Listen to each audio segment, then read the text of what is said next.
Have you ever imagined being tormented by 99 gorgeous masters at once? Our main character started out as just an ordinary guy, but a cruel twist of fate forced him through training so twisted and brutal, it was beyond imagination. But with every beating, he grew stronger. From a bottom-tier disciple, he began his ascent to becoming an invincible sage, shocking even his own masters. So, just how terrifying were those 99 training methods, and how ridiculously overpowered did he become? Today, we're diving deep into this series that's as hilarious as it is action-packed. Meet Lu Chen, the sixth prince of the Lu Kingdom. A year ago, he was a known genius who wasted his days away, but a genius who refuses to cultivate is nothing but trash. Then, he suddenly vanished without a trace. Rumors spread that Lu Chen had died in a ditch somewhere. But just as the royal court teetered on the brink of destruction at the hands of the evil sect, Lu Chen made his grand return. His sudden appearance stunned everyone. With just a few simple moves, he instantly took down several masters. He then casually produced a fifth-grade pill to detoxify his father, the king, a treasure so rare. Only a handful existed in the entire kingdom. Next, he nonchalantly pulled out the 7 absolutes, a level 5 sword formation, shocking a grandmaster formation expert like Caq Chan to his core. He then casually handed out 1,000 marrow-cleansing pills just to strengthen the army. Lu Chen's gaze turned ice-cold. For those who dared to covet the throne, he vowed that these dogs would pay the price. Lu Chen strolled calmly out of the Lu Kingdom's royal palace, despite the chaotic times and countless enemies targeting the royal family. He thought to himself, it's not like hell is out there. What's with all the panic? In the past 5 years, what danger haven't I faced?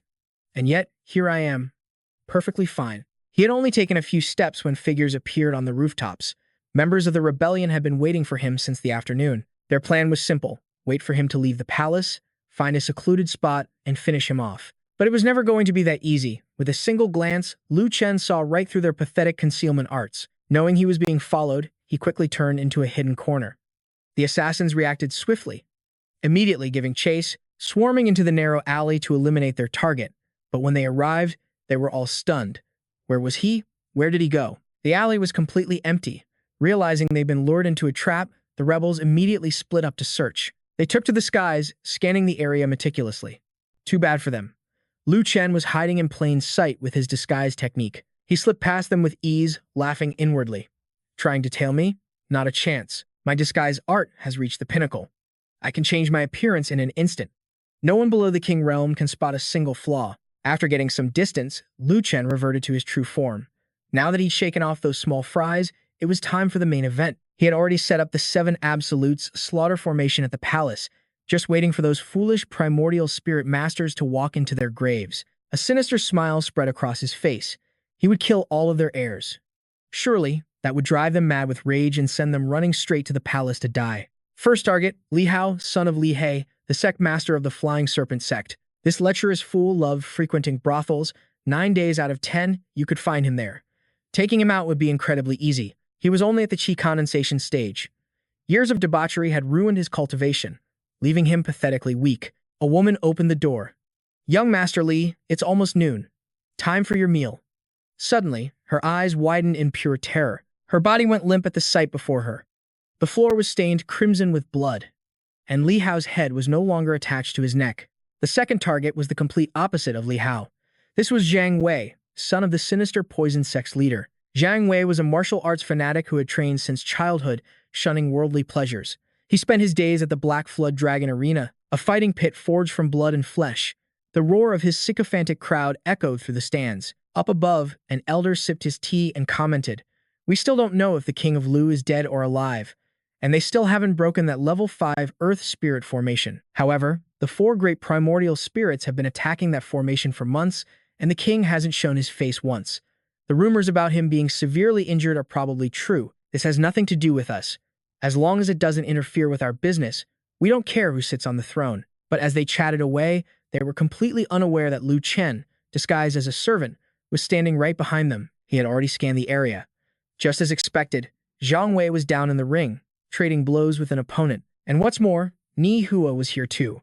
It looked like he could kill 2 birds with 1 stone, saving himself a trip. Ni Hua was the son of Ni Wuming, a powerful primordial spirit realm expert, and also one of the traitors. Zhang Wei's performance was so impressive that Ni Hua stood and praised him. "Young Master Zhang, your physique has gotten even stronger.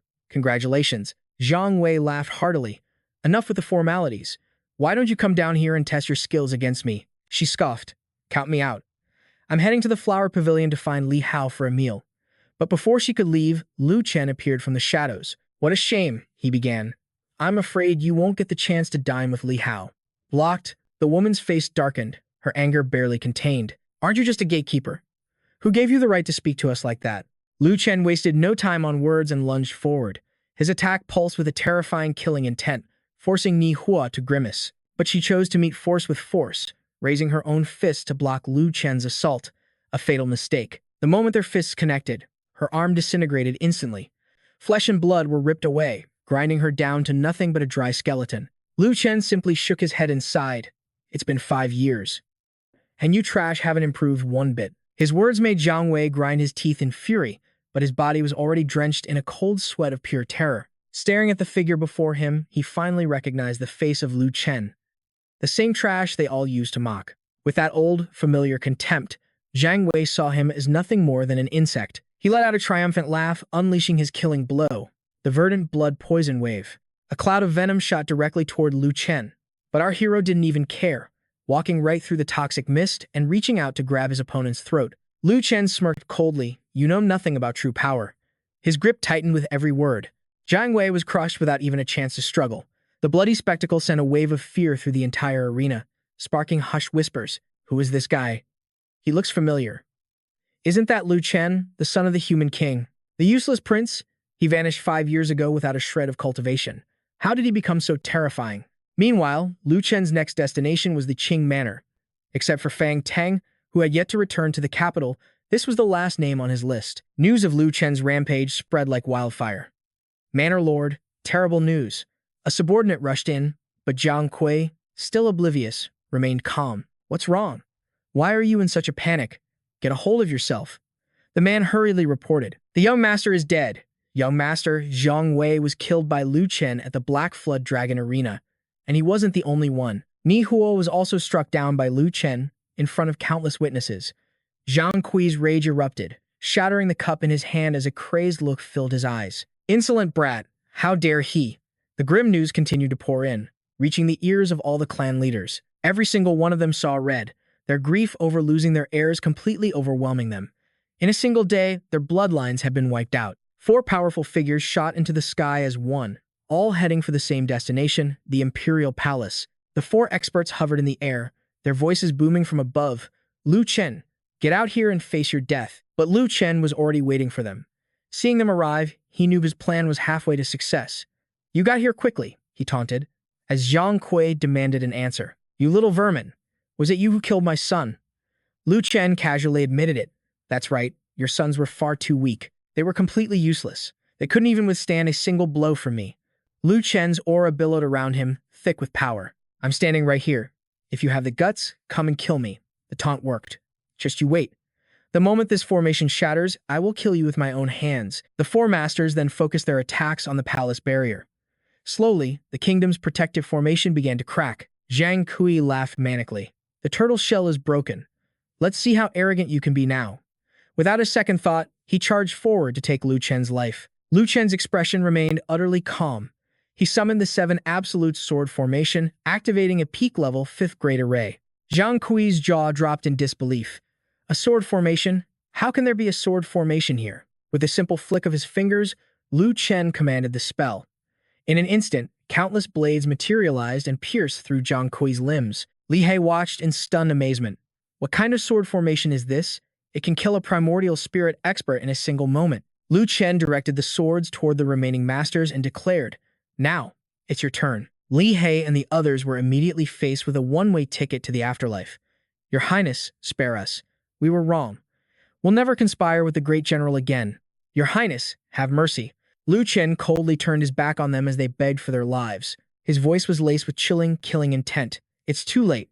The next morning, inside the Imperial Palace, Zheng Heng's eyes fluttered open as he let out a weak cough. Xing Kong rushed to his side, overjoyed. Your Majesty, you're awake. The first thing Zheng Heng asked was about the time. Old Mo, how long was I unconscious? It feels like the poison in my body has been mostly cleared. Old Mo, what did you do to me? Xing Kong clasped his hands and smiled honestly. This old servant doesn't have such skills. It was His Highness. He has returned. He was the one who brought back the divine dew pill to cure you. Just then, the sound of someone entering the room drew their attention. Lu Chen strode in, his voice booming. "Old man, you're finally awake?" Zhang Heng narrowed his eyes, teasing his son back. "Humph, you rotten brat. Didn't you run away from home? What made you decide to come back?" Lu Chen theatrically cleaned his ear, showing his mock disrespect. "I had no choice. If I didn't come back, a certain someone would have already been visiting the heavens. And who was it that forced me to learn all those martial arts back in the day? All that talk about cultivation, strengthening your health, protecting the nation, extending your life, and defending our people. And you call a son like me worthless. The Lu kingdom would have been doomed sooner or later anyway. Look at you, father. You practice martial arts every single day, and the kingdom still nearly fell, didn't it?" Hearing those words, Zhang Heng's blood boiled with fury. But Lu Chen just continued his cold, relentless tirade. "I can't believe I thought you were actually trying hard these past 5 years. I even thought you'd managed to defeat the entire Xiang kingdom. I was all set to come home and inherit my life as a rich young master. But what happens? You get stabbed in the back by someone else. If I hadn't returned just in time, the Lu kingdom would be bearing the Fang surname now. If Grandpa knew what a failure you are, he clawed his way out of his coffin just to give you a spanking." His mocking words hit their mark, and Zhang Heng's eyes burned with shame. Satisfied, Lu Chen turned away with a smirk. "For 18 years, you lectured me every single day until my ears were about to fall off. Now, it's finally my turn to teach you a lesson." His mind drifted back to the events of the past. 18 years ago, he died from overworking on Earth, only to be reincarnated into a world where martial arts reigned supreme. It was as if he was a child of destiny, born between 3 great kingdoms, the Han, the Xiang, and the Lu. The scene shifts to the vast Lu royal palace. After Lu Chen transmigrated here, he didn't train like some crazed, overpowered protagonist. Instead, he chose a life of pure laziness, earning him the title of useless. The root cause? He was reborn as the sole heir to the king of the Lu kingdom. His starting line was everyone else's finish line, so why bother trying? Why even bother with cultivation? After all, training too hard can lead to sudden death, too. But his stubborn old man forced him to cultivate daily, spewing all sorts of grand principles. The day he turned 18, he finally snapped and escaped the royal city. After fleeing the capital, Lu Chen thought he could finally live a life without any effort. He never would have guessed what came next. 5 breathtakingly beautiful masters descended from the heavens, insisting he was a once-in-a-millennium genius, and dragged Lu Chen away to train. His first master, Su Yingjia, Lord of the Azure Domain. She was strict, domineering, with transcendent cultivation and countless admirers. Like a true CEO, Yingxia showered him with an absurd amount of gold. "Disciple, take this pocket money and these artifacts. It's nothing to your first master, just some spare change." Lu Chen blushed, stammering. She wasn't just the richest woman in the Azure Domain. She also cared for him deeply. His second master, Yao Shi, the master of the Jade Pool Holy Land. A cold and majestic beauty. She taught him meticulously, reminding him, "Cultivate this technique well and protect your little junior sister." The girl in her arms greeted him warmly. "Hello, senior brother." He found the situation amusing, sensing she was cold on the outside but warm on the inside. Not only did she teach Lu Chen powerful techniques, but she also gave him an adorable junior sister. His third master, Qi Yiru, the empress of the female emperor domain, was a true ice queen. Her personality was rigid and serious, never one for jokes. She tied Lu Chen up to teach him in a way that felt more like seduction. No slacking. Focus on your training. Lu Chen silently judged Yiru, thinking she was a cunning woman who always used strange methods to force him to practice. His fourth master, Hua Di, head of the elixir union of the mystic domain, and the #1 alchemist in all 10 domains. She spoke like a child. "Next time, you have to come be my test subject again, okay?" She also gifted him many rare and precious treasures. "Disciple, I made this artifact just for you. How does it feel?" His fifth master, Jian Qingyan, was the #1 blacksmith in the 10 domains, and all he ever wanted was to be a simple, second-generation noble, living an ordinary life. Perhaps this was the hardship every handsome and wealthy man must endure. And so, the story of his training began. First Master Su Yingxia, Lord of the Azure Domain, lived her entire life by 2 profound words: more money. One day in the holy city of the Azure Domain, Lu Chen looked around in awe. As expected of the city ruled by his first master, the streets were bustling and incredibly prosperous. Suddenly, the hilt of his sword bumped into a girl's rear, and she immediately started screaming. "Ah, where did this pervert come from? How dare you touch my butt and ruin my purity?" A cold sweat dripped down Lu Chen's back. "Whoa, Miss, don't say things like that. It's crowded. My sword hilt just accidentally bumped you. It's a misunderstanding. She didn't believe him for a second, grabbing his collar and yelling in his face. Pervert, do you think I'm blind? It was obviously your third leg poking my butt. He was at a loss for words. Damn it, you're making this weirder and weirder. Don't frame me. Just then, Yingxia arrived, radiating a murderous aura. My dear disciple, I can't believe you would. Lu Chen shrank back in terror. Master, please, let me explain. Seeing Yingxia, the woman launched into a full-blown rant. You're this pervert's master? What kind of disciple have you raised? Raising a... Before she could finish, his master cut her off coldly. My time is worth hundreds of billions per minute. I don't have time to listen to your nonsense. You foolish woman, take this money and rearrange your words for me. Stunned by the mountain of cash and the terrifying aura, the woman's story completely changed. I saw how handsome the young master was, and my heart fluttered uncontrollably. I rubbed myself against him on purpose. This solution left Lu Chen utterly speechless, as Yingxia dragged him away. All right, it's settled. Don't waste any more time. Let's go. From that day on, Lu Chen came to a profound realization. Money truly is all-powerful. If money can't solve a problem, it just proves you aren't rich enough. The furious roar of Zhang Heng echoed from within the palace. That defiant son of mine, Jing Kong, standing beside him, tried to calm the storm. Your Majesty, please quell your anger. A seed planted in the past merely bears its fruit today. Your initial harshness towards His Highness left a deep-seated resentment in his heart. Zhang Heng raised his teacup. Forget it, just let it go, he sighed. Tell me, what exactly did that defiant son of mine do while I was unconscious? As the aide calmly recounted the events, and Xing Kong's report finally sank in, Zhang Heng violently smashed the teacup in his hand to the floor. What? The king's face turned pale with rage. A 6th-grade divine path pill, enough to reach the peak of the marrow-cleansing realm in just 5 years. And he also gave away 3,000 marrow-cleansing pills, 500 transcendent pills, and 200 spirit core pills to the Imperial Guard. Xing Kong nodded. Your Majesty, that is precisely what happened. Zhang Heng rubbed his temples. Why does it feel like he's richer than I am, the king of this realm? He continued to lament as his headache returned. He even killed the heirs of several great traitors. He deployed a grade 5 killing formation, slaughtering 4 masters of the spirit core realm. We haven't seen him in 5 years. What in the world has that boy become? Suddenly, a pillar of energy shot toward the heavens, seizing their attention. Xing Kong was stunned. This aura, could His Highness be breaking through? A sky-shattering spiritual energy erupted, creating a terrifying pressure. At the heart of the storm, Lu Chen sat in deep meditation. His eyes snapped open, glinting with a cold, sharp light. Lu Chen rose to his feet, and as he flexed, the sheer force sent the surrounding earth blasting outwards. He smiled, gazing at his own hand with satisfaction.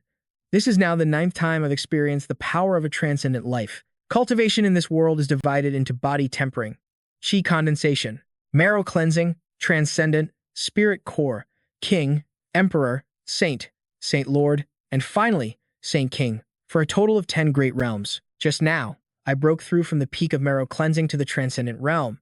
Lu Chen then summoned a bolt of lightning to his hand. The 9 desolations heavenly art from Grand Master. Just what kind of twisted technique is this? Gritting his teeth, he plunged the energy into his own chest, transcendent self-severance. This technique demands that a person constantly breaks through to the transcendent realm, only to then sever their own foundation of power, a cycle that must be completed 9 consecutive times. Exhausted, he placed a medicinal pill in his mouth. But this is the 9th and final time. Lu Chen began cultivating once more. After taking the healing elixir, the 9 self-severances were finally complete. He would never need to cripple his own power again. 3 days later, he slowly pushed open his chamber doors. Waiting outside were Xing Kong and Chu Shan, who had been there for some time. Congratulations on your breakthrough to the Transcendent Realm, Your Highness, he smiled. Elder Zuo, your congratulations are premature. I didn't break through at all. I am still at the peak of the marrow cleansing realm. Chu Shan was shocked. But a few days ago, Your Highness's breakthrough drained every last wisp of spiritual energy for dozens of miles. How could such a massive event not result in a breakthrough? Lu Chen walked past him. I did successfully break through at that moment, but afterward, I severed my own foundation. I fell from the transcendent realm, so I am still at the peak of marrow cleansing. But with each severance, my latent potential accumulates and grows stronger. He narrowed his eyes. The goal is to become infinitely close to a transcendent life.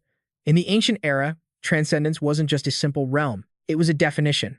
Surging lifeblood, an incorruptible body, a fundamental, qualitative evolution of life itself. This is the true meaning of that state of being. Lu Chen stood in the sunlight with his arms outstretched.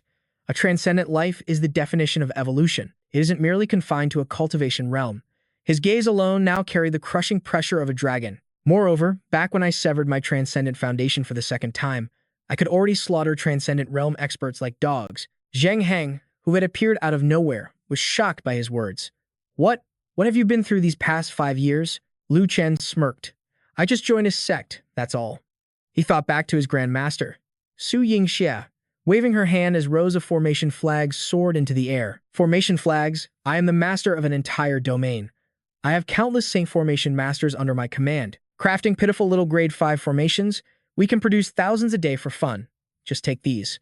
Lu Chen smiled gratefully, cupping his hands in thanks, as expected of Grand Master. To casually hand over so many grade 5 formation flags, she radiated the overwhelming aura of the truly wealthy. You're already happy with these childish toys? Remember to sever your transcendent foundation 9 times. Only after you return as a true transcendent being are you permitted to go to Yao Si for the body tempering cultivation art. He nodded eagerly. Yes, yes, yes. Grand Master is right. I will absolutely follow your teachings. The memory ended. Lu Chen turned his head back. It's an incredibly powerful sect. One of their gatekeepers could probably string you up and beat you, old man. Hearing his own whelp speak with such disrespect, Zheng Heng exploded with fury. A murderous light flashed in his eyes as a boom echoed through the palace. He looked to the horizon, this oppressive aura. It's like a frozen mountain pressing down on the entire royal city. This is the will of a king. A king realm expert has descended upon the capital. At that moment, a figure descended from the sky on a floral platform. My king's will covers the entire city. He must have sensed my arrival. Before them stood Jia Tian, an elder of the Mystic Thunder sect, and beside him, his disciple, Fang Heng. He was the son of Fang Changlin. The old man brandished his staff. Whether Lu Zhengheng is dead or not, the Lu kingdom will soon belong to your father. After all, this old man has some influence in Qi Huang City. Once this is done, you must cast aside all distractions and focus on your cultivation. Fang Heng cupped his fists respectfully. Thank you for your guidance, master. This disciple will never forget your teachings. Fang Changlin beamed with pride. Excellent, my son. From now on, you must follow Elder Xia Tian and work hard to repay this incredible kindness. The elder's voice boomed with arrogance.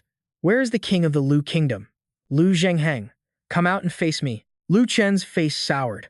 What's all this shouting? It's deafening. His gaze was cold, as if looking at an insect. It's too early for this racket, old man. Xia Tian remained completely unfazed. Where did a nameless brat like you crawl from? Tell your king to come out and meet me. Xing Kong lifted his head. His Majesty is occupied with important matters. He has no time for you and will not see you. The elder's anger began to simmer. A mere spirit origin cultivator. Who gave you the nerve to speak to me like that? His pupils flashed with a dangerous light as a beam of spiritual energy shot out. Are you courting death? The beam lanced straight towards Xing Kong's eyes. Agony twisted the guard's face as he coughed up blood. It was a soul-searing attack, as if his very spirit had been pierced. Lu Chen drew his dagger. A so-called King Realm expert, openly bullying a spirit origin elder in front of a crowd. With a single slash, he severed the beam of light. To prey on the weak like this old man has absolutely no shame. Xia Tian's eyes widened, fixed on the dagger radiating an eerie purple aura in Lu Chen's hand. That dagger of yours. His eyes bulged. It's a spiritual treasure that can shatter mental attacks. How could a nobody like you possibly possess such a priceless artifact? Ignoring the elder, Lu Chen turned to Xing Kong. Regardless of their manners, they are still our guests. We must prepare our finest tea. Please escort our distinguished guests inside. Xing Kong bowed. As you command, Your Highness. This old servant will make preparations at once. Enraged at being so blatantly ignored, Elder Xia Tian seethed. How dare these two insects completely disregard my presence? Xia Tian glanced back. You two wait here. I'm going to have a little chat with this arrogant brat. Fang Changlin smirked. Excellent. Let the old fool test the waters of the Imperial City's formation first. Xia Tian stepped from his lotus platform. Since you so kindly opened your gates, he descended like a hawk riding the wind. It would be rude of me not to accept. Lu Chen simply flicked his wrist. Humph. 7 absolutes, sword formation. Countless blades erupted from the ground, soaring towards the elder. Looking at the maelstrom of steel, Xia Tian was stunned. It really is the 7 absolutes sword formation. How could a backwater kingdom like this possess such a deadly killing array? Moments later, the swords had him completely surrounded. Xia Tian sneered with disdain. The seven absolute sword formation is indeed powerful, but if you think this is enough to challenge me, with a single flick of his finger, every sword shattered into dust. Childish. I will personally shatter your laughable fantasies. As the swords vanished, Lu Chen simply replied, a mere grade 5 array like the seven absolutes killing formation was never going to trap you. I know that better than anyone, but if I can't trap you, I can certainly drive you mad. He waved his hand and formation flags flew into place. Again, what's the big deal about breaking one? Instantly, another seven absolute sword formation materialized. If you're so powerful, then try breaking 10 of them. Lu Chen crossed his arms, his arrogance shining. Break 10, and I'll summon 100. Break 100, and I'll throw 1,000, even 10,000 at you. I can do this until the end of time. The scene shifts to a training memory. With his second master, Yao Shi, mistress of the Jade Pool Holy Land. Yao Shi was known for her domineering and majestic nature, but with Lu Chen, she was said to be incredibly gentle. In the forbidden grounds of the Jade Pool, she instructed him. This art channels heavenly lightning into the body, purifying the mind to reach absolute tranquility. As she spoke, she drew a glowing sigil in the air. You must temper your golden lightning body 99 times. A bolt of lightning slammed down onto Lu Chen. He screamed in agony. Ah! Master, that's enough. That's too much. This tribulation lightning feels toxic. Lu Chen yelled desperately at her. Wait, Master, wasn't it supposed to be 99 strikes? That was the 100th, and it felt even stronger than the last one. A crimson light glinted in Yao's eyes. You foolish child. That was merely stage 1 of this technique. Dark pink lightning crackled in her palm. Now, we use the purple void tribulation lightning for another 365 strikes. This is stage 2. Be a good boy now, and continue your training with Master. Tears streamed down his face, the pain so immense he couldn't even speak. Another entry was added to Lu Chen's diary. His profound insight, a woman's gentle words, they're nothing but beautiful, deceiving lies. Back in the present, Xia Tian was floored by Lu Chen's endless supply of formations. How is this possible? A single set of the seven absolutes killing formation sells for over 100 million spirit stones. You're just a peasant from a backwater kingdom. How could you possess so many of these priceless flags? Lu Chen just held up his hands and shrugged. Look at your poor, sheltered self. It's only a few thousand grade 5 formations. He smirked, casually cleaning out his ear. I suppose this is just the burden of being ridiculously wealthy. This is just pocket change, a mere drizzle. The one thing I have is money, so come on. If you're not convinced, try and strike me down. The old man's face twisted in fury. You insolent brat. I'd like to see just how many of those precious formation flags you have to waste. 2 hours later, Xia Tian still hadn't broken through the endless formations. An old man's stamina is limited, and after 2 grueling hours of defending, he was completely exhausted. Xia Tian looked to the heavens, gasping for air. Ugh. Just how many formation flags does this rotten kid actually have? Could he really have thousands, or even tens of thousands? All while Lu Chen lounged on a chair, completely at ease. Go on, what's wrong? Are you out of energy already? Feeling like you can't hold on much longer? If you can't take it, all you have to do is say the word. All you have to say is, the magnificent Lu Chen. You are the most handsome man in the world. He then removed his glasses, which were just a scrap of paper, apologized to me with that much sincerity, and I'll show mercy and spare you. So, how about it? Fang Hang yelled down from above. Lu Chen, shut your mouth. You are forbidden from insulting my master. To show such blatant disrespect to a royal master, are you begging to die? Lu Chen just scoffed. Fang Heng is his disciple, yet while his master is trapped and suffering in this formation, he stands outside, just running his mouth, watching him endure the Why would you even accept a disciple like that? Hearing this, the man screamed back. You villain, Lu Chen. Stop trying to sow discord between us. I respect my master with all my heart. I would climb a mountain of blades and walk through a sea of fire for him. Lu Chen's smirk only widened. A mountain of blades and a sea of fire, you say. All right then, how about this?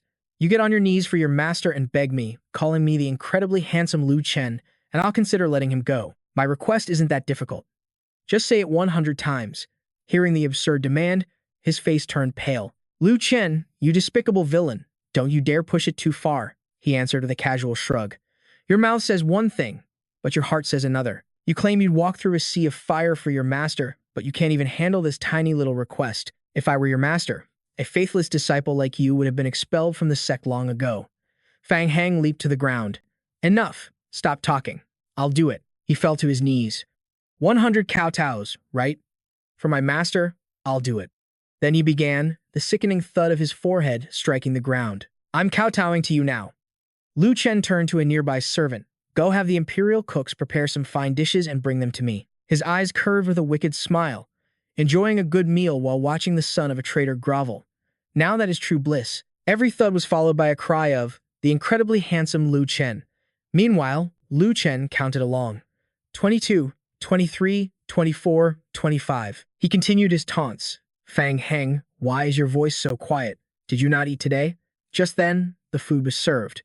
Lu Chen picked up his chopsticks. Louder, put some sincerity into it, Fang Heng. This young master can't hear you. A murderous glint flashed in his eyes as he gritted his teeth.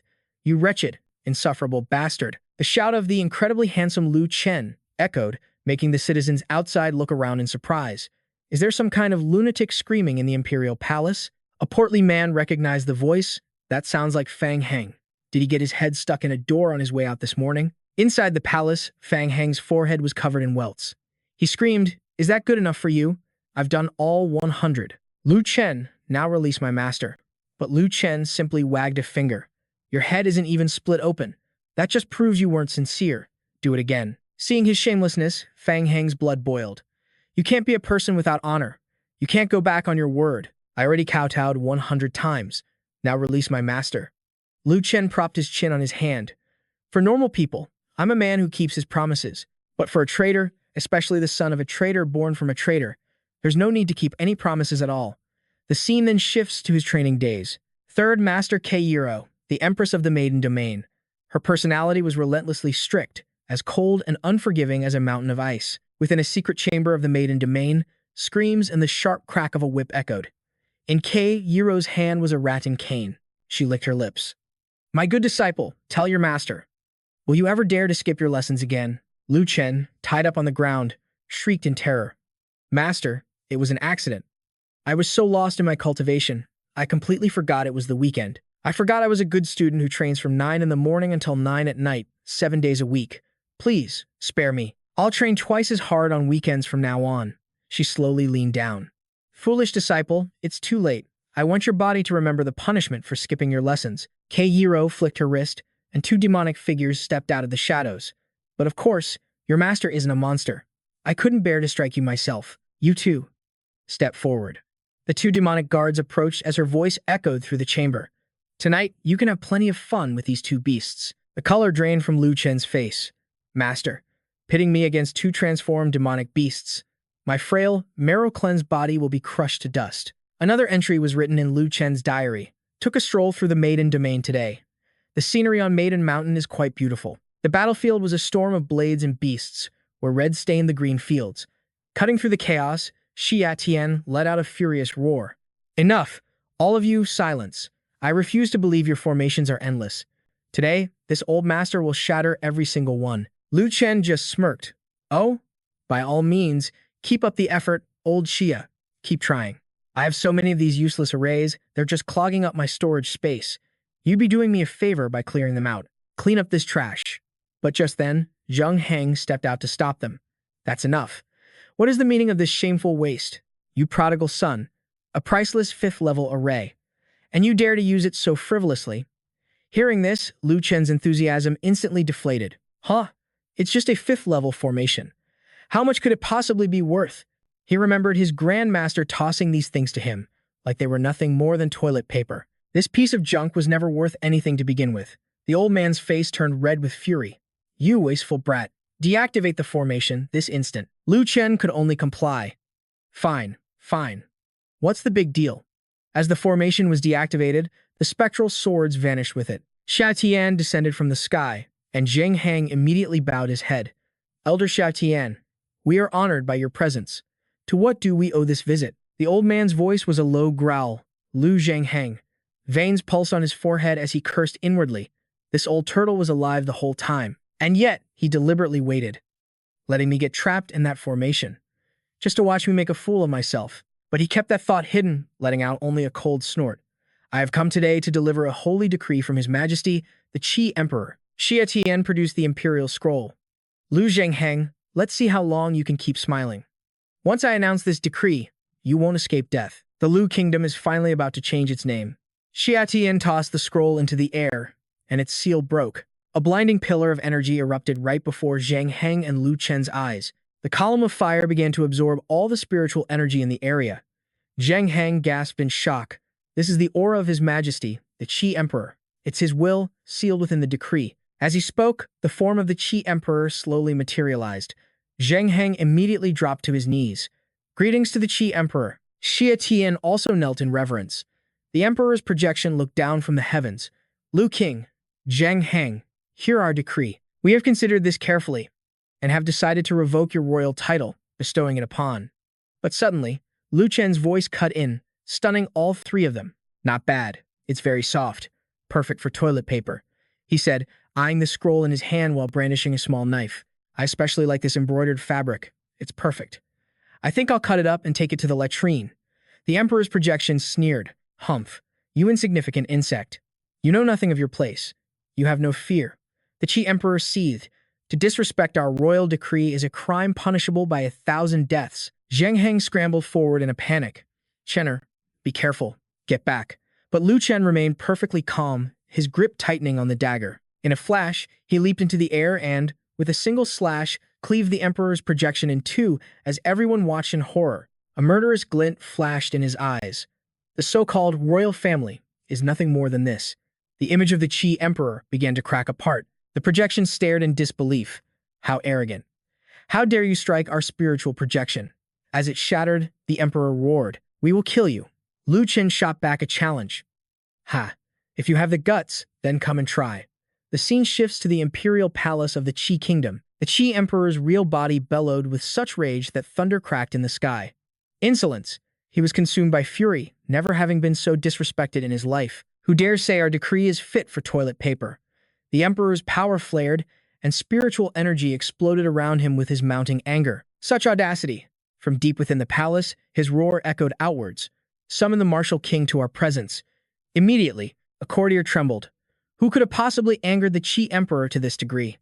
A storm of this magnitude. Something terrible is about to happen. The story shifts to his senior brother's training. I'm counting on you for the training. This is Liu Qingcheng, daughter of Liu Ling. She is the princess of the Liu dynasty in the Desolate Domain, the holy maiden of the Jiao Qi sacred ground, beautiful and talented, and Lu Chen's junior sister. One night, in his bedroom, Lu Chen was drifting off to sleep when a sudden knock on the door made him jump. Who is it? It's the middle of the night, aren't you sleeping? Don't you know I get sleepy at night? He grumbled as he threw the door open. Before him stood Liu Qingcheng. Ah, junior sister Qingcheng. What brings you here so late? She lowered her head, a blush on her cheeks. I heard that senior brother has been training with the masters, and that your power has grown immensely. Meanwhile, my own cultivation has stalled, and I've made no progress. I was hoping to ask for your help. Senior brother, he stared at her with his tired, panda-like eyes, utterly confused. Qingcheng struck a seductive pose, looking at Lu Chen. I was hoping senior brother could use the master's special training methods to guide me a little. A sly smile played on Qingcheng's lips.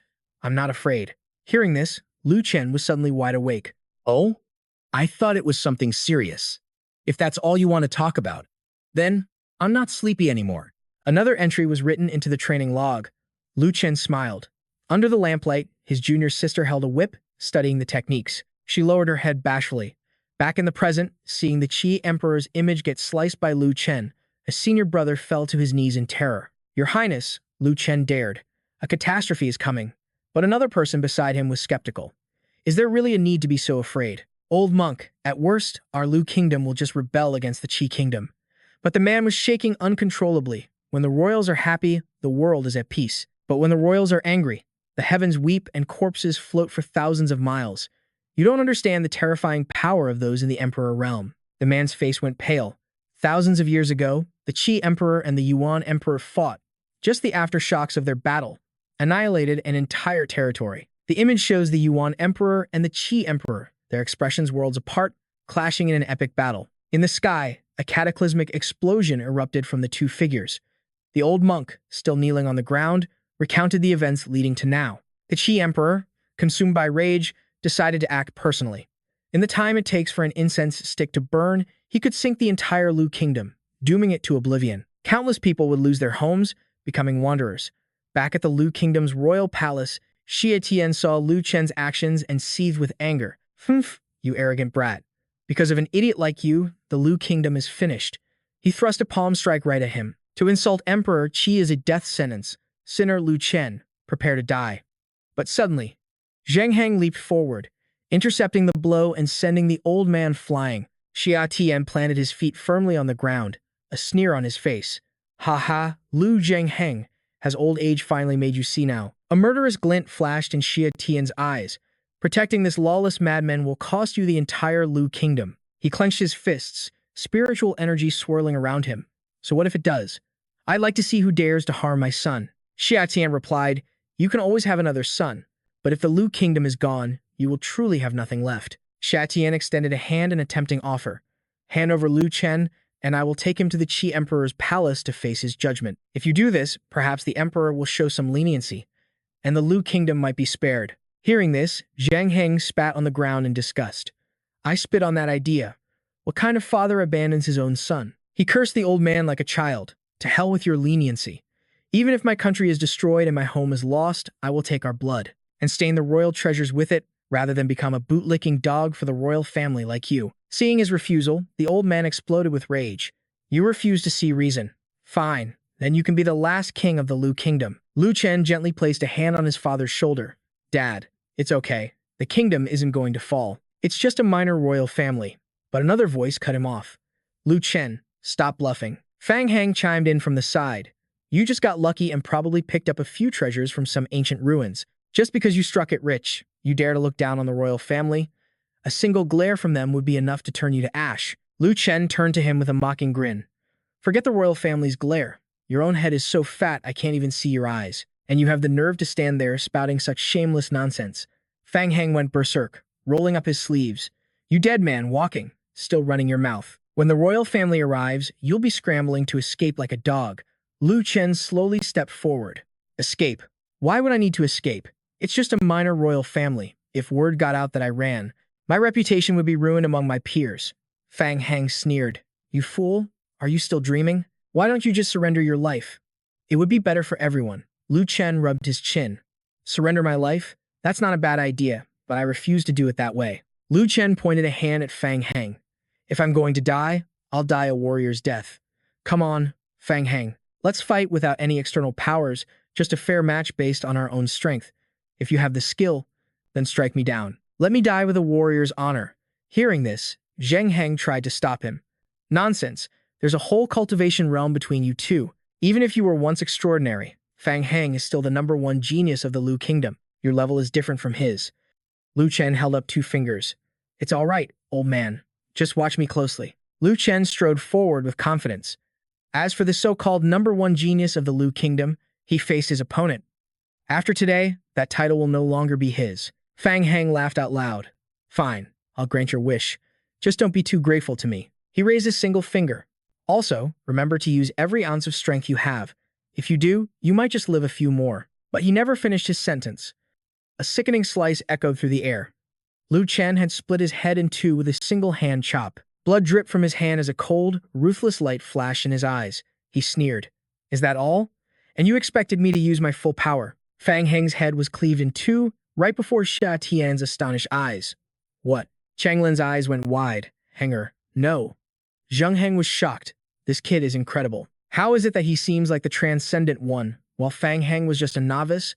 Lu Chen stood before the corpse. He turned his head. Fang Heng, from the moment you and your father chose betrayal, you should have expected this day. This is your end. Changlin fell to his knees before Fang Heng's still warm body. My son, my son. His eyes blazed with murderous intent. Changlin gathered a ball of energy in his hand and lunged at Lu Chen. You beast. I'll kill you, model. Zhang Heng conjured a sphere of his own, pulsing with azure light. I'm right here. Who do you think you can kill? He faced Changlin head-on. You're nothing but a pathetic elemental spirit, truly overestimating your own strength. The sheer force of the blow sent him flying backward. He slammed into the ground, then crashed into the wall right next to Xia Tian. Changlin turned to the elder, coughing violently. Elder Xia Tian, kill Lu Chen. I'm begging you. Avenge Fang Heng. But all he received in return was the elder's cold, indifferent gaze. Shut your mouth. You're too loud. He immediately froze in fear. Elder. The man looked toward Zheng Heng. Lu Zheng Heng, the human emperor, cannot be dishonored. Prepare to face the full wrath of the Qi Emperor." Leaving those words behind, the elder leaped away and fled. Lu Chen's face twisted with contempt. "What? That old coward runs with his tail tucked, yet still spits venom." Seeing the elder flee, Chang Lin began to laugh through his tears.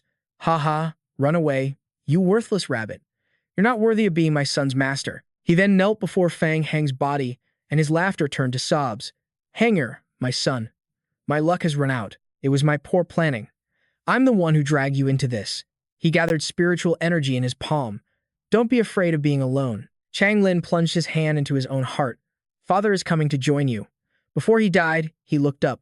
"Lu Chen, Lu Zhengheng, you too. You've angered a monarch-level fighter. He will kill you both and make you wish for death. I'll be waiting for you in hell." With that, he coughed up blood and died. Zhengheng turned to leave. "You reap what you sow. Chenner, let's return to the palace." Lu Chen found it amusing. "Hell, you say? I can't stand the heat. You two can enjoy the sauna down there by yourselves." The rebellion in the Lu Kingdom was over, but the chaos Lu Chen had stirred up was far from finished. Inside the royal palace, his father furiously berated him. "Look at what you've done. You want to use the Qi Emperor's sacred decree as toilet paper. How bold of you. Damn it, you're even crazier than your old man. You can't possibly imagine the power of the Qi Empire." After venting his anger, Zhang Hang tried to find a solution. "You brat, you'll come with me now. We'll leave the Lu Kingdom and hide in some remote village. It's the only way we'll survive this." Unfazed, Lu Chen started bluffing shamelessly. "Old man, he's just one measly monarch. Is it really necessary to be this scared? You're in your prime, yet you have absolutely no will to fight. Has this minor position as a king made you complacent?" His father was completely confused. "What are you trying to say?" Lu Chen slung his arm around Zheng Heng's shoulders. "It's just the Qi Emperor.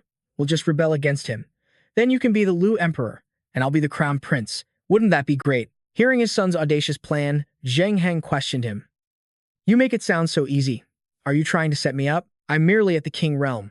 The monarch realm is an entire major realm above me. What am I supposed to fight him with?" Lu Chen smirked with absolute confidence. "I have a way. Dad, don't overthink it. Just declare war and rebel against that little punk." Suddenly, a subordinate entered the room. "Your Highness, the entire palace guard has consumed the marrow-cleansing pills. Now, every guard has broken through to the marrow-cleansing stage. Most have reached the transcendent level, and the best are preparing to ascend to the elemental spirit realm." Lu Chen smiled, satisfied. "Excellent. Truly excellent. The pills are miraculous, but you all must continue to build a solid foundation every day. Only then can you achieve such incredible growth." The subordinate continued. "You praise us too much, Your Highness. If not for your immense generosity, I fear we'd still be stuck in our old realms." But behind them, Zheng Heng was trembling. He was calculating the cost of the pills. A marrow-cleansing pill. Each one is worth at least 2 million spirit stones on the market, and they're incredibly rare. They often sell for as high as 4 or 5 million at auction. And the Royal Guard has 8,771 members. That means he spent a total of 16 billion spirit stones. Lu Chen, still smiling, was oblivious to the storm about to hit. "Haha, it's fine. It's just pocket change. Raising your strength is far more important." A murderous aura surrounded his father, who placed a heavy hand on his shoulder. "Pocket change?" Zheng Heng transformed into a demon, raising his sword. "That's 16 billion. 18 generations of our ancestors combined have never seen that much money. And you just threw it all away. Let me cut off that wasteful hand of yours." Sweat poured down Lu Chen's face as fear set in.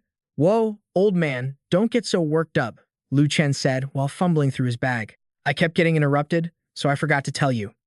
The way to fight the Qi Emperor is this. 2 saint-level martial arts manuals. Once you learn these, fighting above your level will be as easy as breathing. That little problem with the Qi Emperor will be solved in no time, right?" Zheng Heng was utterly bewildered. "What? Saint-level martial arts?" He grabbed his son's shoulders in a panic. "Kid, what did you just say?" "Saint-level martial arts." Lu Chen grumbled. "Dad, calm down. Are you trying to crush my bones with that grip?"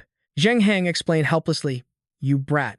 Do you even know what saint level means?" "I'm speechless. The saint level is not a realm we can even comprehend." Lu Chen looked at his father condescendingly. "Old man, can't you let your imagination run a little wilder? Come on, I'll show you." Standing in an open field, Zheng Heng was still riddled with anxiety. The Qi Emperor's rage. He'll definitely send other kings to destroy us. They might even send 2 King Realm Masters after me. And I have no idea where you found this secret martial art. No matter how profound it is, how could an injured man like me possibly face 2 King Realm Masters? Learning this from you is just a waste of time. But Lu Chen confidently declared, to deal with two King Realm masters, once you learn this technique, destroying them will be easy. Lu Chen focused his mind, activating this saint-level martial art, the star-shattering finger. He pointed to the black sky, a technique to shatter the sun and moon. With his hands clasped, the heavens themselves cracked open as a meteor descended upon the world. Zhang Heng's jaw dropped in absolute shock. This martial arts secret could obliterate this entire place in an instant. Lu Zhen smirked and asked, well, old man, what do you think of this technique? Zhang Heng immediately fired back. You haven't even reached the transcendent realm. How could you possibly learn a martial art this profound? What sect did you join? Lu Chen announced proudly. It's not that I'm impressive. It's my 5 beautiful masters who are legendary. Forget it, telling you all this is pointless right now. Instead, I'll pass this secret art on to you. Zhang Heng began to diligently practice the star-shattering finger, a saint-level technique of overwhelming power, capable of shaking the world with a single strike. Lu Chen spoke bluntly. The star-shattering finger is strong, but your movement is too slow. You still can't guarantee a kill. He held another secret manual before his father. Let's do this. I'll teach you a saint-level movement art. It will guarantee you're never outmatched. King Zhang Heng of Lu's eyes widened. Are you just handing out saint-level techniques like they're for sale? Lu Chen's voice grew stern. Father, remember this. Saint-level arts cannot be shared carelessly. Mysterious experts will likely come looking for you. But just mention my name, and they won't dare to trouble you. King Zhang Heng snorted. Do you look down on your father that much? I understand these things.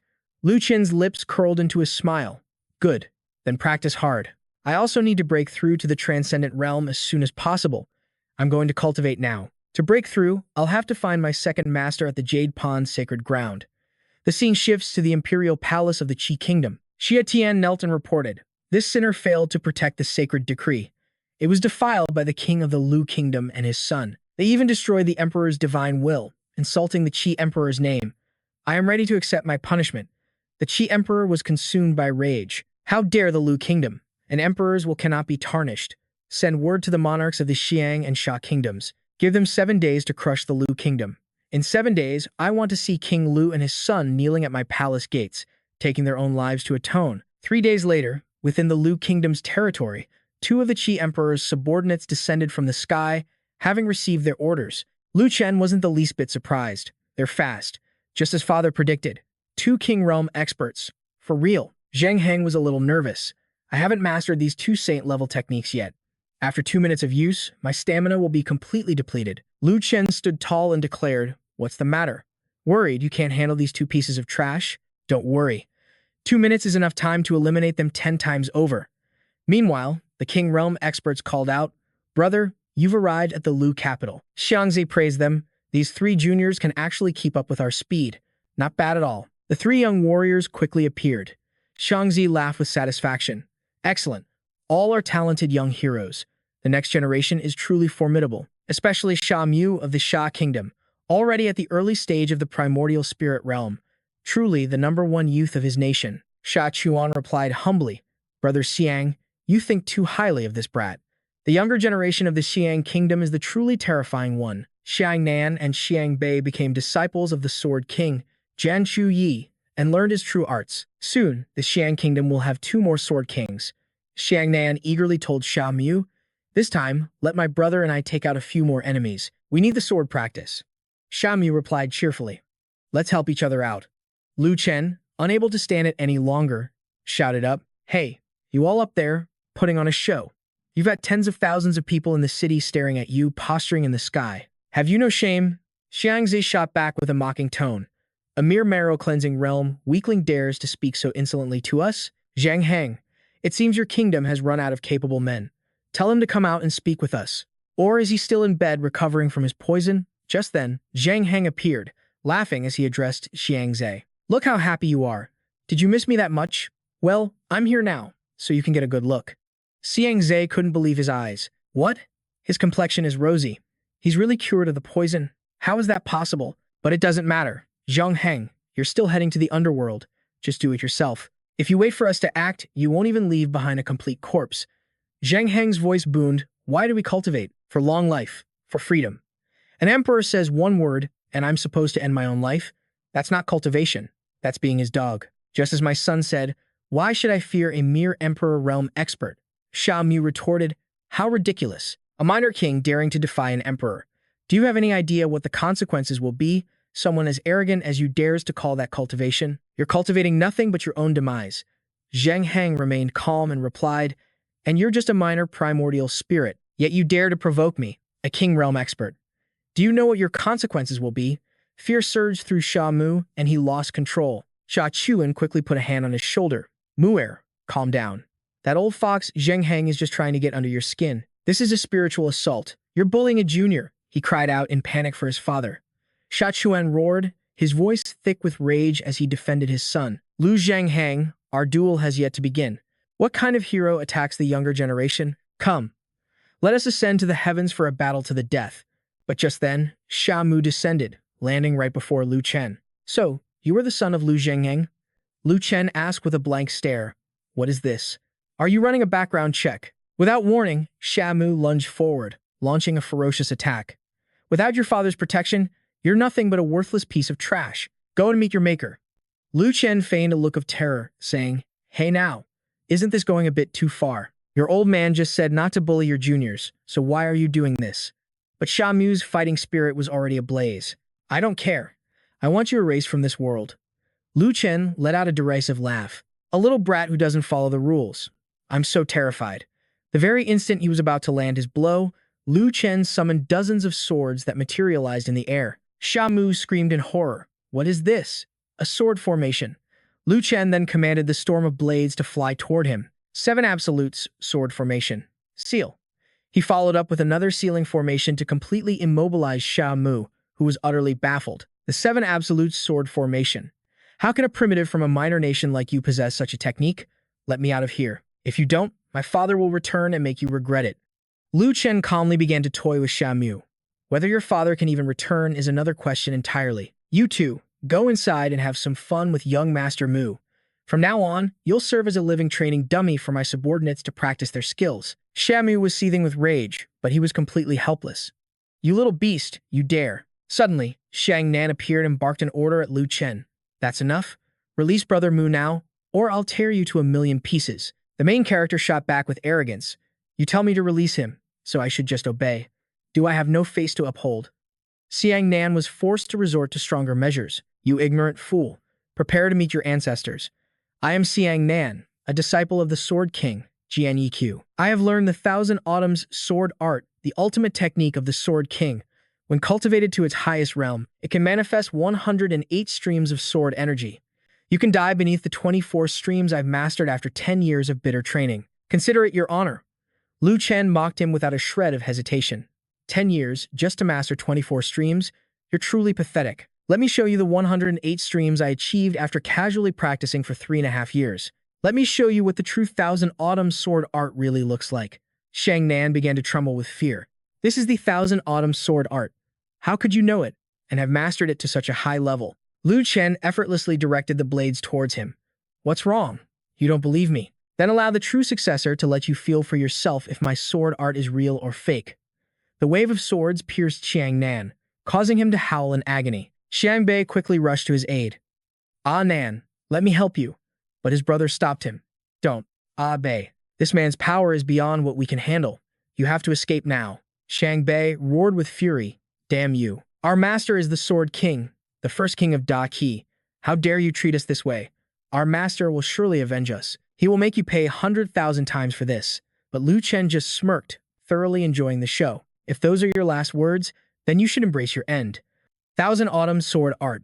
Annihilation. Thousands of blades rained down on them like arrows, leaving both brothers dead at Lu Chen's feet. A subordinate suddenly knelt before him to report. Your Highness, we have failed in our duty. We have disappointed you. Although the traitor Sha Mu is trapped in your formation, our Imperial Guard was still defeated by him. We don't know how to handle him. Lu Chen calmly reassured them. It's fine. At the end of the day, he's still the son of the human king. I had you fight him so you could gain experience. I never actually expected you to win. Within the sword formation, Sha Mu was still fighting with fierce determination. You think a bunch of useless grunts like you can actually defeat me? Even trapped in a formation, I won't be pushed around by a bunch of monkeys.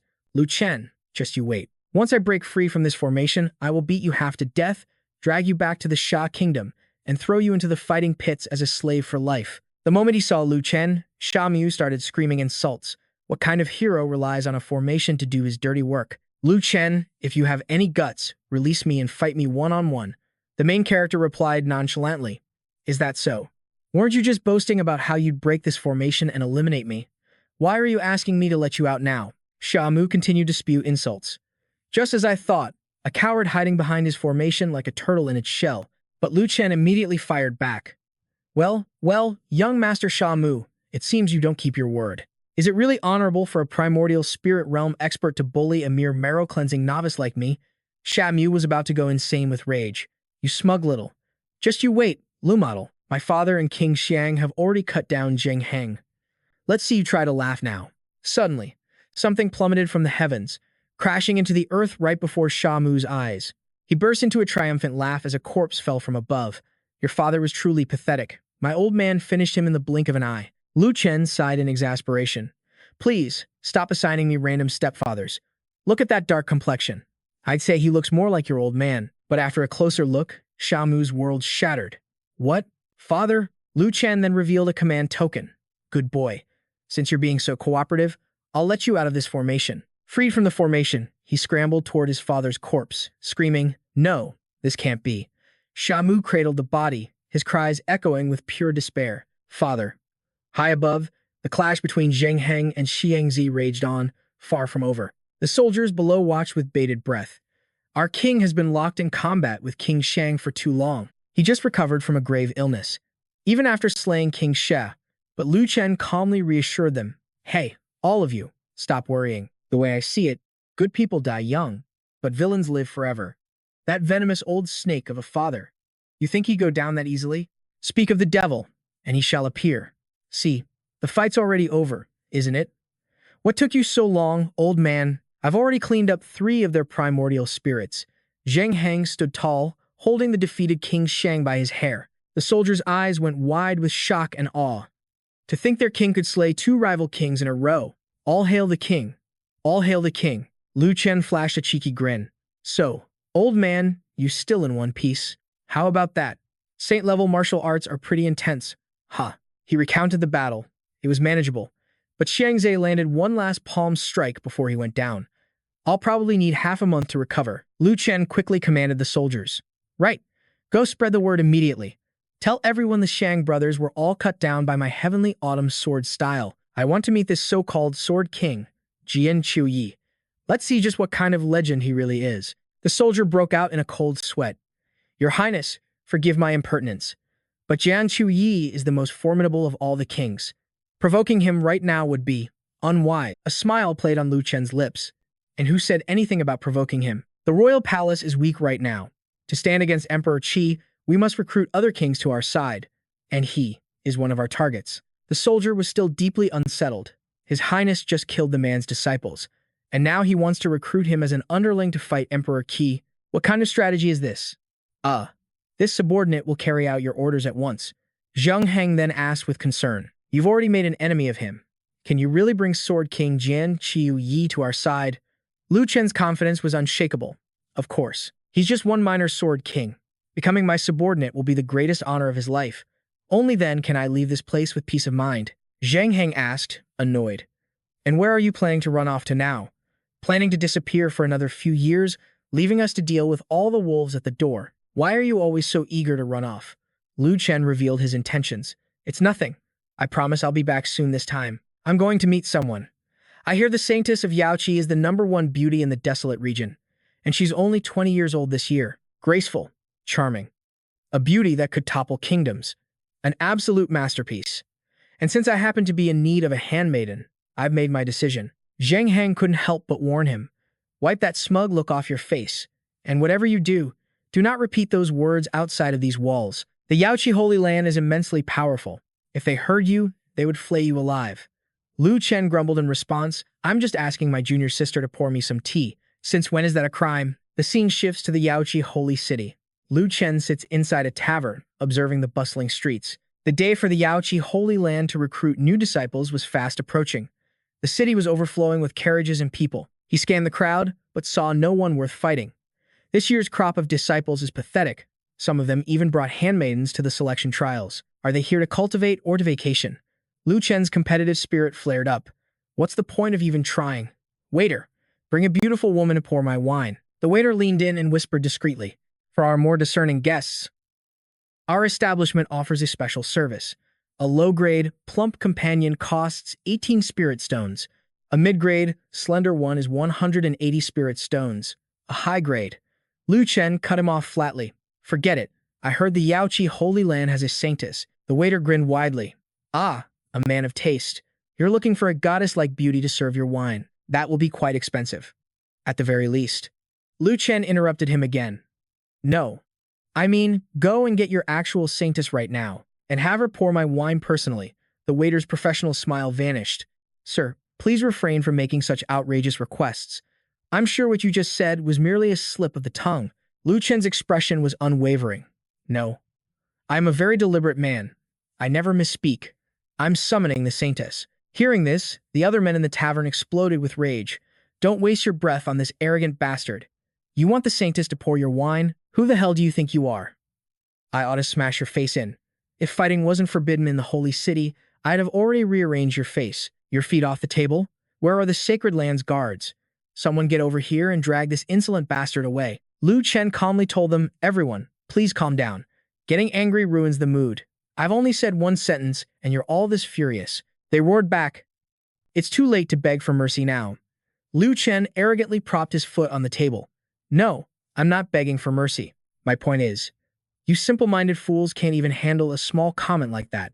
If the saintess actually does pour me a drink later, I'm sure your tiny brains will explode from rage. His harsh words ignited the fury of every man in the tavern.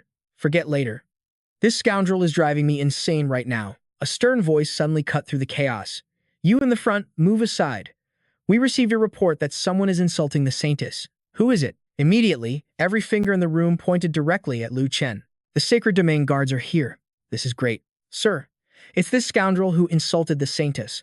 The guard asked gruffly, You, boy, you better tell the truth. Did you really insult her highness, our saintess? Lu Chen answered with an innocent look. Of course not. I just suggested the saintess come pour me a drink. How is that an insult? The moment he spoke, the guards erupted in a storm of curses. You animal, it really was you.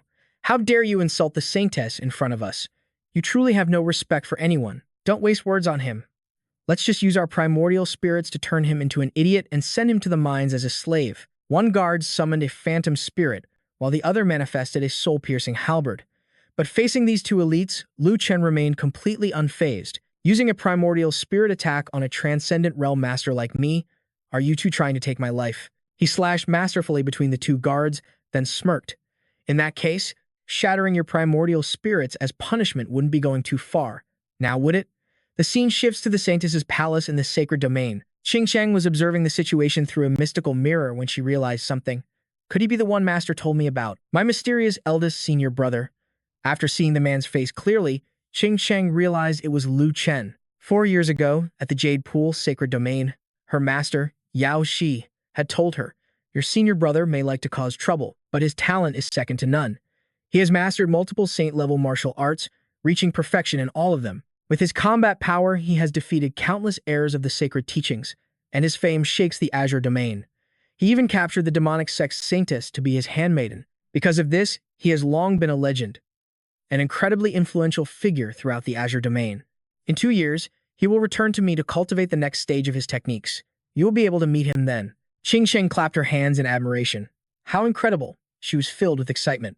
What kind of heroic man is this mysterious senior brother? So famous, so dashing? But her fantasy was shattered when she overheard the words coming from Lu Chen's mouth. I said Liu Qingsheng looks decent. Tell me, was I wrong? Her entire image of him completely collapsed. Master, were you teasing me? He's just a vulgar man. Tui. Back at the tavern, Lu Chen continued his arrogant rant. All of my handmaidens are world-class beauties. Asking the saintess to become one and pour my drink is the highest praise I can give her looks. The men in the tavern finally lost all control. He's insulting the saintess. Kill him. Someone righteous, please deal with him. A confident voice then boomed, You frog in a well. Allow me, Li He, to put an end to your arrogance. Your conceited attitude makes me sick like a bloated toad. My fists are itching for a fight. Lu Chen was still in the mood to mock him. Itchy, you say. Sounds like a rash. You should go see a veterinarian for that. Before he finished speaking, he lunged forward and slammed a hook into Li Hei's jaw. Everyone present was stunned. What? He was taken down in a single punch? Another giant of a man appeared. Not bad. A true expert should have a powerful aura. Do you dare to cross swords with me, Gang Shang? Lu Chen recoiled in mock terror. Whoa there, big fella. Not my type. Back off. Another challenger leaped forward. You have a lot of nerve. Face my flying sky sex mighty power. Before he could even finish, a swift kick sent him flying. All right, no need to announce the name of your attack. The last challenger stepped forward, a look of realization dawning on his face. I'm starting to understand. You're Lu Chen. He easily dealt with the man, then added, I'm your daddy. All you keyboard warriors do is talk. Not a single one of you can actually fight. But why hasn't this saintess arrived yet? I came to the Jade pool to meet her right after my breakthrough, you know. A sweet voice echoed through the air. Were you so eager to see me? Qing Cheng made her grand entrance, looking absolutely regal and magnificent. The men around were instantly captivated by her incredible beauty. It's the saintess. Look at that black dress.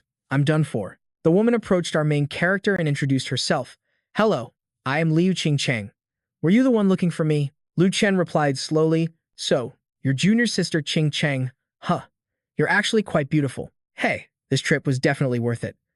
With a smirk, he reached out and pinched Qing Cheng's cheek, causing her to blush and cry out, Senior brother. Lu Chen continued his teasing. So smooth. It seems you knew I was coming. The moment they witnessed this, the onlookers erupted in absolute fury. Don't hold me back. I'm going to kill him. Damn him. How dare he lay a hand on our goddess? That lecherous filth. Let me at him. I'll chop off his hands. Lu Chen glanced back dismissively. This swarm of flies is terribly loud. Let's find somewhere else to talk. He then quickly extended a hand, saying with perfect courtesy, Since it's our first time meeting, allow me to treat you to a meal. Would you do me the honor? Qing Sheng fidgeted shyly. Well, about that. Hearing this, the crowd of men couldn't take it anymore, roaring. You insolent whelp. How dare you flirt with the saintess? You want to treat the saintess to a meal? In your dreams. Do you honor? You should be grateful she doesn't slap your face off. A toad lusting after a swan. Why in the world would the saintess ever agree to someone like you? You arrogant fool, you just wait for death. Before he could finish his threat, Qing Cheng cut him off. I'd love to. Hearing her answer, the men froze solid, exclaiming in pure disbelief. What did she say? Lu Chen completely ignored them, continuing his conversation with Qing Cheng. I've only just arrived, so I'm not sure what's good in the sacred domain. You'll have to lead the way. Of course. There's an incredible restaurant in the North City, she replied cheerfully. Lu Chen agreed at once.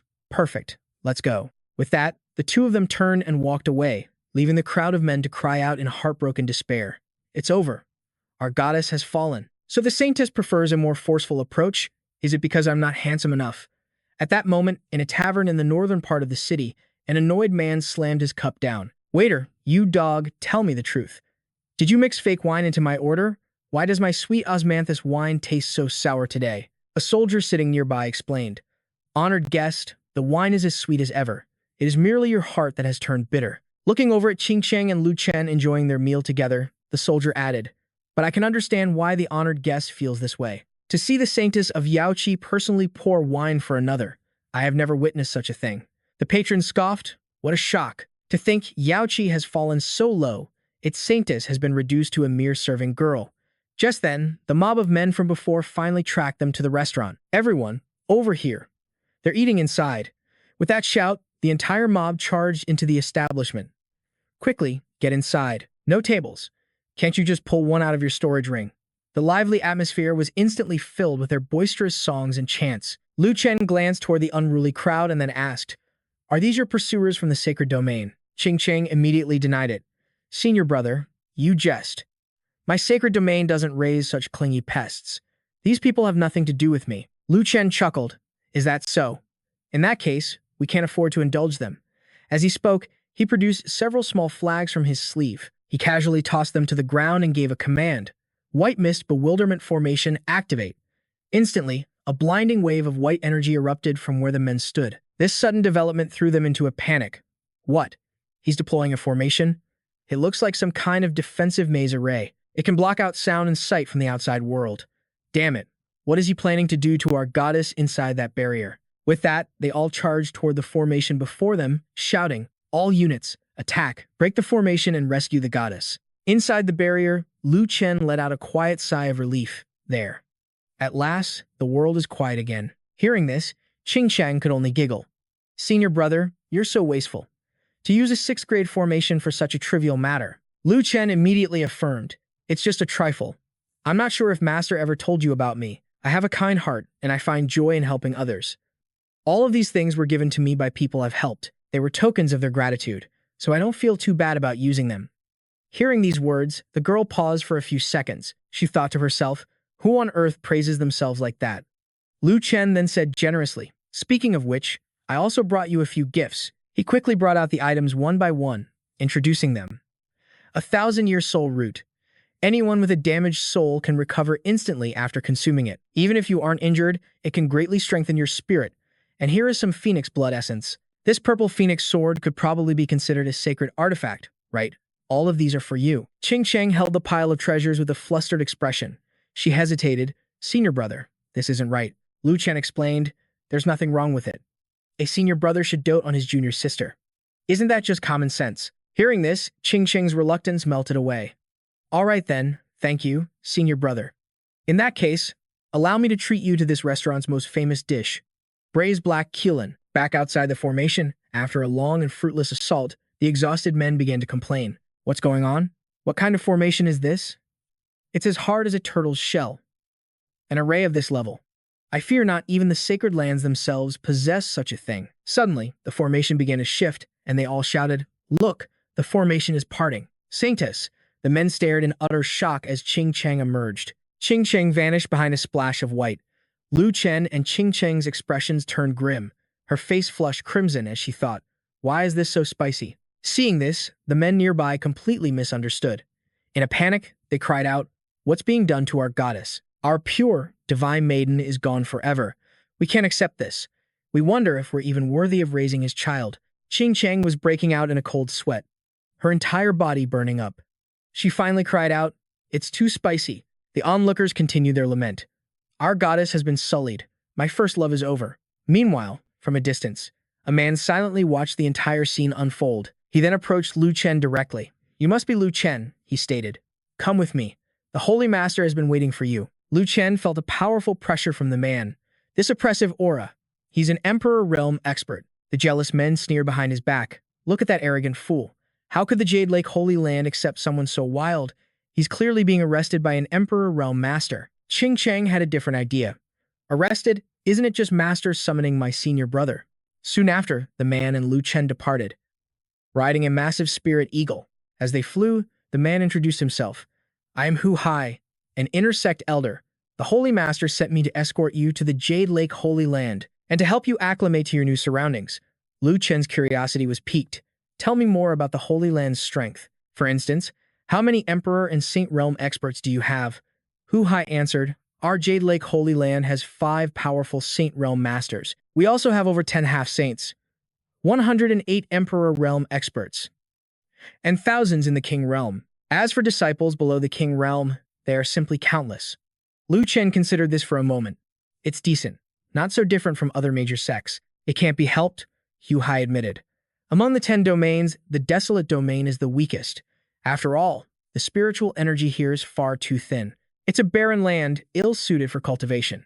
Just then, Lu Chen's eyes locked onto something below.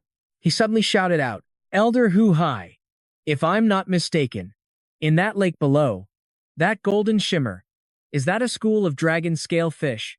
It has to be. The legendary dragon scale fish, one of the 8 treasures.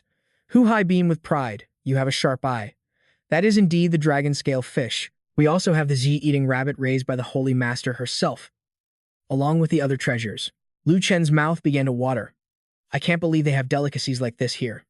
As soon as I'm done reporting to Master, I'm coming right back. Little fishies, little rabbits. Just you wait. As they approached their destination, Hu Hai spoke. All right, my duty is now complete. You must walk the final path alone. Lu Chen ascended the long flight of stairs, and in a flash, he arrived at the summit. I'm here, he whispered. He then bowed deeply and respectfully. Disciple Lu Chen pays his respects to Second Master. His second master, Yao Si, immediately began her questioning. Su Yingxia said you departed 3 months ago. Why did it take you so long to arrive at the holy domain? Her brow furrowed with displeasure. Or did you perhaps think my tutelage is inferior to Su Yingxia's and intentionally dragged your feet? Lu Chen quickly answered, of course not. I merely took a detour to the Daki kingdom to visit my father. He then presented her with a gift. Oh, and second master. This is a 1,000-year ice lotus. Your disciple acquired it especially for you, in hopes that your youthful beauty will last for eternity. An ageless face. Yao Shi accepted the ice lotus, a slight smile on her lips. You certainly know how to talk, you little brat. You caused quite a storm back in the main holy domain. So tell me, how does the younger generation of our desolate domain compare to the one your first master presides over? Lu Chen didn't hesitate for a second. Weak. Incredibly weak. They can't even be compared to the geniuses of the main holy domain. Oh, is that so? Yao Shi said coolly. Then you of all people have no excuse to slack off. For the foreseeable future, you will stay here and begin cultivating the introductory level of the thunderclap body tempering art. Lu Chen's mind raced, a technique that uses lightning to temper the body. That sounds insanely dangerous. He immediately tried to make a run for it. Master, I don't think that's necessary. In fact, I just remembered I left something very important at the tavern below. I'll go get it right now. Lu Chen tried to bolt, but an invisible force held him in place. Yao Shi descended gracefully. Now, that doesn't sound like the Lu Chen I know. Weren't you the one who suppressed the Holy Land's chosen successor, who captured the demon clan's saintess and made her your handmaiden? You did one earth-shattering thing after another. You didn't seem to know the meaning of fear back then. She leaned in and whispered in his ear. So why does a simple body-tempering art have you shaking in your boots? Just look at that terrified expression on your face. Now then, my good disciple, how many thunder formation flags are you carrying? Let me just take a peek inside your storage bag. It's time to begin. Your bone-tempering journey. Lu Chen cried out in pure terror. Master, no. But his pleas fell on deaf ears. Now, hand over that storage bag like a good boy. With the bag in her hand, her eyes scanned its contents. My. Thunder-controlling flags from grade 4 all the way to grade 7. Very good. It seems Su Yingxia prepared you quite thoroughly. Her words struck Lu Chen like a bolt of lightning. He thought, wait, what? Don't tell me. The flags, first master gave me, weren't for defeating enemies. Were they meant to bring me a world of pain instead? Have my own masters set me up? You bunch of 1,800-year-old geezers, tricking an innocent young man like me. This world is truly a wicked place. Suddenly, Yao Shi turned to him and said, no wonder, Su Yingxia said they treated you like a monster in the sacred domain. You must have made enemies everywhere you went. Seeing Lu Chen's pathetic expression, she tried to console him. But don't worry. Here in my wasteland, you can continue to be as lawless as you want. Go ahead, wipe out all the saints and their sacred lands. You can even capture all the saintesses and make them your wives. If you have any requests, you can tell your master anytime. If anything happens, your master will take care of it for you. Hearing this, Lu Chen burst out laughing. Master, you're the best. Then my first request as your disciple is to not cultivate this technique. Yao Shi shot him down instantly. No. Request denied. Lu Chen's face fell into despair. Huh. You're going back on your word already? Master, have you no martial virtue? Just then, Yao Shi gave a command. Chen Yu, come out. Immediately, a woman stepped forward, her voice crisp. Sacred Master, what are your orders? Your subordinate, Chen Yu, awaits your command. Yao Shi issued her request. Prepare this boy for body tempering. His training begins in 3 days. Start with the level 4 Imperial Lightning Array and strike every single inch of his body with lightning. As the Sacred Master commands, Chen Yu replied. Yao Shi then stepped closer to the young man, her voice a low warning. My dear disciple, your master has to go out for a while. You had better train properly, or else I'll spank you when I return. Yes, I will obey you, master, Lu Chen replied meekly. After she left, it was Chen Yu's turn to speak. All right, the Sacred Master is gone. She removed a talisman from behind Lu Chen's hair and said seriously, Young Master Lu, let's be on our way. Suddenly, Lu Chen started laying on the flattery thick. You must be Senior Chen Yu, right? Master's most trusted steward. This humble little brother has never seen anyone as beautiful as a celestial fairy. A beauty like yours is a once-in-a-millennium sight. Your beauty is like a hibiscus blossom, putting flowers and the moon to shame. Seeing right through him, Chen Yu replied, Young Master Lu, if you have something to say, just say it. Lu Chen asked awkwardly, Well, Sister Yu, can we negotiate a little? I really don't want to cultivate the thunderclap body tempering art. Could you just pretend you never saw me? Chen Yu replied indifferently. Is that all? Are you finished? Yes, that's all, the young man replied. Then let's go. It's time to prepare for your training. And with that, Chen Yu started dragging Lu Chen away. Stunned, the young man suddenly dug his heels in. So negotiation is off the table. Looks like I'll have to save myself. He immediately took out a set of robes and presented them. The Cloud Silk Robe, a top-tier defensive magical treasure woven from natural celestial silk. It can nullify an attack from a saint-level expert. I'm giving this to you, Sister Yu, as a meeting gift. A small token of this little brother's sincerity. Chen Yu accepted the treasure, looking pleased. The robes are very beautiful. Thank you, young Master Lu. I like them very much. Lu Chen grinned, satisfied. It's nothing, sister. So, about our little arrangement, he thought to himself. My Grandmaster was right after all. There's nothing in this world that money can't solve. He was certain that he had successfully bribed Chen Yu, but to his shock, she remained completely unmoved. Well then, let's go. It's time for your training. Lu Chen's face twisted in disbelief. Wait a minute, Chen Yu. Didn't you just accept my gift? Why are you still dragging me off to train? Chen Yu tilted her head in confusion and asked, Wasn't that a meeting gift that young Master Lu gave me? What does that have to do with supervising your cultivation? Of course, I won't accept something for nothing. I'll be even stricter in helping you achieve success sooner. Hearing this, Lu Chen wanted the ground to swallow him whole. He cursed inwardly, Unbelievable. What a bunch of awful people. Did you think this was what my bribe was for? You're all a bunch of man-eating demons who don't even spit out the bones. Chen Yu led him to the formation array and said softly, The Sacred Master has given you 3 days to comprehend the mantra of the Thunderclap body-tempering art. After 3 days, I will officially activate the array and use its lightning to temper your physical body. Oh, and you brought over 400 formation flags, so don't even think about breaking the array to escape. Just focus on your training. Lu Chen looked on with curiosity. I just hope the power of this array isn't too strong. As he spoke, he reached out and lightly touched the formation. Instantly, a massive bolt of lightning slammed into him, making him scream in agony. What the hell is this? Master, let me out. End this hellish life now. 3 days later, Chen Yu officially began the training. We see a shirtless Lu Chen already wailing. Sister Yu, spare me. I'm dying. He put on a pathetic face and begged, Please stop. I really can't take any more. I don't have a single drop of energy left. While he was sprawled on the ground, gasping for breath, Chen Yu took the opportunity to report to the Sacred Master. Lu Chen's cultivation was progressing flawlessly. Yao Shi chuckled from the mirror, remarking, Well now, that's a unique hairstyle you've got there, disciple. Lu Chen shot back, Master, don't you dare mock me from that mirror. I hope you get struck by lightning too. Before he could finish his sentence, a bolt of lightning slammed into Lu Chen. It's toxic, he cried out in shock. Yao Zi just laughed from inside the mirror. Excellent, that's the spirit. Chen Yu, continue his training. As you command, as you command. Chen Yu answered respectfully, then turned to comfort Lu Chen. Hang in there. 1 hour is plenty for your first time with lightning refinement. Hearing this, Lu Chen shot to his feet, asking excitedly, Wait, has it been an hour already? Am I finally done? Chen Yu answered with a weary sigh. You've only been training for 22 minutes and 37 seconds. We're not even halfway there. Lu Chen almost choked with indignation. He shouted in frustration, I still have to suffer through half of this? Damn it. Next time, don't say a word until the full hour is up. A day later, during his training, Lu Chen was desperately trying to escape, screaming, Damn you, stop hitting me. Stop it. And just like that, after a week, his legendary escape skills had reached a whole new level. His new motto, If I run fast enough, the lightning can't catch me. Chen Yu, watching from the side, made an observation. Not bad. It seems the young master has fully adapted to the level 4 array. A month later, Lu Chen successfully controlled the lightning within the sacred grounds.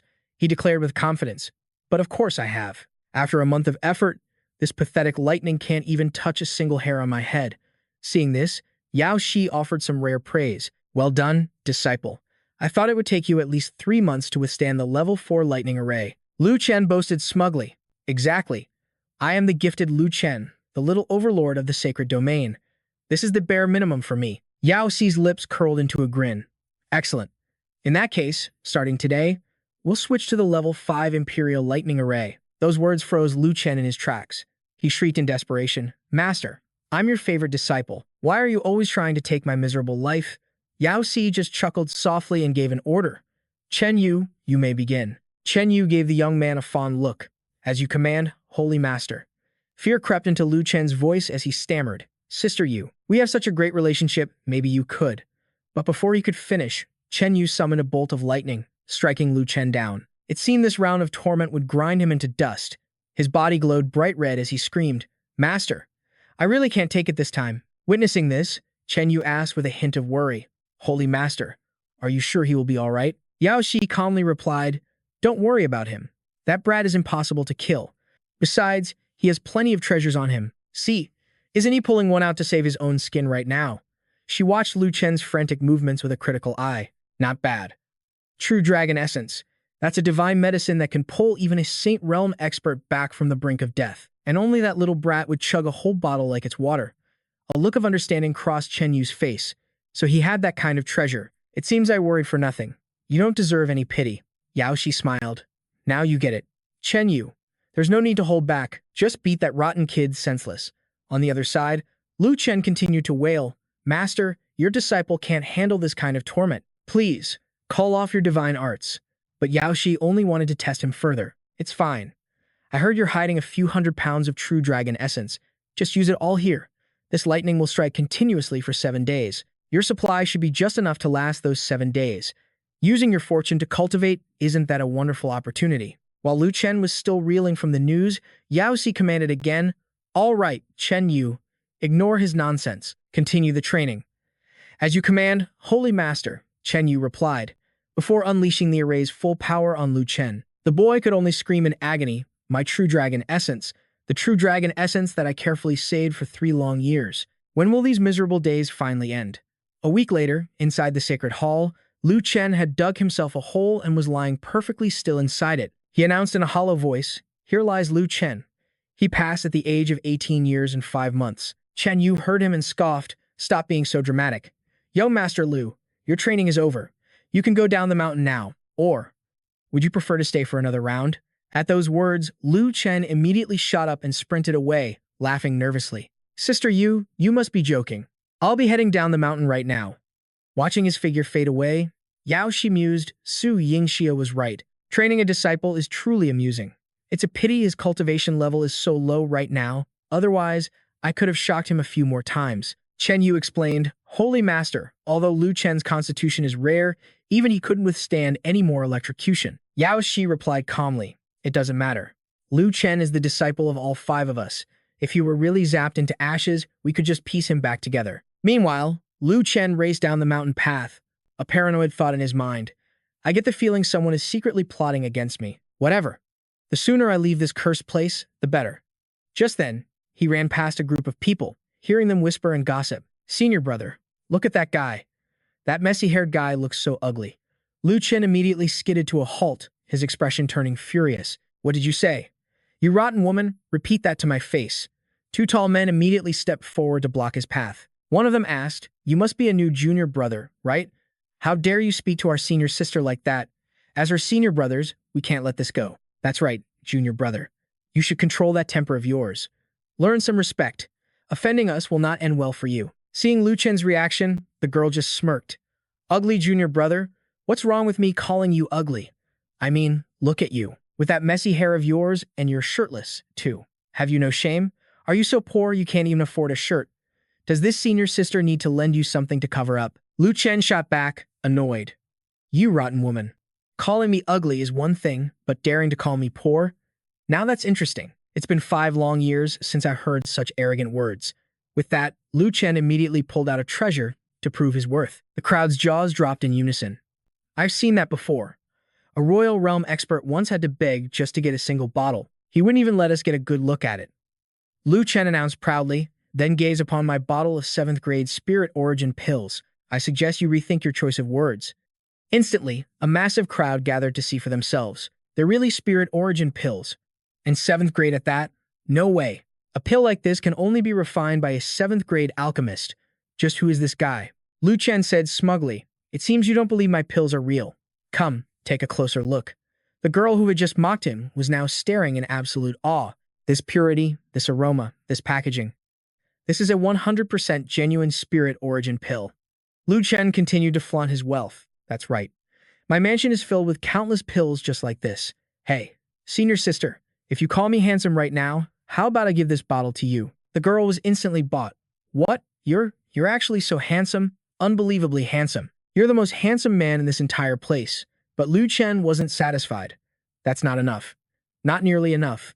I'm not feeling it yet. Seeing this, the girl latched onto his arm and cooed. Don't you see it? The Milky Way in the sky flows just for you. Maidens under the moon pine for you. Widows in the East District guard you, and the princess of the Western City grows weak in your presence. The word handsome can't even begin to describe you. When you show your face, no one in heaven or on earth can compare.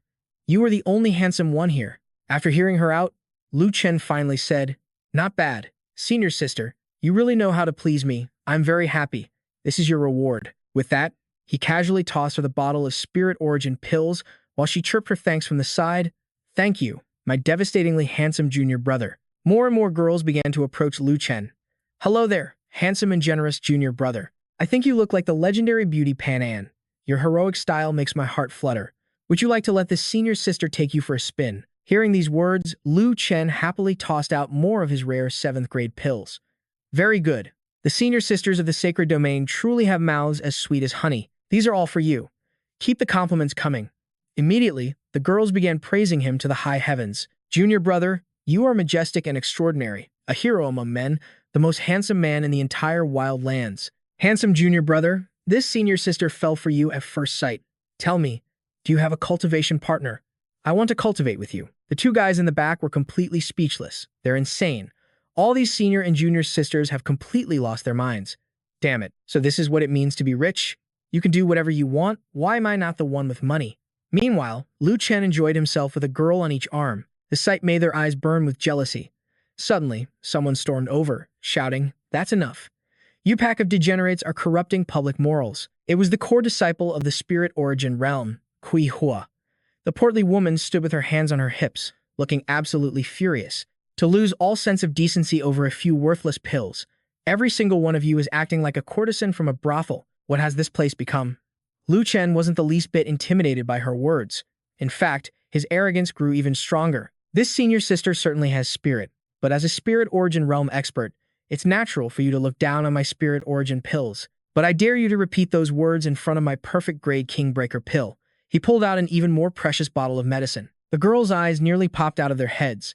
A Kingbreaker pill can allow a spirit origin expert to directly ascend to the king realm. It's a single step to the heavens. Lu Chen stepped closer to Kui Hua, taunting her. Well, senior sister, why don't you say something nice for me to hear? It's not like I couldn't consider giving one to you. The portly woman was stunned into silence, unable to utter a single word. Suddenly, a voice from behind came to the main character's defense. This chubby senior sister is being far too harsh. I happen to think our junior brother is quite handsome. That messy hairstyle is quite charming, actually. Tang Jing deliberately flattered Lu Chen. She moved in close, exuding a deadly, seductive charm. Junior brother, you were born devastatingly handsome. It's only natural that those junior sisters went crazy for you. It's perfectly understandable, really. Tang Jing then whispered into Lu Chen's ear, Junior brother, since you have no use for that Kingbreaker pill right now, why don't you give it to this senior sister? But Lu Chen didn't fall for her act. He kept a level head and replied, So this was your true intention, senior sister. That's easy to arrange. You just have to agree to one tiny request of mine. Just give me a little kiss, and the pill is yours. Hearing his demand, the color drained from Tang Jing's face. She immediately recoiled, backing away from this lecture. What? Kiss you? Lu Chen replied calmly. That's right. I'm tired of sweet talk. Let's get straight to the action. The guys in the back were seeing red with rage. All they could do was curse from the sidelines. You bastard. That degenerate thinks he can be so shameless just because he has a little dirty money. Senior sister Tang Jing, don't pay any attention to this thick-skinned jerk. You've already given him too much face. Tang Jing panicked, desperately trying to bargain. Junior brother, can we please change the condition? Lu Chen was practically drooling, looking like a total creep. Change the condition, you say? How about I let you kiss me instead? But you see, I'm a pretty shy guy and rarely take the initiative. If senior sister agrees, then I'm all yours. Tang Jing wanted to die on the spot. It was like jumping out of the frying pan and into the fire. Lu Chen's friendly demeanor vanished in an instant. So, is senior sister refusing? Are you looking down on me? Fine. I'm sure there are plenty of others who'd be thrilled to agree. I'll just go find them instead. Tang Jing quickly softened her tone, pleading with the main character. No, junior brother, you've misunderstood. I'm not that kind of person. She put on a bashful act like a young maiden. It's just... Junior brother is so handsome, I was just flustered for a moment. So now, let me give you that kiss. The senior brothers watching from behind couldn't believe their ears. Their jaws dropped to the floor. Senior sister Tang Jing, don't. Damn it. Even she's been seduced by his money, becoming another one of his captives. Having gotten his way, Lu Chen flashed a wicked grin. He pointed to his own cheek. Come a little closer. Kiss me right here. Just as Tang Jing's plump lips were about to reach him, he stopped her. Oh, by the way, is this senior sister's first kiss? Your junior brother here is as pure as. Of course it was my first kiss. What kind of person do you take my senior sister for? Do you think I'm some easy girl? Hearing her response, Lu Chen leaned in until his lips were inches from hers. Good. Then I'll accept that kiss. Watching the steamy scene unfold, the other men felt a burn worse than chili peppers. Damn it. Another senior sister shamed, selling herself out for money. So this is all she's worth. I wish I was the one with the cash. After composing herself, Tang Jing brought up the deal. Junior brother, I've kissed you. Are we good now? Lu Chen actually had a sense of honor. He calmed her down, saying, Relax, senior sister. I'm not the type to use someone and run. This is for your services. Take good care of it. Lu Chen handed the king-breaking pill to Tang Jing. Just a moment ago, she was furious. But holding the priceless pill, her smile stretched from ear to ear. Not bad at all. A top-grade pill. Thank you, junior brother. Lu Chen replied with a suave smile. Senior sister earns her keep with her own skills. Of course, I have to give you the absolute best. Instantly, a swarm of other senior sisters rushed over, trying to steal a kiss from our main character. Junior brother, I want a kiss too.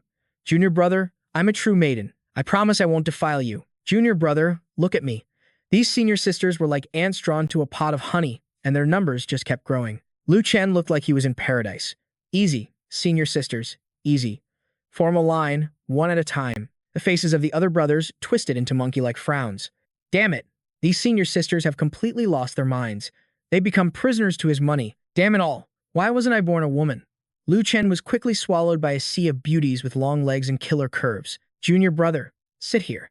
Is that comfortable enough? Is it soft? Is it smooth?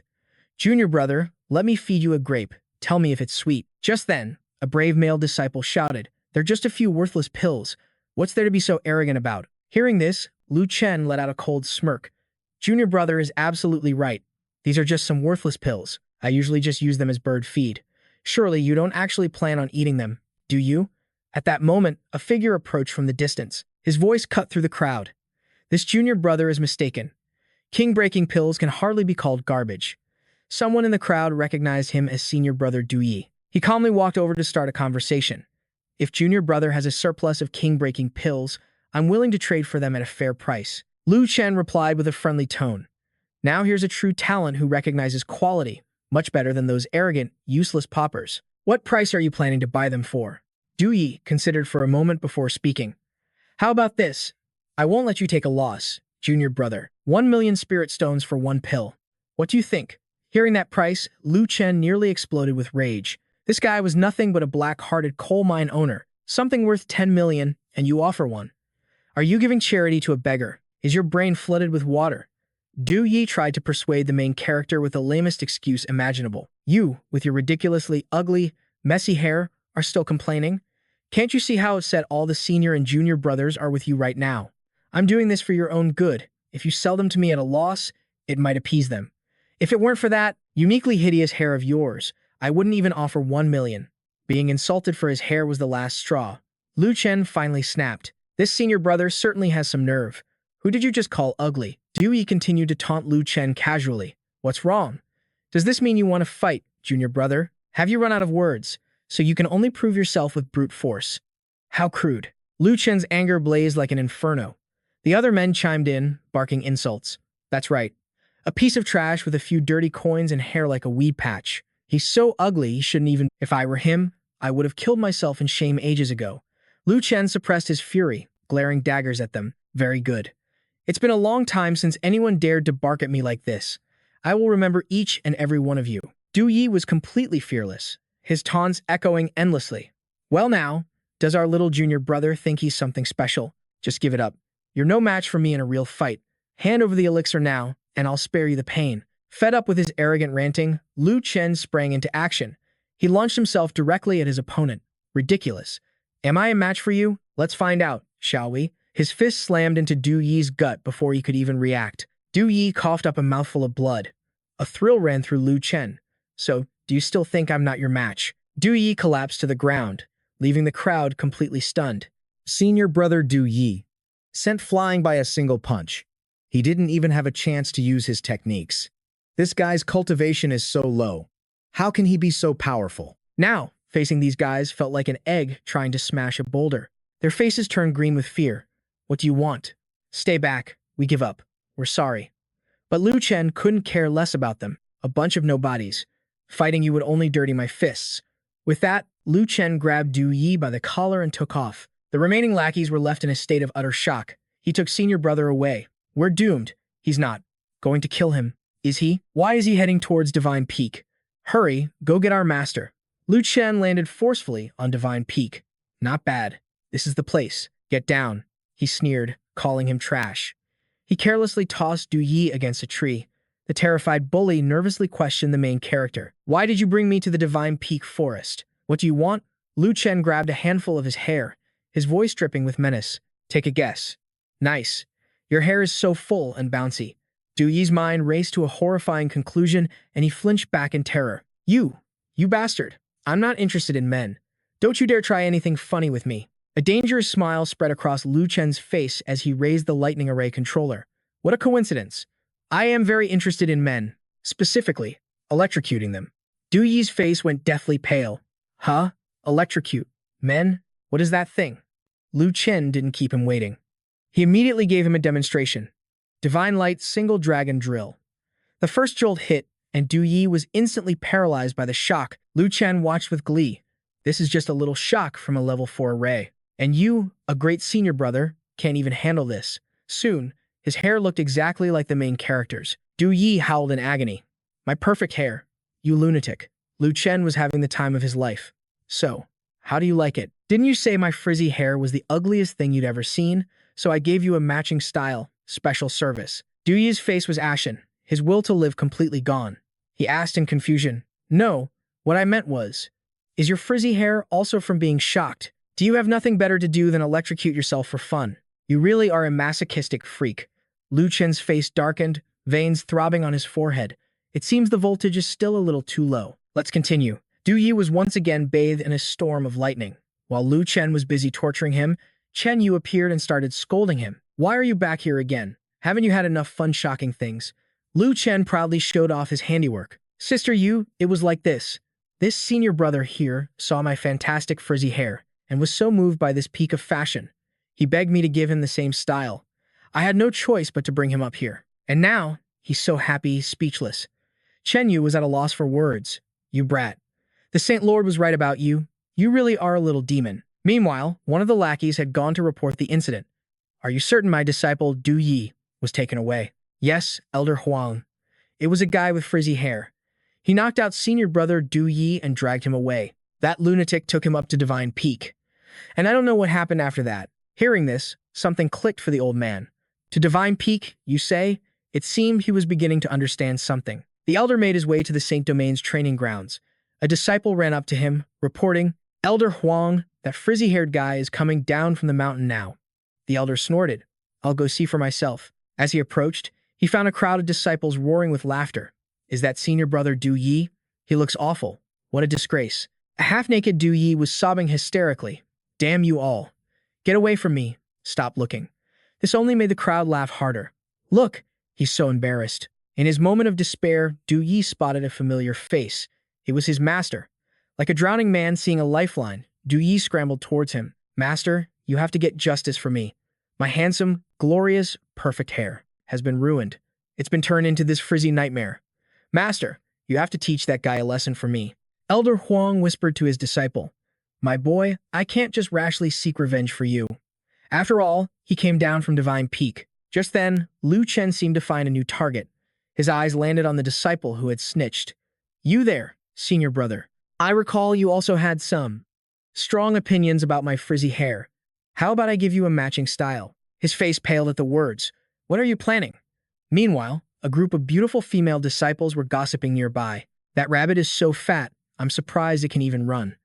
I know, right? Suddenly, one of them brought up a recent hot topic. Oh yeah, have you guys heard? A lot of the male disciples have been getting frizzy perms lately. It's seriously hideous. Xing Sheng overheard them and was just as confused. A frizzy perm? Their sense of style is awful. How did that become a trend? I have no idea. It must be some kind of low-class taste. But suddenly, a male voice cut into their conversation. Junior sisters, you are gravely mistaken. The frizzy perm is the pinnacle of worldly style.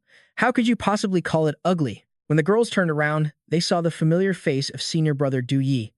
You mean you're still rocking that frizzy hair from the other day? You love your hair more than life itself. How could you bear to have a frizzy mess like that? The girls couldn't help but burst out laughing. Lu Chen, hidden within the illusion, was shocked to hear their mockery. Is that so? So this is the kind of guy Du Yi is. He had planned to impersonate Du Yi to stir up some trouble. But he never expected to run into people who actually knew him. He was almost exposed. It turns out Lu Chen had created an illusion of Du Yi and was going around causing mischief. As he stood there chatting with the girls, Ching Ching watched from behind, lost in thought. Why does this Du Yi give me such a strange sense of familiarity? Just then, another uninvited guest appeared, approaching our main character. Hey, Du Yi, so this is where you are, flirting with the junior sisters. I've been looking for you all day. Inside, Lu Chen was panicking, but he kept a cool expression. He stammered, Do you need something? Who the heck is this guy now? Why does Du Yi have so many acquaintances? The other guy gave a bitter laugh. Brother, I'm just like you. I mocked that guy and got beaten up by the boss for it. Anyway, come with me. I have something I need to talk to you about. Lu Chen followed him to a secluded spot by a tree. Brother Du, you've really suffered. You treasure your hair more than life itself. And now, your precious hair got fried by lightning, turning it into this mess. You must be absolutely miserable inside, right? No wonder you weren't smiling like you usually do. This guy just kept rambling on, and Lu Chen was getting annoyed. Get to the point. Suddenly, the guy became extremely agitated and shouted, The point is, we finally have a chance for revenge. Lu Chen sensed an interesting opportunity and pried for more information. Oh, is that so? How interesting. Tell me the details. Without a hint of suspicion, the guy spilled everything.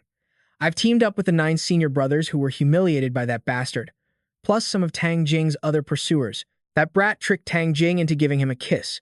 Her suitors want to join us and teach that punk a lesson. The more Lu Chen heard, the more amused he became. With so many people, are you planning to kill him? The guy looked terrified. Well, Brother Du, I never knew you had such a vicious streak. We can't do that. He's from Shenfeng Peak. He could be a disciple of the Holy Master or even a martial saint. We don't dare kill him, but we can definitely punish him.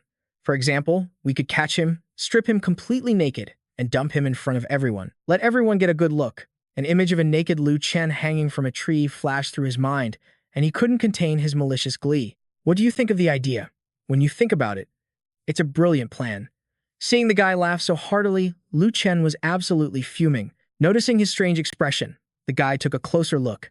Isn't it funny? Why aren't you laughing, Brother Du? Lu Chen quickly shifted his mood. It's hilarious. I'm counting on you guys. How many people have you gathered in total? The guy answered honestly, around 80 people or so. He made us the laughingstock of the entire Holy Land. No matter what, we must get our revenge for this humiliation. Lu Chen suppressed his fury and replied with a smile. Then you should get going. Contact everyone else. I'll find someone to keep an eye on Shenfeng Peak. The moment we spot him, I'll notify you immediately. The guy seemed reassured by this. All right, Brother Du. Then I'll leave the surveillance to you. As soon as you see any sign of him, come to my cave residence and tell me. After the guy finally left, Lu Chen dropped his disguise. Oh, don't worry, I'll be sure to notify you. But who's setting a trap for whom is still up in the air. After reverting to his true form, Lu Chen began plotting his next move. He originally wanted to see if he could steal the Yanji rabbit, but someone kept sweeping the area with their divine sense. Even with my saint-level speed skill, I don't want to be chased by 3 king-level experts. Then, his eyes fell on the fish tank, and another wicked idea sparked in his mind. These dragon-scale fish, they're unguarded. This could work. I've just thought of a very interesting method. To think that Saint Feng Xian is willing to pay 100 spirit stones for the simple task of feeding these dragon-scale fish. I bet I could drain him completely dry. The golden-scaled fish swam to the surface, waiting to be fed. But suddenly, one of them was instantly skewered. The fishkeeper's face turned pale with horror. A dragon-scale fish. Who did this? He followed the trajectory of the impaled fish and spotted the culprit. You bastard. Where did a brat like you come from? How dare you touch the saint's fist model? Lu Chen once again disguised himself as Du Yi to cause some trouble. He put on a devious face and retorted, So what if I did? My name is Du Yi, and my master is a King Realm expert. After all, a Saint Realm master won't bother with a small fry like me. The fishkeeper nearly coughed up blood in anger. A King Realm? You dare touch a saint's belongings? Even a king would be useless here. Lu Chen paid those words no mind and simply ran off with the fish. That's right, I stole the fish. What are you going to do about it? Catch me if you can. Damn it, guards. Get over here and stop that little thief. Holding the fish in his hands, Lu Chen couldn't stop his mouth from watering. Should I steam it later? Or maybe braise it? Forget it. Nothing beats grilling it primitive style. But on his way back, his luck ran out when he came face to face with the real owner of his disguise. Du Yi was stunned to see a perfect copy of himself. Huh? What kind of demon are you? How dare you transform into my appearance? Lu Chen, completely shameless, continued the act to the very end. What a ridiculous little monster. I'm the one who should be asking the questions here. Who gave you the right to impersonate someone from the Du family? Without waiting for an answer, Du Yi lunged forward. You damn imposter. I'll beat you until you show your true form. Die. Lu Chen didn't hesitate, throwing a punch straight at Du Yi's face. You're the one who should be prepared to die. With a single strike, Du Yi collapsed in a heap. Utterly pathetic. He couldn't even withstand one of my punches. And this guy dares to call himself the real Du Yi? With that thought, Lu Chen dropped his disguise. He pondered for a moment. Letting the real Du Yi wander around freely could easily ruin all of his plans. Better to be safe. Finding a secluded cave on Sacred Peak, Lu Chen dragged the unconscious Du Yi inside, planning to lock him away. He placed a powerful sealing formation over the cave's entrance. Once it was done, he felt a sense of relief. This time, there would be no loose ends. Now then, time to go catch some more dragon-scale fish. Meanwhile, in the saintess's training chamber, Qingcheng was in deep cultivation. Yao Si appeared, checking in on her disciple. Qingcheng, how is your training progressing today? Qingcheng paused her meditation and replied dutifully, Master, everything is fine today. It's just about senior brother. Hearing his name, Yao Si couldn't help but smile. Lu Chen. What kind of trouble has that little rascal gotten into now? Qingcheng thought back to the Du Yi she had met, who seemed suspiciously like her senior brother in disguise. But she kept the thought to herself. It's nothing. I was probably just overthinking it. Yao Shi could read her disciple like an open book. Oh, I doubt you were overthinking it. Your senior brother is a world-class troublemaker. He's bound to cause some kind of uproar while he's here. Just you wait. Qingcheng looked at Yao Si's amused expression with a puzzled look. Master, why does it seem like you're quite happy about whatever senior brother is up to? Yao Si laughed cheerfully. Of course not. I'm merely hoping he gets into some fights and steals a few treasures. These things are all part of his training, and besides, he is my disciple. Even if the heavens fall, I'll be here to prop them up for him. Elsewhere, Lu Chen placed a golden-scaled fish on a table, admiring it as he planned his meal. The dragon-scale fish is a rare delicacy, and incredibly nutritious. He sliced open its belly with a sharp knife, removed the organs, and began scraping off the scales. He deboned the fish, seared it over a low flame, and added fragrant herbs, dill, and chopped scallions for flavor. A fish this massive. After I finish eating, even someone like me who needs an incredible amount of power should be able to achieve a breakthrough. As the fish was grilling, Du Yi began to stir. Where is this? Seeing the infuriating face looking down on him, Du Yi realized who it was. It's you, Lu Chen. You kidnapped me. And now, you're casually grilling a fish to eat? Is that a dragon-scale fish? So it was you. You're the bastard who did this. Why did you impersonate me to steal the dragon-scale fish? We have no grudge against each other. Du Yi seed, cursing nonstop. Getting annoyed by the noise, Lu Chen snapped at him. You're so loud. Do I really need a personal grudge against you to do what I want? He slapped a seal over Du Yi's mouth. There. Now shut up and obediently watch a gourmet master grill his fish. I have to admit, though, your face is incredibly useful. While you were unconscious, I used it to go steal a few more fish. I have to show some respect to my father, after all. Du Yi's mind was about to explode with rage, but there was nothing he could do. Putting the matter aside, Lu Chen focused again on the magnificent feast before him. No more talk. The aroma of the fish is already making my mouth water. But just as the bite reached his mouth, he was interrupted by someone else. That smells incredible. What are you making? Eating something this delicious all alone in secret. Chen Yu appeared suddenly behind the main character, nearly scaring the soul out of him. You scared me to death. Oh, it's you, Sister Yu. I'm just eating some fish. Want some? Don't mind if I do. Chen Yu snatched the piece of fish right from Lu Chen's hand, leaving him speechless. You really don't stand on ceremony, do you? You even made me feed you. Chen Yu's expression suddenly lit up. This taste. Is this a dragon-scale fish? Isn't this one of the fish raised by that notorious old miser? It truly is a delicacy of the mortal world. Lu Chen had no clue what she was talking about and just stared at her blankly. Old miser? What in the world is she talking about? What does some old cheapskate have to do with my fish? No one can get their hands on that old man's fish, yet Lu Chen is grilling one right now. This made Chen Yu extremely curious, so she decided to use her spiritual power to take a look. Let's see what's really going on here. What was all the commotion? Chen Yu sent out her spiritual sense to investigate. Her soul drifted out, soaring through the air to listen in on the gossip. Did you hear the news? The dragon scale fish has been stolen. That's right, and they say Du Yi was the one who did it. My heavens, what an unbelievably bold move. While she was busy eavesdropping, someone suddenly noticed her presence. Chen Yu, your spiritual sense seems to have a lot of free time. Help me find the fish thief. So, it was the legendary Xian the Miser. Chen Yu couldn't help but mock him. Isn't this Xian the Miser himself? I heard your fish was stolen. We told you to share some with us, but you refused. Getting robbed was exactly what he deserved. The old man's face turned black as soot, losing his precious fish and getting mocked for it. You wicked woman.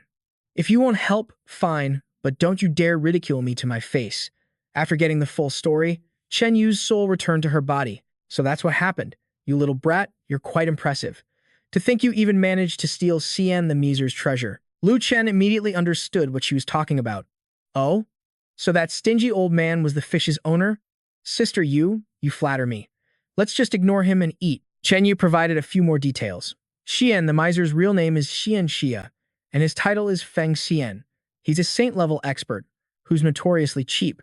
It's because of his stinginess that all his peers gave him the nickname Xian the Miser. The only reason he ever gave up any fish was when the Saint Lord himself personally asked, and even then, he only reluctantly parted with two. The fact that we get to eat a dragon-scale fish today is all thanks to you. Hearing this only made Lu Chen prouder. So that's how it is. Then what are we waiting for? Let's eat. Chen Yu shamelessly lunged for the food. Exactly. You might not get a chance to eat this even once a year. Lu Chen hadn't even grabbed a single piece before she started snatching it all. Sister Yu, have some decency. Even if you haven't eaten this in a year, don't be so frantic. Chen Yu's hands and mouth moved in perfect sync as she kept grabbing more. You just don't understand the divine flavor of the dragon-scale fish. The taste of the dragon-scale fish was absolutely heavenly. Lu Chen was so mad he could spit blood. Of course I don't know. I haven't even had a single bite. Seeing his reaction, Chen Yu burst out laughing. Look at your petty little face. It's not like I'm not letting you eat any of it. All right, I'm full now. The rest is for you. Lu Chen, the freeloader, was getting insulted on top of everything. Lu Chen cursed her. Damn it. You eat so much. No wonder your chest is so big. And another thing, call me the handsome Lu Chen. I'm not petty at all. Finally, it's my turn to enjoy this feast. But when he looked down at the plate, the perfectly clean skeleton of the dragon-scale fish, completely stripped of meat, left Lu Chen's jaw on the floor. What? My fish. That woman finished the whole thing before she left. Even so, I've already broken through to the mid-tier transcendent realm. I never imagined the dragon-scale fish held such immense power. Even without eating the flesh, just absorbing the essence from the bones caused my cultivation to skyrocket. I can't let the rest of this go to waste. With that thought, our main character remembered the figure he left behind. My little brother, did you get a chance to eat before I caught you today? He smiled menacingly, his eyes locked on Du Yi. Du Yi was terrified. What? What do you want? Lu Chen replied, since you took the fall for me, I'll let you have this dragon-scale fish. He frantically refused. In your dreams, do you think I'm a dog? I'd rather starve to death, or jump from this very spot, than eat your leftovers. The dragon-scale fish was once known as one of the 8 greatest flavors in the world. Even immortal treasures and divine fruits could hardly compare. Lu Chen had always thought this was just a legend, until Du Yi started chewing on the bones, praising, so fragrant, truly worthy of its name. Even the bones are this delicious, he then said. My good big brother, hurry and catch another one so we can enjoy it all to ourselves. Let's try the taste of the meat together. Lu Chen replied, we'll talk about that later. Du Jingze, you just wait here patiently. Big brother, I have something I need to do. Du Yi said, take care, big brother. And remember to bring back more fish. He then thought, but why did he call me Du Jingzi? Is there some hidden meaning? Lu Chen headed out. Last time, some fool was bragging about uniting over 80 disciples who were unhappy with me, planning to make a move. Since I have some free time today, I'll just wipe them all out. Better to cut the problem off at the root and avoid future trouble. Dealing with this bunch doesn't require a high-level transformation technique that wastes spiritual power. A simple illusion charm to make them think I'm Du Yi will be enough. Arriving at the meeting spot, he called out, greetings, senior and junior brothers. How are the preparations coming along? They replied, it's senior brother Du Yi. Welcome. Weren't you supposed to be tailing that messy-haired guy? Why did you stop? Senior brother Du, has that ugly loser from Divine Wind Peak finally come down the mountain? He answered. He has appeared. I've already sent someone to follow him. You all go notify the others. I'll wait for you here. Once everyone gathers, we'll go and take care of him together. They responded.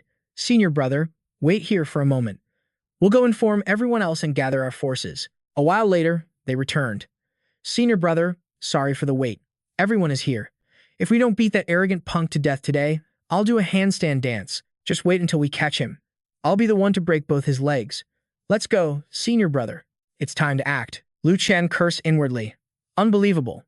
Weren't there supposed to be over 80 of them? This looks more like 200 or 300 people. So, they're trying to force my hand? But am I really that hated? Why are there so many of them? Traitors. Then he spoke up. All right, follow me this way. I'll lead. They sure picked a remote spot to meet.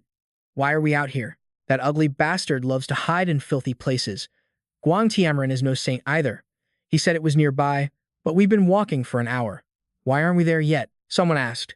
Hasn't senior brother Du Yi arrived yet? Don't tell me that Brat already left, did he? Lu Chen replied, no rush, he'll be here soon. Suddenly, someone shouted, where did that lightning come from? It must be some grand master undergoing their tribulation here. Wait a second. This is the Imperial Lightning Formation. Who ambushed us? Amidst the cries of pain, Lu Chen shouted, everyone, don't panic. The formation's weak point is in the sky. If we fly up, we can shatter it. He then charged upward with the others, who were immediately struck by lightning and began screaming in agony. Lu Chen laughed to himself. Unbelievable. They're being zapped by lightning, yet they still fly higher. Are they trying to prove the lightning can't hit them? I clearly overestimated their intelligence. Truly, 200 to 300 mindless fools. They cried out in agony, their screams for help echoing endlessly. An hour later, a young man scorched by lightning raged, I'm just an outer sect disciple who came to Divine Wind Peak for fun. Why did I end up with this hairstyle too? The person next to him said, Senior brother is truly powerful. You were standing right under that lightning and came out completely unharmed. Lu Chen offered a humble smile. Is everyone all right? Listen to me. What happened here is a secret between heaven, earth, you, and me. This incident was definitely not a coincidence. It seems we have a traitor among us. They were stunned by his words. What? You're saying there's a traitor among us? He replied. Look, our group was too large, and we were making too much noise. We were easily discovered by those Divine Wind Peak disciples. So, he deliberately sent a spy to infiltrate our ranks beforehand, who then reported our travel route, allowing them to set up a formation along our path and backstab us. There are people in our group who have no grudge against the Divine Wind disciples. It's highly likely someone like that was bribed with a large sum of money to leak information. Turns out that disciple from the Divine Wind sect was loaded after all, which means there's a traitor in our ranks. Everyone, think carefully. Who seems the most suspicious? Who could possibly be the mole? They immediately started arguing. What? Of course it's not us. That shifty-eyed guy over there practically screams traitor. Damn you, you're the traitor. Your whole family are traitors. Lu Chen just stared at the pack of idiots. Let them keep playing their little blame game. I'm out of here. These guys have clearly suffered enough. If this doesn't work, next time I'll have to use the level 5 thunder control formation. As he walked, he sensed someone nearby. It was his junior sister. What is she doing here? Qing Shang was lost in her music, playing the zither. Suddenly, a dozen swords shot into the sky. Lu Chen was amazed. I never knew my junior sister was such a high-level sound master. She spotted him. Senior brother, you're back, he said. This divine sword melody. You've truly mastered our master's teachings. The sheer power you project has reached a state where music and sword are one. An ordinary primordial spirit realm expert would be no match for you. Qing Sheng replied. Lately, senior brother is the one shining brightly in the sacred temple. That creative, messy hairstyle of yours might even become the next big trend in the temple. He felt a bit awkward. It's nothing, not even worth mentioning. Then she said, oh, right, senior brother, I saw Du Yi in the cave. He's trapped in a formation. He even begged me to let him out. Do you know who locked him in there? Lu Chen froze. What? That brat can't keep his mouth shut. Don't tell me you actually let him go, junior sister. Qing Sheng replied, of course not. He laughed loudly. You're truly the best junior sister. Don't release him just yet. I still have a use for him. And don't tell anyone else about this. In a few days, I'll treat you to a grand feast. She blushed. You big bully, senior brother. Why'd you suddenly pat my head? I'm not going to grow any taller. He replied, all right, I won't tease you anymore. So young, yet so shy. It's time for the senior brother to get back to training. I need to reach the next stage as soon as possible. Right now, besides being rich, he had tens of millions of level 5 thunder control formations, more than he could count. The leveling speed for this technique was decent, but its main drawback was the excruciating pain. A level of suffering no human should endure. No good, I have to distract myself. That's it. How about steamed deer tail, roasted duck, roasted chicken, roasted goose, braised pork, braised duck, stir-fried fish breast, stir-fried fish belly, stir-fried fish bones, stir-fried fish fillet, and fried fillet. 3 days later, Lu Chen let out a sigh of relief. Finally, it was over. The distraction technique worked wonders, but now he was starving. This was that post-enlightenment clarity after a tough job. He shot up. That's right. With my current strength, I might be able to steal the moon rabbit dew. After all, I've already stolen once. What's there to be afraid of a second time? Time to change into Du Yi's appearance and handle some important business. At the Liangting Holy Domain, Senior Sister Mao Gu said, "The profound depths of musical arts are truly hard to fathom. Your musical skill is my teacher." Qingsheng replied, "Senior Sister Mao Gu, it won't be long before you reach this realm too." Suddenly, she saw someone peeking around a corner. "Is that Du Yi?" Her senior sister was shocked. "That's him. That's Du Yi. He's that infamous character who recently stole the dragon scale fish." "Yeah, I heard Saint Xian has a citywide manhunt out for him. How dare he show his face so openly?" Qingsheng found it strange. Isn't Du Yi supposed to be locked in the stone chamber? Could senior brother have let him go? Since Du Yi is the dragon scale fish thief, maybe senior brother let him go to avoid any connection to him. Lu Chen scouted the area. Ambushes everywhere. The security is airtight. It wasn't this strict the last time I was here. The moon rabbit dew is right in front of me, but I can sense the spiritual presence of at least 2 imperial experts sweeping the area. And hidden all around are dozens of mixed royal-level spiritual senses. Did the dragon scale fish incident lead to all this extra security? Forget it. I'll head back to the mountain for now.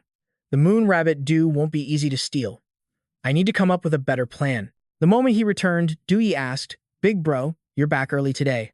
Where's the stolen fish?" He replied, "Don't even mention it. I was hoping for a change of flavor, but the moon rabbit dew was guarded like a fortress. I couldn't make a move, so it looks like we're stuck eating fish." Du Yi was stunned. "Wait a minute, you wanted to steal the moon rabbit dew too. You've already made a saint angry using my face. Don't make it any worse." Lu Chen ignored him. "Quit your whining. You're just as gluttonous as I am. I've heard you muttering about dragon scale fish in your sleep, you shameless glutton." Lu Chen took out a book. Perfect timing. "I'm cooking the fish now, but there's none for you this time." Du Yi started drooling. "There's fish to eat? Why didn't you say so, big bro? I was just kidding earlier. Even if you use my face to steal 100 times, it's no problem. So, please share a little piece with me this time." He snapped, "Shut up. Don't bother me while I'm cooking." He studied the book. "Boil the water for 10 minutes, then add pepper." Just then, Qingsheng arrived. "Senior brother, what are you cooking?" "It smells amazing," he replied. "Didn't I promise you before? I wanted to treat you to a grand feast. This is it." He was reading from a book called The Divine Chef of the East model. Qingsheng was amazed. "Incredible. Senior brother, just the smell told me this feast you cooked was on another level." Then she froze. "Is this a dragon scale fish?" Lu Chen praised her. Junior sister has a good eye, but her face paled. "Don't tell me you're the one who stole the dragon scale fish." He clarified quickly. "Don't say that. The one who stole the fish was Du Yi." Qingsheng realized. "So that lively version of Du Yi I saw, that was you in disguise, wasn't it?" He praised her again. "As expected of my junior sister, you're so sharp." Qingsheng grumbled, "I told you not to pat my head. I'm not a kid anymore." "But senior brother, why did you have to steal the dragon scale fish?" He replied, "Why steal it, you ask? Here, junior sister. Take a bite and you'll understand everything." She was stunned. It was unbelievably delicious. The spiritual energy was immense, and the texture was impossibly tender. He agreed, "Exactly. It's so good. It's one of the 8 great treasures. You can only dream of finding one. Since the sacred land had some, why not grab a few to eat?" Du Yi, his mouth finally free, yelled, "I want some too." Lu Chen shot back, "What's that?" "Little brother, only now you're thinking about how good it is. There's none left for you today. What are you pointing at?" On the other side, Qingsheng was devouring the fish, cleaning the plate completely. She praised, "This dragon scale fish is incredible. Thanks for the meal, senior brother. I'm finished." So satisfying. Lu Chen's jaw dropped. "How did you eat so fast? Are all the women from the sacred domain like this?" "This is the second time. I went through all that trouble to steal the fish, and I haven't gotten a single bite either time." Qingsheng added, The dragon scale fish truly is a delicacy, and your cooking skills are amazing, senior brother. Thank you for the treat, he sighed in defeat. I'm no match for you. As long as you're happy, junior sister. I'll handle the rest of the cleanup. Suddenly, he glared at Du Yi. What are you doing? All right, I get it. I surrender. You can deal with the fish bones. And remember to scrub the pot and wash the dishes. Then he called to Qing Sheng, junior sister. Let's go for a walk. She replied, Perfect. There's something I wanted to discuss with you anyway. Senior brother, today I was talking about you with a few friends. One of them who knows of you wants to challenge you to a duel. Lu Chen scoffed, Who is this blind fool daring to challenge me? She replied, His name is Zhou Yang, the 38th direct disciple of Saint Xian. He's already at the peak of the transcendent realm. Among all those in the transcendent realm within the sacred domain, his power ranks number 1. Rumor has it he can even defeat an original God realm expert. He's Saint Xian's most beloved direct disciple. Lu Chen replied, His record sounds decent, but junior sister, why does this Zhu Yang guy want to challenge me? She explained, This Zhu Yang is incredibly arrogant. He believes he's the undisputed king of the transcendent realm. When I told him about your achievements, I guess it piqued his interest. Now, he wants to fight you. He smirked. Junior sister, I think this Zhou Yang is actually one of your pursuers. Am I right? She blushed. Well, I might have talked about you a little too much while we were chatting. Who knew he'd suddenly want to challenge you? Men are so strange. Lu Chen understood immediately. So that's how it is, my foolish junior sister. When the woman you love keeps talking about another man, it's bound to make any suitor jealous. Qing Sheng pouted. Just ignore Zhou Yang. He thinks everyone is obsessed with him. He laughed. But wouldn't that make it look like I'm afraid of him? Junior sister, you're underestimate your senior brother, do you? Back when I dominated the Azure domain, I fought countless monstrous talents. And now you want me to back down from a mere kid in the transcendent realm. My old rivals would laugh themselves sick if they ever found out. But listen, junior sister, I have a few questions. How well do you know him? Where does he live? Does he have a powerful guardian watching his back? She blushed, asking, Why do you need to know this? You're acting so strange. When Zhou Yang travels, of course, he has a powerful protector. But right now, he's inside the Jade Pool sacred domain, so he's completely vulnerable. Oh, that's right. I heard him mention he's scheduled for a sparring match against another disciple at Black Tortoise Mountain. At the foot of Black Tortoise Mountain, the Azure Domain's Transcendent Realm disciple, Zhou Yang, was waiting with Lu Chen already there. Hey. You the handsome guy over there. Are you Zhou Yang? He replied. That's right. I'm Zhou Yang. What's it to you? Lu Chen just laughed. Just wanted to make sure. Since it's you, everything's perfect. The moment the words left his lips, Lu Chen's fist flew. I came here today for one reason, to beat Zhou Yang senseless. The blow sent his target flying, who cried out in shock. How is this possible? He's clearly only at the mid-stage of the transcendent realm. Yet he sent me flying with one punch. Just what is this guy's background? Who are you? Zhou Yang demanded. Lu Chen just sneered. Not bad, kid. You took a casual punch from me and didn't even cough up blood. The former strongest transcendent of your sacred domain really lives up to the hype. Zhou Yang growled in frustration. You damn bastard. If you won't tell me your name, fine. But you forced me to unleash my imperial armament. No matter who you are, you're dead. Judge of Hell's Banner.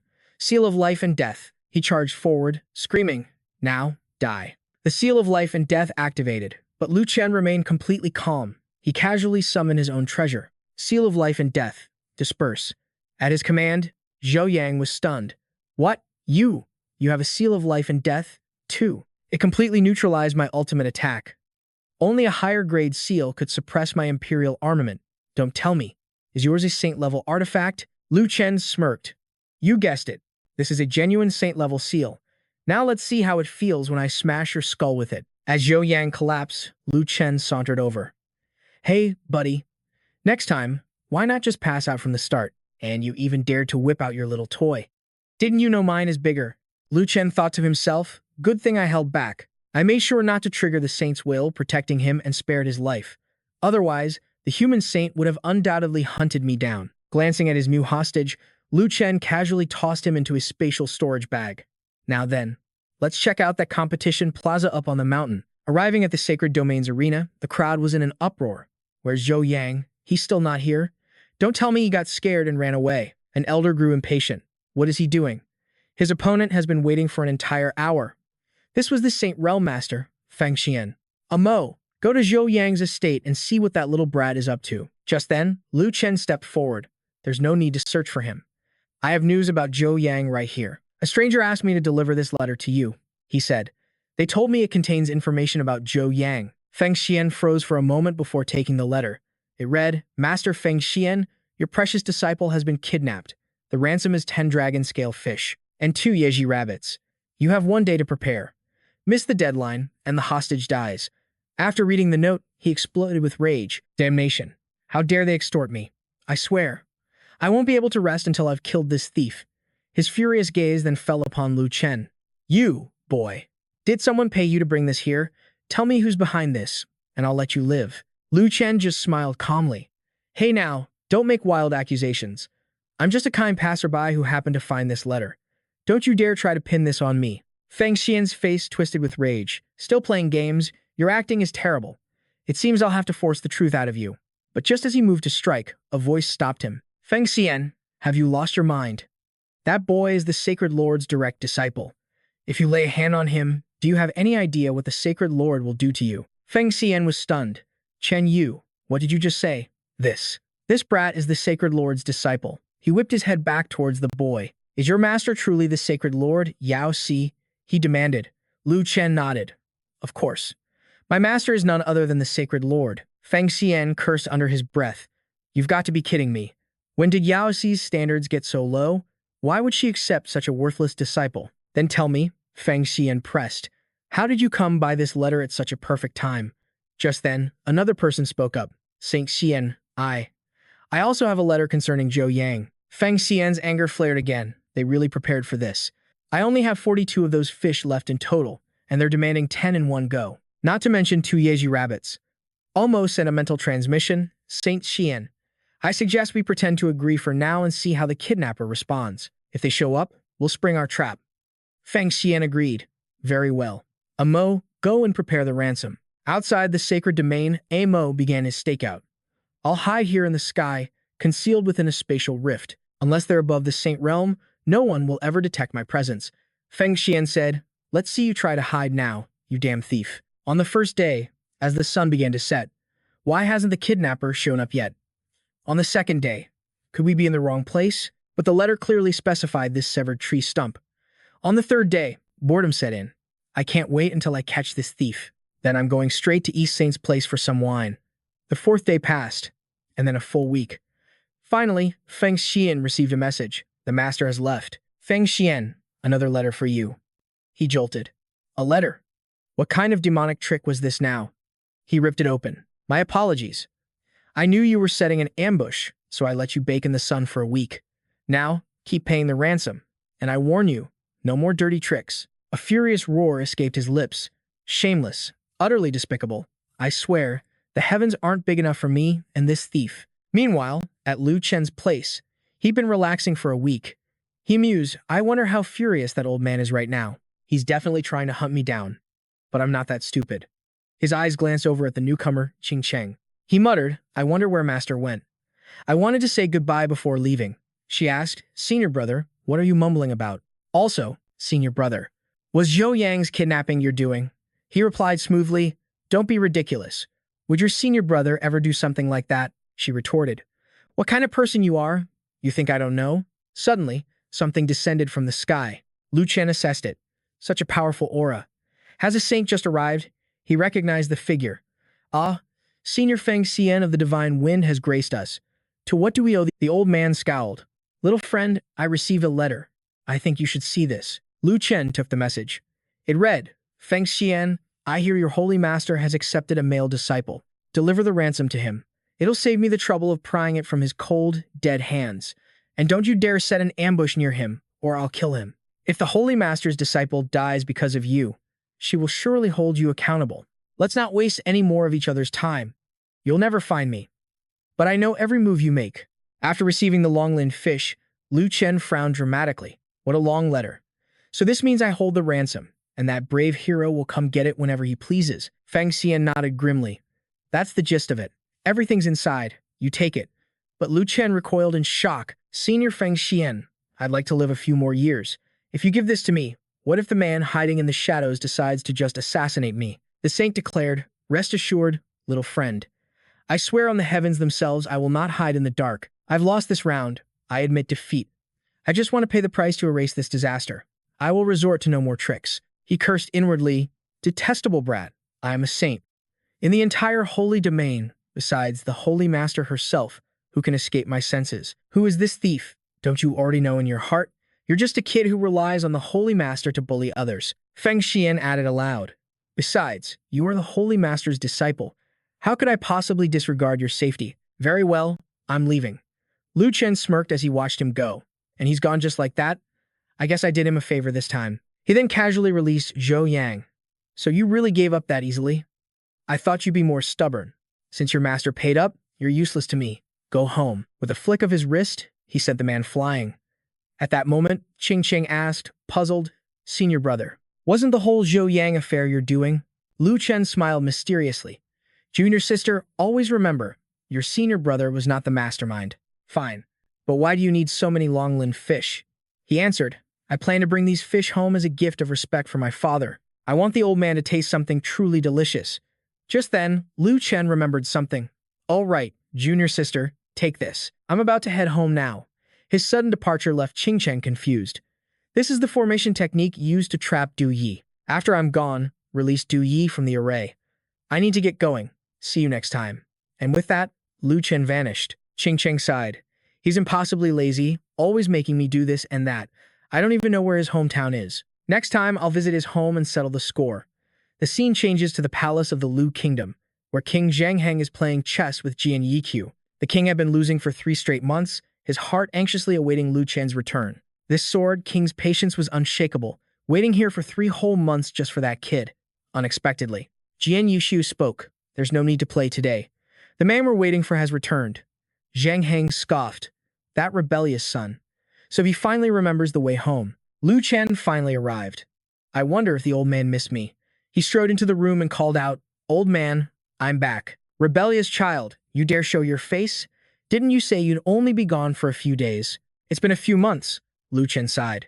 Don't even mention it. Believe me, I wanted to come back even more than you wanted me to. Suddenly, Jian Yiqiu interjected. So, you are Lu Chen. Who taught you the 1,000 Autumn Sword art? Lu Chen retorted, You must be that Sword King, and why should I tell you anything? If you won't tell me, then I'll find out for myself. In an instant, Jian Yiqiu unleashed a powerful wave of sword intent, stunning Lu Chen. Such intense sword intent. No wonder they call him the #1 expert below the Emperor realm. Few can ever master it, and only sword intent can neutralize sword intent. Lucky for me, I have it too. Lu Chen grinned, releasing his own technique, a sword intent that flowed like still water extinguishing a raging. Jian Yiqiu was completely shocked. What? Your cultivation is only at the superb realm. How can you possibly wield sword intent? And how old are you this year? Are you a heaven-sent prodigy?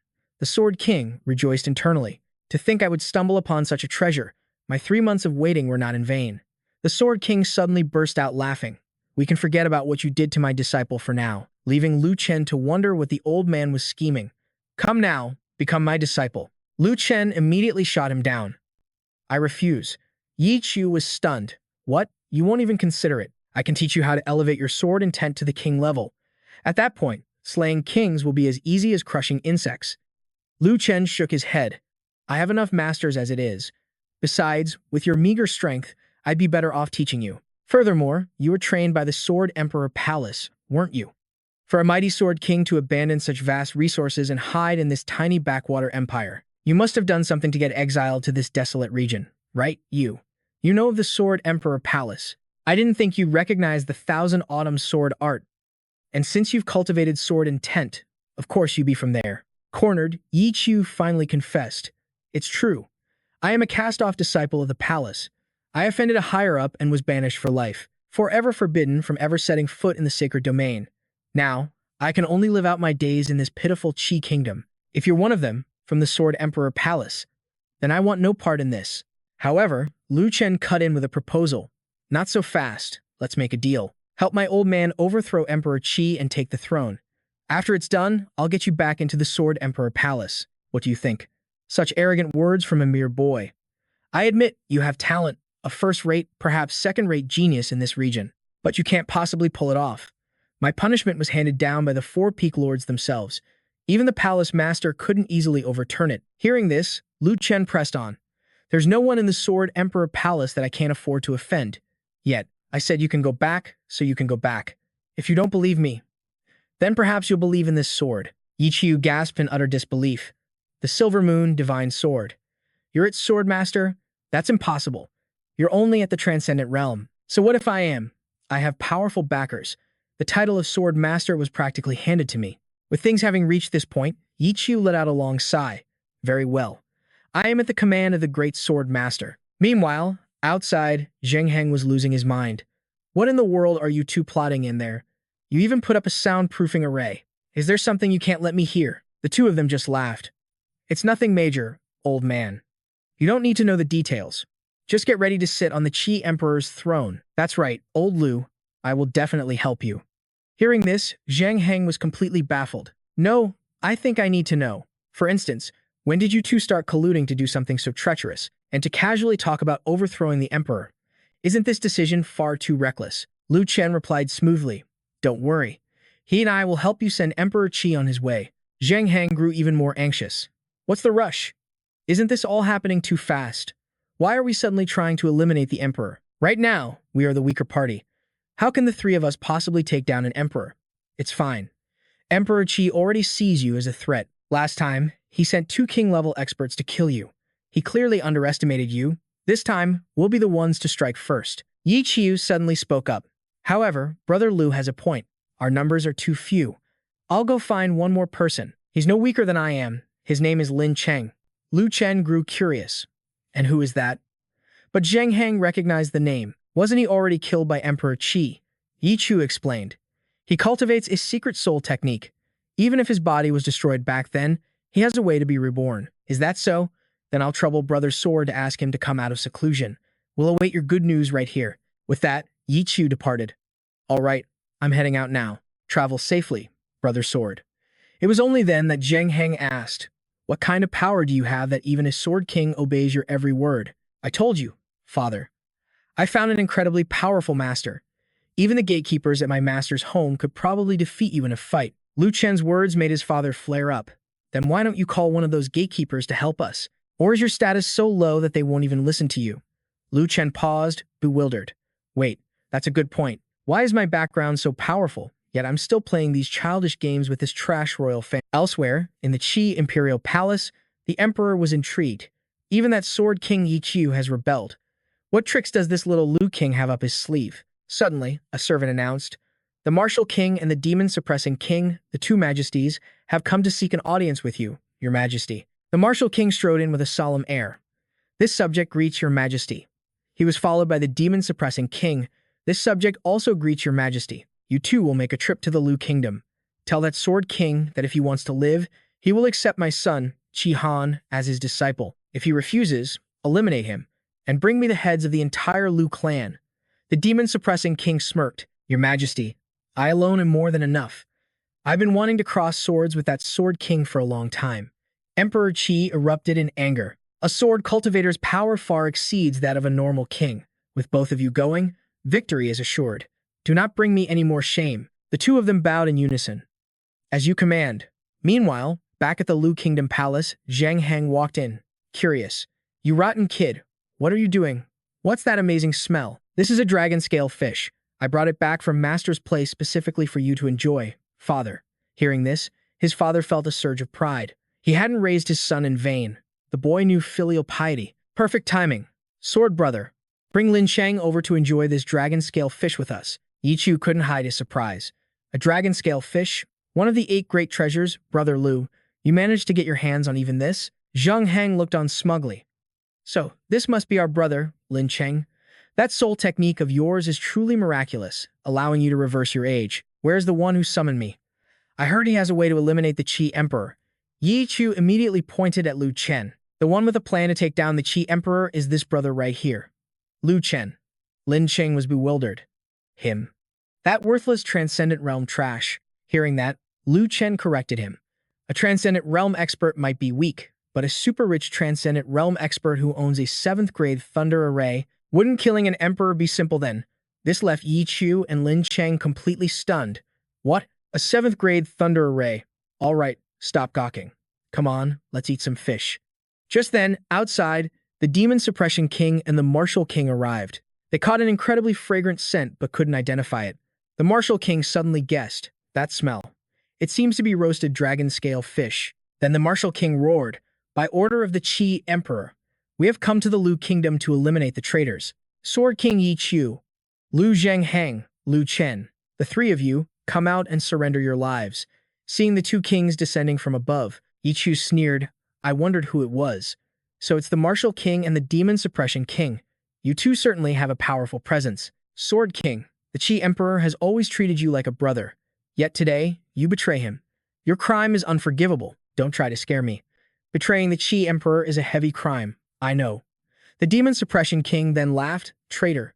You should be severely punished. However, the Qi Emperor is merciful. He's willing to forgive your crimes. You just have to accept the crown prince as your disciple. Teach him everything you know about the way of the sword, and the Qi Emperor will overlook your transgressions. Yi Chu was dumbfounded. That's it. If you said your piece, then get lost. You're disturbing this old master's meal. Without another word, the demon suppression king charged forward. Such arrogance. Just because they call you the Sword King, you think you're untouchable? Today, I'll see for myself if that title holds any weight. A sudden explosion rocked the battlefield. The demon suppression king unleashed a furious barrage of attacks, laughing with absolute confidence. Is this the true power of the Imperial Realm's greatest Sword King? Is that all you have? How pathetic. But then, what was that? Suddenly, a sharp splinter of wood pierced straight through the demon suppression king's hand, causing him to cry out in shock. What is this? A chopstick. Is this your secret weapon? The impact was incredible. Yi Q just clicked his tongue. It's just the chopstick I was using for my fish. The sword intent resides within me. In my hands, even a simple chopstick can become a peerless blade. You fool. You can't even properly gauge your opponent's power. Someone so blind wouldn't understand such concepts. Do you truly believe you're worthy of me drawing a real weapon? Driven mad with rage, the demon suppression king roared, You dare look down on me? I'll annihilate you. Meanwhile, the martial king faced off against the Lu clan. Your protector is occupied. I suggest you end your own lives, because if I have to do it, I'll tear you to 100 pieces. Lu Chen squinted, a flicker of recognition in his eyes. I think I know you. Xiao Jin, a guard for my third senior brother in the Qing domain. Wasn't the pay for my third senior brother good enough? Now you're moonlighting for the Qi Emperor. It was then that horror dawned on the martial king's face. It's you, the great demon king of the Qing domain. What are you doing here? Sheer panic began to set in. Why did it have to be him? This man is notoriously petty and vindictive. He framed my young master countless times back in the Qing domain. Now that I've offended him, I'm finished. The martial king's demeanor changed in an instant. So it was young master Lu gracing us with his presence. This humble one, Jin Meng, greets the young master. Zhang Heng couldn't hide his astonishment. You troublesome brat, how in the world do you know this man? You seem to know half the experts in the great Qi Empire. You even run into acquaintances when you come home. Have you no sense of face? Just then, a panicked demon suppression king flew towards them. Martial King, help me. This guy is a monster. We have to take down the Sword King together. How have you not dealt with 2 pieces of trash yet? Forget it. We'll handle the Sword King first. Lu Chen let out a hearty laugh. Hey, fat pig in the sky. I'm afraid your little plan is about to fall apart, because the Martial King works for us now. You little brat, what nonsense are you spouting? But then, the Martial King finally spoke. Demon Suppression King. Young Master Lu is telling the truth. As of today, I betray the Qi Emperor. I now pledge my loyalty to young Master Lu. This can't be happening. Why is everyone turning against me? What on earth did I miss? Suddenly, flames erupted from the Demon Suppression King's body. So it was Lin Cheng. You've just thrown away your only chance to live. Pathetic. You couldn't even withstand a single casual strike of my soul art. The scene shifts to the Qi Emperor's palace, where a disciple rushes in.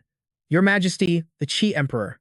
We have an urgent report from our spies in the Lu Kingdom. The Martial King has betrayed us.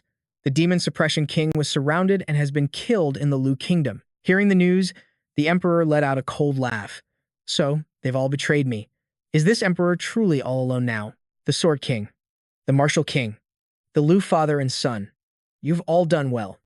I have not made a move in 300 years. It seems the world has forgotten. The terror an Emperor can unleash. This time, I will act myself, and not a single one of you will survive. Meanwhile, in the Lu Kingdom's palace, the 3 of them were planning their campaign against the Qi. A curious Zhang Heng turned to his rebellious son. It seems you're ready to march straight into the Qi Kingdom. So why are we bothering with strategy? Can't you just brute force your way through? That's a dangerous way of thinking, old man. It's always better to use your head. Lu Chen sighed internally. If my protector were here, I wouldn't have to think so hard. I guess you can never predict how things will turn out. Lu Chen was now regretting his decision to leave his protector behind, mostly because he was afraid his father would laugh his head off. He remembered telling his protector, "It would be too embarrassing. Just stay in the Qing domain. Besides, my home is just a desolate backwater. There aren't any masters there, so I don't need your protection." They called him heartless, but Lu Chen had just laughed, accepted the title, and left. He never imagined that a trip home would provoke an emperor. If he had known, he would have brought them along. Shaking his head, he pushed the thought aside.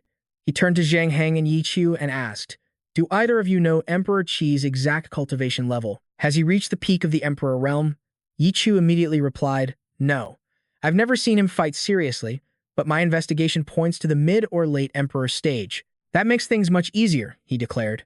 "I'll set up 2 formations first, a little welcome gift for Emperor Qi." Following Lu Chen's lead, they began laying the formation in the training yard.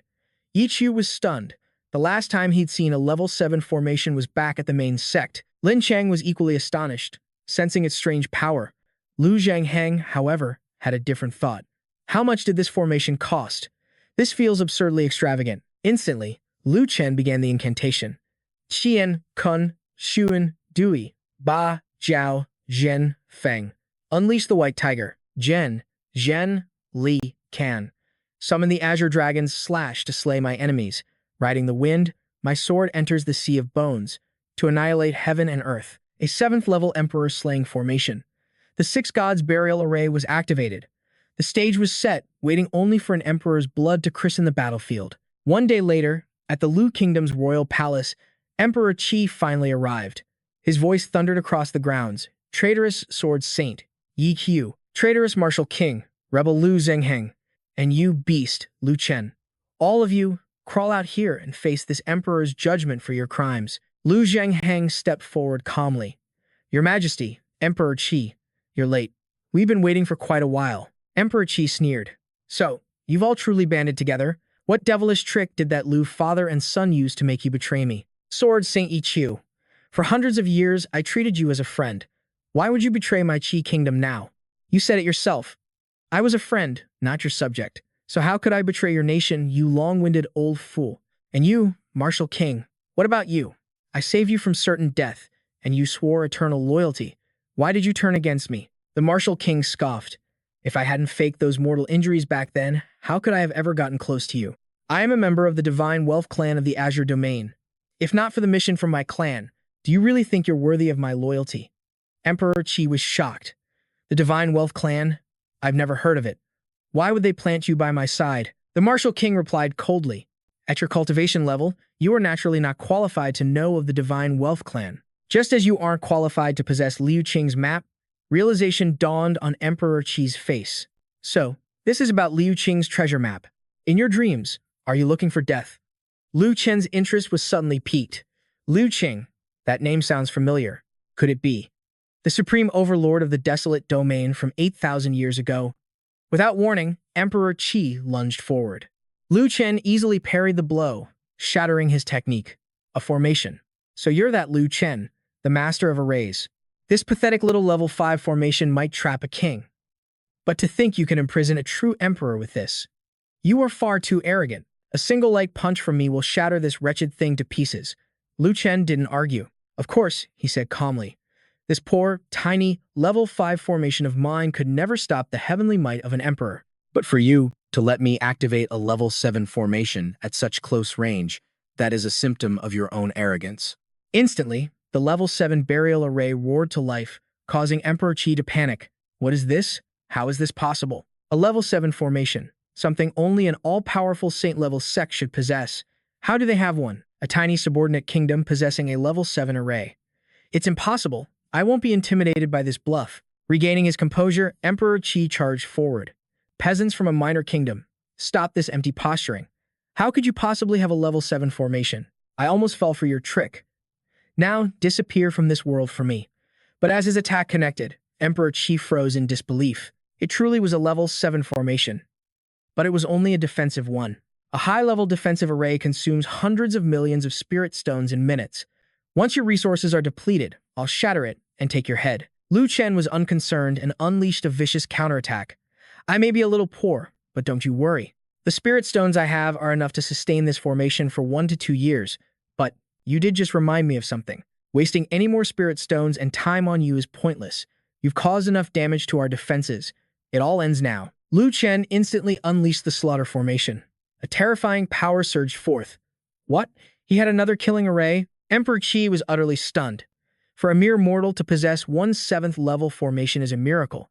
How could you possibly have another one? In the next instant, flames erupted, engulfing Emperor Qi and forcing a scream of pure agony from his lips. The overwhelming power left the Emperor so shocked he could only curse. Refusing to surrender, he activated his sacred artifact, Heavenly Palace Guard.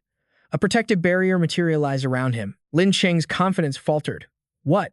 He actually possesses a sacred artifact capable of blocking a 7th level formation. But the Martial King sensed something was off.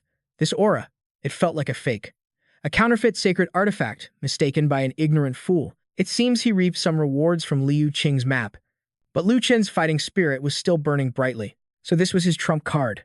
This so-called sacred artifact is just a fake, infused with a tiny sliver of power by some Saint Realm expert. An ignorant fool like you, thinking you can stop a 7th level slaughter formation with a piece of junk like that. But Emperor Qi stubbornly retorted, "You know nothing, brat. Stop spouting nonsense. This is a genuine sacred artifact, and your precious formation has already been stopped. Taking your life is now just a matter of time." But Lu Chen wanted him to see the truth with his own eyes. "You imbecile. Did you really think that was the full power of a 7th level formation? That was merely the warm-up. Now, the 7th level slaughter formation activated at full power, unleashing its true assault. The formation's power intensified exponentially. There was no escape for Emperor Qi. This can't be happening. The slaughter formation shattered his so-called sacred artifact to pieces. Emperor Qi's flesh began to decay before his eyes. Lu Chen, I curse you.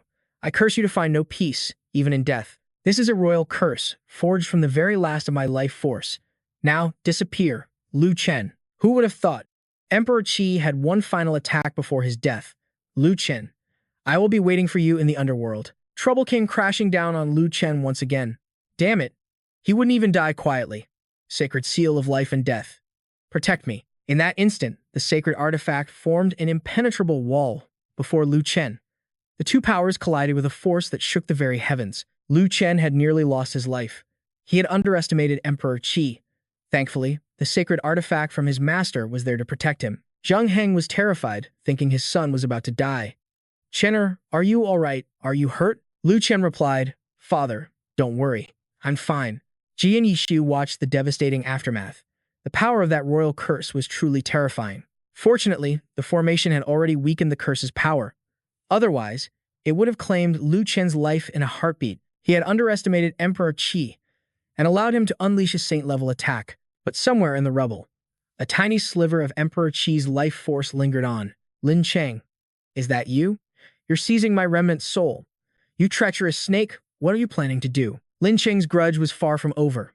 You slaughtered my family and destroyed my body. I want to see your soul utterly annihilated to quench my hatred. Today, even this last fragment of you will be erased from existence. Lu Chen's body was on the verge of collapse from exhaustion. Go search the city for any surviving rebels. I need to rest here for a moment. Just then, the Martial King discovered a small item in the debris. Young Master Lu, this is the storage bag Emperor Qi dropped. Lu Chen's curiosity was instantly piqued. Oh, let me see what kind of treasures the Emperor was hiding. A useless Emperor-grade technique. Give it to the soldiers to practice with. The soldier was stunned by the gift. Huh? This? Thank you, Your Highness. This only annoyed Lu Chen even more. After that, there was nothing else. He was this broke. Emperor Qi, you really deserve to die. It's fine. So what if Emperor Qi was poor and ugly? Starting today, Father, you are the new Emperor of Qi. And tomorrow, we move into his palace. How could Zheng Heng possibly accept such a sudden proposal? Declaring an emperor this quickly and moving into the palace. This is happening way too fast. The Martial King, recovering from his shock, stated plainly, Emperor Qi has been eliminated. Naturally, the Lu clan now rules the Qi kingdom. Don't overthink it. But, young Master Lu, what about Liu Qing's map? Of course, Lu Chen hadn't forgotten.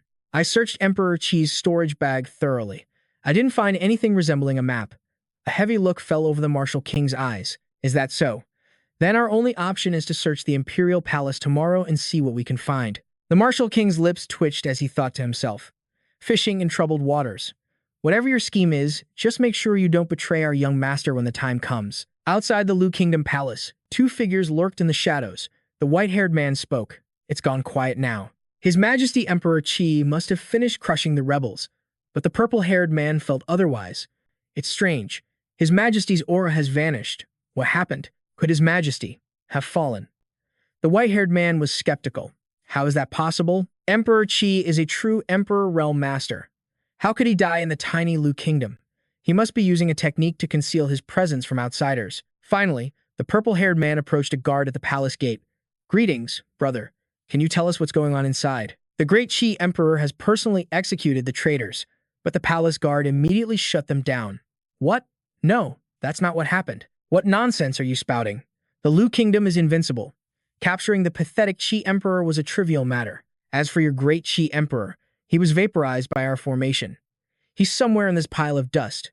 Feel free to look for him. The news struck them like a physical blow. What? Impossible, Your Majesty. The very next day, Lu Chen and his followers set out. The transportation array is ready. We can now travel directly to the Qi Imperial City. Xing Kong, who had just broken through to become a 5th-grade alchemist, was shocked. I can't believe so much happened while I was in seclusion. Xu Chan agreed. Exactly. We were gone for only half a year, and the Qi Kingdom has a new ruler. As expected of His Highness, Lu Chen, back at the Qi Palace, everyone waited in anticipation. They've arrived. We, your loyal subjects, greet the new emperor. Long live Your Majesty. May you reign for 10,000 years. The first to step forward introduced himself. I am Elder Mo of the Bai family. I greet the masters, the new emperor, and of course, young Master Lu. Without the slightest hesitation, Lu Chen cut straight to the point. You're the one in charge here. You look familiar. Have we met before? The old demon recounted the events. Over a month ago, young master, you executed a traitor in my arena. I was fortunate enough to witness your strength that day. Lu Chen was impressed, if not a little surprised. So that's what that was. Your organization's reach is truly vast. Then brief me on the current situation in the Imperial City. The old demon didn't mince words. After the people of the Qi Kingdom witness your magnificent power, they are utterly terrified. They have no objections to you taking control. However, there is one loose end. The Qi Emperor's own brother, Qi Jing. He vanished the moment he heard the news of his brother's death. His cultivation is at the peak of the King realm, and he will certainly not let this rest. But for now, Lu Chen simply brushed the matter aside. Peak King realm? Just as pathetic. He's not worth our time. Lead us to the Qi Emperor's treasury. The old demon pointed towards the structure before them. My lords, this is the Qi Emperor's imperial palace. His treasures are almost certainly hidden within. Lu Chen's brow furrowed. The Qi palace was imposing, but this formation. The old demon could only watch on helplessly. As you can see, young Master Lu, the palace remnants have sealed the entire complex with a defensive array. Breaking through will be difficult. The Martial King seemed to concede defeat. This looks like a troublesome grade 6 defensive formation. But the challenge ignited a spark in Yichu's eyes. It's fine. It's only a grade 6. My sword intent can shatter this barrier in a single blow. His energy shot forward like an arrow. It effortlessly pierced the array. But then, what was this? It's regenerating this fast. No, this isn't just one formation. It's a multi-layered grade 6 defensive. We underestimated the Qi Emperor. He had this kind of power. From within the palace, a eunuch scoffed.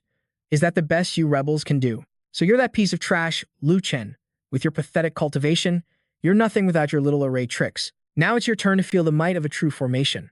But such a ridiculous threat only made Lu Chen more excited. You've got a loud mouth for an old eunuch. Now watch as I shatter this little turtle shell of yours. Zhang Heng tried to reason with him. You brat, don't be reckless. This is still a grade 6 array.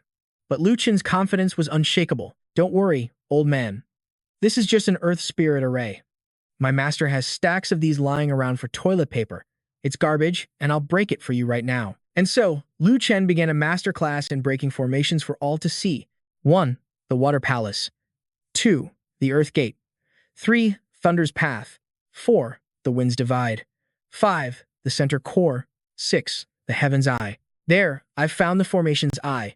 And once it's found, break for me. The eunuch's eyes widened in utter disbelief. What? How could he find the core?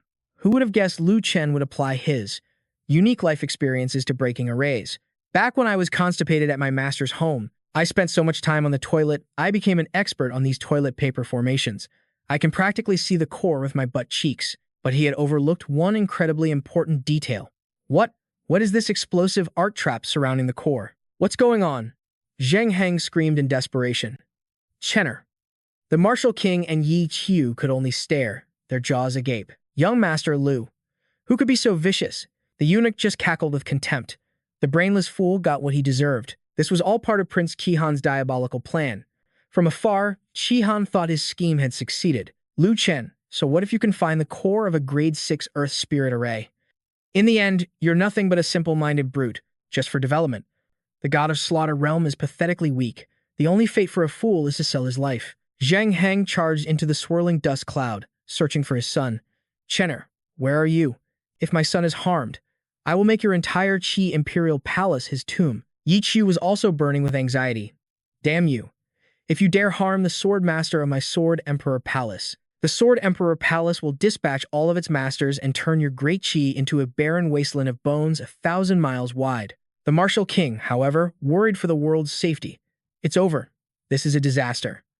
If Lu Chen dies here, I fear the lord of the sacred Yingxia domain will sink this entire world. Lu Chen raised his arm high. Father, don't worry. I'm fine. A mere level 6 formation technique can't hurt me. But in truth, Lu Chen was hiding his own unease. That was close. Luckily, I've mastered the thunderclap body tempering art. Any formation below level 7 can barely scratch me. Zheng Heng roared in frustration. You brat. That was too dangerous. Why were you standing so close to the formation? Lu Chen tried to play it cool. It's nothing, father. See. I'm perfectly fine, aren't I?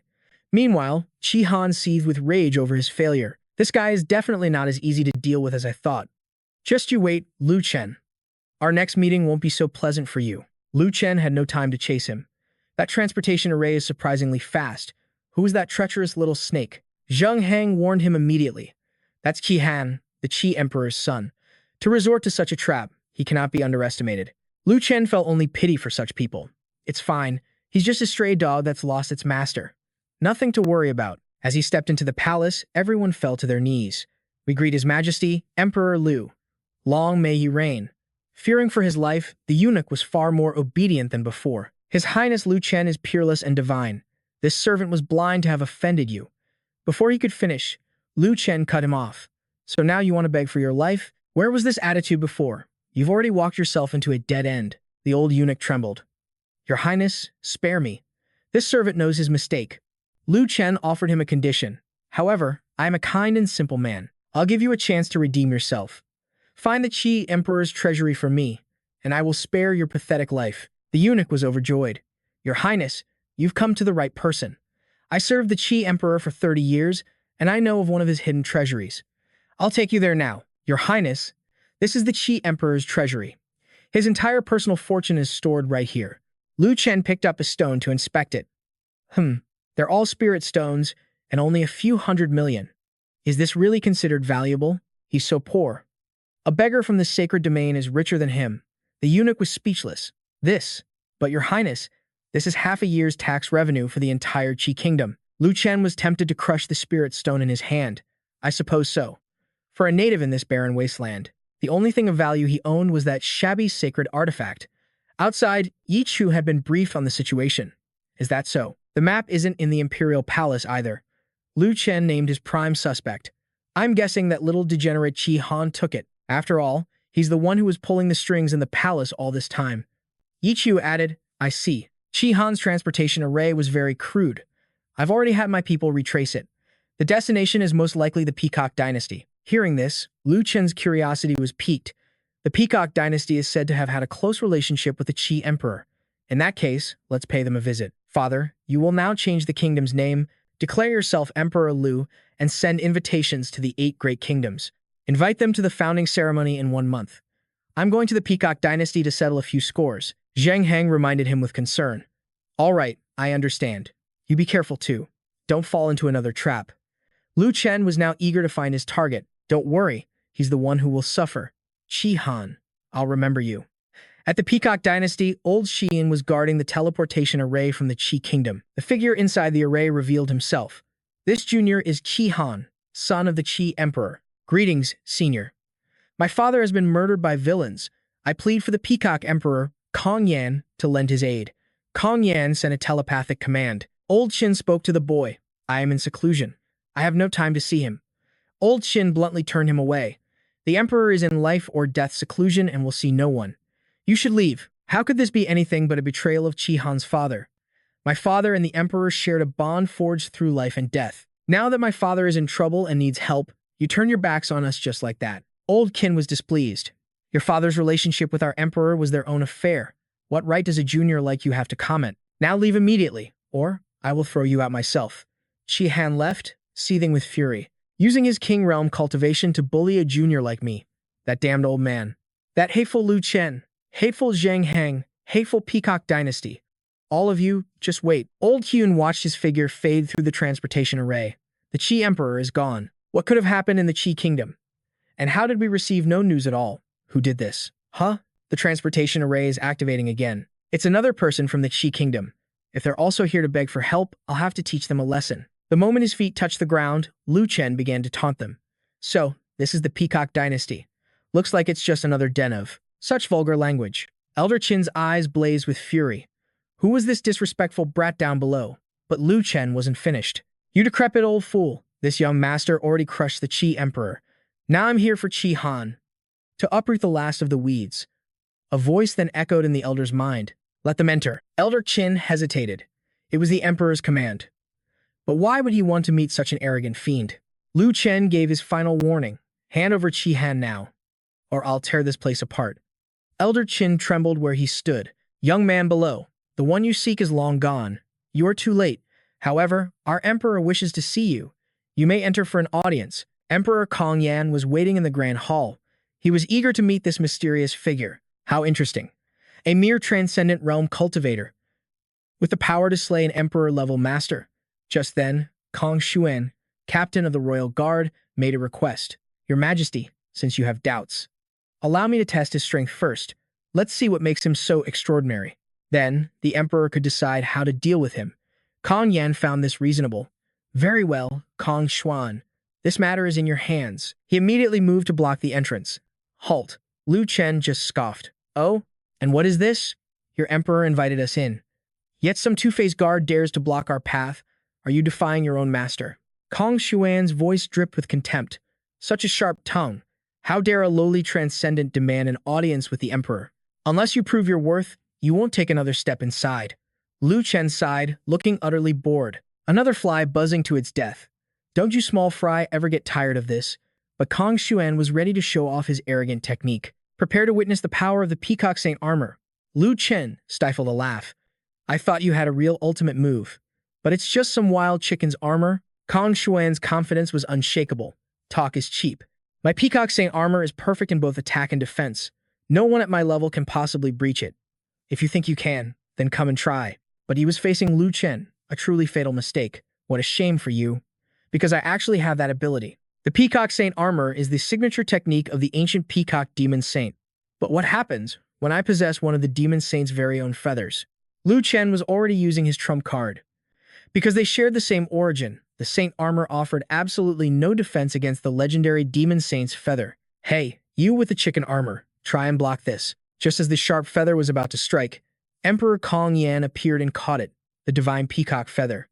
It truly can pierce the Saint armor. Kong Xuan has lost.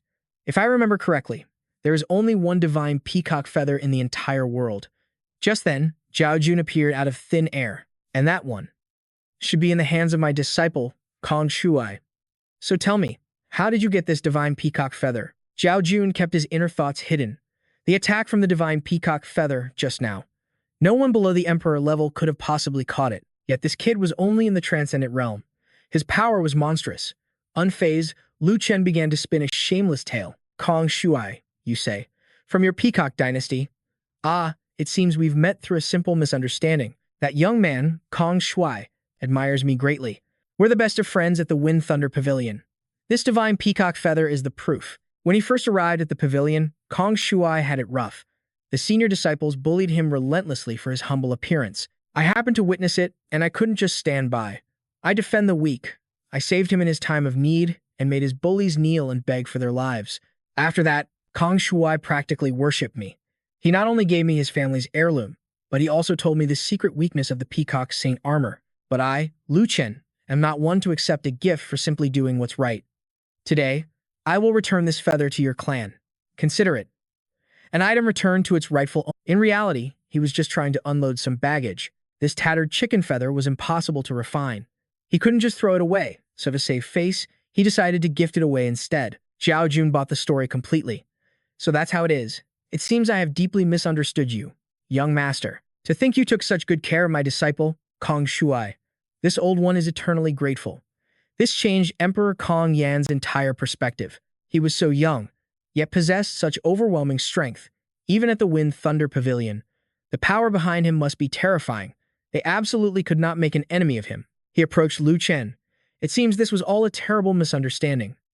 On behalf of the entire Peacock dynasty, I apologize, young Master Lu. Not long ago, Qi Han did come to the palace, but I sent him away. His current whereabouts are unknown. However, I will dispatch my men to track him down for you. Lu Chen thought this emperor was quite clever. This would save him a lot of trouble. Then I thank your majesty. Kong Yan escorted him out. The teleportation array is ready. Young Master Lu, have a safe journey. But before he could enter, another figure appeared. Someone else is teleporting. Your Peacock dynasty is certainly a lively place today. This was Liu Ling, an emperor-level master. Kong Yan, my friend. I've come for a free meal. Get out here and greet me. Oh, so you're not hiding from me today, so tell me. What delicious feast have you prepared for me? Kong Yan shot him a sideways glance. You gluttonous pig. All you think about is food. Now move aside. Hey, you're blocking young Master Lu's teleportation array. Liu Ling was ready to throw down. Lu Chen, that name. It really rubs me the wrong way. Let me think. Where have I heard it before? The very sound of it makes my skin crawl. Lu Chen's arrogance flared. Oh? Old man, are you looking for trouble? Wrong move. If only he hadn't said that, Liu Ling wouldn't have exploded. I remember now. My daughter Qingqing came home and wouldn't stop bragging about her senior brother Lu Chen. A once-in-a-millennium handsome man, she said. Ha, you're ugly. Or maybe you just share his name. I'll let it slide. Lu Chen was caught off guard, unable to lie. Greetings, senior. It's true, I do have a junior sister named Liu Qingqing. Liu Ling got right in his face and roared. What? It really is you. How dare you bully my daughter? Lu Chen stammered. Huh? You're my junior sister's father? Bully her. Sir, there must be some kind of misunderstanding. Liu Ling pressed him for details. A misunderstanding? I heard that in the holy city, you treated my daughter to a meal, behind a special barrier array. Tell me, what were you two doing hiding in there? Sweat poured down Lu Chen's face. Wah, uncle, please, let me explain. Just then, Qingqing arrived on the scene. Father, you've got it wrong again. Let senior brother Lu go. Didn't I already tell you? He just treated me to a meal, and he even gave me a lot of gifts. Qingqing tried to explain further. Besides, he didn't bully me. We're completely innocent. But her pleas were met with a terrifyingly cold snort from Liu Ling. My foolish daughter. Do you think he gave you all those things for no reason? He even gifted you a saint-grade artifact. Don't let money blind you. Lu Chen could only manage a strained smile. Uncle, you've misunderstood. I arrived in a hurry and didn't bring a proper gift. So please, accept this dragon-scale fish as a token of my respect. The moment Liu Ling saw it, his expression flipped to one of pure shock. What? A dragon-scale fish? One of the three great treasures? He leaned in close, inhaling its aroma. It smells heavenly. You brat. No, my good boy. You are too kind. From now on, I'm entrusting my daughter to you. Lu Chen didn't bother to refuse. As long as you're happy, uncle. In 1 month, my father will ascend the throne in the capital of the Qi Kingdom. I hope you can attend the coronation. Please don't say no. With that, Lu Chen made a quick exit. Junior sister, uncle, I have matters to attend to. See you in a month. Take care, my good boy. I'll be there in a month to eat all your food. Up above, Kong Yan was still observing the scene quietly. He thought to himself, Qingqing's senior brother, then he must be the disciple of Saint Lord Yu Qi. I'm glad I didn't offend him. No wonder Emperor Qi fell at his hands. It seems I must prepare a grand gift for his father's coronation next month. A month passed in the blink of an eye. In the imperial city of the Qi Kingdom, countless sects flocked to attend the Ascension ceremony. Patriarch Bai has arrived. Patriarch Wang has arrived. Lu Zhengheng, clad in magnificent robes, strode into the grand hall. I am honored to welcome everyone to my coronation. Lu Chen followed close behind, thinking his old man's flashy robes actually looked pretty impressive. At that moment, he received a report from a subordinate. Spies had discovered the traitor Qi Han's whereabouts near Bright Lake. Lu Chen gave the order, "Keep a close watch on the area for now. As soon as I'm done here, I'll go deal with him myself." Lu Chen found this rather interesting. So that coward Qi Han finally dared to show his face. If he wants to cause trouble, I just happen to have a few Emperor-level experts to welcome him. Zhang Heng turned to his son. "You rotten brat, get over here." Kong Yan, Emperor Qi's old confidant, has arrived with several Emperor-level experts. I fear they're here to cause a scene. Lu Chen chuckled lightly. "Old man, you're overthinking things. They're the Emperor-level backup I hired to boost your prestige. If anyone dares to start something today, we'll just unleash them." At last, his father breathed a sigh of relief. "So, they aren't here to pick a fight." Kong Yan interjected. "Emperor Lu must be joking. We were all invited by young Master Lu to offer our congratulations. Why would we possibly cause trouble?" Liu Ling immediately chimed in. "But if you don't serve the food soon, I really will start something." Uncle Liu, always so spirited. "This is the perfect time for everyone to enjoy some fine wine I've been saving." At the mere mention of fine wine, Liu Ling couldn't contain his excitement. "This vintage is incredible. I can feel my cultivation bottleneck loosening up." Kong Yan explained that it was Immortal's Intoxication, ranked 9th on the list of treasured wines. A supreme vintage, so potent it could get even an immortal completely wasted. They say a single sip allows an Emperor realm expert to comprehend the laws of the heavenly Tao and advance their cultivation in their sleep. Qing Sheng was stunned by the wine's miraculous properties, but just as she reached for it, Lu Chen desperately tried to stop her. "Junior sister, don't drink that. It's not for you." But it was too late. Qing Sheng had already gulped it down. The intoxication hit her like a tidal wave. "Delicious. So good. You mean senior brother, this wine is amazing. Why didn't you share it with me before?" "Junior sister, even Emperor-level experts get drunk from Immortal's intoxication. A young cultivator like you is already spouting nonsense after one sip. How could I possibly give it to you?" Liu Ling immediately scolded her. "A young lady getting this drunk. What a disgraceful sight. What's wrong?" But Qing Sheng fired right back. "Royal father, you're only fierce with me. At home, you're a yes man to royal mother, but in public, you just put me down. It's not fair." The words struck a nerve. Liu Ling broke out in a cold sweat. This girl. Is she drunk? How dare she speak such nonsense? I am not a yes man to your mother. I simply choose not to bicker with her. But the onlookers were stunned, never imagining he was so afraid of his wife. Liu Ling quickly continued, "My dear nephew, hurry and take this crazy girl to rest in the back. Don't let her cause any more embarrassment." "Ah, yes, of course." A moment later, Lu Chen had no choice but to kick open a door. He was carrying the young woman, who had completely lost control. "Senior brother, this wine is delicious. I want more." "Wait, why did you bring me here? Are you planning to do something wicked to me?" Lu Chen just rolled his eyes. "I'm definitely never letting you get drunk again. You become a totally different person." After laying Qing Cheng on the bed, Lu Chen instructed her, "You silly girl, just get some sleep here for now. I need to go deal with that pest, Qi Han." He was completely oblivious to the fact that his every move was being watched. Not far away, a woman observed Lu Chen through a mystical mirror. Lu Chen. "Living quite happily, aren't you?" Her fist slammed down, shattering the mirror's surface. Still in the mood to flirt with that little tramp. This woman was none other than the holy maiden of the demonic sect, Tang Tianyu. She had sworn to herself that she would find Lu Chen and settle the score. Following the intel, Lu Chen met with the Martial King. "Martial King, the guards reported finding traces of Qi Han here. What's the situation?" The Martial King immediately reported back. "It's true. We found signs that Qi Han was staying in this area. He must have been here for some time. But for now, he's vanished without a trace." Lu Chen gazed at a pavilion across the lake. Someone had lit candles inside. "Let's go take a look." But when they arrived, they found no one there. He even wondered if the candles could have lit themselves. The Martial King suggested they leave immediately, feeling a bizarre energy from this place. From behind them, a terrifying voice echoed out, "Martial King, since you've already come, why are you in such a hurry to leave?" He stumbled back in shock, seeing a figure floating in the middle of the pavilion. "Who are you? This aura. Is it a royal realm expert?" Lu Chen observed him cautiously. "I didn't detect your presence before. That must be a powerful concealment art you're using. This old man merely came to clean up the traces Qi Han left behind. I never expected to catch a big fish like you." Before Lu Chen could respond, the man attacked them with two powerful sealing talismans. Lu Chen and the Martial King didn't even have time to react before the two talismans struck their bodies. He thought to himself, how careless. This is a high-level sealing art that only a royal expert can cast.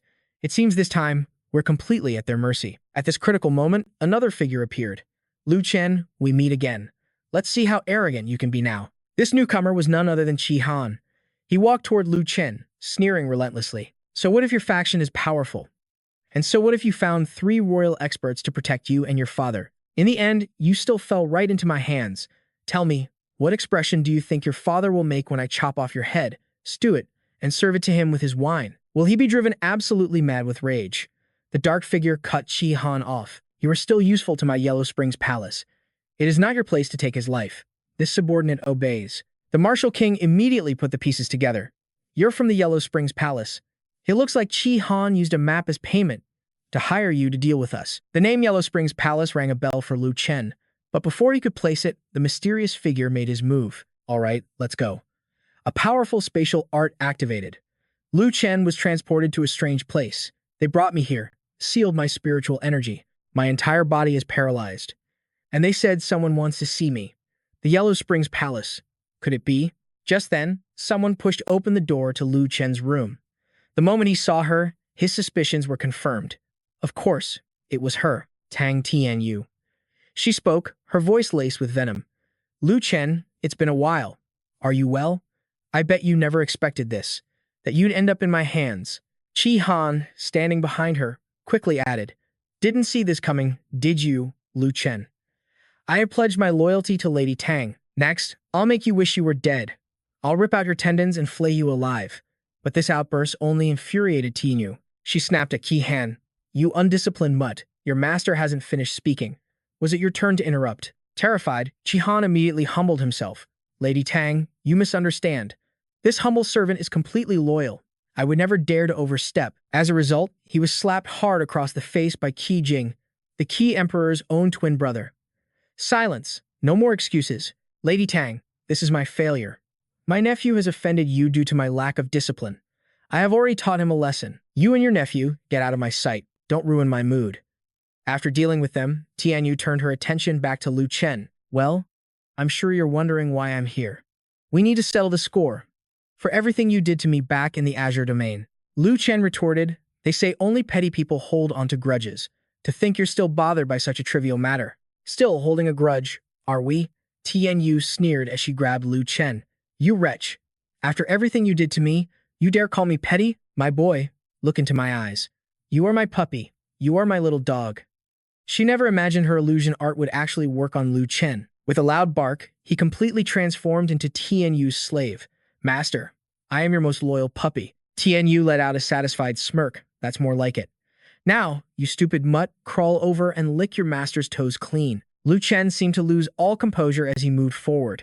Lu Chen, your loyal dog, has received his orders. Tianyu began her over-the-top performance, lifting her skirt to reveal an alluring leg while repeating Lu Chen's name. Good boy, Lu Chen, come to your master.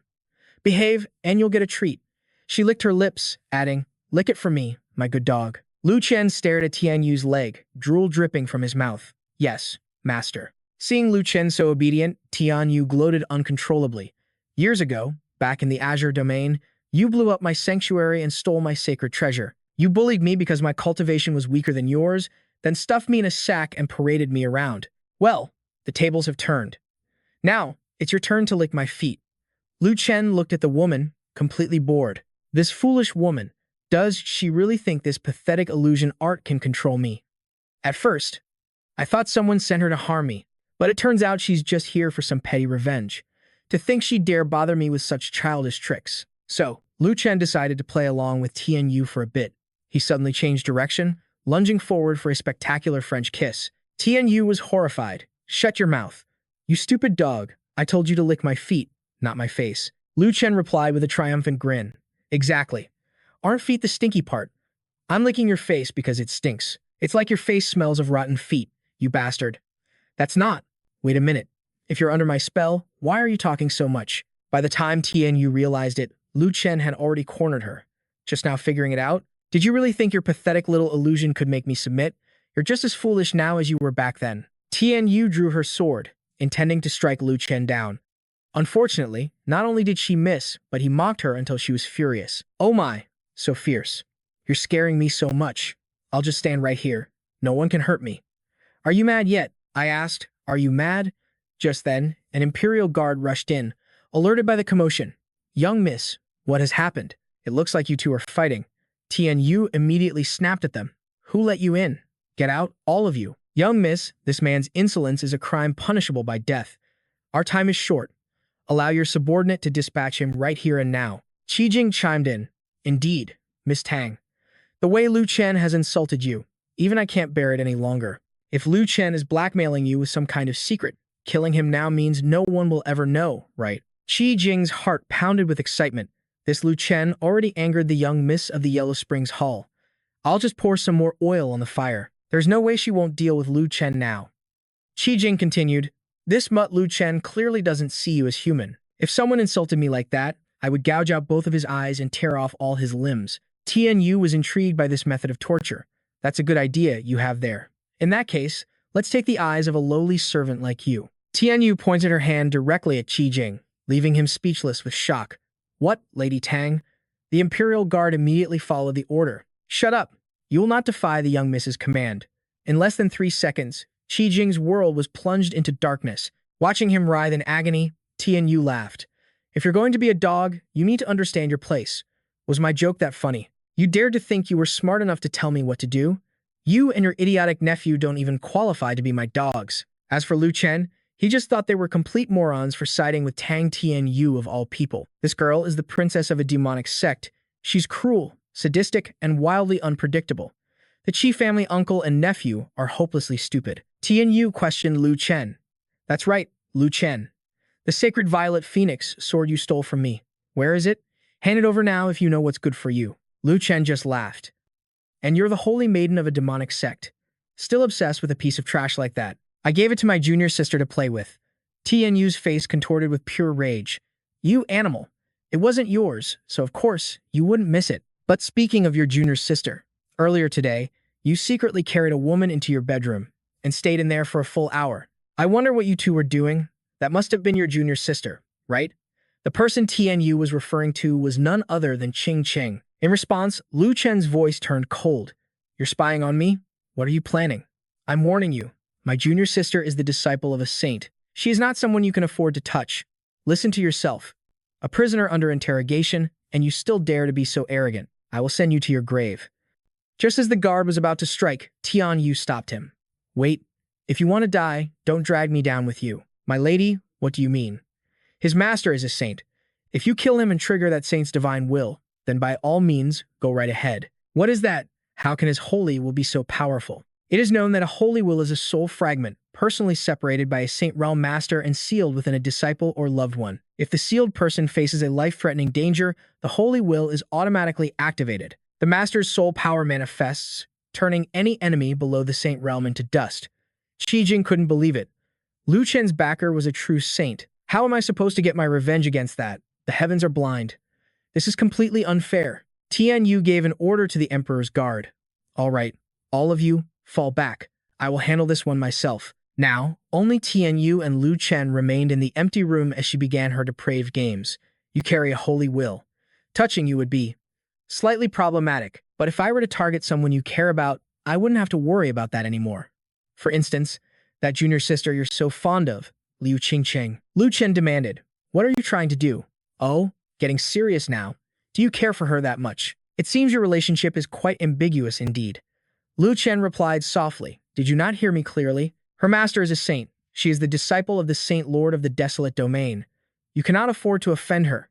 His words sent Tianyu into a blind rage. You say I can't afford to offend her? Then I'll just have to put that to the test. Lu Chen calmly advised her, don't lose your temper. I'm only warning you not to do something foolish, lest the relationship between us shatters completely, evolving into an irreconcilable hatred, like fire and water. Tianyu's thoughts raced. Between us, so you do have some shred of a conscience. Why? Does that make me feel a little happy? Lost in thought, she said aloud. So you do still care about our relationship. Agree to one condition from me, and I won't lay a hand on Liu Qingcheng. Just one? Simple? Go on. Then, you sound quite confident, but my demands are never simple. What TNU wants is for Lu Chen to seize the true Phoenix sword and present it to her. Then, all other matters will be considered settled. Lu Chen's face paled. The weapon you're talking about. You mean the guardian artifact of the Southern Phoenix clan? The true Phoenix sword? I refuse. A cold sweat broke out on his brow. The Southern Phoenix clan is one of the 3 supreme demonic clans in the world. No one has ever dared to challenge them. Are you sending me to my death? Is there anything in this world you wouldn't dare to do? Or perhaps, you have a lover in the Southern Phoenix clan? Is that why you're reluctant? Faced with Tian Yu's piercing question, Lu Chen made his decision. He sighed. Fine, I agree to your terms. But you must promise me you will never harm Qing Cheng again. I'll only pretend to hear half of that. And in the future, never let me hear her name from your lips again. Lu Chen then asked quietly, My, why do you despise her so much? Before he could finish his question, Tian Yu's whip cracked through the air, a swift punishment for his audacity. All right, my lady, I won't ask. But that missing piece of the map to Liu Qing's tomb, the one Qi Han had, I assume it's in your possession now. It's useless to you anyway, so why not just give it to me? You are nothing to me. On what grounds should I give you what is mine? Lu Chen argued. The TNU clan's ambitions are vast. What is a mere tomb left by a Saint Realm expert to someone like you? I, on the other hand, am just a humble commoner. The one thing I lack most right now is resources. This is a huge opportunity. Oh, cut the act. A tycoon pretending to be a poor commoner. You're the man who casually gifts saintly artifacts to others. Don't you dare insult the word commoner. Besides, I'll tell you the truth. My main reason for coming to this desolate region was for the map to Liu Qing's tomb, and I'm not the only one. Experts from other regions are on the move as well. This new information gave Lu Chen pause. All this, for a single tomb? Does it truly hold some earth-shattering sacred treasure? It does. It is said a peerless treasure was born within that tomb. A divine flame seed. What did you just say? There's a divine flame seed in there. The treasure Tian Yu spoke of was a divine flame born from a cataclysm between heaven and earth, which grows stronger by devouring other flames. Eventually, it can become a terrifying inferno, powerful enough to incinerate the very heavens. Legend tells of a divine flame event in the heavenly domain. At that time, the sky itself shattered. A black flame rained down, and anything it touched was instantly turned to nothingness. Even space itself was burned away. The ground melted into a sea of magma, leaving behind a colossal, bottomless abyss. That apocalyptic black flame was a great calamity that was only stopped after countless saint-level masters sacrificed their lives to quell it. And after the divine flame subsided, it left behind a single strand of its essence. That is the divine flame seed. A divine flame seed can be refined by a cultivator. By nurturing it with their own life essence, they can make the seed sprout and claim its incredible power. Not only is the divine flame terrifyingly powerful in combat, it is also desperately sought after by alchemists and artifact refiners. Using a divine flame can dramatically increase the success rate and final quality of any item they forge. What's more, rumor has it there are 4 divine flame seeds in Liu Qing's tomb. Lu Chen could barely process her words, stammering. That many? No wonder everyone is swarming here like sharks to blood. After a moment of thought, Lu Chen's mind was made up. All right, how about this? I'll help you handle the matter of Liu Qing's tomb first. As for stealing the true Phoenix sword, we'll need a long-term strategy for that. It's not something we can accomplish overnight. To his relief, Tian Yu agreed. Very well, she said. I doubt you dare try any tricks. Tomorrow, you will come with me to find the remaining map fragments. As night fell, Qi Han paid a visit to Qi Jing. Uncle, what happened? Who did this to your eyes? Who else could it have been? That demonic witch? Of course. We were all played for fools. She promised she'd help us eliminate Lu Chen. And now look at this mess. The moment she laid eyes on Lu Chen, she was all over him, grinning like a fool. The shameless pair looked like they couldn't wait to get their hands on each other. We can't let them succeed so easily. Nephew, tomorrow you will tail them to the sacred dynasty of the Liu clan, founded by Liu Qing. If they truly manage to gather the map pieces and open Liu Qing's tomb, you will act as the situation demands, shatter their perfect little plan. Qi Han added, We've received word that a group of migrants is heading for the Liu dynasty's border. Just then, Tian Yu stepped forward and gave an order. You will all continue to investigate the missing map fragments. Find out which powers hold the remaining pieces. Also, monitor the forces arriving from other domains. I want a list of every single person who shows up. Her decisive command made Lu Chen think to himself. This woman is the young mistress of the Yellow Springs Palace. After all, it seems she's more capable than I thought. At the same time, she began speaking to the group. This Liu sacred dynasty was built by the hands of Liu Qing alone. To find clues related to him, countless factions will be forced to gather here.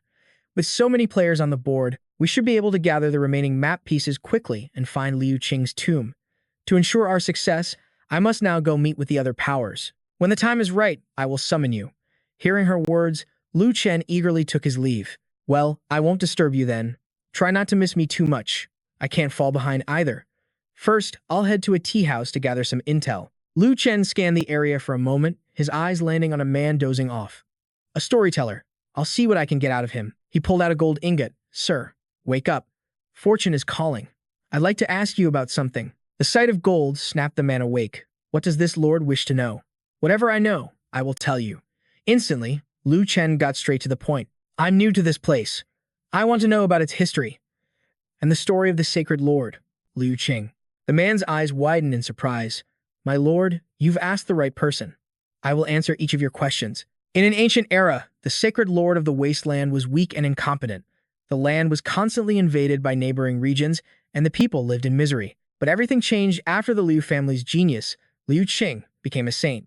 He swept across the world, relying on his own strength alone. He brought order back to the wasteland. For this, Liu Qing was revered by the people as Sacred Lord Liu, the hegemon Liu. But with Sacred Lord Liu's sudden demise, the wasteland no longer had a saint-level entity to threaten the surrounding powers. The Liu sacred dynasty collapsed in an instant. Since Sacred Lord Liu had no heirs, the throne fell to 3 emperor-level candidates from the clans. The very clans that once conquered the world with Liu Qing now take turns ruling. Lu Chen suddenly wondered, how did this Sacred Lord Liu die? The storyteller leaned in. The story is a strange one. Rumor has it that the Sacred Lord foresaw his own death. He left the wasteland and vanished for 100 years. When he finally returned, he had already finished building his own grand tomb. Afterward, he created a map to the tomb, split it into 8 pieces, and handed them to his black armor army. After that, he vanished for good. Hearing this, Lu Chen thought to himself, that doesn't add up. He had 3 old generals who helped him conquer the lands, so why give the map pieces to the black armor army? That army numbers at least 200,000 men. Whose hands did they fall into? Trying to investigate would be like finding a needle in a haystack. He clearly didn't want his tomb to be found. But if that were true, why make a map at all? Did he have some bizarre dream of making the entire world play his twisted game of treasure hunting? Just then, a man arrived to post a public notice. Everyone, come and see. Report any clues to the authorities immediately. A crowd quickly gathered around the poster. What does it say? The Sacred Lord's 4 golden statues have been stolen. Anyone who provides information leading to the culprit will be rewarded. Steal the Sacred Lord's statues? Who could be so immoral? It said the one with a clue will be rewarded with a Kingbreaker pill and 1 million spirit stones. This piqued Lu Chen's interest. This kind of awful hobby, it feels strangely familiar.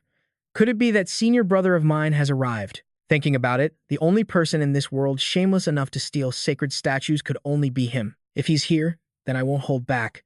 You framed me back in the Azure domain. Now don't blame me for returning the favor. Seizing the moment, Lu Chen shouted, Sir, I have a clue.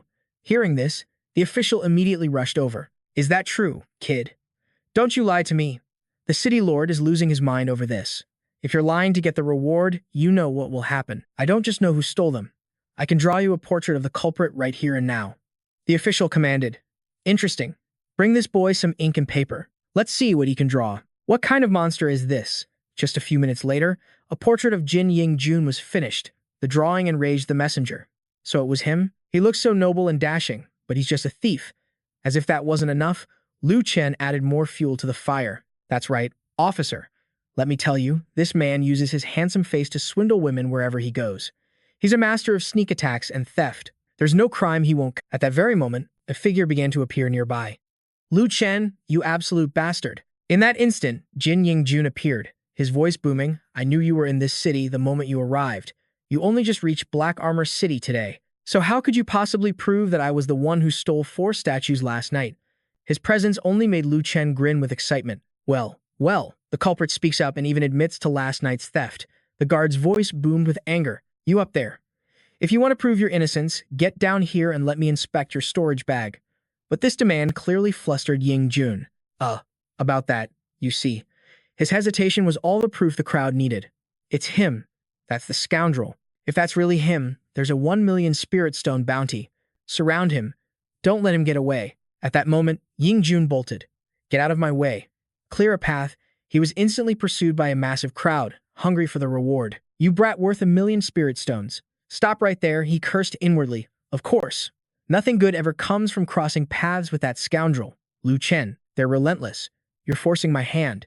To save his own skin, Ying Jun had no choice but to act. He opened his storage bag and released a golden statue. He smirked. You want to find evidence in my storage bag? Dream on. I was one step ahead of them all. I quickly melted the statue down into liquid gold and then reformed it into simple gold bars. You didn't expect this, did you? You're looking for a golden statue, which has nothing to do with this gold bar of mine. His audacity left everyone completely stunned. They'd seen shameless people before, but never on this level of shamelessness to lie so blatantly to their faces. But Lu Chen was internally smug. How could a senior brother possibly be so utterly shameless? Such a bold-faced lie. Even I, at my worst, only ask others to take the fall for me. Suddenly, a voice cut through the tension. I didn't expect young Master Jin from the Azure Domain's Wind Thunder Pavilion to arrive first. All of you, stand down. Do not make things difficult for the young master. It is my failure for not managing my subordinates properly, allowing these peasants to offend you, young master. My sincerest apologies. Seeing his chance, and Tuan rushed forward beaming. So it was Brother Han Yu. You truly understand. How could someone of my noble birth commit such a petty crime? Did you hear that? Your own city, Lord Han Yu said I didn't steal it. How dare you lowly servants act so insolently? Suddenly, Lu Chen stepped forward. As expected of my senior brother. This trick of twisting concepts and using your power to bully others, you still use it so perfectly, haven't you? Your junior brother here is deeply unimpressed. And Tuan's face twisted into a vile sneer. Well, I was wondering. What's that foul smell from so far away? Turns out it's you, my dear junior brother, still lingering around. And Tuan was not to be outdone. Senior brother, you flatter me. But I'm nothing compared to you. Even dressed in fine silks, you can't hide the filth that has seeped into your bones. You'd even steal a golden statue from someone's home. Not stopping there, and Tuan turned to curse him. I have no choice. My entire family depends on me for survival. A leech like you would never understand the cost of living. After all, my junior brother plays the role of a cute young boy so well that our wealthy master adores you, keeping you like a bird in a gilded cage. How would you know anything about the real world? Lu Chen shot back. Is senior brother complaining that master is biased? Then again, with your tacky and rustic fashion sense, it's only natural that you wouldn't be in master's good graces. The war of words between them grew more intense. That is the authentic stench of despicableness from my junior brother. I never realized your entire being reeked of such vileness. It's like you've achieved a perfect union with baseness itself. It's a miracle you haven't been beaten to death yet. How unfortunate, senior brother, you jest. You know me, I'll never forget. In fact, I couldn't bear it. How could I let you live all alone in this world, cold and lonely? Hey, I can't believe you want to be a crap-stirring stick, you reek. Senior brother, I won't allow you to insult yourself like that. Please, don't you dare insult the crap. Clearly, you're not even on its level. Han Yu, witnessing this from the side, was utterly sickened. Are they really sect brothers? What a terrifying sect. Raising disciples to fight like this is no different than raising goo worms. Forget it. It's not worth it. I can't afford to offend either of these two. He finally made an offer. This is our best cultivation area. Why don't you two young masters stay here for now? Lu Chen then lowered his voice, asking about Liu Qing's map. As of now, how much have your three great families managed to acquire? Han Yu then revealed the truth. Originally, our three families held 4 pieces of the fragmented map. In addition, the Pill Emperor Hall had 1 piece, and the Jade Pool Sacred Ground had 2. Right now, all 7 of those map fragments are in my possession. I can't explain the whole story, but for now, only 1 last piece is still missing. However, we have already spread the word across the land to lure the force holding the final piece to Juake City. To think they could gather 7 map fragments, the power behind the black-armored city lord is no small matter. This map fragment is far from ordinary. At that moment, Lu Chen suggested they stop searching for the final piece, claiming it was already in the hands of the saintess of the Yellow Springs Temple. He was certain she heard the news, and would be rushing to Giant Shed City any moment. After Lu Chen spoke, An Tuan turned to him with a sneer. Well, what do I hear? Has my junior brother already managed to crawl into bed with an old enemy so quickly? You certainly know your way around being a boy toy. This remark sent Lu Chen into a rage. You damn dog, don't think I'm clueless. The last time the Holy Demon Sect's saintess found me, I was hunted for half a month. And why? Because you coveted the third-generation ancestor statue they offered you from the ancient. You sold me out without a second thought, and Tuan was stunned. So, you knew about all that, but Lu Chen wasn't finished tearing into him. And another thing, with all these powers from the outer realms arriving, I just wanted to avoid them. Yet, his senior brother was completely unfazed. You've asked the right person. Allow your senior to break it all down for you. First, there's Ming Shang, the young master of the Black Dragon Hall. Rumor has it, his clan comes from the Nine Heavens, a mysterious power that stands above all 10 realms. Then, you have hordes from demonic sects, like the Holy Demon Sect and the Ancient Gu Cultivation Sect. Hearing this, Lu Chen's face paled. Fantastic. I've managed to offend both of them. That little miss from the Tang family wants nothing more than to kill me, and don't even get me started on the other one. And Tuan continued down the list, mentioning the righteous factions, like the Jade Pool Holy Land, the Ancient Kang Holy Land, and the Heavenly Junior Brother. You should be familiar with most of the names on that list. Instantly, Lu Chen began to panic. Familiar? They're all my enemies. Are you messing with me? Are you absolutely sure they're here for some void saint's tomb? It looks more like all my enemies have teamed up to come and finish me off. A short while later, the scene shifted to Jianxue City. Lu Chen brought in Tuan to a cultivation villa, making his senior brother curious. Junior brother, bringing me to such a perfect place for closed-door training. What are you planning? Don't tell me you're scared. And now you're trying to cram at the last minute? Lu Chen shot back. It's easy for you to talk when it's not your problem. Too many enemies are coming this time. I can't handle them all. I need to cultivate first, and build up my strength so I can face them. The scene changes to an inn in Jianxue City, where a subordinate came to report. Young Master Ming, do you have any other instructions? My Gu family will not refuse. Ming Shang then made his request. Help me find an interesting person. I heard he has also arrived in Giant Tea City. His name is Lu Chen. Meanwhile, at the demon sect's stronghold in the city, a handmaiden rushed in from outside. Your Highness the Saintess, who is it you require us to find in Jianxue City? Tai Yan looked thrilled. Find me a scoundrel named Lu Chen. I didn't come here just for the saint's tomb. I also want to find that degenerate and stretch my muscles a bit. Unfortunately for Lu Chen, people from the Jade Pool Holy Land had also arrived. So this is Giant City? I heard that Dog Thief came here too. Giant City.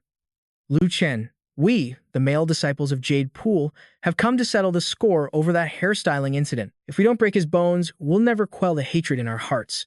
From a dark corner, Chihan was hiding and listening in. A smug look appeared on his face.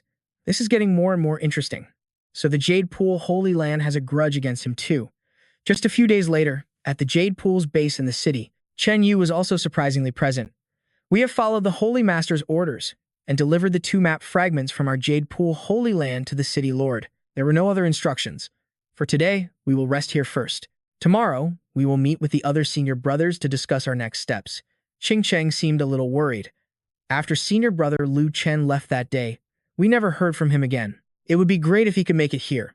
That day, I got drunk, and I heard he was the one who carried me to rest. I wonder, did he do anything shameless to me? Just then, the two of them overheard a conversation. Hey, have you heard? All of these foreign powers, they're all looking for the same person. I heard his name is Lu something. Lu Chen. They say he's the great demon king of the Azure Domain, a complete menace. So that's how it is. He deserves to die. As expected, this news left the two of them completely stunned. I guess you can stop hoping. Your troublemaking senior brother has already arrived in Giant City. At that moment, Lu Chen held nearly all the map fragments. This is the legendary incomplete map. And now we're only missing one part. You fool. You're really lucking out today thanks to me. We're just missing the piece from Tang Tianyu of the Yellow Springs Temple, right? Go on, junior brother. Invite your little mistress out here. Suddenly, Lu Chen burst out laughing. All right, I'll call my little lover right now. Ah, my boundless charm, always attracting trouble. He then pulled out a signal flare. Now, let me show you how it's done. One whistling arrow from Brother Lu, and Miss Tang will appear in a flash. This spectacle made Antoine incredibly excited. What kind of idiotic trick is this? If you can actually summon her with that, I'll eat my own shoes. Just a few seconds later, a woman appeared out of thin air. It left Antoine utterly speechless. Damn it, I can't believe such a stupid contact method actually worked. Tianyu appeared and immediately demanded, Lu Chen, you called me here. Does that mean the task I gave you is finished? He readily admitted it. All done. We're just missing your final piece of the map. Now stop floating up there and get down here. I can see your underwear. We've seen everything, you know. With that, she descended. You perverts. If anyone dares look at me, I'll gouge their eyes out. Justin immediately shot back. You idiot. With Lu Chen's face being as thick as his armor, what could we possibly see? Tang Tianyu's self-righteous attitude was just like Lu Chen's. Hearing this, Lu Chen spoke up. All right. The final missing piece has arrived. Let's see what we've all been waiting for. Tianyu then handed it over. This is the last part of Liu Qing's map. It's finally complete. Liu Qing's hidden treasure was about to be revealed. However, one mark on the map caught his eye. He never expected it to be in Demon Dragon Valley. Demon Dragon Valley. A forbidden land where even great sages have perished. To think the location would be there.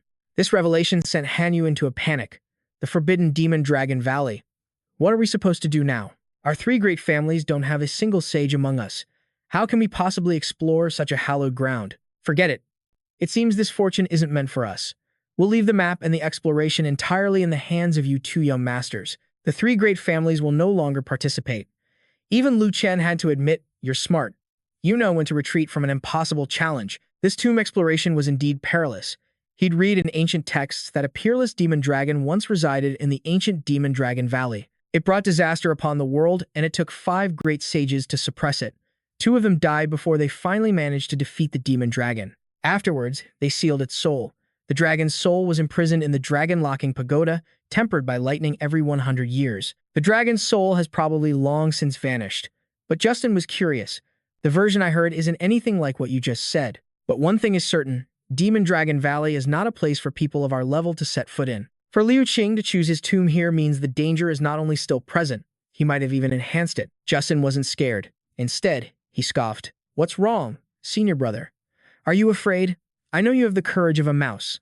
It's fine if you don't participate. Just leave everything to your junior brother here. That attitude ignited his rage. Damn you. Even the tiniest bit of my courage is bigger than your entire head. Suddenly, a voice echoed through the air. Calm yourselves. The Holy Lord Yao Zi has arrived. The Holy Lord Yao Zi is here. Invite her in at once.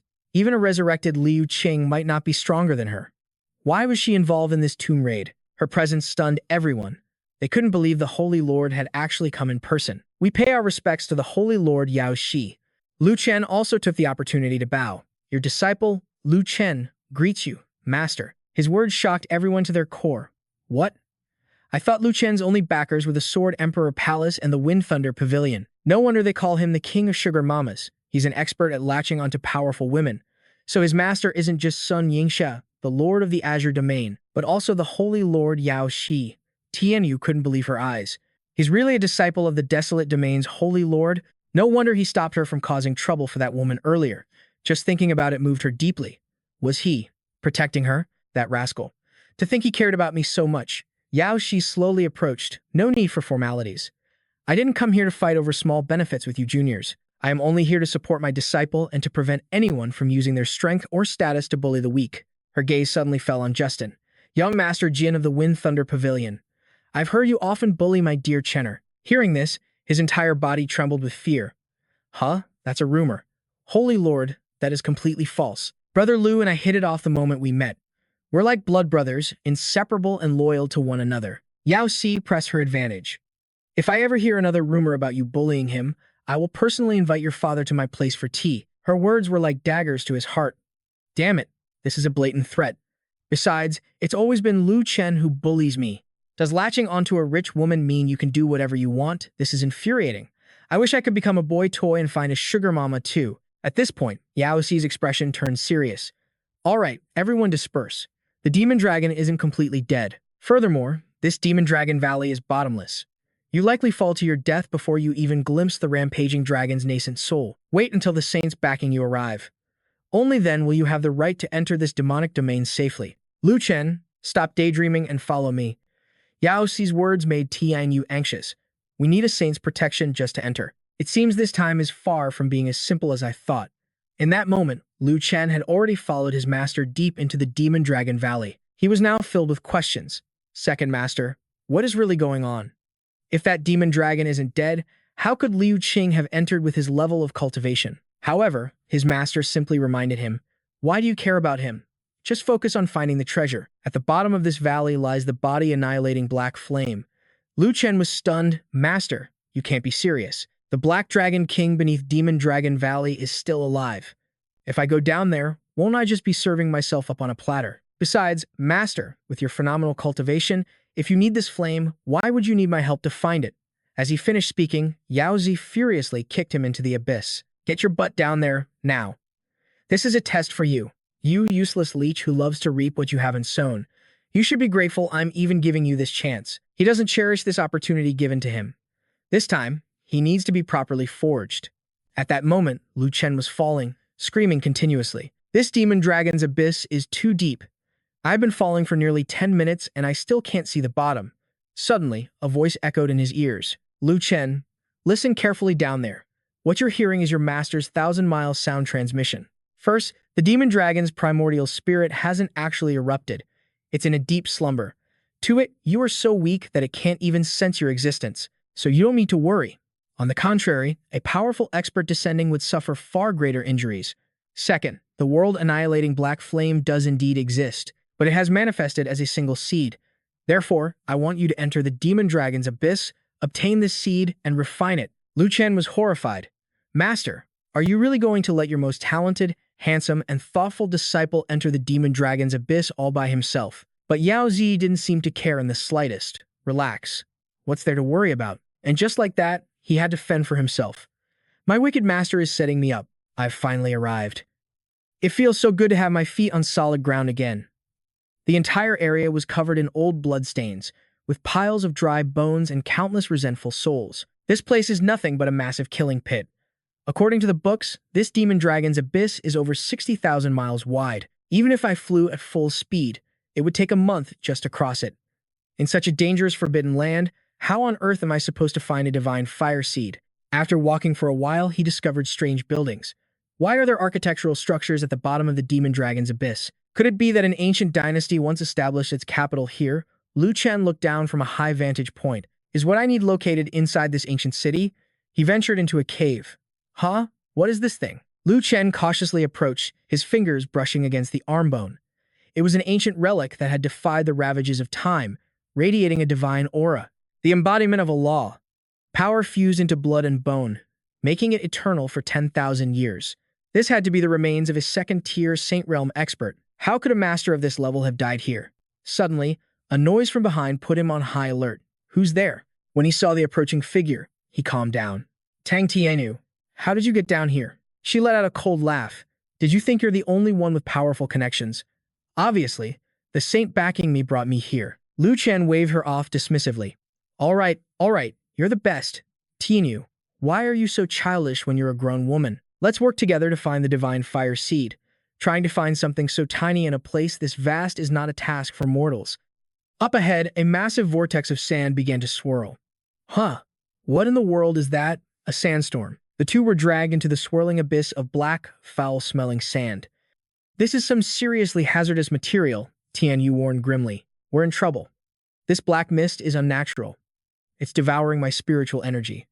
As the dark sand enveloped him, Lu Chen felt its bizarre power firsthand. It's even draining my life force. She cursed in frustration. Get away from me, you filthy things. His expression darkened. You're acting like a spoiled child. Lu Chen then stepped forward. Come here. I'll help you fight it off. Tanyu was shocked. You? What are you planning to do? The scene shifts. High above, Han Yu asked, Saint Lord Yao Zi, the demon dragon has been sealed for tens of thousands of years, and it's restrained by divine artifacts like the dragon-locking pagoda. So why is its primordial spirit still indestructible? Could it be that reaching that realm makes a primordial spirit truly immortal? She explained with cold detachment. The demon dragon mastered the power of a law, fusing the law of darkness with its primordial spirit and body. Therefore, as long as the law of darkness remains, its spirit will be eternal. Cold sweat beaded on Han Yu's forehead. I read in an ancient text that a Saint Realm expert with divine fire could incinerate its soul. I wonder if that's actually true. Yao Si commanded, Be silent, while I deal with these rats. She glanced toward an empty space and sneered. Hiding in the void, are we? Yao Shi twisted her hand, shattering the very fabric of space. You underestimate me, you cowardly insects. Get out here. Two figures cried out from the void. We've been discovered. How is this possible? They were terrified. This can't be happening. This concealment talisman was a gift from His Highness. Aren't beings above the second-tier Saint Realm forbidden from entering the 10 domains? This talisman should be impossible for anyone to break. A man in a dog-headed mask flew down. Could there be some kind of special barrier here? Kill anyone who sees us. He confidently unleashed his technique, the great black sun of ruin. You peasants of the lower realm, you will all die under the dying embers of my black sun. Yao Shi was annoyed, recognizing the attack as some trash technique from the Black Dragon Temple. She neutralized it with a single palm strike, causing him to scream. What? You shattered my second-tier saint skill in a single blow. What is your cultivation level? Who are you? Han Yu was stunned. It's the Black Dragon Temple. They finally come out of hiding. Yao Shi's voice was like ice, a bunch of cowards skulking in the shadows. So what if you're the Black Dragon Temple? You dare act so arrogantly before me? The man stared at her in pure terror. She had killed his leader in an instant. He looked to the other figure in the void and shouted a warning. Young master, run. This person is not someone we can fight. A voice chuckled from the spatial rift. So, a little fish slipped through the net. Let's see. You're just a weakling from the transcendent realm. No wonder you couldn't sense my aura. Ming Shang quickly clasped his hands in peace. Senior, I am a descendant of the great ancestor Ming Yan. I hope you will spare me out of respect for ancestor Ming Yan. A smile blossomed on Yao Xi's face. Of course, a descendant of Ming Yan. Not only will I spare you, but I'll also grant you a great stroke of fortune. She then hurled him straight down. You wanted to reach the demon dragon abyss, didn't you? I'll send you there right now. Her subordinate reported, Holy Master, if you already killed his men, why let the last one enter the demon dragon abyss? What if they try to awaken the demon dragon? She replied, It's fine. Without pressure, how will that disciple of mine ever reach his potential? Besides, it's time he found a worthy opponent. It's just a puny dragon. Even if it breaks free, I can easily suppress it. The scene shifts to the depths of the demon dragon abyss, where Tian Yu looked at Lu Chen with tears in her eyes. What did you do to me? He smirked back. Why does it feel like you absorbed all the dark energy that was corrupting my entire body? What choice did I have? Watch you get burned to a crisp by the laws of darkness, she blushed. I guess you do have some decency after all. Lu Chen changed the subject. All right, the dark bones are gone. We should go. I don't think this place is safe. The two walked through a valley of skulls, and with every step he took, the ground sank beneath him. A chill ran down his spine as he gasped. What in the world is buried under our feet? Tian Yu stared at the stone in his hand. This glow. This appearance. Could it be? Lu Chen felt his blood run cold. This thing holds the souls of at least 1 million innocent people. She agreed. It must be a soul stone, containing millions of souls. It's normally used to resurrect beings of absolute evil. He suddenly asked, That's right. When I fell down here, I also picked up the arm bone of an incredibly powerful expert. They're probably trying to resurrect that person. Tian Yu smirked. In that case, you found both the catalyst for the resurrection and the key component to do it. So what are you going to do next? He scoffed.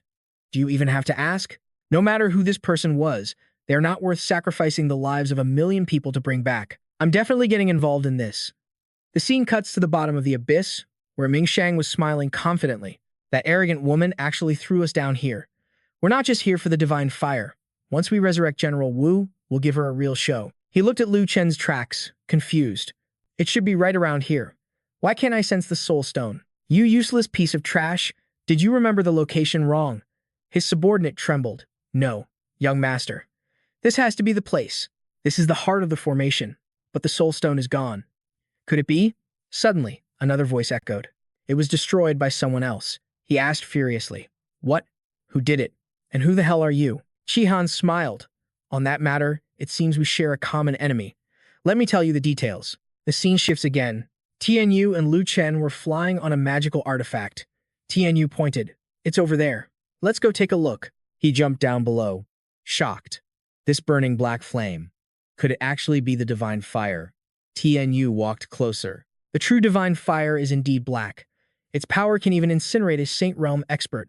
But while the temperature of this flame is high, comparing it to the real divine fire is like comparing a puddle to the ocean. This must be an aberrant flame from the same source. He sighed. I got my hopes up for nothing. It's just a fake.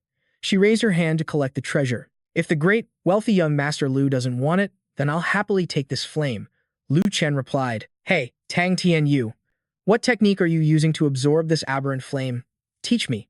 She gave him a friendly middle finger. Don't tell me the great young Master Lu doesn't even know a low-level art like the fire control technique, he pleaded shamelessly. I really don't know it. Come on, pretty sister, teach me. Tian Yu laughed and refused. Go away and mind your own business. I'm not going to teach you. Are you mad? I'm asking you, are you mad? He grumbled to himself, Only petty people and women are this difficult. That witch Tang Tian Yu. Next time she's in trouble, I'll make her pay. The scene cuts to Ming Shang flying over the dark bones. He was deep in thought. The great demon king of the Qing domain.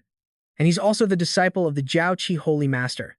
This Lu Chen character is sounding more and more interesting. Qi Han said with a vile tone, "So, you've met the Jiao Qi Holy Master. Her disciple is also down here. I saw him destroy this very formation with my own two eyes. His name is Lu Chen. He massacred my entire family and stole my fortune. The blood debt between us is as deep as the sea. This man hides his true strength well. As far as I know, he has never been defeated. Why don't we cooperate and crush him with a pincer attack?" The subordinate behind him trembled. "Your Highness, based on what Qi Han said, should we go hunt down that Lu Chen now? He dared to destroy our formation. That brat has a death wish," Ming Shang warned. "That tall, skinny man is treacherous, and his words are cunning. As for an alliance, I'll have to pass. I have no interest in being a pawn in someone else's grand scheme. The ritual array is shattered, so the resurrection will have to wait. Right now, absorbing this divine origin to grow stronger is my only priority." He was the first to find the divine fire, much to his subordinates' awe. "Young master, your wisdom and power are truly divine." This humble servant is impressed. As they soared over a chasm, the subordinate pointed. "Young master, look, could that be the Lu Chen that Qi Han mentioned?" A smirk crossed Ming Shang's face. "Interesting. I'll go test the waters. You, down there, how much divine origin have you absorbed?" Lu Chen looked back, completely baffled. "Divine origin? What's that?" "You mean this strange divine flame? So that's what you call divine origin." His subordinate was left utterly speechless by his ignorance. "You don't even know what divine origin is. What are you even doing down here? Are you trying to get yourself killed?" Lu Chen shot back. "You've got it all wrong. Knowing its name is pointless. What matters is knowing its purpose, and how to make it my own." The subordinate scoffed. "Young master, don't waste your breath on him. He's just a fool spouting nonsense." Lu Chen called out to Ming Shang. "Hey, brother, don't be in such a hurry to leave. Do you have the fire control art? Could you sell me a copy?" Ming Shang's eyes widened in disbelief. "What? You haven't even cultivated a low-level technique like the fire control art. Then what are you doing here? Did you do zero research before entering the Demon Dragon Abyss? Listen up, because as your rival, I'll only say this once. This divine origin is flame born from the lingering essence of a true divine fire. While it takes 10,000 years for this origin to mature into a powerful divine fire, its raw power is still enough to incinerate an unprepared King Realm expert. A clueless brute like you with no preparations, who doesn't even know the fire control art, should just go home before you get yourself killed. Go back and train for a few more years." But Lu Chen just pointed down. "Just let me try. What if I pull it off?" The subordinate grumbled in frustration. "Young master, let's just go. Stop wasting our time on this complete moron." But Ming Shang calmly held out a scroll. "This is the fire control art. I'm giving it to you." His eyes were dead serious. "I want to see what you're really capable of. I hope you don't disappoint me." With that, Lu Chen joined them, approaching a cliff where divine origin raged wildly. "Perfect. This will be a good first test." The subordinate jeered. "So, kid, how's that studying going?" "It's fine if you're too scared to go down." Lu Chen just smirked. "Not a problem. The technique is surprisingly simple. I've already mastered its core. This meager divine origin is hardly worth mentioning." Ming Shang scoffed. "Fool. He truly has no concept of life or death." He felt the heat radiating from the flames. "Even my body can barely withstand this temperature. A kid who just learned the fire control art dares to underestimate it? Fine. I'll absorb the origin from up here and enjoy the show as he humiliates himself. That brat ruined our array. Getting incinerated by the divine origin is exactly what he deserves." But Lu Chen just laughed heartily and leaped off the edge. "All right, my turn. Watch me go 300 rounds with this divine origin." Ming Shang was completely stunned. "What?" He jumped straight into the pit of fire. "Kid, do you have a death wish?" Inside the inferno, Lu Chen was in agony. "So hot. It's too hot. I feel like I'm about to be vaporized." Seeing this, his rival laughed. "So, you finally feel the heat? Serves you right." Lu Chen gritted his teeth. "Damn it. As if this pathetic divine origin could ever stop me." He unleashed the technique. Fire control art. Absorb. Seeing this, Ming Shang's jaw dropped. "What? He's actually controlling the divine origin with the technique he just learned.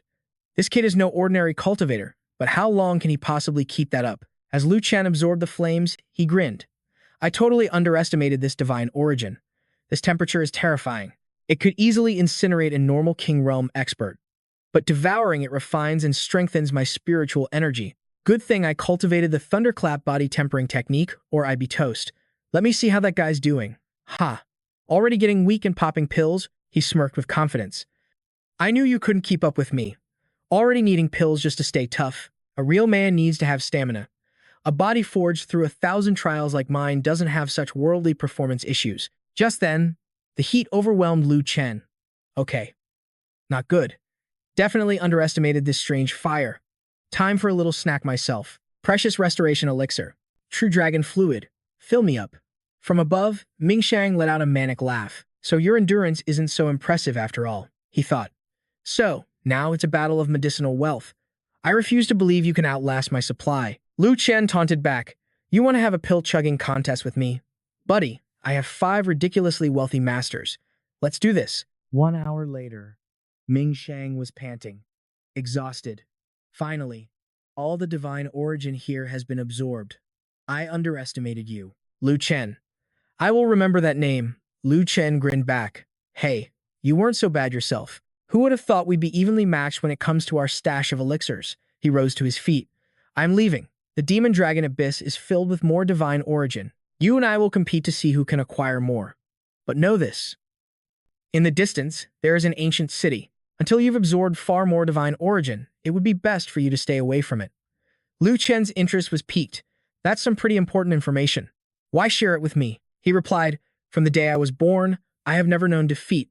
All the world's treasures have been mine for the taking. Today, I finally met my equal, adding some excitement to my otherwise dull life. Farewell. Lu Chen.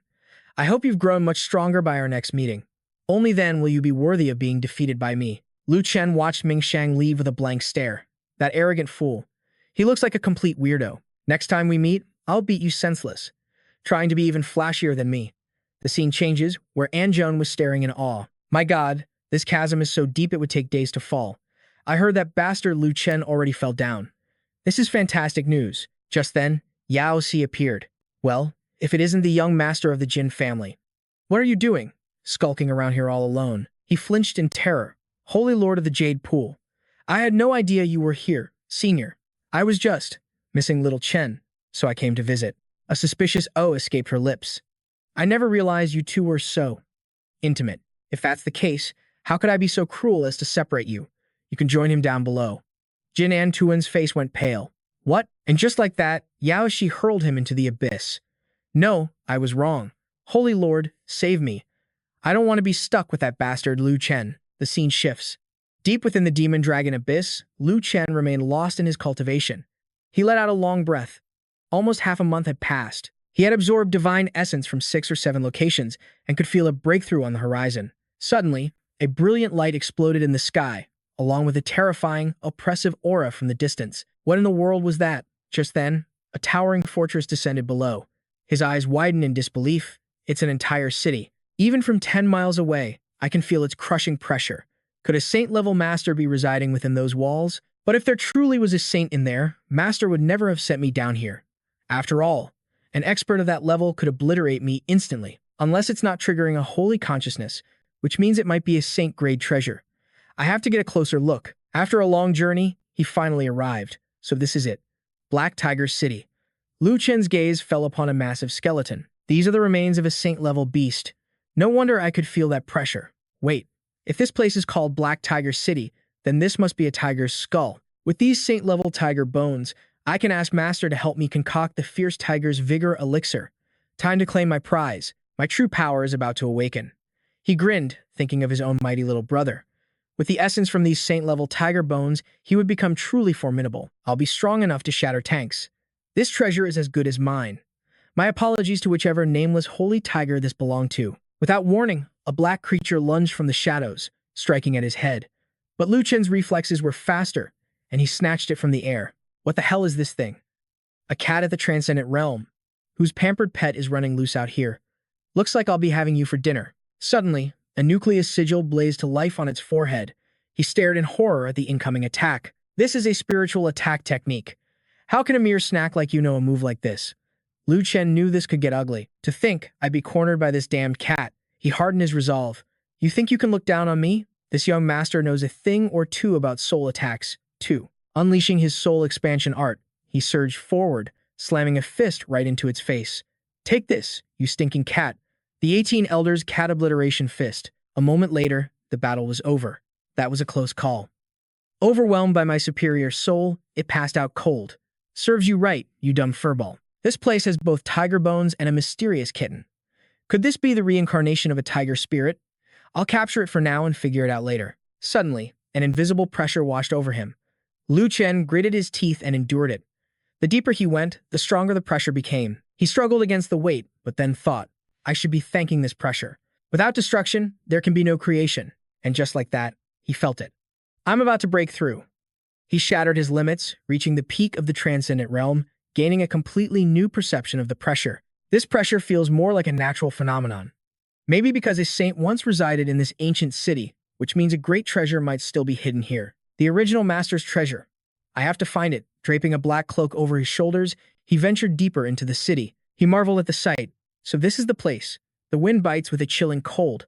This is caused by the laws of ice. His eyes fell upon a weapon. The weapon encased in this iceberg. Has to be the grand treasure. Good thing I absorbed so much divine essence earlier. I'll use it to melt these laws of ice. Let's see what this baby's made of. Suddenly, a figure appeared from above. Another vessel has arrived. Down below, after a fierce struggle, Lu Chen finally melted the ice. It's finally breaking. The greatsword is mine. But the soul of the azure blade glared at him with rage, which infuriated Lu Chen. Scoffing at me, are you? This is a sentient sword, and it rejects me. You wretched beast, I'll beat you. Your master has long ascended. What are you still mad about? If you're really that unconvinced, then send a message to your master in the heavens. Tell him if he's got the guts to come find me, Jin An Tuan, and we'll settle this in a duel. Liu Qing stepped forward. You there, boy. You're quite the arrogant one. Lu Chen whipped his head around, on high alert. Who's skulking in the shadows behind me? Are you looking for a fight? Suddenly, his eyes widened in shock. This aura. It's so familiar. It's a saint-level expert. Lu Chen was baffled. A saint in the demon dragon abyss, and master didn't know? Something about this demon dragon is. He couldn't even sense the master's approach. He respectfully asked, an esteemed senior like yourself, what business could you have with a lowly transcendent like me? The old man shot him a cold glare. You brat. Your reckless use of that divine origin flame completely ruined my roasted chicken. Lu Chen's face darkened. What the hell? He thought. Is this old man trying to shake me down? This is ridiculous. What does your burnt chicken have to do with me? But he quickly adopted a respectful tone. Senior, if you desire something, please speak plainly. Harassing a junior like me would tarnish your reputation as a master. Lu Jing scoffed in disgust. You dare question my taste while wearing that hideous robe. From now on, you're my prisoner. You'll come with me and roast my chicken for me. He dragged Lu Chen to his camp. This old master has returned. How's the chicken coming along? Tian Wu looked up in shock. Lu Chen. You were captured too. Seeing a familiar face, he smirked. Tang Tian Wu. Didn't you ditch me to go hunt for divine origins? So how did you end up as this old monster's prisoner? With that, Liu Jing tossed Lu Chen to the ground without a second thought. Liu Jing declared, all right, you three are going to roast me a chicken. If you burn it even slightly, don't even think about leaving here alive. Ming Shang spoke up hesitantly. Senior, I don't know the first thing about roasting chicken. Name your price. My family can pay any ransom you ask. But Lu Chen just pulled out a cookbook. Don't worry, your big bro Lu happens to be the god of Eastern cooking. First step for any master chef, ignite a sacred flame. But Liu Jing kicked him furiously. You idiot. Who said you could use a common flame? A sage like me requires a special kind of chicken. The fire used to roast it must be the king of all flames. Your divine origin flame. Use the divine origin you tamed to roast it for me. Lu Chen had no choice but to agree. All right, you're the boss. Whatever you say goes. I'll get right on roasting that chicken with my divine origin flame. Seeing his pathetic situation, Ming Shang couldn't help but mock him. Look at you, Lu Chen. So willing to become a common cook. Just then, Liu Jing spoke up again. Ah, that's right. I know the purpose of your journey here. The first one of you to roast a perfect chicken will be granted the chance to obtain the divine fire. On my honor as Liu Jing, Tian Wu and Ming Shang's jaws dropped. We can get the divine fire just by roasting a chicken. Wait, Liu Jing? Isn't he supposed to be dead? The divine fire is on his person, so what are we waiting for? The two of them immediately got to work. Forget everything else. We're roasting this chicken. Lu Chen, hurry and teach us what to do. As he watched them, the old man warned. I risked life and limb to acquire this bird, so you better be careful with it. But Lu Chen applied too much power, and the chicken was instantly charred black. Damn it, Lu Jing just scoffed. If you want to use the divine origin to cook, you can't just unleash its raw power. You can't even maintain its form. If you can't control the temperature, how can you ever hope to master the divine fire? Lu Chen realized something. This Overlord Lu might dress in rags and act crazy, but he's actually teaching us something vital. It's true. I may have absorbed the divine origin, but I have absolutely no control over the heat it emits. Ming Shang asked, Senior Lu, how can we learn to control the divine origin's temperature? The old man simply pointed to his own head. Use that thing on your shoulders. Lu Chen thought deeply. The divine origin exists independently within my body.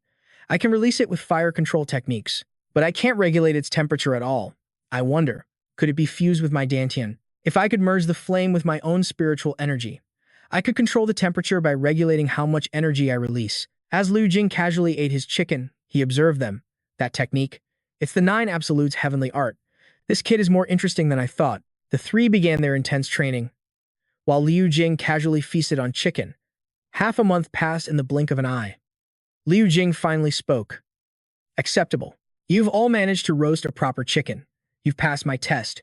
But there is only one divine fire, and there are 3 of you. Who should I give it to? Obviously, it should go to the most skilled, Lu Chen declared. The other 2 shot him a dark look. What's that look for? You want to fight. If you've got the guts, then bring it on. But Liu Jing just laughed. Who said anything about fighting? It's been ages since I last tasted dragon meat. I'm starting to miss it. Go and bring me some. Tian Wu's face went pale with fear. Senior, where could we possibly find dragon meat? Near Dragon Locking Manor, he explained, lies the corpse of the Black Dragon Demon Lord. Go there, carve off a few choice pieces for me, and bring them back. Once I've had my fill, we'll talk. Although its primordial spirit is sealed by the manor, its residual power could still gravely injure me. But your cultivation levels are so low, it won't even notice you. A sly grin spread across Lu Chen's face. Senior Liu Jing, you want dragon meat? I know a much faster way. Ming Shang looked at him, curious. What are you planning? He spoke with confidence. Senior, even if we manage to steal meat from the Demon Lord, there's no guarantee we can bring it back here. However, we have a dragon right here with us, and he even comes from the Black Dragon Palace. Killing intent instantly flared from Ming Shang. Say that one more time. Lu Chen immediately backed off. Hey, just kidding. It was just a joke. Tianwu had already taken off. Let's move out already. Stop wasting time with your nonsense. As the 3 of them traveled, they began to discuss the old man.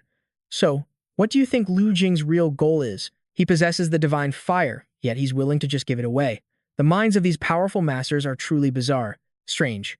For Master to hand over the divine fire, he must have had his reasons. Suddenly, she cried out, That's Lu Chen.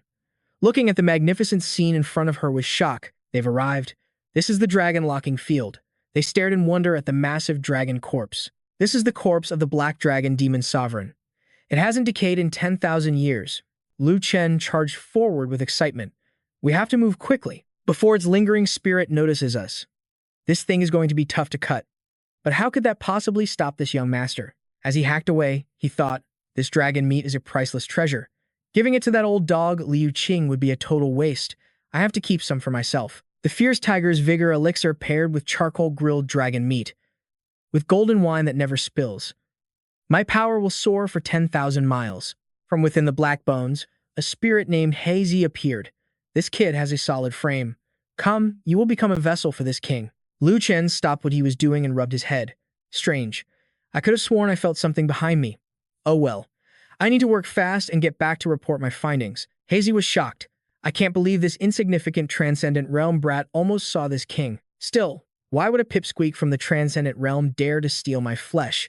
Meanwhile, Lu Chen was happily carving off a good portion of the meat. After I chop off these last few pieces, I'll head back first, leaving those other 2 to find their own opportunities. Watching this, the spirit seethed. He's even enjoying stealing from me. This is infuriating. Die, you little thief. If I don't possess your body now, when will I get another chance? Hazy became a streak of light and shot straight into Lu Chen's head. The scene shifts to Lu Chen's sea of consciousness, where the spirit looked around with glee. Such abundant spiritual energy. This kid's natural talent isn't half bad. For a brat like him to be possessed by me, who once stood at the peak of the Saint Realm, is his greatest fortune. Suddenly, a hand grabbed him. Little Hazy, what do you think you're doing? It reeled back in horror. This kid's sea of consciousness held another divine soul. Hazy stammered, "You, who are you?" Yao Shi just smiled. "We meet again. Little Hazy, are you here to possess my disciple?" A wave of terror washed over him. Why? Why is it her? Ages ago, I used the blood of countless souls to tear open a path between worlds, leading my finest warriors from the dark heaven down to the desolate domain. I sought an opportunity to finally break through to the heavenly sovereign realm.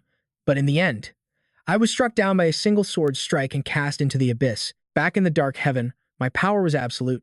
My name was legendary. I even dared to challenge heavenly sovereigns to single combat. With strength that bordered on the heavenly sovereign realm itself, I was undefeated. And yet, I fell to this very woman. This woman is without a doubt the most terrifying being I have ever encountered. No one even comes close. He quickly corrected himself. Just call me little Hazy." Yes, I'm just little Hazy. I was just passing through, you see. I merely noticed this young hero has a very distinguished forehead and a noble spirit, so I came to his sea of consciousness for a peek. I had absolutely no intention of possessing him. But then, the fourth master, Hua Dai, appeared. Big Sister C. A fresh wave of sheer terror crashed over Hazy. Another monster? Just what kind of beings are hiding in this kid's soul? Hua Di chirped playfully. "Sister Shi, this little black dragon is completely useless. His divine soul hasn't even reached the heavenly sovereign realm. Why don't you just give him to me? I could refine him into some nice pills." He couldn't believe his ears. Useless. Suddenly, the fifth master, Jian Qingyan, also drifted forward. Hazy's soul trembled. Another one appeared. Hua Dai smiled brightly. "Sister Qingyan," she replied with a cold indifference. "His realm is indeed a bit low. But don't be hasty. First, let me extract the other soul remnant attached to his body for that boy." He was utterly petrified. Just who in the world is this transcendent realm kid? Deep within his sea of consciousness dwelled three impossibly powerful divine souls, each one stronger than the last, each with a unique, overwhelming presence, and all of them were peerless beauty. She unleashed her soul-snatching power upon him, forcing his divine soul to return. Looking at Hazy's now engorged body, she nodded in satisfaction. "Now, that's more like it." He stared at the three women, trembling in fear. Why did he have this terribly unsettling feeling? Huade floated closer. "Little Hay, open up. Big Sister has something tasty for you." He answered meekly, "Why, yes, ma'am." As Hazy chewed, he began to feel it. This is a heavenly soul pill." His eyes shot wide open as his entire body began to transform. The heavenly sovereign realm. Huadi rubbed her hands together. Good thing he broke through to the heavenly sovereign realm. If he had wasted a single heavenly soul pill of mine, I would have definitely refined him into medicine instead. Yao Xi smiled. Impressive. With the heavenly sovereign divine soul present, it should be able to withstand the power of the divine flame, right? If Lu Chen can get the help of a divine flame while he's still in the transcendent realm, his future potential will be limitless. He might even surpass us. Then, the three women unleashed their spiritual power, aiming it right at him. Hazy looked at the complex array forming around him with dread. This is, he screamed, the Crown Prince formation. Hazy's mind raced. This kid wants to absorb the divine flame, and they're forcing me to tank its power for him. I'm completely powerless to resist. These women can casually hand out a heavenly soul pill and force me into the heavenly sovereign realm, and with a mere wave of a hand, they can imprison my heavenly sovereign soul. My fate is completely sealed. Hua Di rubbed her hands together and said, "Now, you're going to do your best to help little Lu Chen find and control that divine flame. Understand? If you please us, we might consider letting you return to the dark heaven. After all, I, Fairy Hua Dai, am a woman of my word." The black dragon felt utterly defeated. "Fairy, no, Big Sister. I understand. I will obey your every command." As he watched the three women depart, he schemed internally. For now, he had no choice but to play along. At that moment, Lu Chen finally entered the area, his body drenched in sweat. "Kid, you've got some insane luck." Hazy's voice echoed in his mind. "Three terrifying backers, and now a black dragon inhabiting your body. The divine flame's aura is this way. In my time, I never had the chance to even glimpse the peak saint realm, yet this brat, who's only in the transcendent realm, is about to obtain it." The black dragon guided Lu Chen's body down to Liu Qing. The old man immediately asked, "Where is the dragon meat I sent you for?" "The other two have already come and gone." Fury surged through the black dragon as he controlled Lu Chen's body. "So you're the one who told this kid to steal my flesh." Many years ago, Liu Qing had stolen dragon meat himself. Liu Qing shot him a look. "You're the black dragon demon sovereign. So it was you. How did you end up trapped in this boy's sea of consciousness and caught in the Crown Prince formation, no less? The black dragon snorted coldly. What business is it of yours? Just wait until I break free from this formation. Then we'll settle our score. The old man just chuckled. It seems the chosen one, destined to inherit my divine flame, has finally appeared. Since you've arrived, then prepare yourself. It's time to begin. Instantly, the flames enveloping the old man's body erupted with power. With a mighty roar, the black dragon rejoiced. It truly is a divine flame. So, the divine flame they want me to tame resides within you. Even I, having just broken through to the heavenly sovereign realm, can feel the terrifying heat of this flame. How did you dare to absorb it? Why didn't this divine flame just burn an old fool like you to ashes? Lu Chen sneered. You have the nerve to mock me. I devour the divine flame, but could never truly control it, and have suffered its agonizing backlash ever since. And what about you? Trapped in the Crown Prince formation by others, forced to tame a divine flame for this boy to use. Hazy growled. How is it that you seem to know everything? The old man simply tossed a piece of meat to the black dragon. Here, eat this piece of meat, and do your part properly. I need to be free from this accursed divine fire, and I certainly hope you live through this. The creature took the offering and devoured it. What kind of meat is this? The pure energy.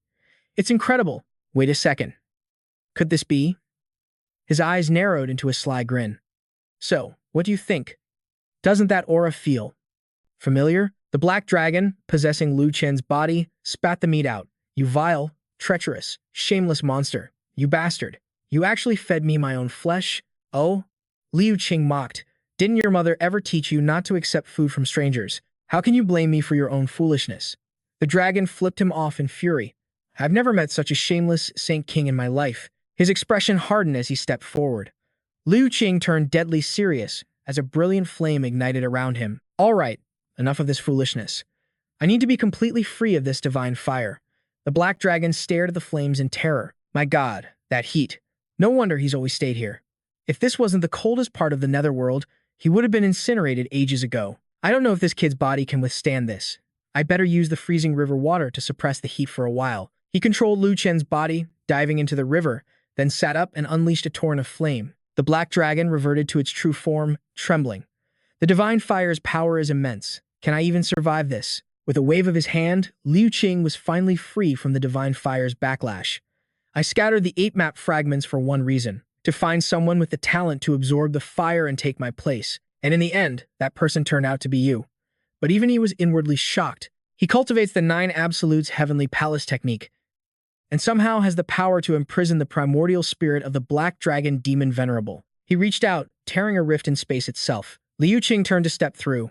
Oh well, Black Dragon Demon Venerable, you're on your own now. I hope we meet again someday. The Black Dragon anxiously controlled Lu Chen's body, forcing it to absorb the otherworldly flame. No, it's over. My cultivation level. It's plummeting from Heavenly Venerable, all the way down to Saint King, Saint Lord, Saint, and Emperor Realm. This is bad. This is really bad. I'm about to drop to the transcendent realm. Suddenly, Yao Xi appeared. The dragon pleaded, Fairy, sister, please, save me. Since the black dragon had kept his promise, she waved her hand, drawing the strange fire out. Yao Xi effortlessly suppressed it, and in an instant, the raging flame condensed into a tiny spark. Yao Xi casually tossed it aside. Not bad. In the future, when Lu Chen cultivates the Emperor's primordial spirit realm, he can use his essence to nurture this divine fire seed, allowing it to sprout and awaken. The black dragon desperately cried out, Wait, you said you let me go once the divine fire was contained. Hua Di teased, Oh, little black dragon, you're so wonderfully naive. The dragon's face went completely blank. Now outside the body, the black dragon gasped, I've been played. My freedom. My heavenly venerable cultivation. Half an hour later. Lu Chen's fingers twitched. He rubbed his head, confused. Why? Am I here? I don't know what happened. I just suddenly passed out. Isn't this Senior Lu Qing's domain? Where did he go? This is so strange. Nothing of mine is missing. Then, he suddenly realized something. My cultivation. It's reached the peak of the transcendent realm. I'm just one step away from the primordial spirit realm. And my body and spirit, they feel so much stronger. What in the world is going on? The black dragon wept internally. You ate several chunks of my pure life essence. Of course, you break through a measly little realm. Is that really a surprise? Lu Chen looked at the massive dragon corpse and sighed. A dragon this big. I can't possibly take it with me. A shame. It would have fed me for a long time. The black dragon's spirit roared. You already carved out a huge chunk of my body, and now you want to take the whole thing. For someone in the transcendent realm, your greed is unbelievable. Lu Chen looked around, puzzled. Where did Senior Liu Qing go? Could one of them have obtained the divine fire? The dragon's spirit was about to faint from rage. Stop guessing, you idiot. The divine fire became a seed inside your soul. You won't be able to find it or use it until you break through to the primordial spirit realm. Lu Chen decided to leave. Whatever, I'm getting out of here. I'll just ask Master when I get back. Even if I didn't get the divine fire, obtaining some divine essence isn't a bad trade-off. The black dragon's spirit followed him, fuming. Not a bad trade-off. You're going to make me explode. The scene shifts to a desolate mountain peak. Lu Chen quickly sensed a disturbance. A fight? Who could be fighting out here? He looked down from the peak, surprised. Tang Tianyu is here? Does that mean she didn't get the divine fire either? Qing Cheng's face lit up when she saw him. Senior brother. Lu Chen asked, are they fighting over divine essence? She explained, Senior brother, I heard you and the others went to meet Senior Liu Qing. Did you manage to obtain the divine fire? He replied, annoyed. Obtain my foot. Some bastard knocked me out. I was unconscious for who knows how long. By the time I made it to the Netherworld Marsh, Senior Liu Qing was already gone. Tianyu and Tai Yan smiled. Is that so? Good for them. A shame they didn't beat you up too. The black dragon's spirit crossed its arms smugly. You're so shameless. It's no wonder people want to beat you up everywhere you go. Lu Chen snapped. What's that supposed to mean? Do you all really want to see me get beaten up that badly? And you, he said, pointing, weren't you just carving up that dragon? Why did you come all the way out here to pick a fight? Where's Liu Qing? She claimed that old master Liu Qing teleported me away the moment he got the dragon meat. He burned the bridge after crossing it. Even that guy Ming Shang was teleported away. What is he scheming? Lu Chen let out a laugh. How strange. But with Liu Qing's eccentric personality, it wouldn't be surprising if he just took the dragon meat and ran. The divine flame is on him, after all, and he's a saint-level master. You can't blame me if my own master flees. Luckily, I didn't lose out. There's still plenty of dragon meat in my ring. The black dragon grumbled. You got a great deal, and you're still showing off. Tian Yu laid out her demand. Since we can't find Liu Qing, our hopes of getting the divine flame are gone. We'll just have to collect divine essence along the way. If only the capable can obtain it, then it's better to strike first. Tai Yan raised her weapon, her voice sharp. Strike first, you say.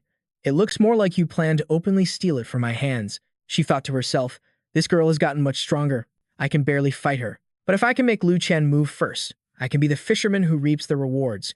Tian Yu called out, Lu Chen, don't you forget our agreement. He grabbed Qing Cheng's hand and started to leave. You all handle your business. I won't get in the way. After they had gone some distance, she finally asked, Senior brother, before I knew you, I thought you were beloved by everyone. I never expected you to have enemies everywhere you go. He panted, defending himself.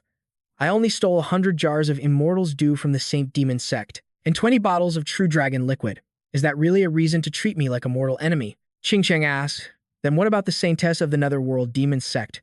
What grudge does she have with you? He blushed, explaining, it's nothing. That girl just saw how handsome I am and insisted on fighting me, right? Since Liu Qing is nowhere to be found, and we've collected enough divine essence, let's find Master and report on the situation in the demonic dragon abyss. Lu Chen and Qing Cheng quickly departed. Elsewhere, Qi Han was muttering in frustration. Finally, I found you. Lu Chen, prepare to be buried in the demonic dragon abyss. He clenched the stone tablet in his hand as a group rushed over, demanding, you found a trace of that brat, Lu Chen. Tell us now. We've absorbed several wisps of divine essence here. I'm certain we can defeat that kid this time. Qi Han pointed. He and his junior sister fled to the north. If we chase them now, we can still catch them. The group immediately gave chase. The debt from the Jade Pool's sacred ground must be repaid. Charge. Let's take down the great demon king, Lu Chen. Suddenly, Qi Han called them to a halt. Everyone, wait. Lu Chen is full of cunning tricks. I fear that even with your numbers, you're no match for him. The group was devastated.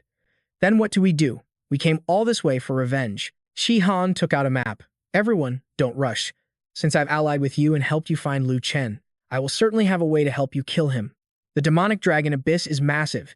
It must take them several days to fly across. They'll have to find a place to rest on their journey. We just need to wait for him to rest and set up a battle formation around him. Then, we strike when his guard is down. We will definitely have a chance to win. The scene changes to a small cottage. Lu Chen let out a massive yawn. So sleepy. I don't know why, but ever since that coma, I felt constantly tired. After breaking through to a transcendent life form, I should be full of energy. He rested his head on Qing Cheng's shoulder, muttering, "Am I under some kind of curse?" She draped a blanket over him.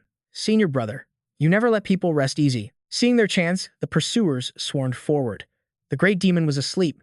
If they didn't strike now, then when? But suddenly, his eyes snapped open, blazing with killing intent as one of the men produced a banner. This disturbance array was specifically designed to handle warriors of the transcendent realm. It focused on mental attacks, so no matter how strong the demon lord was, he couldn't possibly withstand it. They even had a fog formation ready. All at once, a mystical fog appeared, throwing them into a panic. What was this? Weren't they supposed to be the ones deploying the fog formation at the end? What were they supposed to do now? What was going on? They hadn't even released their own trap. From behind, a black dragon swooped in, scaring them half to death. Is that a black dragon? Why is it here? The beast opened its massive jaws and unleashed a pillar of fire upon them. The black dragon sighed. "This troublesome kid, Lu Chen. He can't even take a nap without someone trying to ambush him. Now I have to step in." Lu Chen jolted awake. "How long was I out?" Qing Cheng told him he'd been asleep for half a day. "Senior brother, you must have been truly exhausted to fall asleep at a time like this. And I even heard you snoring." He looked bewildered. Snoring? This situation felt a little unusual. Could it be connected to my previous coma? In any case, we're heading up soon. I'll just ask Master when we get there. Suddenly, he brought a piece of cloth to his nose. "Huh? Why is there a burnt smell?" Qing Cheng immediately swatted his hand away. "Don't smell that." From a distance, Qi Han saw that Lu Chen was still safe and seethed with anger. What happened? Why did those assassins suddenly vanish? Lu Chen must have discovered and finished them off. Those fools. I wasted a fortune on that formation banner. In the end, they were still defeated by Lu Chen. Just then, his gaze fell upon Ming Shang, who was deep in cultivation. He thought with a grin, "Ming Shang, the holy son from the Nine Heavens Black Dragon Palace. I did him a favor once. Maybe he can help me." Qi Han rushed over to call out, "Young Master Ming, we meet again." The young man frowned. "What is it you want?" He quickly said, "Young Master Ming, do you remember Lu Chen? He's the one who sabotaged the resurrection ritual you arranged last time." Ming Shang's brow furrowed. "Get to the point," Qi Han explained. "According to my theory, that Lu Chen must have obtained the divine flame. His strength has increased dramatically recently, and he's been in a dazed state. Sowing discord is my specialty. Young Master Ming, to prevent him from becoming your powerful rival, why don't we just kill him now while he's unprepared?" Without another word, Ming Shang ran Qi Han through with his sword. "I hate people who sow discord and cause division more than anything. Besides, do you really think that just because I lack a divine flame, I'm guaranteed to lose to him?" Ming Shang tossed the corpse aside and said, "We're leaving." His subordinate asked, "Young Master, is the divine flame really in Lu Chen's possession?" Some of what that man said made sense. "Should we kill him now?" Ming Shang explained. "I have already acknowledged Lu Chen as my rival. It would be a shame to kill him now. It's just a single strand of the divine flame's destiny. My Black Dragon Palace has no shortage of such opportunities. I'll let him have this round. We will definitely meet again in the future." The scene changes, and Lu Chen and Qing Cheng are now flying upwards. Yao Shi greeted them with a smile. "You've returned." Lu Chen scratched his head. "Master, I failed to retrieve the divine flame." She cupped her ear. "What did you say? Your master can't hear you." He replied in frustration. "Master, you deceived me. Didn't you say there was a divine flame seed? There wasn't one. The divine flame was inside Senior Liu Qing, and Senior Liu Qing disappeared for no reason at all." She laughed and said, "Why would your master ever deceive you? You'll understand once you ascend to the primordial spirit realm."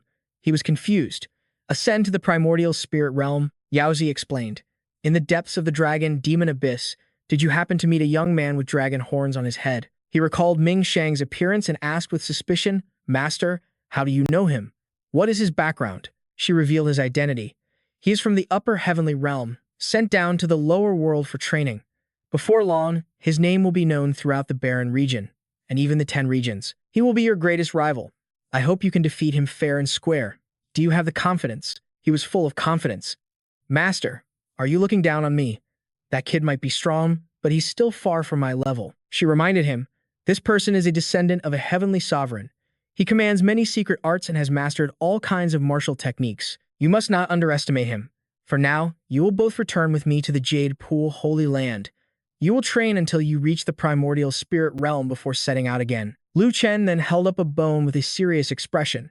Training is fine, but I need to ask a favor of you first, Master. This is the leg bone of a Kang Hu I found in the Dragon Demon Abyss. I hope you can help me refine it into Tiger's Pounce wine. Yao Si took the bone from his hand. You want to brew wine from the bone of this Tiger Demon clan member? I'll take it. You are to focus on your training and not get sidetracked. There's no time to delay. Little Chen, come with me right now. He panicked. Master, I can actually go by myself. He grumbled as she wrapped him up and carried him away. It's too tight, Master. She scolded him. Less nonsense. Follow me obediently.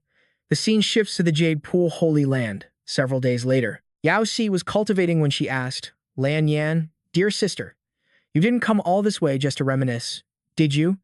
This was Lan Yan, the saintess of the Ice Palace. She began her story. Years ago, I was ambushed in the Demon Dragon Abyss. I managed to escape with my life, but my life-bound weapon, the Jade Shadow Sword, was lost. Recently, I felt its presence again. I followed its aura, and it led me right here. And just then, Lu Chen happened to walk by. This dragon meat is incredible, but the spiritual energy is so potent, my head's spinning. He gasped, it's so hot. Lan Yan looked over, surprised. This boy. He carries the aura of the Jade Shadow Sword. Yao Si said, Lan Yan, my sister, calm yourself. I think I know where your sword is. Lu Chen, come here. Lu Chen was startled to see the unfamiliar woman, but he quickly approached them. Master, who is this beautiful lady? Yao Si, slightly annoyed, replied, You'll answer my question first. Did you find a powerful sword in the Demon Dragon Abyss? He leaned against his master and answered, I did. How did you know? Lan Yan struggled to push him away. Saintess, now that your disciple has returned, can you ask him to give me back the Jade Shadow Sword? Yao Si waved her hand dismissively. Since you found a sword and its owner is right here, return it. Lu Chen beamed. Oh, you mean this sword? I picked this up in the Demon Dragon Abyss. So it belongs to you, miss. Here you go. But the moment she took the sword, she slugged him right in the face. Lu Chen was stunned. Huh? His nose was bleeding, but his head felt surprisingly clearer. The fire's been put out. Yao Si teased him. Kid, you've got good taste. Daring to flirt with the saintess of the Ice Palace herself. You're truly a disciple worthy of our teachings. He scratched his head. Master, stop making fun of me. The dragon meat just made me dizzy. Ching Cheng pouted from the side. Senior brother is such a lecherous fiend. Yao Si chuckled. You're lucky I know Lan Yan. Otherwise, you wouldn't have kept your life. You've eaten more than enough dragon meat recently. If you don't refine its power in time, that volatile energy inside you could explode at any moment. Lu Chen was horrified. Explode? It can't be that serious, can it? It was just a few pieces of meat. She moved closer and explained, that was the flesh of the black dragon demon venerable. Its energy is pure and immense. If you don't want to end up as a bloody paste, you better start cultivating. Now, you will cultivate here until you reach the nascent soul realm. I will guard you. This is not up for discussion. The two immediately sat down to cultivate. Lu Chen thought to himself, finally, the nascent soul realm. This dragon meat's power is unbelievable. While my cultivation level is still low, the black dragon demon venerable won't easily detect me. I should find a chance to get some more meat. His nascent soul condensed, and he flew joyfully through his own spiritual sea. Whoa, so this is the nascent soul realm. Just by thinking, I can perceive every leaf and blade of grass around me. He flew past the female disciples, startling them. Such a strong wind. Lu Chen smiled, satisfied. Not bad, not bad. It seems the nascent soul realm allows one to inspect their own soul sea. Let me take a look. Suddenly, the black dragon roared, You rotten brat. You finally reached the nascent soul realm. I've been waiting for you in your soul sea for a very long time. Lu Chen was instantly on guard. Who are you? It spoke gravely. Listen closely, boy. I am the true black dragon demon venerable. Now kneel before me. Most would faint meeting a legendary figure like myself for the first time. Lu Chen replied with disbelief, If you're the black dragon demon venerable, then I'm his father. The dragon was so enraged it could spit blood. I am who I say I am. I have no need to impersonate anyone. Lu Chen pointed down at its forehead, challenging it. You're here to possess my body, aren't you?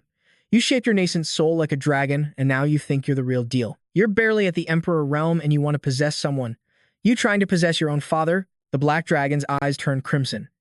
It's not just shaping my nascent soul. I can do that too. If you're the black dragon demon venerable, then I'm your daddy. That's final.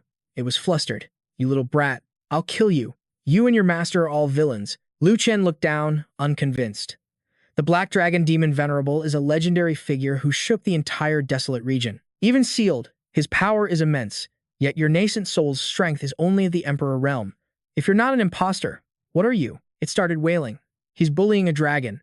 Lu Chen felt his soul power draining away, as if something was siphoning it. He looked up in confusion at a black flame. What is this? Why is it also in the center of my sea of consciousness? And it's absorbing my soul power. The black dragon laughed sinisterly. Brat, let's make a deal. What do you say? Just agree to my request, and I'll tell you some secrets. How about it? Lu Chen was cold. Only a child would make a deal with you. Once I devour your nascent soul, I'll know all your secrets anyway. The dragon shrieked in frustration. How can you devour me? You stole so much of my flesh, and you ate it all. You and your master are absolute scoundrels. Lu Chen's mind raced. Stole his flesh. Me? And my master. Could this dragon actually be the real black dragon demon venerable? If he is. Master said a divine fire seed existed, and that I'd know about it when I reached the nascent soul stage. Could this be the divine fire seed? But why is it in here? Wasn't it supposed to be with Liu Qing? The black dragon was shocked. This kid actually figured it out, but he was bound to find out sooner or later. It then put on a knowing expression, confirming Lu Chen's suspicions. That's right. If you want to know how to cultivate it, you can always ask me. He turned and vanished. Little black dragon, just wait until I get back to punish you. Once outside, he called for his master. A moment later, Yao Shi appeared, holding the muffled black dragon. Lu Chen asked curiously, Master, is this really the spirit of the black dragon demon venerable? How did it end up in my sea of consciousness? It has no power. And what about this seed in here? She placed a hand on him and replied, Don't be afraid. You'll understand in time. It will only benefit you, not harm you. He brushed his chest, realizing his master still loved to speak in riddles. Oh, right, Master. There's a weapon here that needs your help. To purify the murderous aura clinging to it. Suddenly, Lu Chen pulled a long spear from his robes. I also picked this up in the demonic dragon domain. Yao Shi took it and observed it. This spear still had its own spirit. To his surprise, it eagerly flew into his master's hand. Well now, it seems you're quite the flatterer. Following me won't be a loss for you. She gently stroked the spear's shaft. All right, this weapon isn't bad. You can use it for practice. Lu Chen then pulled out a struggling black cat. And then there's this little guy. It's clearly just at the transcendent realm, but it can attack a divine soul. What kind of cat is this? The moment the cat saw Yao Xi, its eyes sharpened. She explained with amusement. Silly boy. It's not entirely a cat. Its body also contains the soul of a sacred king black tiger. He grew suspicious. A sacred king, right. This must be the beast's saint king from Black Tiger City. Its soul wasn't completely destroyed, so it was reborn as a black cat. She handed the cat back to Lu Chen. All right, now that you've broken through to the divine soul realm, I have a mission for you. Qing Cheng, come here as well. Qing Cheng obediently came forward. Yes, master. Yao Xi's expression turned serious. Do you two know the Four Saints Mountain? Lu Chen eagerly answered, I know. The Four Saints Mountain is a power in the Azure domain that has existed since ancient times, and it's still incredibly strong today. The founders of the Four Saints Mountain were the Four Saints of zither, chess, poetry, and painting. She nodded, satisfied. Very good.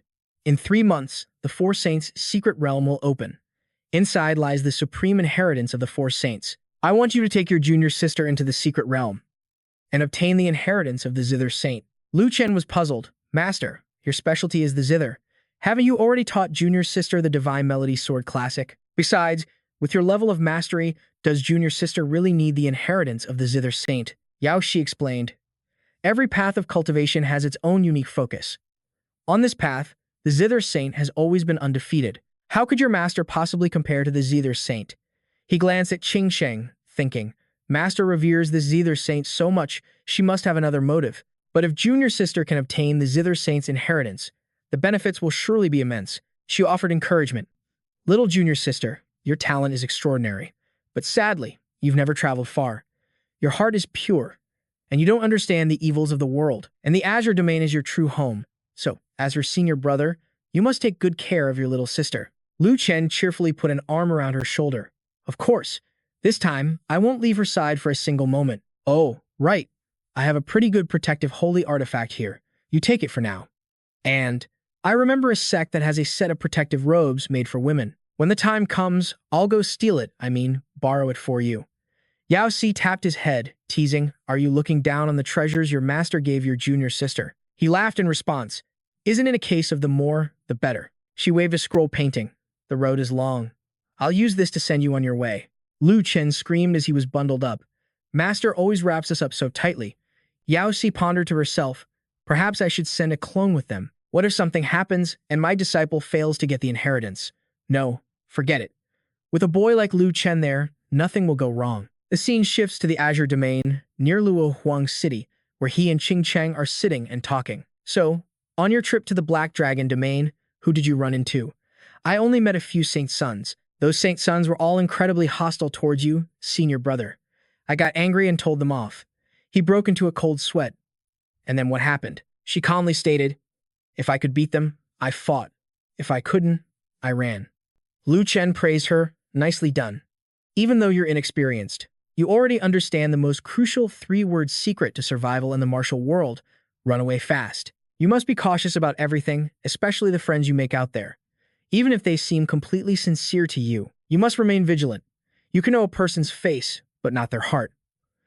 Understand? Qing Cheng nodded obediently. I understand. He reminded her. The Azure Domain isn't like the Wasteland Domain. In the Wasteland, you have a powerful background. Many people are afraid of your family and won't dare to touch you. But here in the Azure Domain, no one knows who you are, so you must be careful, no matter what. She replied, I know. He continued his lecture. Most importantly, don't believe any of the nonsense people say, all right, because in the Azure Domain, your senior brother is just too outstanding, and excellence breeds jealousy.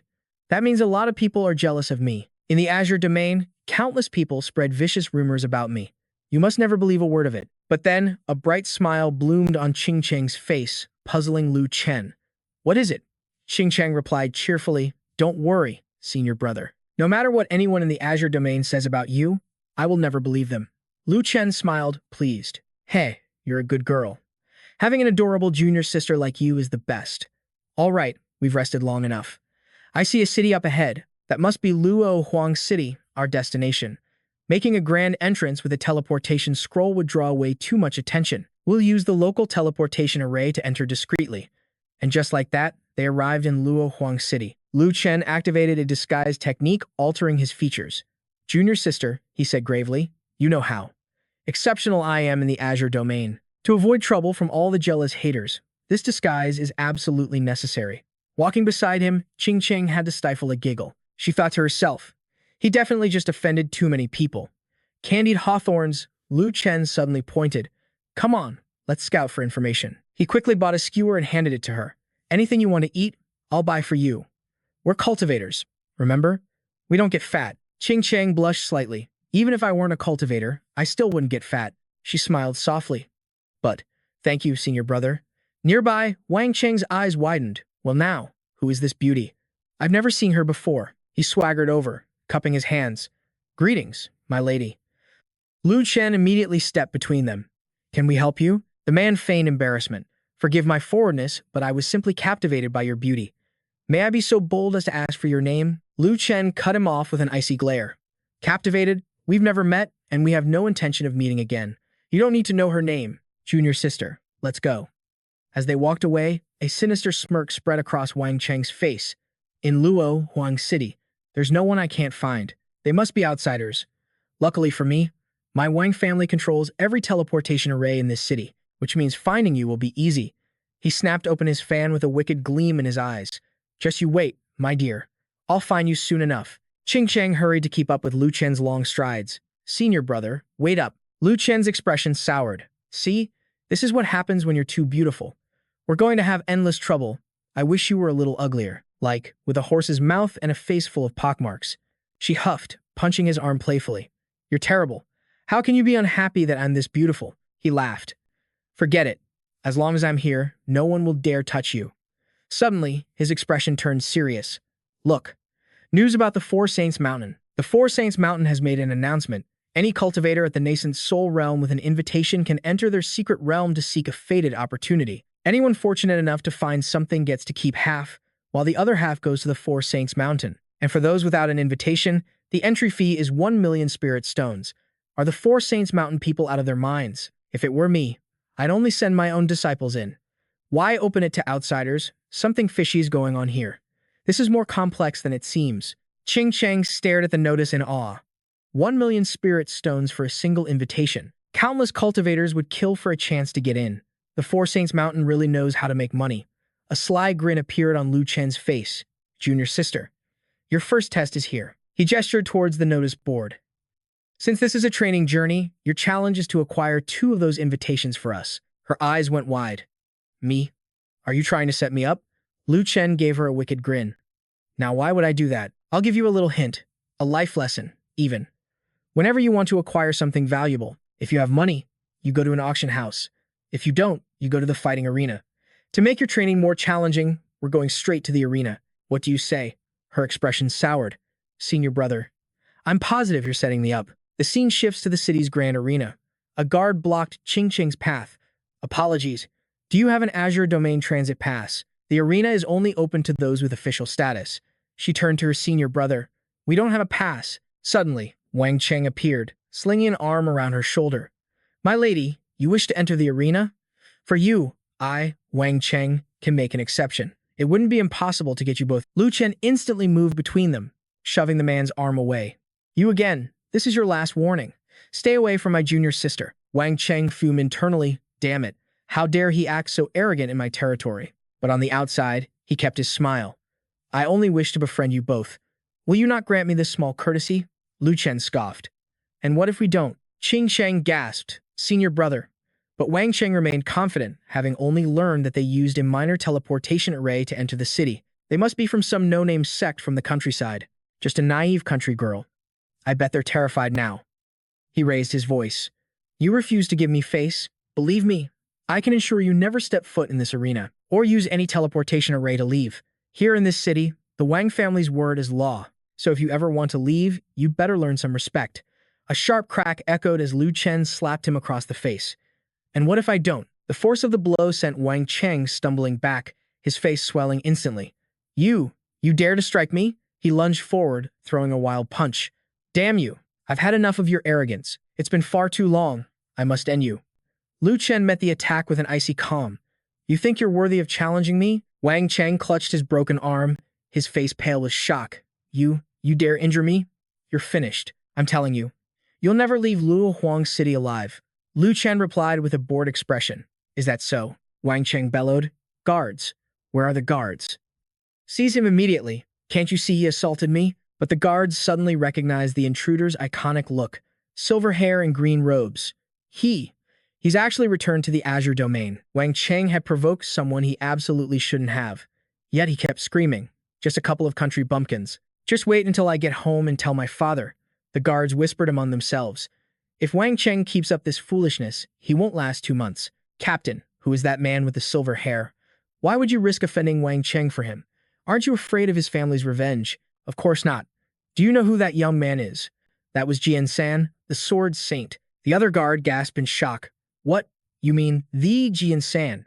The one who challenged princes and top heirs of the imperial dynasty. Legend says no one can withstand 3 of his sword strikes. They say Jian San is a righteous man who walks the path of justice, always willing to help those in need. Though they're both from the Sword Emperor Palace, he's much better than that Lu Chen fellow. I think Jian San is far more worthy of being the sword child. Listening nearby, Lu Chen couldn't help but smile. Who would have thought that I, the great demon lord of the Azure Domain, Would also have another identity as a beloved hero. Qing Qing looked worried. Senior brother, did that guard just recognize you? Why did he look at you with such reverence? I thought you were in disguise. He gently silenced her with a finger to his lips. Your senior brother has many identities to navigate the world. For now, just call me senior brother when we're in public. Suddenly, a lecherous old man approached, drooling. Well, look at this beauty. I wonder how you be in bed. Without hesitation, Lu Chen jabbed the man's eyes. He screamed in agony. My eyes!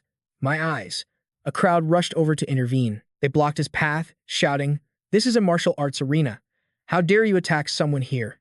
Lu Chen unleashed a wave of terrifying pressure. Utter another filthy word, and I will slaughter every last one of you. His face was a mask of cold fury as he ordered, Get Qi Xuan out here to greet his guest. The arena's owner, Qi Xuan, rushed over immediately. The third young master graces us with his presence. My humble arena is truly honored. He then pointed at the pervert. Drag this disrespectful fool away and execute him. Lu Chen then requested to arrange a match. I'll offer 1 Imperial-grade weapon in exchange for 2 invitations to the Four Saints Mountain. Qi Xuan beamed. Is that all? Just a couple of invitations? With the third young master's status, why would you need to fight these lowlifes? Please, allow me to gift them to you. Lu Chen pointed to Qing Cheng beside him. That won't be necessary. The challenger isn't me, it's my junior sister.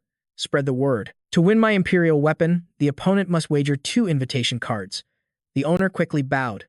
Yes, I'll arrange it for you at once. Qi Xuan thought to himself, so this must be the third young master's junior sister. He's using this as a training opportunity for her. Just then, a loud voice boomed through the hall. It was second master Yan. Stop the search. I accept this challenge. The owner was stunned. The second young master is interested. With your immense power, bullying a weak woman. I'm afraid that's hardly a fair fight. He sneered. You run an arena, don't you? Are you going back on your own rules now? Lu Chen looked pleased. Of course, we accept. Junior sister, go teach him a lesson. The more brutal, the better. The second master laughed. That imperial weapon is mine. A moment later, he was curled up in a broken heap on the ground. Please, forgive me. Take these 2 invitations. Lu Chen smiled and patted her head. Not bad at all. You were ruthless and showed no mercy to the enemy. This will give you a better chance of survival in the secret realm. Qing Sheng puffed out her cheeks. Senior brother, can you use different words? And stop patting my head. Lu Chen ignored her, taking the invitations. All right, we've got the invitations. Let's head for the mountain. As they left, the crowd erupted in discussion. So that was the legendary third young master, Jian San. Seeing him today, he truly is extraordinary. What a heroic presence. If I'd known, I would have asked for his autograph. A few days later, they arrived at the base of Four Saints Mountain, greeted by a female disciple. You two must pass a trial against a disciple of the Zither Saint Palace to proceed. The Four Saints' secret realm is filled with peril. This trial was established to ensure that all participants can defend themselves and protect their fellow disciples. Lu Chen just smiled and said, Junior sister, you're up. Qing Cheng pouted, I'm the one who won the invitations. Now I have to fight again? Why don't you go? Lu Chen gave her a thumbs up. You're my junior sister. If you don't go, are you suggesting that I, your senior, should handle it? Don't you think that's a waste of your incredible talent? Half a day later, Qing Cheng finally defeated the guide disciple. You stupid senior brother. He looked pleased. Having a good junior sister is the best. Suddenly, a voice echoed from the heavens. The Four Saints' secret realm is now open. Proceed to the Chess Saint Palace at once. And then, a familiar handsome face appeared. Lu Chen ducked behind a tree and sighed. This world of elites is too small. Why is it always full of familiar faces? Good thing I'm prepared. I had to use a disguise technique, otherwise my reputation would be ruined for good. He wondered to himself, why is there such a vile scent here? Could it be that bastard Lu Chen? No, it doesn't look anything like him. He continued observing the Southern Phoenix clan's surroundings. That's right, that vixen Tang Tianyu wants me to steal the true Phoenix sword. I wonder if they brought it with them. Qing Cheng whispered, my rotten senior brother. What true Phoenix sword? Are you out there flirting with women again? What is your relationship with Tang Tianyu? He hurriedly explained, your senior brother is a respectable man.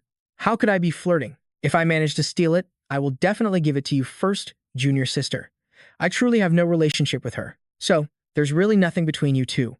Lu Chen recalled the intoxicating memory of holding her in the mist, but quickly put on a noble front, insisting, nothing. Absolutely nothing at all. From the sky above, a figure descended. Greetings, everyone. It was Qi Sheng, the master of the Qi Sheng Palace from the Four Saints Mountain. You are all the most outstanding warriors of the primordial spirit realm within this empire. You gather here to enter the secret realm and fight for your destiny. But where there is fortune, there is also disaster. This place is filled with countless beasts, and I hope you all understand the risks. The crowd grew impatient. Let's get started already. We obviously know all of that. His expression turned serious. If you truly understand, then you must think carefully. At any moment inside, you could face a threat that will end your life. When you face that danger, no one will be able to save you. And if you die in there, your family elders had better not come blaming my Four Saints Mountain. Lu Chen's face darkened. This old man's long speech was just a way to say, don't blame me if you die. It seems he was terrified of being held responsible. His constant warnings felt suspicious. Suddenly, a voice rang out, Holy Master, entering a secret realm is always a gamble between fortune and disaster. These young cultivators are entering the realm to risk their lives. Who would dare blame the Four Saints Mountain? Whether they live or die. Hurry up and begin. Hearing this, Qi Sheng finally started to activate the formation. Very well. I shall open the gate now. A magnificent, towering door appeared out of nowhere. The Four Saints' secret realm. He gently pushed the door open. All right, you may all enter. The secret realm will remain open for a period of 5 years. After 5 years, I will seal this spatial gate. You must exit before then." At his word, the crowd of cultivators surged forward, flying into the portal. Lu Chen smiled at his companion. "Let's go in, too." He gently took her arm and led her inside. In another place, Yao Shi observed them through a mystic mirror, a faint smile playing on her lips. They're finally in. Chen Yu, standing beside her, looked worried. "Holy Master, I've heard that this secret realm contains M-class sacred wings. Is that really true? Isn't that a treasure that can only be found in the upper heavens?" She explained. The Four Saints Mountain was originally a corner of the upper heavens. Tens of thousands of years ago, a great war broke out, and a being of immense power sealed this land inside a jade palace. It was pure coincidence that the founder of the Four Saints Mountain happened to find it. She was shocked. If the Four Saints' secret realm has so many treasures, why don't the people of Four Saints Mountain take them all for themselves instead of sharing with outsiders? Suddenly, the mirror showed a scene of someone slaying a beast. The man in the mirror was exhausted after killing a demonic beast. This beast knew how to attack with spiritual power. I almost lost my life. Ching Cheng held up a leaf. "Senior brother, look. This is an M-class spirit herb." Yao Shi casually ate a grape and said, "There's a catch in there." Chen Yu worried for Lu Chen's group. Yao Shi put a hand up to stop her. "Shush. Let Lu Chen's group experience a harsh trial. Isn't a challenge like this a good thing?" The scene then shifted back to the Four Saints' secret realm. Lu Chen observed his surroundings. "This isn't good. I can feel the presence of an ancient monster nearby. Its aura alone is creating a separate domain, and it's even suppressing my primordial spirit." Xing Sheng said, "I can feel it too. It might be a beast emperor." He volunteered, leaping forward. "I'll go scout ahead." Suddenly, his eyes saw something that made him freeze in terror. Oh my god. Dragon crocodiles. Then, he noticed several wounds on their thick hides. Lu Chen wondered. The hide of a dragon crocodile is incredibly tough. Even divine weapons can barely pierce it. So why do these dragon crocodiles have so many injuries on their backs? He quickly returned to report the situation. There are a few young dragon crocodiles over there. That means their parents and possibly even their grandparents are nearby. We better not provoke them. Ching Cheng suddenly said, "Senior brother, I've found some injured disciples. I'll take you to them." A short while later, they found a group pleading for help. "Fellow cultivator, do you have a bone-mending pill? My teammate's leg is broken. We need one bone-mending pill. We will definitely repay you in the future." The injured person explained, "We were passing through this area and encountered the dragon crocodiles. We fought a huge battle and just barely managed to escape." He was curious. "You are disciples of the Sword Emperor Palace. Why aren't you with your senior brother, Wan Liu? This secret realm is dangerous. It's best not to clash with the dragon crocodiles. You should find Wan Liu quickly. Sticking with him is your only chance to survive." The disciple was sweating profusely. "Thank you, sir. May I ask your name?" He replied, "My name is Jian San." The disciple was stunned. "So your young master Jian San. We're new members of the Sword Emperor Palace. We've only heard stories about you." They got too greedy. They wanted to capture a dragon crocodile as a pet. Suddenly, a voice echoed around them. "Just a bunch of useless fools. I don't know why you bothered saving them." Lu Chen went on high alert as a figure with a strange body appeared. He was shocked to see an ancient descendant. Dai Bei scoffed, "Don't compare me to them." Lu Chen was on guard. This person's appearance was too strange. His power was above the king realm, so he couldn't be from the outside. Could he be a native of the Four Saints' secret realm? Dai Bei spoke loudly. "You're young master Jian San, aren't you? You have some skill. To have killed a quasi-king realm Black Cloud Venerate. I think highly of you. Follow me, and let me see what other skills you possess." He was completely stunned. "You know, I killed He Yun Zun. Have you been following me ever since I arrived?" He asked calmly. "Don't be so tense. I won't harm you or your friends. You're guests, after all. Now then, Jian San, you will come with me. The rest of you will stay here." Lu Chen shot back. "And why should I go with you?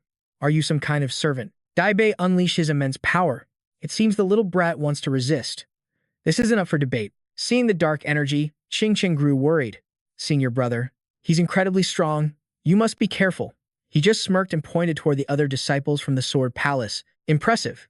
You can withstand my killing intent, but if you refuse to come, I will simply kill them all." In a flash, Lu Chen summoned the Azure Lance into his hand. He pointed it at Dai Bei and asked, "Do you really think I'd give you that chance?" Unfazed, Dai Bei casually poked the spearhead that was now piercing through his body. "You think this is enough to kill me?" Lu Chen channeled more power into his thrust. "Then die." As blood dripped from the spear, the man grew irritated. "Little brat, I advise you not to provoke me." Lu Chen just twisted the lance, digging it deeper into the wound. Then, with a mighty swing, he completely obliterated his opponent's body. Lu Chen's mind raced. It didn't matter who this man was, he had to be destroyed. To think he was being watched from the moment he entered this secret realm. She cried out in shock, "Senior brother, look at that black mist." The swirling darkness slowly began to reform into a human figure. Dai Bei reappeared, his brow furrowed in annoyance. "Now I'm angry." Lu Chen immediately thrust his spear straight through the man's head. His voice was ice cold. He regenerated. What a miraculous physique. But while he's regenerating, he can't defend himself. Nor can he attack. Dai Bei let out a furious scream. "I'll kill you." Lu Chen was astonished. No matter how thoroughly he destroyed the body, the man wouldn't die. With bloodshot eyes, he stared at Lu Chen. "You are seeking death. Do you know who I am?" Lu Chen simply ran him through with the spear once again. He shouted, "It doesn't matter if he's dead or not. We can't stay here. Let's go." A few minutes later, the body reformed completely. "Damn it, they're finally gone. I swear I'll get my revenge for this. If it's the last thing I do." If he had stabbed me one more time, my cultivation would have dropped to the nascent soul realm. Suddenly, Dai Bei felt a horrifyingly familiar pain as another spear pierced him. "What?" Lu Chen appeared with a wicked smile. "Surprised? I was waiting for you." Terrified, the man dissolved into a black mist and fled. Lu Chen watched him go. So he turned into mist to escape. After regenerating so many times, his cultivation has already fallen to the nascent soul realm. He's no longer a major threat to us. But his allies might be nearby, so we should leave this place as soon as possible. Meanwhile, Dai Bei was burrowing underground to escape, finally arriving at a fortified city. A group of people stared at him in surprise. "Dai Bei, what happened to your cultivation realm?" "The master ordered you to observe a man named Jian San. It's one thing that you failed to bring him back. But how did your cultivation level drop so drastically?" Dai Bei cursed inwardly. To think he'd been defeated by a mere ant in the early stages of the nascent soul realm. "I died 3 times in a row, and my cultivation dropped to the nascent soul realm. I must report this to the demon lord at once." Another man scoffed. "Don't tell me you snuck off to fight a sorceress again. Serves you right." The scene shifts to the inside of a palace, where Dai Bei is kneeling on the floor. Your subordinate Dai Bei requests an audience with demon lord Li Hua. Suddenly, an immense force sent him flying across the room. Li Hua appeared before him. "Save your words. I already know everything." He chuckled ominously. "A very interesting nascent soul realm martial artist. Perhaps this boy is the key to our escape from the Four Saints' hidden realm. Very good. He is worthy of my personal attention." A wicked smile crept onto Dai Bei's face. "Jian-san, the Lord himself is making a move. Let's see what you can do now." Back in the forest, Lu Chen was speaking to his group. "That fiend's physical constitution is too bizarre. Without more information, retreating was our only choice." Ching Cheng nodded in agreement. Suddenly, a black mist began to swirl around them, making her gasp in fear. "Senior brother, what is this now?" Lu Chen's heart sank as he saw the encroaching darkness. "This is bad." Li Hua's voice echoed from within the mist. "Impressive, boy. You actually managed to force a Peak King realm expert, all the way down to the nascent soul realm." Within Lu Chen's spirit, the black dragon awoke. Now who's causing trouble for this kid? It was shocked when it saw Li Hua. What on earth did this boy do? To provoke a branch of the demon clan. These demonic arts are incredibly difficult to fight against. This is going to be trouble. Lu Chen, however, remained calm. "May this junior ask how I have offended you, senior?" For a dignified figure of the Saint realm. To personally seek out a junior in the early nascent soul realm. Or perhaps, you have other intentions? The old man licked his lips. "I forgot my manners. My name is Li Hua, a resident of this Four Saints hidden realm. You don't need to be afraid. I haven't come to harm you. In fact, I'm here to offer you a great benefit." Lu Chen replied calmly, "I'll have to refuse. Nothing in this world is free. I assume a senior like yourself has a task for me. But if it's a matter that even you cannot resolve, how could a mere junior like myself possibly help?" The old man looked amused. "You're a clever one. As it happens, the troublesome matter I face requires the help of someone with a low power level, especially for those from the outside world." A dark realization hit him. If other outsiders were here, that meant he wasn't alone. So the Four Saints Mountain was a complete sham. They lure warriors in with promises of a legendary inheritance, only to enslave them to the monstrous beings inside. Li Hua pointed a finger dismissively. "You cunning little brat. Don't waste your time thinking. The ones we choose are all heaven's favored children. Serve us. And your rewards will be beyond imagination." Lu Chen shot back. "First, tell me what this reward is." He knew treacherous beings like this would just discard him after he served his purpose. Li Hua smirked. The reward is the four saints' inheritance itself. Let me be perfectly honest with you. The power of those four ancient beings is already in our hands. If you do exactly as I command, I might consider giving it to you. But before that, I demand your absolute loyalty. Otherwise, a clever snake like you can't be trusted to do my bidding. Lu Chen asked cautiously, Loyalty? What exactly do you have in mind? The ancient creature explained, They say fear is the ultimate form of control. Only when you truly fear me will you truly submit to my will. Lu Chen stared back with cold eyes. You think I'm the type who scares easily? Li Hua waved his hand, an invisible force grabbing the Sword Palace disciples. Then I suppose we'll have to test that theory. With a slight clench of his fist, they exploded into a fine red mist. Li Hua smiled. Are you scared now? Pure rage ignited in Lu Chen's eyes. You monster. The creature's gaze turned wild and manic. In your eyes, I see only fury and defiance, not submission. Perhaps I didn't kill enough of them, or have I simply not found your true weakness? Li Hua's gaze shifted toward Qing Cheng. But what if the next one to die is her? Lu Chen's anger erupted. You dare. The creature laughed in delight as he unleashed his power. Judging by that reaction, I believe I've finally found your breaking point. Xing Sheng braced for the impact, shutting her eyes tightly. But the attack never came. Li Hua was stunned. What? A supreme-grade holy battle armor? Staring at Liu Qingcheng's incredible armor, Li Hua was shocked for a moment, before a wicked new idea came to his mind. He wanted to teleport her away. Watching his junior sister get taken, Lu Chen screamed her name in helpless fury. Knowing he had found the perfect leverage, Li Hua's insane laughter echoed through the air. Seeing his enemy stoop so low, Lu Chen angrily slammed his sword into the ground. Still, a part of him was relieved her life wasn't in danger. But in that moment, he was completely powerless to stop him. Looking at the allies Li Hua had slaughtered, he understood that strength was the only thing that mattered. Lu Chen wondered, if he were already in the Saint realm, could Li Hua have taken her? The answer was clear. He had to get stronger. The black dragon suddenly appeared, its voice booming with a warning. You have provoked a disaster beyond your reckoning. When Lu Chen asked who they were, the dragon explained they were the immortal demon tribe, a clan that could not be killed, with ancient monsters who were truly undying. Even heavenly sovereigns dare not provoke them. Wherever their branch appears, a storm of blood and chaos is sure to follow. Hearing they were immortal, an idea formed in his mind. Their power must weaken with each death. Seeing the dragons panic, Lu Chen explained what he had done. I just killed one of their Peking realm masters 3 or 4 times, and knocked his cultivation down to the primordial spirit realm. The black dragon finally understood why the demon lord himself was after him. When Lu Chen challenged it to go fight them, the dragon scoffed. I am the black dragon of the demon race. I once ruled over the dark heavens themselves. The dragon was furious at being provoked. You will speak with him yourself. I do not act so recklessly. Lu Chen's glare was filled with murderous intent. When he demanded his junior sister back, Li Hua waved it off. Don't worry. Just complete your mission, and she will be returned. He questioned the powerful being. A mighty Saint Realm expert like yourself needs help from a mere primordial spirit cultivator. And you won't even say for what? Hearing this, Li Hua simply turned and left, signaling for him to follow. Half an hour later, they were soaring high above the land. Lu Chen recognized the dragon crocodiles below, guessing his mission. The massive beasts sensed their presence and instantly dove beneath the water's surface. They vanished from sight completely. But then, a powerful shockwave erupted from that same spot, catching him by surprise. A colossal monster rose from the depths, blocking their path. It roared, Li Hua, do you have a death wish? He was shocked that a Saint King would appear in such a desolate place. Seeing the monster Hamo's fury, Li Hua simply stated that he had come with good news. News that can grant you 2-year freedom.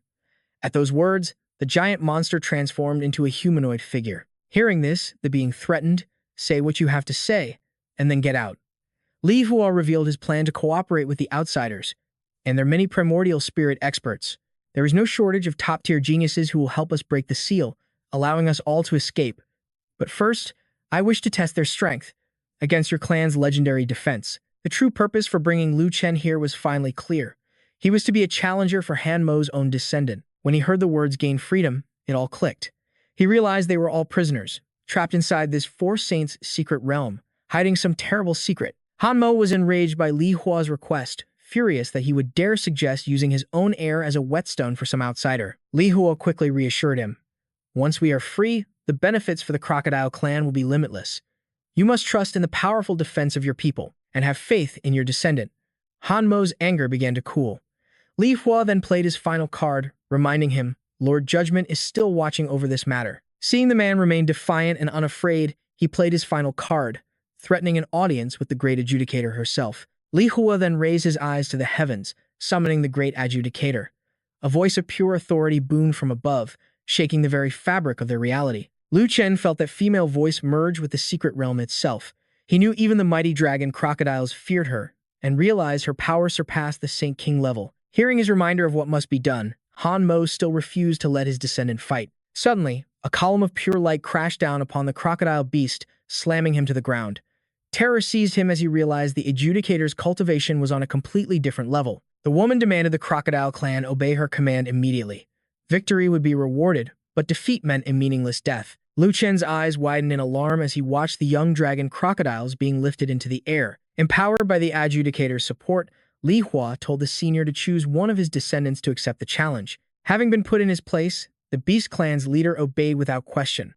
When a small dragon crocodile was chosen to face him, Lu Chen knew it had the highest cultivation among the young ones. The elder crocodile seemed confident in its offspring. Li Hua taunted Lu Chen to either break the beast's defense or be torn to shreds first. He stooped low enough to threaten Lu Chen's captive junior sister, filling our hero with utter contempt. With a hardened expression, Lu Chen commanded the young dragon crocodile to come at him. Its tail struck with incredible force, shocking him. The beast looked slow and clumsy, but its movements were deceptively powerful. However, compared to Lu Chen, it was still lacking. In that moment, he unleashed his sword intent. The two spectators had wildly different reactions. One was thrilled to see the legendary sword intent, while the other cried out in fear, begging his son to get away. A single slash was all it took. His sword pierced through the dragon crocodile's body, ending the fight instantly. Li Hua nodded in approval. Lu Chen had met the standard by felling his opponent in one blow. The other descendants of Han Mo let out mournful cries, watching as their brother fell. Li Hua tossed him a transmission Jade talisman. Crushing it would teleport him to a designated location. He could also use it to receive messages and was told to await his word. Before departing, he gave one last warning. The moment the talisman reacted, Lu Chen was to crush it without hesitation. Overcome with grief and rage, Han Mo roared, ready to kill Lu Chen right there, defying the adjudicator herself for the death of his son. Facing the beast's wrath, Lu Chen explained he had no choice. With his junior sister held hostage, he was forced to follow orders. But the beast leader no longer cared about reason.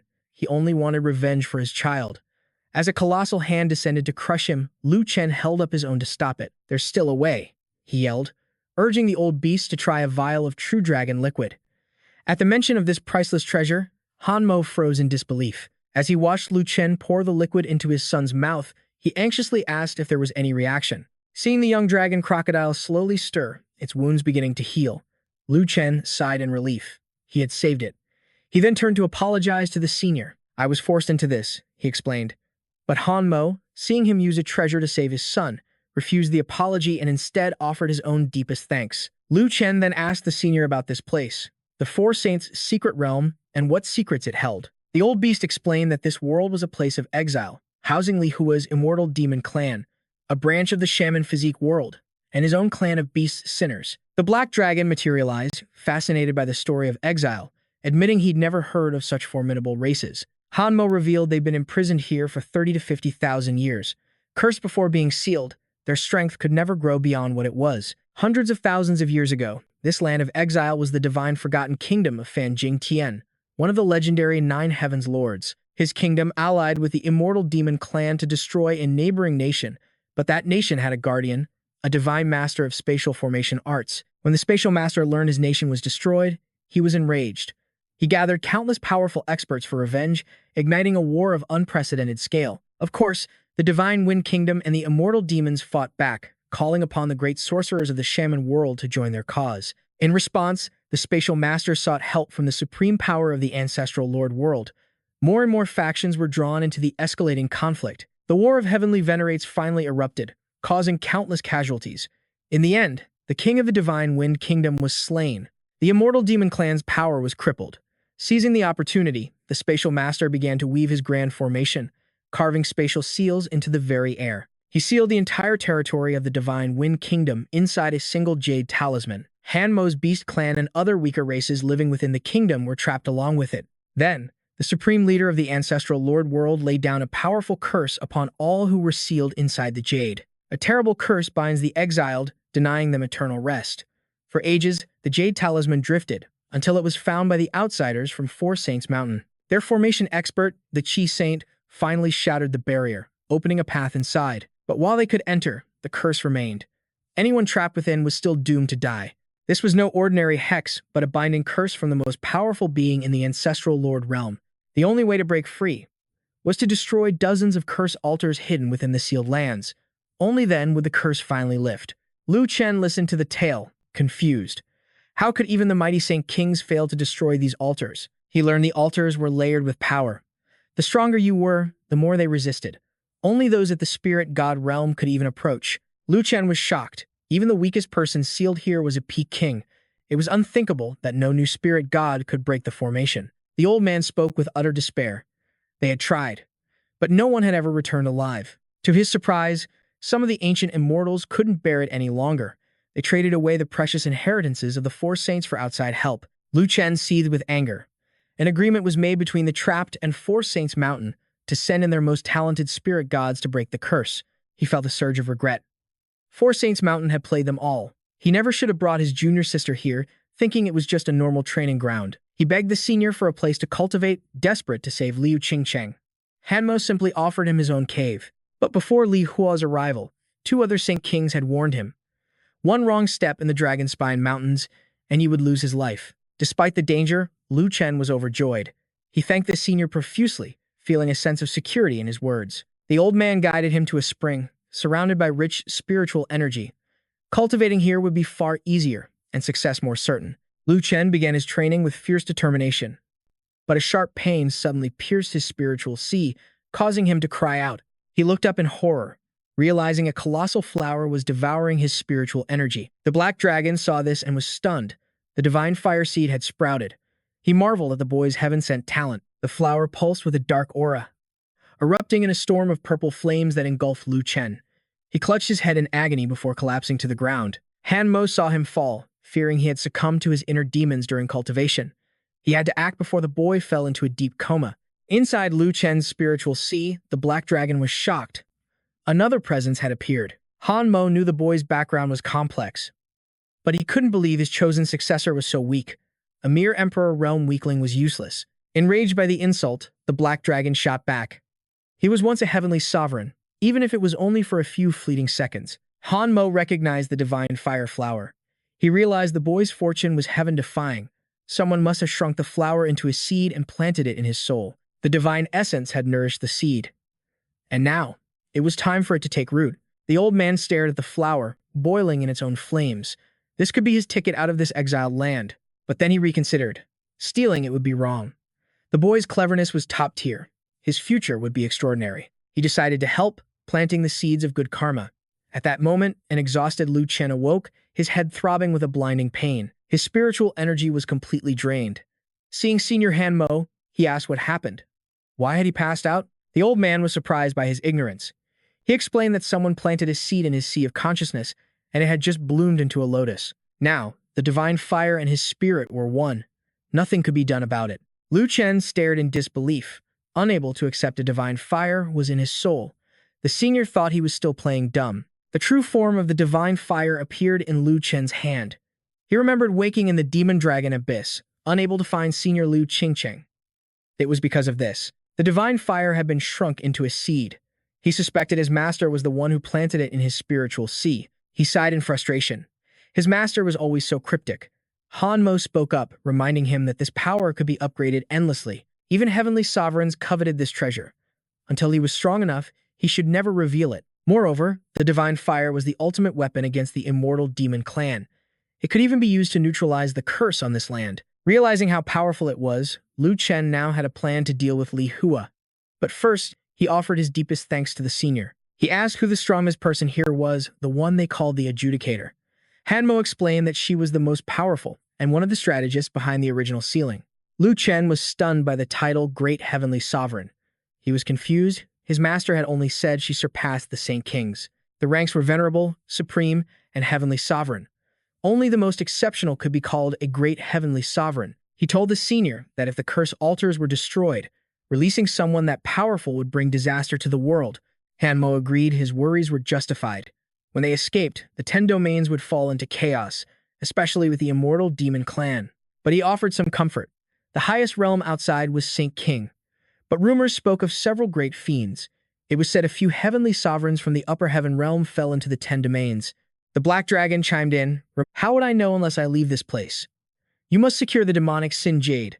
The fire god's warning was clear. If anyone finds out, they'll come for it, and maybe even kill you." Seeing his heartfelt thanks, the old man told him to dispense with the formalities. The Black Dragon knew trying to possess this man was just asking for trouble. After all, its last attempt at possession had gotten it trapped in a death formation.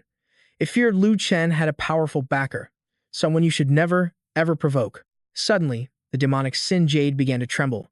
They both felt the talisman vibrating. Hanmo's voice echoed a warning. "Be careful. The undying demon clan is calling." Without a second thought, Lu Chen crushed the talisman and departed, making sure to promise he would meet the senior again. Arriving at the grand plaza of the demon hall, he was left breathless by the sight. Below the fighting arena lay a sprawling, magnificent architectural complex. As he descended, he could see countless masters of the primordial spirit realm gathered for the trial. These warriors immediately recognized Jian San, the young master of the Sword Emperor Palace. He knew he had no special fate with the Four Saints' inheritance. Jin Yingjun was also in the crowd, thinking everyone there was completely out of their minds. He told them he didn't want it, but they dragged him here anyway. Lu Chen saw that his senior brother was present, but completely clueless about the real situation. Looking across the plaza, he was shocked to see another familiar face. He called out to the man, saying they needed to talk. Ming Shang saw through his disguise instantly. "You're not Jian San. A cheap trick like that can't fool me. I never thought I'd find you here." Realizing he was exposed, Lu Chen told him to keep his voice down. He tried to warn him about the Four Saints' secret realm, telling him if he was just some rich idiot, he should leave now. Don't risk your life. But the man refused to listen. Instead, he challenged Lu Chen to a contest to see who could destroy more altars. He was smug, certain his powerful fire god meant Lu Chen couldn't compete. Just then, a group appeared, led by Wu Zhan, the young master of the Wu clan. Their arrival sent a shockwave through the plaza. The two rivals paused, instantly recognizing the emblem of the Wu clan. The young master sneered at the outsiders who dared to test their strength. He clenched his fists, declaring that anyone who could withstand a single punch would earn his acknowledgement. Lu Chen's senior brother panicked as Wu Zhan turned toward him. He couldn't believe he was the first target. "You savage," he cursed. "You're really starting to piss me off." Seeing his expression, the young master just shrugged. "I only picked the person closest to me. But if you want to fight, we can go now." Hearing that, Jin Yingjun immediately fell silent. The other cultivators watched this unfold and only wanted to escape. They had no desire to die before even getting a glimpse of the inheritance. Provoked by Wu Zhan's challenge, waves of furious cultivators stepped forward. "Let me try," they yelled. But one after another, they were all sent flying. He then mocked their pathetic skills, claiming he'd only used a single finger. The onlookers behind them watched the battered warriors and felt a chill run down their spines. They whispered to each other that the inheritance wasn't worth dying for. Watching the scene, Lu Chen could only shake his head. He knew the Wu clan was immensely powerful. It was no disgrace for an outsider to lose. Just then, the young master's gaze landed squarely on him. "So, do you want to try my fist?" he sneered. Lu Chen shot back. "The real question is, do you dare face mine?" Wu Zhan was amused by Lu Chen's sheer audacity. The rest of the Wu clan members, however, just saw him as an ignorant fool. They couldn't believe a cultivator from the 10 realms had the guts to challenge their clan. The crowd buzzed, wondering why he would provoke the beast instead of avoiding him. But Lu Chen remained perfectly calm as the Wu clan's young master unleashed his punch. Without a word, Lu Chen met the devastating blow head-on with his own fist. When the crowd saw him block the attack, they thought their eyes were deceiving them. Wu Zhan had actually been pushed back several steps. He glared at Lu Chen, in disbelief that he'd lost in a contest of pure strength. He looked powerful on the outside, but inside, Lu Chen's hand was screaming in agony. The force of the punch was like 1,000 needles, numbing his entire arm. His opponent acknowledged that he met the standard, but fiercely demanded another round. Without showing any weakness, Lu Chen accepted. The young master finally got serious, cracking his knuckles for a real battle. As he transformed into a towering giant, he declared he was only fighting because he'd finally found a worthy opponent, leaving Lu Chen completely baffled. Wu Zhan's followers roared with excitement as their master invoked the secret art of the great Wu war god. Suddenly, a colossal hand swiped at him, trying to crush him. Lu Chen dodged effortlessly, taunting him, "I'm not interested in brawling with a brute. Wu Zhan was stunned to find Lu Chen suddenly behind him, pointing out a flaw in his technique. He spun around, swinging wildly, thinking he'd finally caught him. But his attack was shattered by Lu Chen's sword intent, sending a shockwave of pain through his body. He stumbled back as his opponent once again vanished in a flash. Wu Zhan finally realized he had severely underestimated the speed of such a powerful sword cultivator. Enraged, he frantically scanned the area, trying to pinpoint his location. In that moment, Lu Chen reappeared directly in front of him. Clasping his hands, he calmly said, "I'm right here." Wu Zhan felt a sense of impending doom. It was over. A single, powerful counterattack sent the giant hurtling backward, shattering a massive pillar upon impact. The entire crowd stared, speechless at this incredible display of power. Ming Shang could only sigh in admiration. The physique of a divine fire cultivator is truly something else. Though battered, Wu Zhen struggled to his feet, demanding, "How are you so strong?" Lu Chen simply smirked. "Maybe it's because I'm better looking than you." Wu Zhan conceded that his strength could rival even the supreme young prodigies of the upper realms. A scornful voice cut through the air. "He certainly knows how to flatter someone." The sudden remark startled them both. Li Hong of the Undying Demon Clan stepped forward. Wu Zhan retorted, "I'm speaking the truth, not flattering him. Unlike you, who is clearly weaker but can't stop talking." Li Hong was about to attack but was stopped by a threatening glare. Just then, Li Hu arrived, ending the confrontation. "Everyone to the altar, now! Do not delay the main event." The one who had been taunted also walked over, addressing the newcomer with respect. "Ah, so Li Hong has a son." A smirk played on Lu Chen's lips. He just found the man's greatest weakness. A sudden, bone-deep chill ran down Li Hong's spine, sensing the shift in the air. Just then, the revered Saint Yus of the Yu clan arrived. With all preparations complete, Li Hua gave the signal. It was time for the younger generation to enter the fray. Two of his subordinates created a massive diversion, a thunderous boom echoing through the valley. As planned, the young warriors surged into the newly opened passage. Saint Yu's command was absolute. Failure is not an option. Taking in the eerie surroundings, Lu Chen asked aloud, "So this is the legendary sealed ground." The sheer density of the demonic aura was suffocating. Wu Zhan recognized their location. "This is just the outer perimeter," he explained. "That gray palace is one of the sacrificial altars we must destroy. Only those who've reached the king realm can even set foot in here, which is why they sent us." He then gave a grave warning. "Be wary of the curse, Mist. Generations of warriors from both our clans have fought and died here.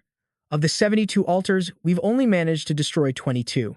This place is a death trap, so stay sharp." Lu Chen knew he was right. Destroying these palaces would be no simple task. As the group arrived before the ominous structure, Wu Zhen turned to them one last time. "The curse's power is thickest in that passage," he warned. "It's filled with traps. If you can't push through, retreat immediately." Li Hong scoffed, "Why waste time with all the details?" But Wu Zhan shot back, "We are a team. Sharing information is what increases our chances of survival." Once inside the Grey Palace, Wu Zhan cautioned Lu Chen, "Conserve your spirit energy. The power of the curse in here is relentless." Lu Chen nodded in gratitude. "Thanks for the warning," he said, already feeling the oppressive weight of the curse's immense power. Ahead, a single, dark flag stood in the center of the room, flanked by two suits of imposing armor. "Uproot that flag," Wu Zhan declared, "and the altar will be destroyed. But the path is treacherous. Everyone, be on your guard." And Tuan, however, felt confident. A short distance of 1 mile seemed almost too easy. Just as the warning to avoid the floor mechanisms left his lips, someone made a fatal misstep. The moment Antoine thought it was easy, reality slapped him in the face as a trap sprang to life. In an instant, a warrior was incinerated by an eerie, otherworldly flame. A wave of terror washed over the group. Even Lu Chen's senior brother began to tremble with fear. He had come here for glory and rewards, not to throw his life away. But just as he turned, another warrior from the Wu clan triggered a second deadly trap. This man was dragged into a pit below, his screams echoing as he pleaded for his life. The two brothers standing nearby felt a wave of relief, thanking their luck for not stepping on those two tiles. Another warrior foolishly touched the wall, declaring, "This must be the key to disarming the traps." And Tuan immediately shouted, "Don't touch anything," but it was too late. A guardian statue ground into motion, revealing a tiny hidden passage. The curious warrior leaned in, trying to see what lay within the darkness. He barely had time to react as something shot out. A metallic buzzing filled the air. What is this thing?" he stammered. Someone with more knowledge cried out in horror. "Alchemical puppets. They amplify the curse's corrosive effect. Everyone, defend yourselves." In the next moment, another warrior was swarmed and bitten. Their bodies were as hard as steel weapons. A dreadful thought spread. We're all going to die here. Lu Chen knew this couldn't continue. Focusing his will into his blade, he unleashed a powerful sword strike that slammed the statue back into its original position. He turned to the others, who were muttering their thanks. But he saw their pale faces and knew the curse's power was already taking a serious toll on them. Realizing the curse had intensified, he decided to test his own divine fire. As the flames erupted, they pushed back the encroaching darkness. A smile touched his lips. It works. Incredible. With the curse gently neutralized around them, he turned to his two injured companions. Go, now, he urged. Just resisting the curse isn't a long-term solution, Lu Chen warned. And Tuan thanked him profusely, promising to return quickly. But Ming Shang, ever the battle maniac, still wanted a duel. Lu Chen finally snapped, shouting, "Our lives are what's important right now." But as the others tried to leave, Le Hong stepped forward, blocking their path. "Those alchemical puppets are still ahead," Le Hong sneered. "I need your combat power." When Lu Chen defied him, his voice dropped. "Don't forget who your junior sister is with." The threat was clear. She was his hostage. Lu Chen cursed him under his breath. He just needed to destroy this palace, then Demon Lord Lei Hua wouldn't harm her. Seeing the fear in Lu Chen's eyes, Lo Hong's ego swelled. "Kneel and apologize," he demanded. But Lu Chen completely ignored him, turning instead to Wu Zhan. "Let's go together." Enraged at being snubbed, Le Hong vowed Lu Chen would pay. But Wu Zhan had already taken a liking to the defiant young man. "I'll go with you," he agreed. Lu Chen felt a surge of triumph. Now, the two from the demon clan had no choice but to follow, fuming all the way. He leaned over, warning Wu Zhan to keep his distance. He's a good person, Lu Chen thought, someone worth being friends with. But their advance was cut short by a panicked shout from behind them. I've stepped on a trap," the man cried out in terror. In the next instant, he was engulfed in the same hellish flames, dying in agony. A grim feeling washed over Lu Chen as the fire began to spread rapidly. Before his eyes, two more warriors were consumed by the blaze. The speed of the flames reminded him of the divine origin in the demon-dragon abyss. An idea sparked in his mind. Could he use his own spiritual power to fight back? Just as worry began to set in, he remembered the divine fire from the spirit lake. Compared to that power, these flames were nothing more than tiny sparks. All around them, warriors were succumbing to the inferno. Seeing Wu Zhan struggling, Lu Chen called out, "Wu Zhan, get over here." Wu Zhan was baffled. "Why aren't the flames spreading to your position?" he asked. Lu Chen just grinned. "Must be my good looks. Now, get to safety." Hearing Le Hong screaming for help, Lu Chen simply shrugged. "Sorry, no more room." Furious at being abandoned, Le Hong desperately used his special cloak to shield himself from the fire. Once he reached safety, he furiously accused Lu Chen of not helping. But Lu Chen and Wu Zhan just played dumb. "We were too busy running for our lives to worry about anyone else." They ignored Le Hong's fuming and turned their attention forward. The real dangers were still ahead. This place had already claimed so many lives. Despite the risks, Lu Chen's resolve didn't waver. He would get that flag. As they advanced, they saw a massive pile of skeletons. But thankfully, no puppets were in sight. The Alchemist King realm was stable, so they let their guard down. But suddenly, the banner erupted in a violent blaze, snapping them back to high alert. Recognizing the power of the Supreme Yin, Wu Zhan screamed for everyone to run. But our hero, he found this exhilarating. The Supreme Yin's power couldn't even be felt against the might of the fire god. The other youths tried to flee, but were frozen solid right before his very eyes. Meanwhile, Wu Zhan and Li Hong reached the palace gates, where Ming Shang stood waiting. "You two know him? Why isn't Jian San out yet?" The demon clan member sneered.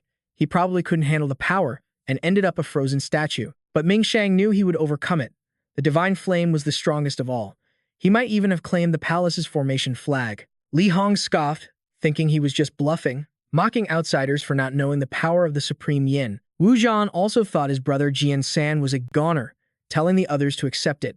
But as they declared him dead, the palace began to crack and crumble before them. Seeing this, Li Hong knew he had succeeded, but couldn't understand how.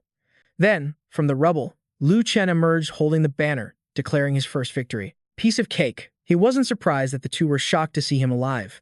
When they asked how he broke the palace's spell and why the Supreme Yin had no effect, he simply told them they'd talk on the way back. At the Demon Palace Plaza, a group in hooded cloaks was waiting. They immediately recognized the first person out, young Master Li Hong. The man swelled with pride as his underlings praised him for clearing a palace trial. Wu Zhan could only watch, powerless, as the immortal demons failed to realize Lu Chen was the true hero. The envoy of the adjudicator, Holy King Ni, believed Li Hong had cleared the trial. Shamelessly, Li Hong took all the credit, accepting the adjudicator's gift and basking in the praise lavished upon his clan. Wu Zhan couldn't take it anymore and spoke up, calling him a fraud for stealing someone else's achievement. Li Hong grew nervous, seeing his lie about to be exposed. Li Hui saw his son stammering and knew he'd stolen the credit, acknowledging how powerful the outsider must be. But he had to think of his son's future. If he became the adjudicator's disciple, the Li family's status among the immortal demons would be unshakable. He sent a telepathic message to calm his son down. Li Hong, hearing his father's voice, relaxed, cursing Wu Zhan for nearly ruining his big moment. Then, he sent a telepathic plea to Lu Chen for help, promising a handsome reward and reminding him that his junior sister was being well taken care of. Lu Chen saw right through their despicable scheme. He'd settled the score after rescuing his junior sister. The coward then turned back to confront Wu Zhan. Some things are better left unsaid, he seethed. But Wu Zhan was relentless, accusing Li Hua and making him fume, though he never stopped claiming the glory for himself. Just then, Lu Chen spoke up, declaring that all the credit belonged to young master Li Hong. Wu Zhan was completely baffled. Brother, why would you say that? He dropped the issue after Lu Chen assured him they would deal with him later. The young demon master smirked, thinking Jian San had given in to his father's threats. Holy King Ni announced a 3-month break before they would tackle the Second Grey Palace and then departed. Near the Demon Palace Plaza, Wu Zhan took Lu Chen to meet his clan's holy master, Saint Wu Zhe. The old man was incredibly impressed after hearing his nephew's stories from the palace. He told Lu Chen to come to him if Li Hong ever tried to force his hand. Lu Chen asked about his relationship with Li Hua and received a one-word answer: rivals. He was then invited to the Great Wu City, but Lu Chen politely declined, saying he'd found a place to train and would be back in 3 months. The two from the Wu clan were reassured, and they agreed to meet again. As he flew away on his gourd, Lu Chen realized the Li family, both young and old, had made many enemies. It was time to start planning his revenge. In the domain of Holy King Hanmo, Hanmo saw Lu Chen return, knowing the cursed power had failed to affect him. The divine flame is truly magnificent, he mused. Lu Chen explained he had come for 2 reasons. First, to borrow a place to cultivate and attempt a breakthrough. Second, to wait for the right moment to lure Li Hua out so he could get his help in rescuing his junior sister. The man agreed without hesitation, on the condition that Lu Chen breaks the palace seal and frees him. But Lu Chen had one more question. Does Holy King Hanmo have any memory crystals? In response, the man produced several shimmering crystals. I have plenty, he said. Take what you need. 3 months later, at the Demon Palace Plaza, the 2 holy masters once again opened the trial tower, warning that each level held different dangers. They needed to be more careful. The group stepped inside, finding themselves in a vast desert with a pyramid looming in the distance. Li Hong immediately threatened Lu Chen with his junior sister's safety, trying to force his cooperation. Lu Chen simply told him they would see. Ahead of them was a path lined with thorns leading to a door, where a banner was already planted. The others couldn't believe flowers grew here, and warned each other not to touch anything. It was just too strange. Then, Lu Chen tossed out a handful of memory crystals. It was time for a little show. As they hit the ground, the crystals expanded to a colossal size. Wu Zhan started to ask a question, but Lu Chen silenced him. The real show was about to begin. Li Hong then gave his order. He wanted Lu Chen to scout the path ahead.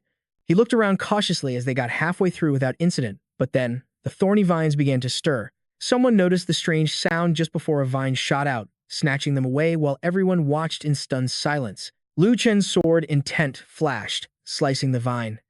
He warned everyone to be careful. The vines were sentient and hunting them. Wu Zhan and the others were suddenly ensnared. Lu Chen hurled his sword, intent, toward his brother.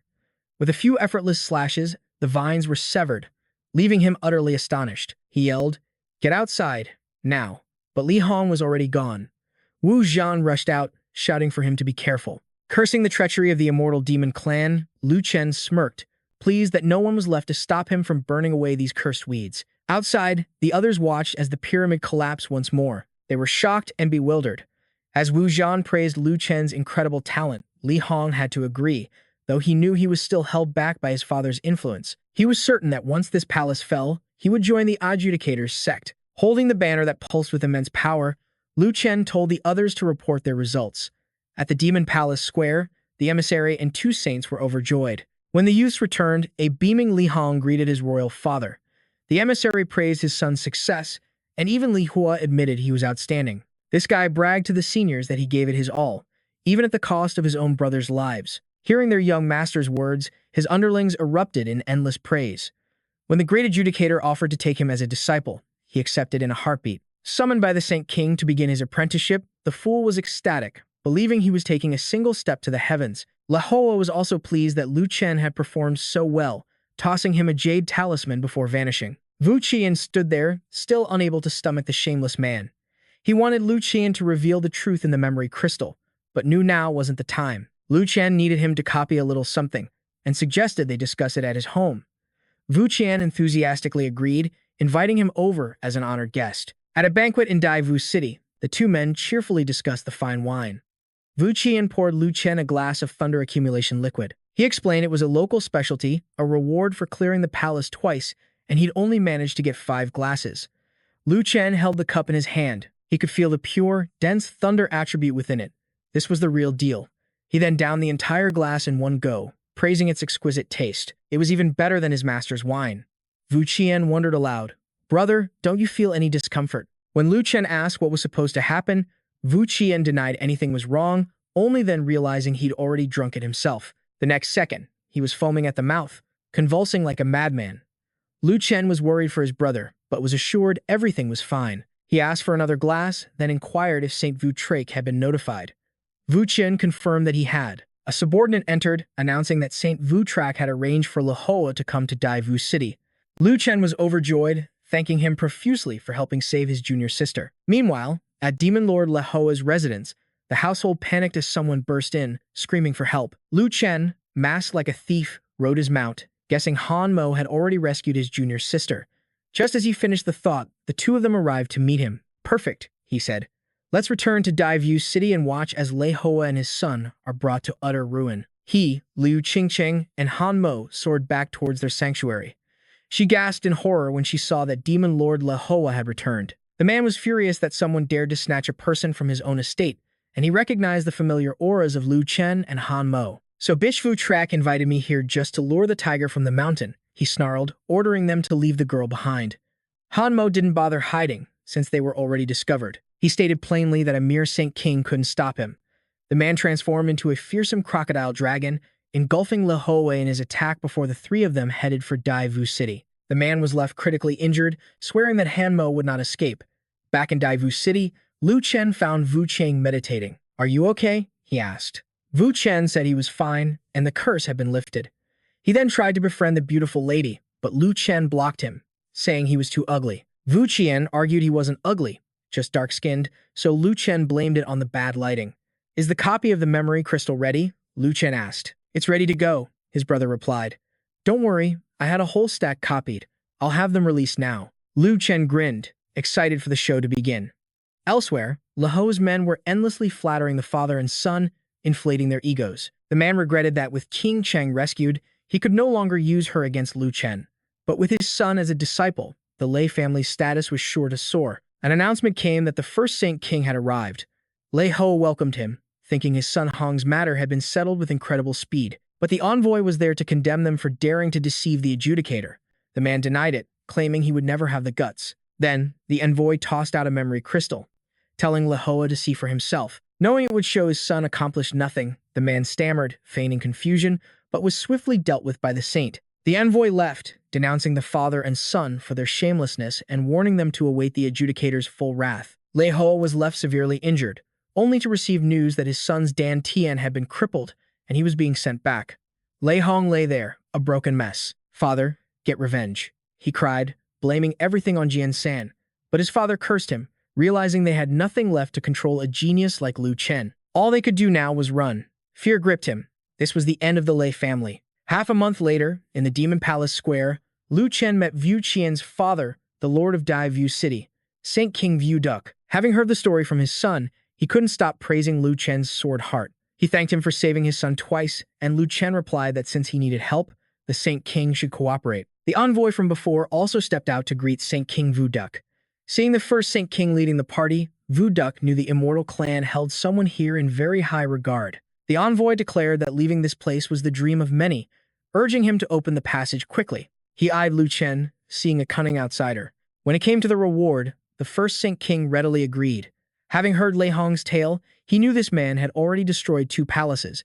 He was not someone to be crossed. But when he demanded every single resource from Hoa's storage ring, The man refused without a second thought. Lu Chen simply tossed out the storage ring from the Wu Ti realm, scoffing at him. If you can't pay the price, then forgive me for not being able to destroy this palace. An envoy immediately stepped in to stop the argument. Not wanting years of effort to go to waste, he forced Le Hoa to hand over the ring, and the man reluctantly obeyed. The loser and the winner wore very different expressions. Lu Chen simply told the first Saint King, "Rest assured, I will get this done." The elders opened the barrier once more, and Lu Chen shot inside like a blur. The two saints watched, unsure if he would succeed, but they prayed for a good outcome. The group arrived at another castle. He kicked the doors open and stormed inside, eager to see what lay in wait for him this time. Looking ahead, Lu Chen was intrigued. To claim the flagpole, he first had to overcome a trial of beauties. A stunning beauty queen lounged seductively.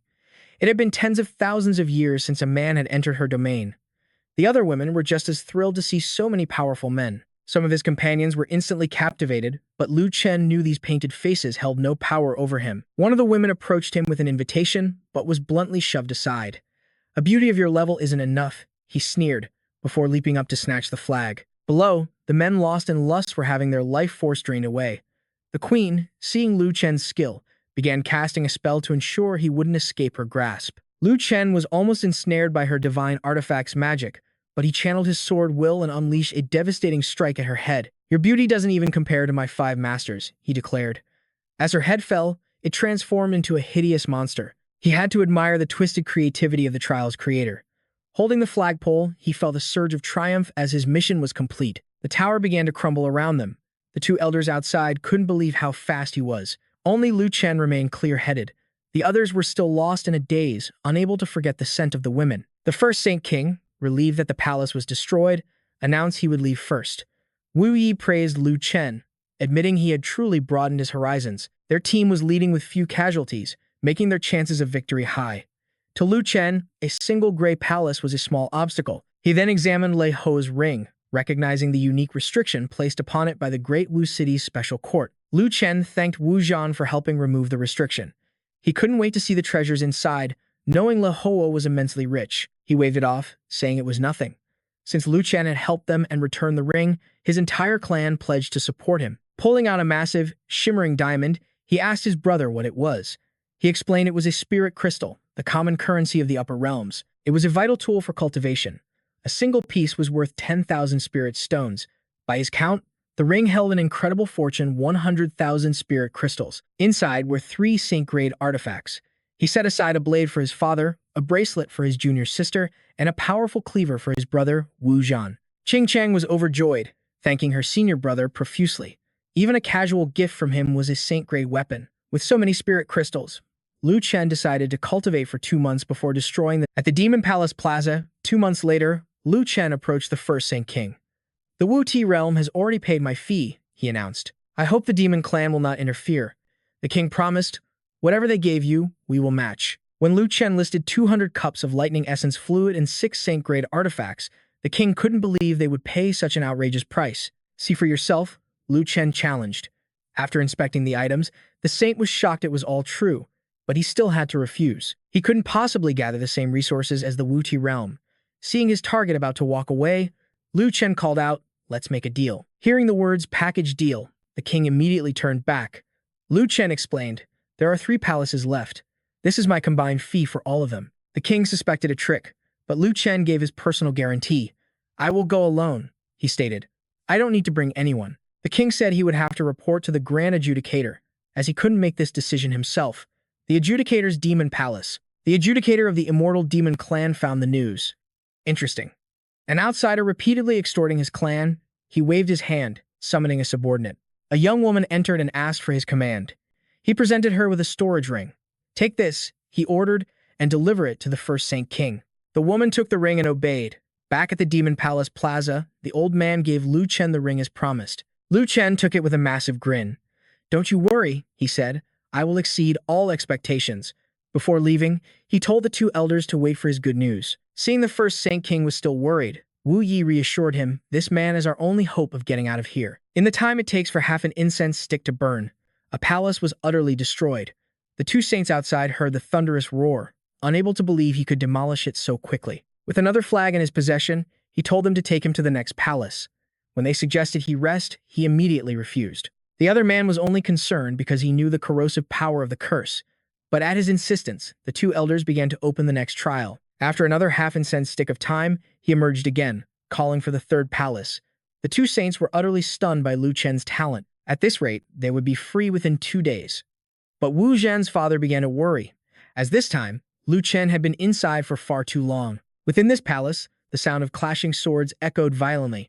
Lu Chen was fighting a colossal opponent and was suddenly knocked flying backward. He grew worried as he sensed it had no spiritual power fluctuations and no life. He guessed it was an alchemy puppet. No, 2 of them. Both had the strength of the King Realm, but possessed no life. Lu Chen knew this was a gamble he had to take. The monster's weapon smashed down where he had just been standing. He reappeared behind it, his sword striking its heavy armor. He realized this king-level puppet was incredibly tough. Suddenly, it swung its blade back at him, and he desperately reacted. He tried to block the blow, but the force was overwhelming. Lu Chen was slammed to the ground, heavily injured. He struggled to his feet. He knew he wouldn't survive if this kept up. He activated his ultimate technique, the profound chant sword art. The armored monster was struck by the blow and froze for a moment, before shattering into a million pieces. Outside, the 2 seniors hoped nothing had gone wrong. Just then, Lu Chen walked out, telling them they'd been waiting long enough. When Wu Chen asked what happened, he explained there had been 2 alchemy puppets. They were stunned to learn he had destroyed the alchemy puppet. Liu Chen stretched and let out a sigh. All right then, my work here is done. Time to head back to Great Wizard City. Wu Yi completely agreed with Jian San's idea. Back at the Great Wizard City estate, Liu Chen admired his spoils of war. He thought, this hall is massive. With this much thunder-titch fluid, I can probably ascend a minor realm. He poured all his energy and focus into his cultivation. He was determined to reach the next level of power. 2 months later, through sheer perseverance, he rejoiced at his breakthrough. He had reached the late stage of the primordial spirit realm. Just then, Wu Zhan came to see him with a cheerful greeting. Brother, you're finally out of seclusion. I've got a business proposal for you. The young miss of the immortal demon clan is waiting for you in the guest hall. There are 4 palaces around their city that need to be broken.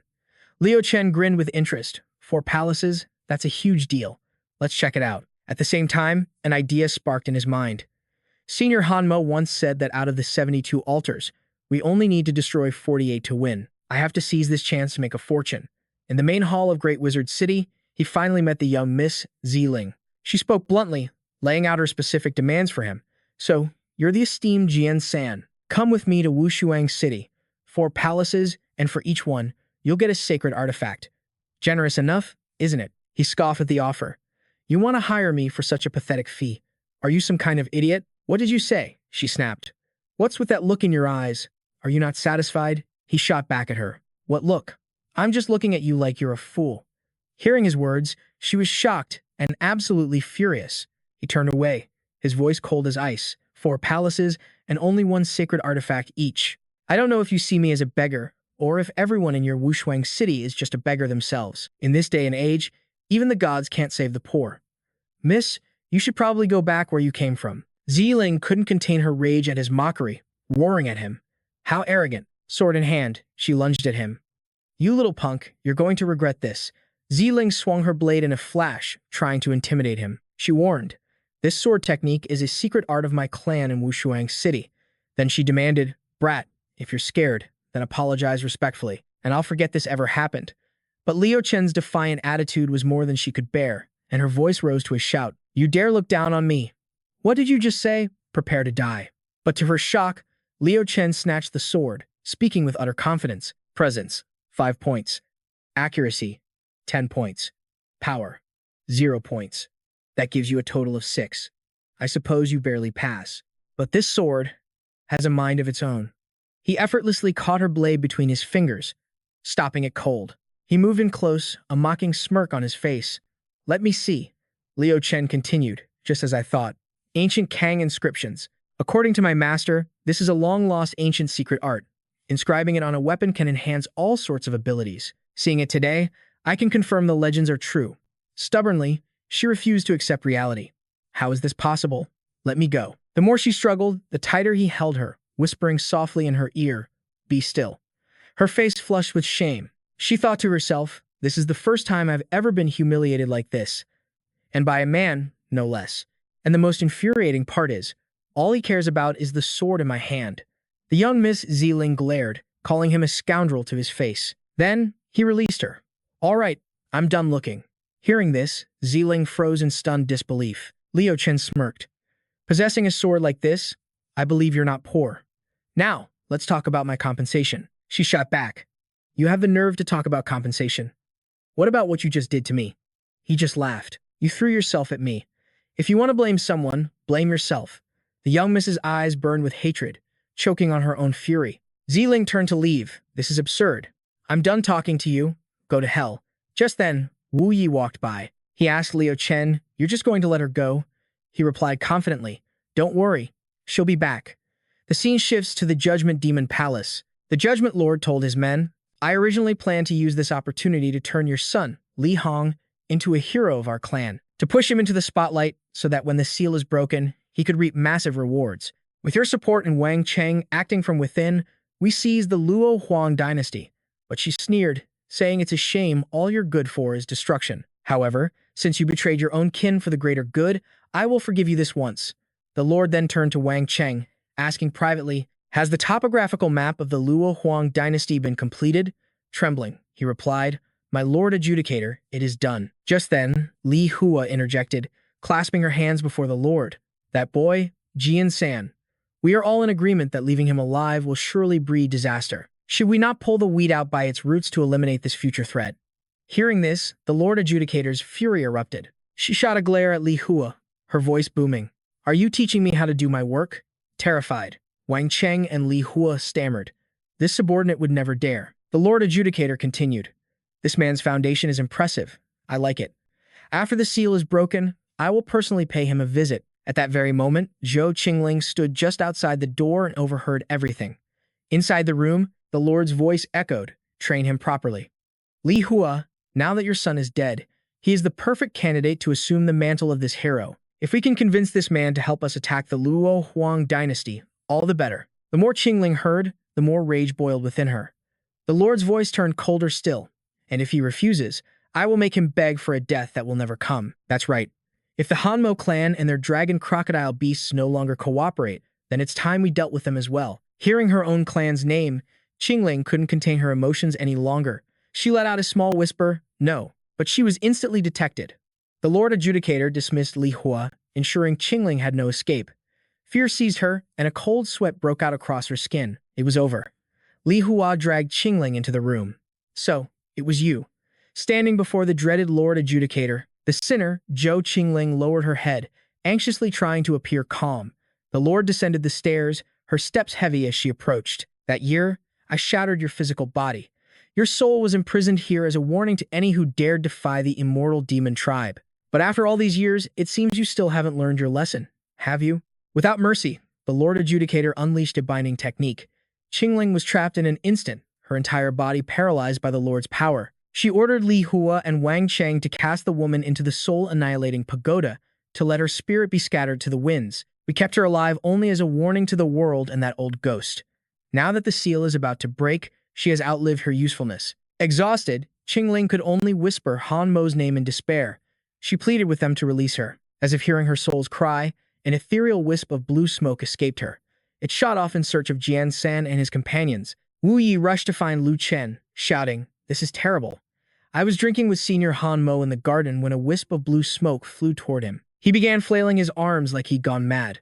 Then, suddenly, he froze solid like a statue and won't respond to anything. I was terrified, so I ran to find you immediately. What is going on?" Just then, Han Mo began to sob uncontrollably, crying out the name Linger. Everyone stared in shock, wondering what had happened to Senior Han Mo. Lu Chen rushed to his side, calling out his name. Han Mo suddenly laughed like a madman, shouting Linger, only to break down in tears once more. Everyone worried for his sanity. Had his mind shattered? Then he fell to his knees before Lu Chen. "Young friend Jian San, I, Han Mo, have an outrageous request. I beg you to accept it." Faced with this sudden plea, Jian San was utterly bewildered. "Senior, please rise. You are making things difficult for this junior." Qing Shang added, "That's right. If you need our help, you must only ask." She gently helped him to his feet, her voice filled with concern. "What is wrong?" He sighed heavily. "There are things you do not know." Han Mo began his tragic story. "Many years ago, I had a son of immense talent. He had cultivated a human form and was the light of my life. But when the immortal demon tribes sought to break the seal on the Grey Palace, they grew impatient. They demanded that not only their own clans send elites, but the demonic beasts and the ancient divine wind kingdom as well. Each was forced to send their most brilliant young talents. And so, my son was taken from me, forced into servitude. I lived in constant fear that he would die in that cursed palace. My wife, unable to bear the pain of it, stormed the great hall of the immortal demon tribe, ready to fight them to the death. The result was predictable. The Lord Adjudicator not only slew my wife, but she also tore out her primordial spirit, imprisoning it within the demon hall to prevent me from ever seeking revenge. A single farewell has lasted 1,000 years, he continued, until a moment ago, a remnant of my wife's soul miraculously reached me. It told me she's about to be cast into the soul-annihilating pagoda. At the mention of that name, Wu Yi knew of the terrible place. He quickly explained. The soul-annihilating pagoda is where the immortal demon tribe imprisons its most dangerous criminals. Those locked inside don't last a few months before their body and soul are devoured by the demonic tower.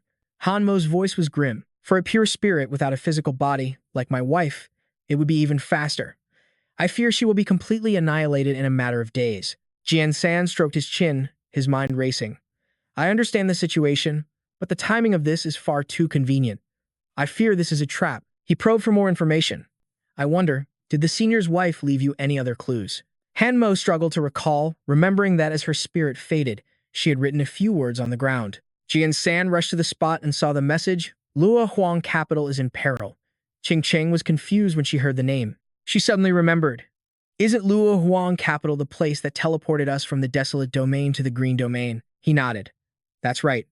Luo Huang capital is now a crucial teleportation hub for all regions. Could it be that the senior's wife was, warning us that the immortal demon clan has sinister plans for Luo Huang capital? Wu Yi grew anxious. Could this be a trap set by the demons to eliminate us? Model. Lu Chen firmly denied it. I don't think so. First, our survival isn't important enough to affect their grand plan. Second, they wouldn't need to use such crucial information as bait. Everyone was guessing that the senior's wife was truly in danger. Lu Chen's expression grew grim. Judging by the situation, that's exactly right. Furthermore, it's highly likely the immortal demon clan plans to attack the Luo Huang capital right after they break the seal. Qing Cheng asked him, what should we do now? He replied, this happened too suddenly. We rescue the senior's wife first and figure out the rest later. Han Mo exclaimed, really? He never expected to receive help from them. Yu Yi warned everyone that the imperial palace of the demon clan is filled with countless masters. The soul-extinguishing tower is a prison for their most important criminals. Forget just a few of us. Even with another 100 people, we wouldn't be able to break in. But Lu Chen just smiled with confidence. Who said anything about a direct assault? If their defenses are that tight, we'll just use an old trick. Lure the tiger out of the mountain. He was baffled by Jian San's strategy. Luring the tiger out of the mountains. I get that part. But you need bait to draw a tiger out. What could we possibly use as bait? But contrary to his concerns, Jian San just seemed thrilled, delighted with his own plan. Suddenly, a voice echoed from the distance. You scoundrel, get out here. The young lady of Wushuang City has arrived. Show yourself and greet her immediately. Lu Chen saw his opportunity. The bait you were looking for has just arrived, hasn't it? The scene shifts to Wushuang City on the day of the formation break. The air crackled with more excitement than ever before. The crowd was buzzing with speculation, especially about the arrival of Jian San and Qing Cheng. Someone in the crowd wondered aloud, can just the two of them really pull this off? They're the ones planning to break 4 of Wushuang City's arrays in a row. Don't you dare underestimate them. I heard that guy's become quite famous lately, for shattering one formation after another. Then, an announcement boomed through the air. The adjudicator of the Undying Demon Clan has arrived. The legendary Lord Adjudicator made her grand entrance before the masses. Down below, 2 onlookers whispered about her. They say she hasn't stepped outside the Imperial Palace in thousands of years. And yet, she's come all the way to our Wushuang City, just for some kid. Qing Cheng turned to Jian San. Senior brother. That woman actually showed up. He just smirked with absolute confidence. Breaking 4 arrays in a row? For an event this monumental, every major player is bound to show up. It would be stranger if she didn't. Meanwhile, Lu Chen addressed his generals. Everyone, are you in position? Prepare to move. Yu Yi was already positioned behind the Lord Adjudicator, watching her every move. He reported in, I've reached the banquet hall. Lu Chen commanded, the moment the Adjudicator's entourage makes even the slightest move, you report back to me immediately. Han Mo, perched high in a tree, surveyed the palace grounds. Reporting in, I am also in place. From the looks of it, most of her personal guard followed her to Wushuang City. Infiltrating now should be a piece of cake. After gathering the reports from both his agents, Lu Chen gave the order, "Everyone is set. Begin the operation." Han Mo had already breached the palace interior, but it was still heavily guarded. His sudden appearance threw the guards into chaos. He struck without a moment's hesitation, completely unmoved by their desperate pleas for mercy. Li Hua, hidden behind a pillar, sensed his presence. This aura, just as I predicted. He's here. A subordinate rushed to announce, "Lord Adjudicator. It's just as you foresaw. That old devil has actually shown up." Wang Cheng was stunned by the news, but she just calmly addressed him. "You're still far too naive, my friend. My future pet can't be this predictable." She dismissed Wang Cheng with a wave. The Lord Adjudicator declared, "The power I have granted you is more than enough to deal with that old fiend." Li Hua's job was to stall the intruder, while Wang Cheng returned to bolster the defenses. Both had just received a massive infusion of power directly from the Lord Adjudicator, making them stronger than ever before. They accepted her command, ready to execute their mission. Yu Yi, still observing from the shadows, noticed a strange shift in Wang Cheng's demeanor. He thought to himself, "This is bad. What happened to him?" When he saw Wang Cheng strike down one of their own soldiers, his suspicion grew. In just a single moment, his power level felt like it was on a completely different plane than before. Damn it. Old Han Mo has already been discovered. I can't let him get back. He rushed to the gate of Wushuang City, calling out Wang Cheng's name. Yu Yi sarcastically reminded Wang Cheng, "Wushuang City went through hell and high water just to beg us to come break their precious arrays. By interfering, aren't you showing them complete disrespect?" Enraged, the guards snarled, "So here's another one." He lunged forward in a blind fury, attacking Yu Yi. He sneered, "Fine. I'll kill you first, then I'll hunt down that old ghost." Wu Yi shot back with pure confidence. "If you think you can, then come and try." Hidden in the thicket, Qing Cheng whispered, "Senior brother, the seal here feels different. The plants are all enormous." In stark contrast to her, Lu Chen calmly replied, "It's probably related to these 4 seals." He began to explain the complex arrays to her. These 4 formations seem to correspond with the 4 basic elements, fire and metal, wood and water, with the earth element at the center. Wood feeds fire. Fire creates earth. Earth bears metal, metal carries water, and water nourishes wood. This endless cycle makes the energy here incredibly potent, creating this bizarre, overgrown landscape. It's this special structure that makes the formation so hard to break. I bet anyone who came before us got trapped in that endless loop of destruction. The formation just kept regenerating, while they died from pure exhaustion. Qing Cheng asked worriedly, "Then does that mean these 4 formations can never be destroyed?" He stroked his chin, a plan forming. "Not necessarily. I might have an idea," but suddenly, an unexpected figure appeared, leaving Lu Chen completely stunned. He accidentally brushed against her, and a jolt of recognition ran through him. He mumbled to himself, this feeling. Could it be? It was Princess Kai Xiling. She exploded in fury, "You pervert. How dare you touch me? Let go." Her face burned with humiliation. "You filthy rogue, keep your hands to yourself." Lu Chen was just baffled. Why in the world was she here? Xiling declared arrogantly, "I am the future lord of Wushuang City.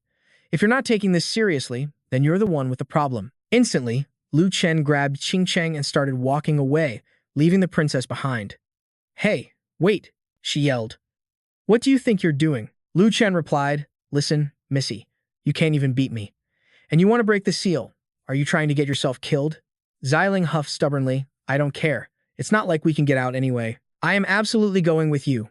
If you don't let me come, I'll make sure you never get your reward when we get out." He was helpless against her attitude and finally gave in. "Fine," he said sharply. "But we're setting some rules first. Number 1, stay out of my way.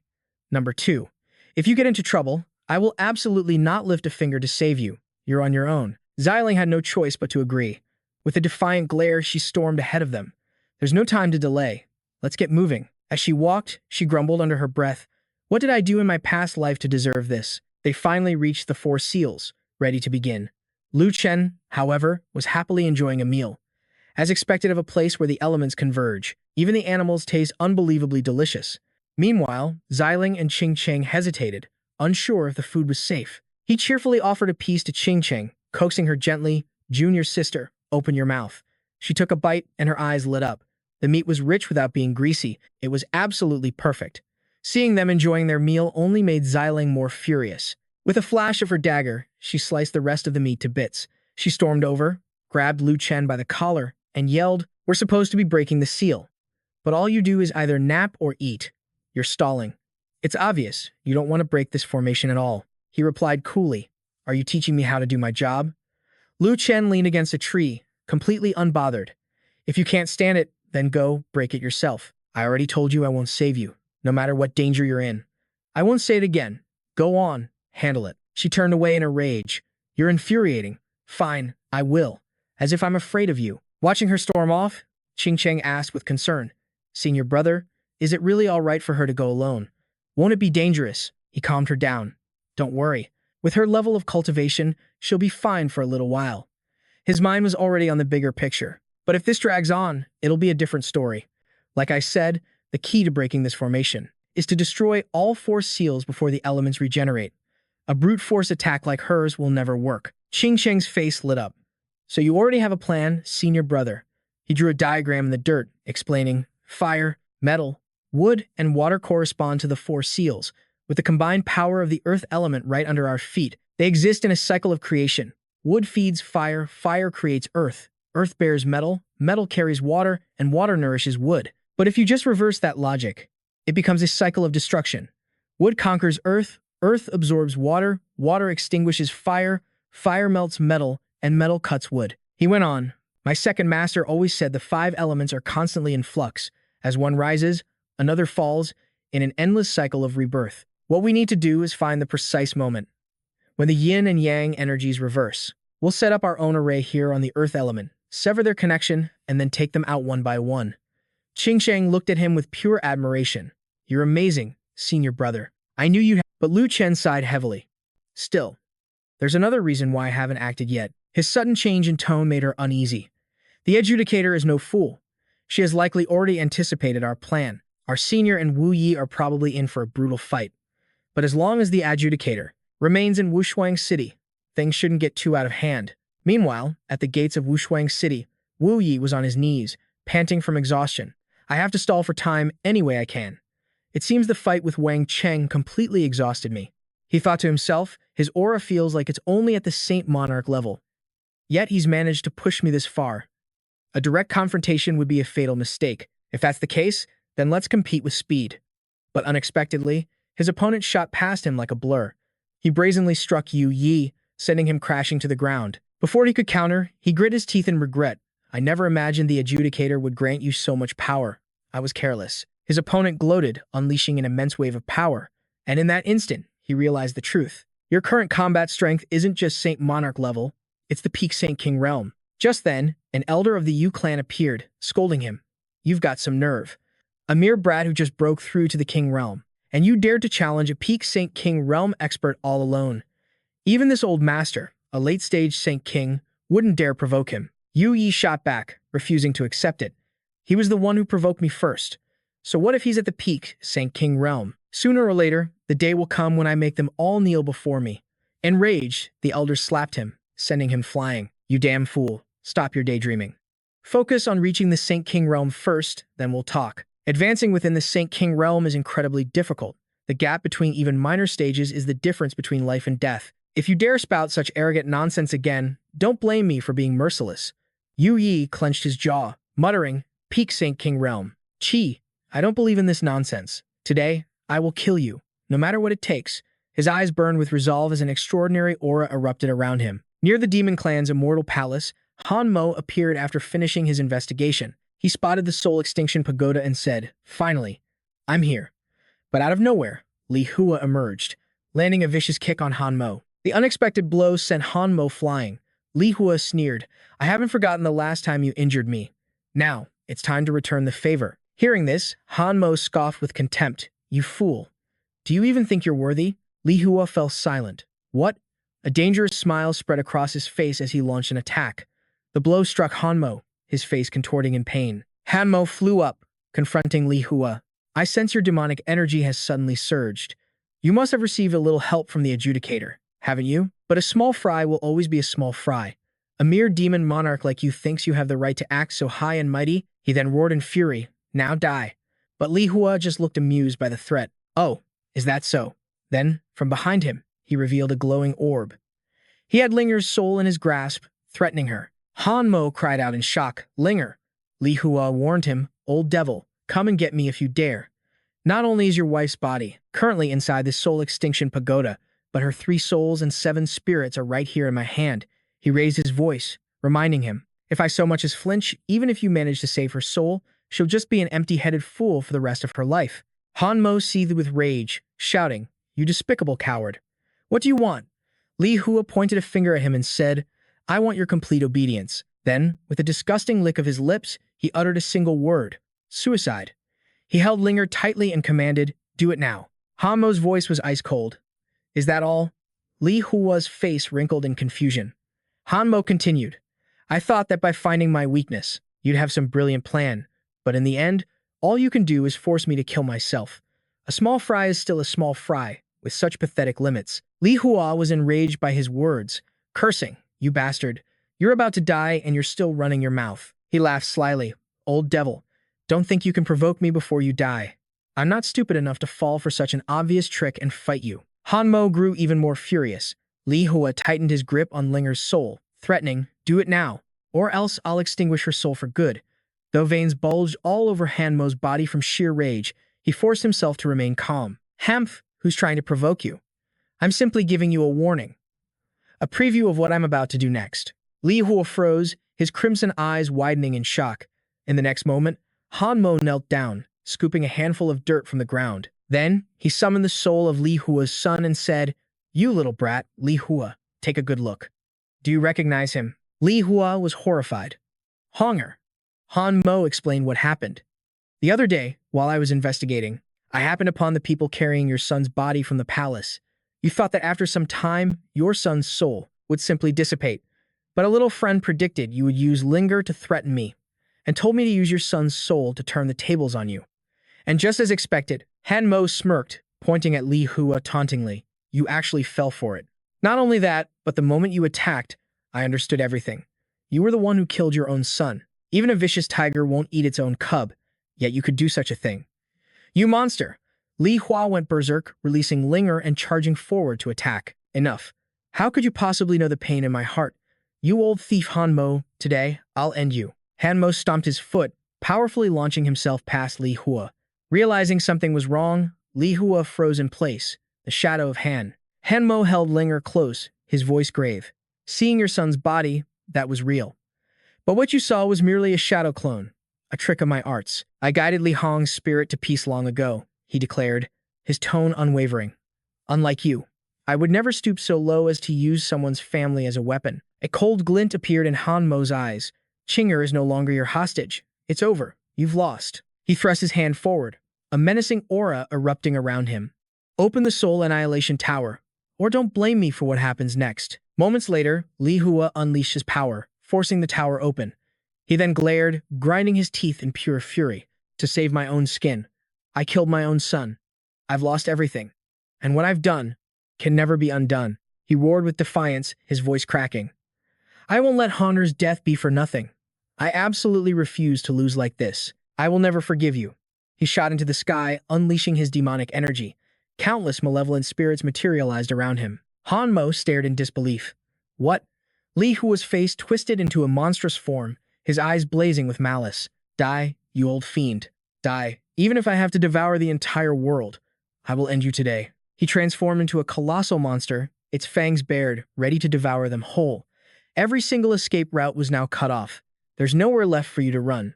Meanwhile, outside Wu Shuang's city, Wu Yi soared into the air, his presence overwhelming. He unleashed a powerful kick at Wang Cheng. "Die." But Wang Cheng was nimble, springing back to his feet and landing a solid punch on Wu Yi's face. Refusing to back down, Wu Yi charged forward to clash with Wang Cheng once more.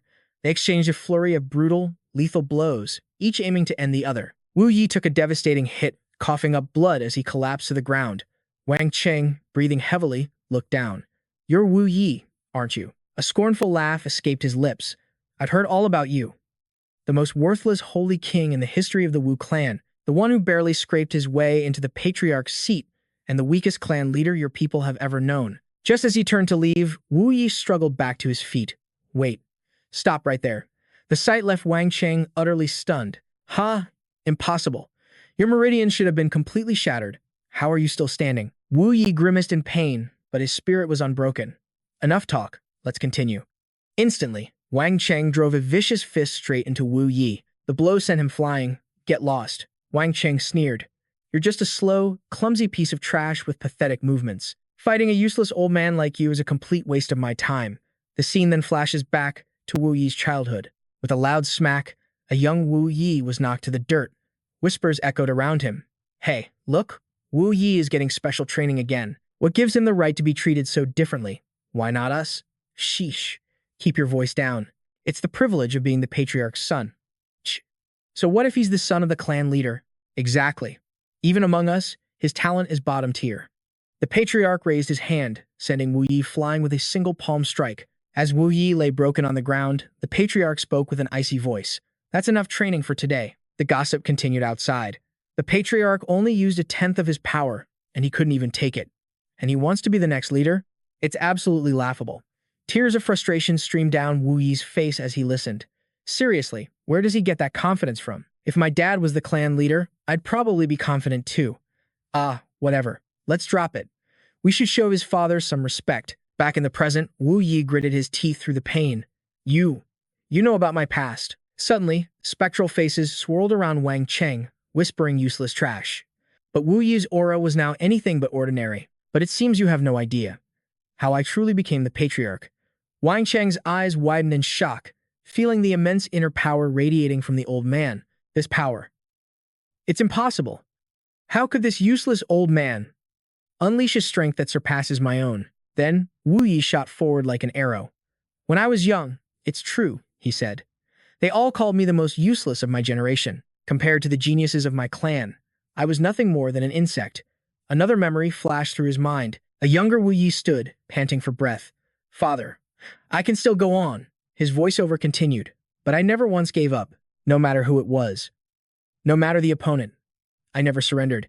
You can knock me down 1,000 times, and I will get back up 1,000 times. This is who I am. His expression was forged in steel. So what if I was once called useless? Today is no different. If someone has to win this fight, then why can't it be me? With that roar, Wu Yi unleashed a devastating blow on Wang Cheng. The sheer force of the impact launched Wang Cheng deep into the forest. I don't accept this. Wang Cheng was utterly battered. He crashed through the trees, deep into the woods.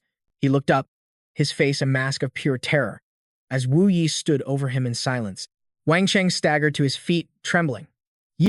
This is. But before he could finish, Wu Yi delivered the final knockout blow. This can't be. Wang Cheng thought as darkness took him. Wu Yi stood panting.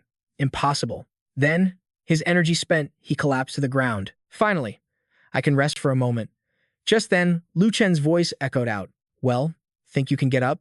Hearing him, Wu Yi's spirit seemed to ignite once more. Wu Yi sat bolt upright. I'm fine, he declared. Just some strained muscles from that close-quarters brawl. As long as my internal energy wasn't damaged, I'll be back to full strength in a moment. Meanwhile, Lu Chen casually gnawed on a chicken leg. That's good, he said calmly. We're going to need you to help rescue Senior Han Mo. Wu Yi retorted, his power is greater than mine. Why would he ever need me to save him? Lu Chen answered, Senior Han Mo's power is indeed extraordinary. But when dealing with Li Hua, I fear his honorable nature is his greatest weakness. Wu Yi's eyes narrowed. You mean to say Li Hua will fight dirty? Lu Chen narrowed his eyes. Precisely. If that snake hadn't kidnapped my junior sister, he never would have controlled me like he did. We must be prepared for his schemes. Wu Yi stood decisively. In that case, I won't rest. I can recover my strength as we travel. By the time we reach the undead demon city, I should be well on my way to recovery, Wu Yi stated. Lu Chen bowed his head slightly. Then we are in your debt, Senior. Lu Qingsheng looked at him, her voice laced with worry. Senior brother, will Senior Han Mo truly be okay? Lu Chen tilted his head back, sighing. A plan can only do so much. I've done everything in my power, from luring the enemy away to giving him the perfect strategy. But Senior Han Mo is a man of principle. I fear he's too righteous to use the soul of Li Hua's son for his own protection. Lu Chen's expression hardened. And if he refuses to use that leverage, then victory and defeat are still hanging in the balance. Elsewhere, Li Hua, now a twisted monster, bellowed in triumph. You old relic, surrender now. The flame of hope is gone. He brandished his captive, Zhou Qingling, like a trophy. Look closely. Do you see who this is? He sneered. Seeing his wife threatened, rage exploded from Han Mo. Chinger, he bellowed. He instantly shot forward, driven only by the need to protect her. Li Hua cackled, seeing his foe walk right into the trap. You fool.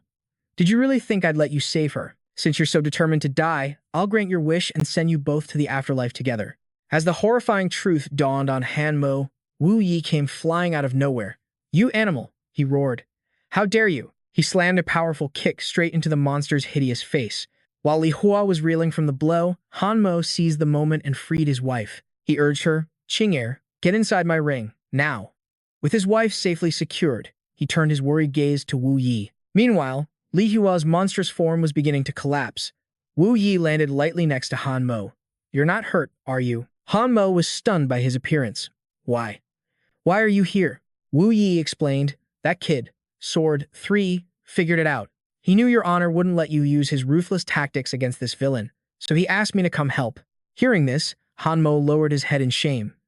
That kid, Sword 3, he said, filled with regret. This is my failure. If I had just used his strategy, or if I had been more ruthless just now, things never would have escalated this far. Wu Yi raised a hand, cutting him off. There's no time for regrets. We kill him now and sort out the rest later. Seeing Li Hua gasping heavily, Wu Yi seized the opening. He's weakening. Let's press the attack together. But Li Hua overheard their plan and sneered. Who did you say was weakening? With that, he spewed a cloud of wailing souls from his mouth, his body shrinking back to its human shape. Wu Yi sneered at his pathetic defiance. You're about to die, and you're still running your mouth. Li Hua's face twisted in rage. Am I? Then I suggest you look around you, very carefully. Only then did Wu Yi and Han Mo notice the countless souls that now swarmed around them. The released spirits began to wail in unison. The warmth of the living. Save us! Save us! They cried. The weeping specters surged forward, attacking the two heroes. Li Hua elaborated with glee. These souls from the soul-devouring pagoda have been tortured beyond limit. Their very spirits are shattered. When they sense a complete soul like yours, they feel an insatiable hunger to consume you and repair themselves. His face contorted into a mask of insanity as he laughed. So tell me, who's the real winner here? But Lu Chen chose that exact moment to spring into action. It's time, he shouted, turning to Liu Qingchang with urgent instructions. Perform the ritual, just as I taught you. She met his gaze with a determined look, then closed her eyes and began to cast the spell. The heavens are vast, the earth is wide. Yin and yang are eternal. From form, find the truth. From truth, command the way. Instantly, spectral white bones materialized from thin air, gathering into a massive surge of energy. The power converged around Lu Chen.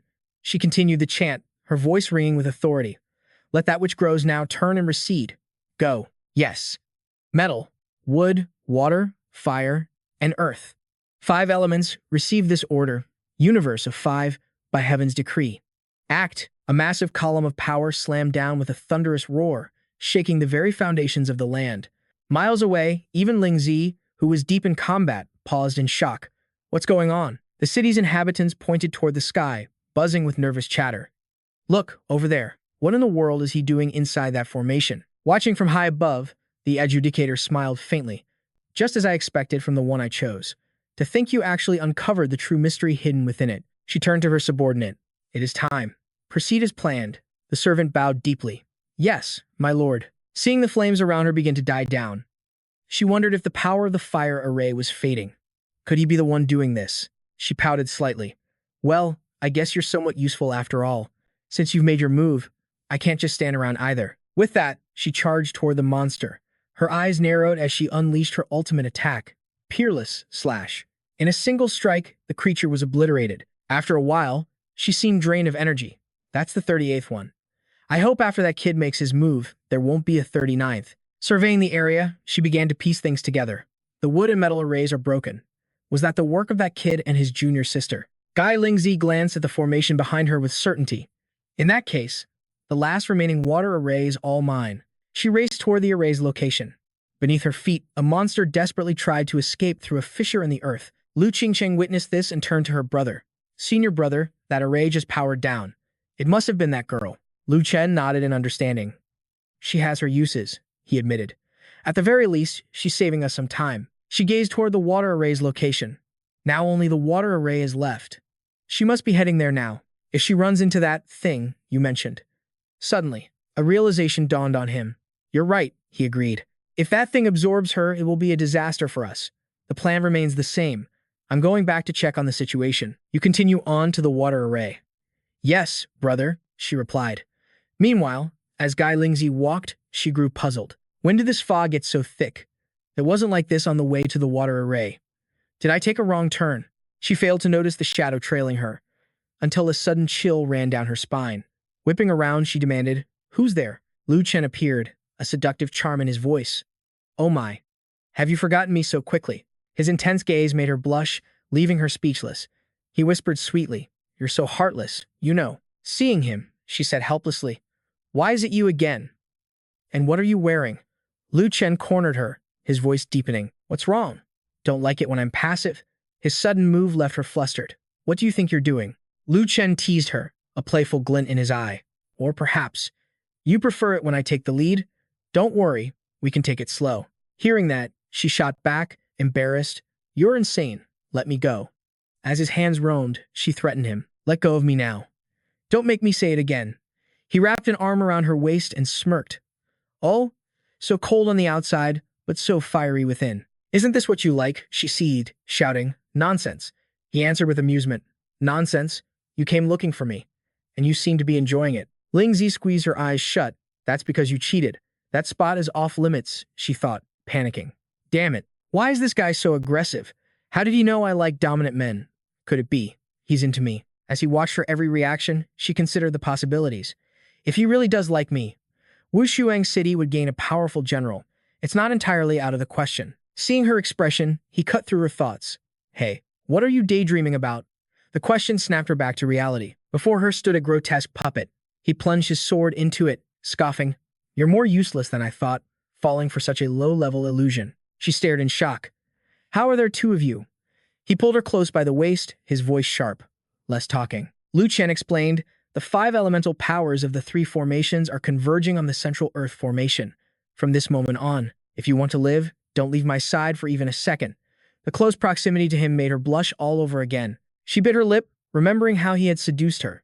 Lu Chen's brow furrowed as he barked, "Did you hear me?" The shout brought her back to her senses. She looked down. "I know. I'll do as you say. All right." She muttered, then whispered a curse under her breath. Jerk. Writhing roots shot towards them from the ground. The formation shifted, and suddenly, the mountain came crashing down. The scene changes to 3 masked figures. The one with purple hair reported urgently, "Lady Judgment, the formation in the eastern desert has been destroyed. The western mountain formation has also been completely eliminated." She sat back, listening with a relaxed air. "The central one, too. All 39 of the outer formations have now been dealt with. All of our death warriors have fallen, and nearly half our elites are gone. We await your orders, Lady Judgment." After the report, she smiled with satisfaction. "Excellent. Prepare to execute the next phase." A cunning light danced in her eyes. "My dear little friend, thanks to you for drawing everyone's attention. Without you, the Immortal Demon Clan never would have been distracted. I couldn't have shattered all the outer formations in one go." The brown-haired man spoke up. "Lady Judgment, should we continue monitoring the other clan leaders?" She raised a hand, dismissing the idea. "No need. The center of the seal was never fixed to begin with. Wherever the final seal is broken, that place becomes the new center. It becomes the exit. Before, to prevent the exit from appearing in another clan's territory, everyone fought amongst themselves. They held back their true power, hesitant to even break the seals. But now, things are different." She gave a meaningful glance. "Our little friend has conveniently drawn everyone's attention from me. Next, we just need to wait for him to destroy the seal here, while I break the final one. When that time comes, as long as our clan is the first to escape, we won't just easily obtain Luo Huang City. Every other sealed clan that wants to get out will have to bow at our feet." The purple-haired man was confused. "The final seal is within our own territory?" She replied, "It's not just you. I'm sure very few people know." At the Immortal Demon Clan's territory, a triumphant voice echoed with mockery. Who in the world would have guessed that my Immortal Demon Clan would build its palace right on top of the seal? Wu Yi and Han Mo were battling spirits, both feeling helpless. It was impossible to know how many there were. An endless, unkillable horde. Wu Yi realized something. And why are there suddenly so many members of the Immortal Demon Clan around here? The atmosphere feels wrong. Suddenly, a blinding purple light shot down from the sky, grazing past Wu Yi. Luckily, Han Mo pulled him out of the way just in time, shouting, "Be careful." The beam of light sent the spirits into a panic before they vaporized. Wu Yi, barely escaping the powerful blast, was sweating bullets. He stammered, "Thanks." Hanmo pointed toward the source of the light. "Don't thank me yet. Look who's here." Through the thick smoke, a man and a woman with strange appearances emerged. They were the adjudicators of the immortal demon clan. Their presence made Wu Yi wonder, where are they going? Han Mo was just as curious. No idea. We're making all this noise, but they're acting like they don't even see us. Something shady is definitely going on. They both had the same thought. Could this be related to our young friend? It's possible. If it is, we absolutely cannot let them leave. Han Mo asked, "Are you ready to raise some hell?" As if waiting for those very words, Wu Yi smirked. "You think I needed your permission? I've been ready for this." Gathering his power, they both took to the sky, rocketing towards the palace. At that very moment, Lu Chen was locked in a desperate struggle, fighting to free Ling from a tree demon's grasping tentacles. With one arm, he shielded the girl, while the other parried the creature's devastating blows. He seized a tendril, causing the tree demon to roar in fury. It relentlessly attacked Lu Chen, forcing him into a desperate defense. Ling watched anxiously from the side. "What are you waiting for? Why don't you just finish it?" But to her surprise, he snapped back, quiet. Embarrassed, she could only comply. "Fine. To destroy this kind of tree demon, you have to understand its very nature. Haven't you figured it out yet?" He explained, "The earth element is the core of the array, not the array itself. My earlier spell simply reversed the flow of the 5 elements' power. Even though it weakened the other 4 elements, that power doesn't just vanish. It collapses with those formations and flows directly into the array's core. Right now, the water formation is still active. If I kill this thing carelessly, all that elemental power will just flow right back." With that said, he continued his dance of offense and defense. He had to buy more time, or all their efforts would be for nothing. Meanwhile, in the palace built atop the undying demon clan's seal, the adjudicator and his subordinate descended into the depths below. "So this is the seal. I never imagined our clan's palace had a separate realm like this beneath it." Li Hua looked at his master with smug satisfaction. "Hemph, there's much you don't know. Years ago, the wise and powerful Lord Adjudicator used his own strength to suppress the guardian of this place. He then built our clan's palace on top of the seal. The purpose? To kill the guardian at the most critical moment, subdue the seal, control all the other races." They approached a cage where a mermaid was bound by heavy chains on her arms and legs. Lord Adjudicator summoned her sword. "The time is near. After all these years, you've suffered enough. You will be released soon." Suddenly, a powerful tremor shook the entire palace. A hole ripped open from above, and a voice echoed down. "Don't even dream of it." Li Hua immediately recognized the two from outside the palace. Han Mo and Wu Yi roared with righteous fury. "Adjudicator, you vile, despicable villain. Today, we represent all other races in this illusion. We will enact heaven's judgment." But the Lord Adjudicator didn't even spare them a glance. He simply turned and said, "Li Hua, take care of them." This blatant disrespect stunned Han Mo, enraging them both. "You're not going anywhere." They couldn't let the Adjudicator commit this evil act. Just as Wu Yi and Han Mo lunged forward to stop him, Li Hua stepped in, blocking their path. "Hemph. Not so fast. The fight before was just an appetizer. Now, the main course begins." The two warriors leaped into the air, launching an attack on Li Hua. "You think you alone can stop us?" But before they could even touch a hair on his head, they were slammed into the ground, their massive bodies pinned to the floor below. Wu Yi asked in confusion, What just happened?" "I don't know.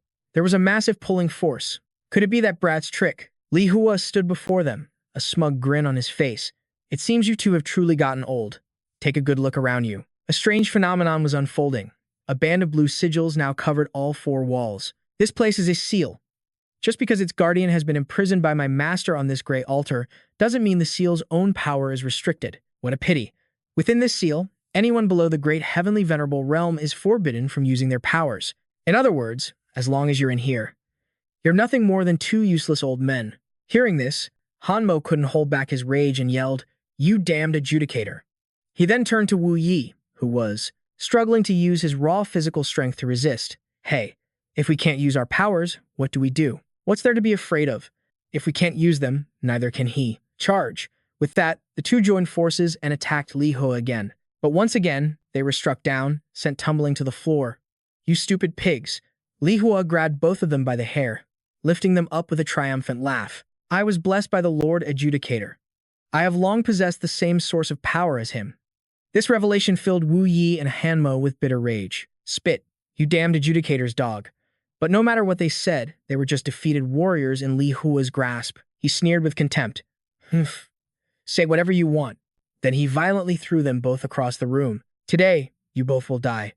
A fist smashed into Hanmo's face, followed by an attack on Wu Yi. His techniques were refined, his movements lightning fast, yet they were as graceful as a dance, turning the two powerful warriors into helpless punching bags.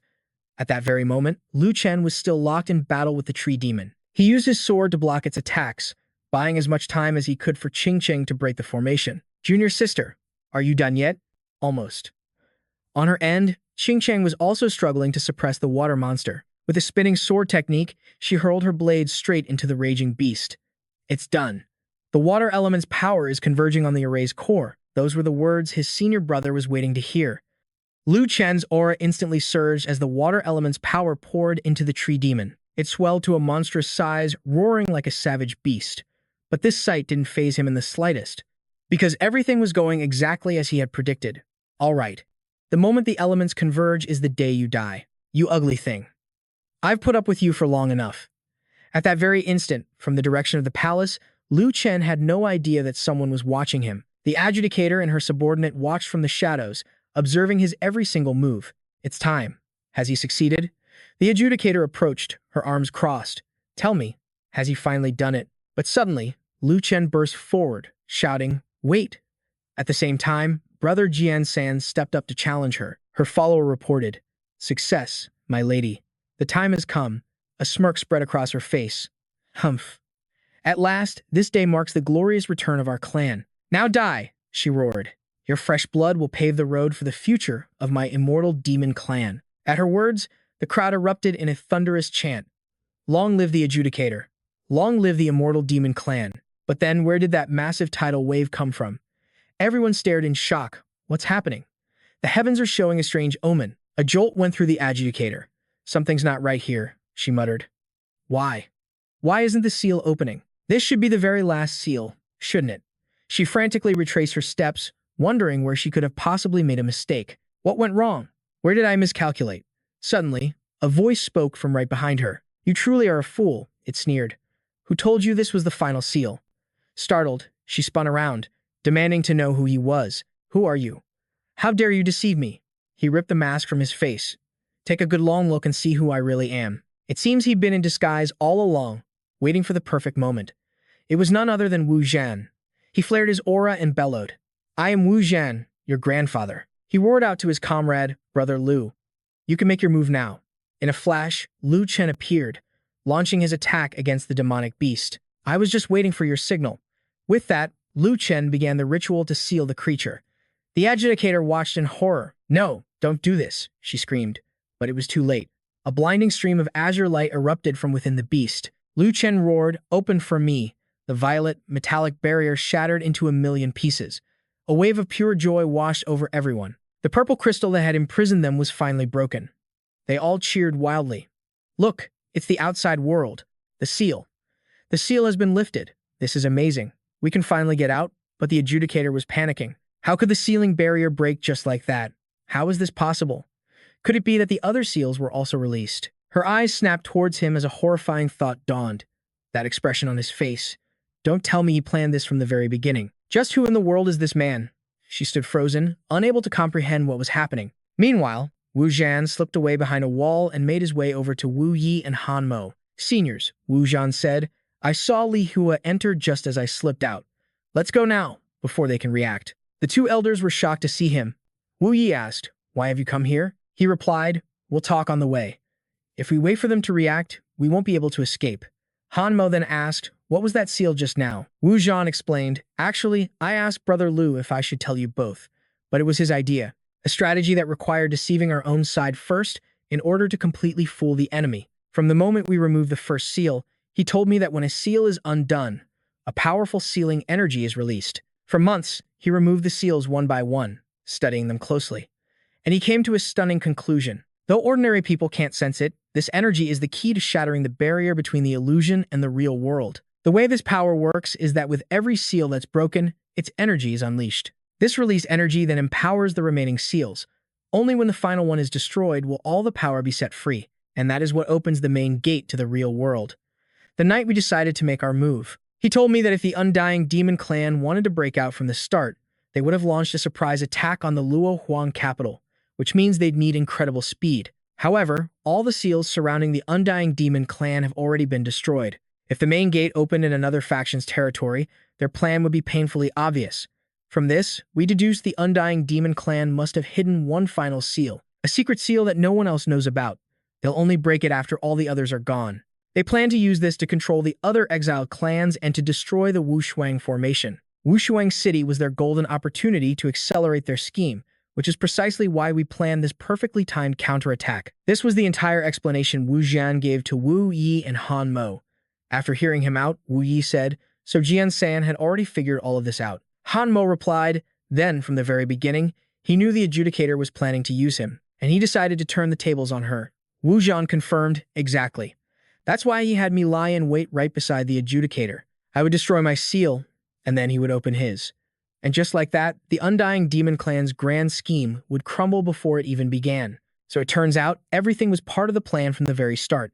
Hearing this, the two elders burst into laughter. Wu Jian was confused. Honorable seniors, why are you both laughing? Wu Yi chuckled and replied, it seems we really are getting old. A new generation of heroes rises in every era. Han Mo agreed with him, adding, indeed. Once we get out of here, maybe it's time to retire. Finding a quiet place with Linger doesn't sound bad at all. Suddenly, a deafening roar shook the very ground. Wu Jian immediately urged the two elders, we must get out of here. For your own safety, he shouted, the seal near Wushuang City is about to collapse. Seniors, we have to go now. Over on the adjudicator's side, her seal also began to crumble. A worried Li Hua turned to her. My lady, the seal is breaking. Should we? Before she could finish, the adjudicator let out a wicked laugh. Li Hua asked, bewildered, my lady, what is it? She replied, in all my years, you're the first man to ever outplay me. As expected of the one who caught my interest. With that, she commanded her forces to split up and find cover, preparing to seize control of the main gate at the perfect moment. Li Hua was shocked that she wouldn't lead them personally. My lady, on a matter of this magnitude, you aren't going to command the charge yourself. The adjudicator simply replied, I have something far more important to attend to. No doubt, her important business was to finally crush that boy and force him to his knees. Just then, Wushuang City collapsed. The entire city was reduced to nothing but rubble and dust. Fortunately, Wu Jian, Wu Yi, and Han Mo escaped just in the nick of time. Wu Jian let out a relieved laugh. That was too close. Any slower and we would have been done for. But before he could finish, a figure shot down from the sky. It was none other than the adjudicator, and her destination was clear, Wushuang City. A wave of panic washed over Wu Jian. This is bad. She's definitely going after Brother Jian. What do we do? The adjudicator is making her move personally. This is a disaster. We have to get over there, now. The three of us, plus Brother Jian and his junior sister, might just be able to hold her off. He prepared to jump, but Wu Yi grabbed his arm. No, the elder commanded. We are not going. Against the adjudicator, even if all five of us charged in, it would be a suicide mission. A useless sacrifice. Han Mo nodded in grim agreement. If we want to defeat her, we have no choice but to split up. We must immediately warn the leaders of the Wu clan and the other races about her treacherous plan. Wu Yi agreed. That's right. Only by uniting every clan in this land of exile can we hope to defeat her. Leave the Wu clan to me. Wu Jian bowed deeply in thanks. Then I will head to Wushuang City. Many high-ranking members from other clans are there. I'll convince them to join us. Han Mo then spoke up. In that case, I will go to the Beast clan. Linger is the chieftain's daughter. They cannot possibly stand by and do nothing. Wu Yi approved of the strategy. This is our best and only chance, he declared. With the plan set, our only hope is that Jian San can hold out until we return. There's no time to waste. Let's move. And with that, the three warriors vanished in different directions. Meanwhile, on Lu Chen's side, he was still pouring all his energy into opening the seal. He collapsed in exhaustion, groaning, I'm completely drained. The backlash from this seal is almost as brutal as a full day of my master's hellish training. As he lay on the ground, the dragon's voice echoed in his mind. Kid, someone's coming. And this one's power is on another level. They are, at minimum, a heavenly sovereign. When Lu Chen heard those words, heavenly sovereign, his blood ran cold, and looked up in fear. Indeed, it was the adjudicator. The moment she arrived, she unleashed a devastating blow on Lu Chen. He had exhausted his power moments before, leaving him completely defenseless. Thankfully, Ziling arrived just in time to shield him. His head throbbed with pain. He looked down at his hand and saw blood. It was the princess's blood, from when she took the hit for him. Lu Chen looked down at her weakened form. "You're okay. Thank goodness. Now run." But before she could reply, she collapsed to the ground, unconscious. All he could do was scream her name, "Princess." The adjudicator sauntered over. "Well, well. I never knew my little slave was such a charmer. How long have you been in this exile? Yet you've already managed to seduce the princess of Wushuang City." Lu Chen glared at her, his voice laced with pure fury. "This was your doing," she smirked. "For years, no one has dared to threaten or deceive me. You're the very first. Now, little boy, tell me, how should your big sister punish you?" Then, with an explosive burst of energy, she attacked. Her hand clamped around his throat like a steel vice. She held him by the neck, hoisting him high before slamming him violently into the ground. At that moment, Liu Qingcheng arrived, only to see the princess lying on the ground, bleeding. Lu Chen was crumpled on the other side. She rushed to her senior brother, cradling him in her arms. The adjudicator saw this and sneered. "Get lost." But with eyes of pure steel, Liu Qingcheng shot back, "In your dreams." When words failed, the adjudicator simply used her power to bind her in magical chains. She then caressed Liu Qingcheng's face and said, "Such an exquisite face. It would be a pity to kill you. I think I'll turn you into a puppet instead. That way, you can be with your senior brother forever." But at that moment, Lu Chen's eyes snapped open, his sword flashing out to knock the adjudicator's hand away. "Our fight isn't over," he roared. "What? Are you looking down on me?" She glanced at him coldly. "I advise you to just stay down. I have no desire to turn my precious new slave into a cripple." With that, she unleashed another wave of devastating power. Completely exhausted, Lu Chen was powerless to resist. Frustration burned within him as he thought, "Is this the power of a heavenly master? I'm completely helpless. I have to find a way. If this goes on, my junior sister and the princess are both doomed." Lost in his desperate thoughts, he never saw her appear behind him. She planted a foot on his back, crushing him into the dirt. A magical force pinned him down, leaving him completely immobilized. Her grip on his throat tightened until blood trickled from his mouth. She leaned in close. "Well, do you finally understand the chasm between us?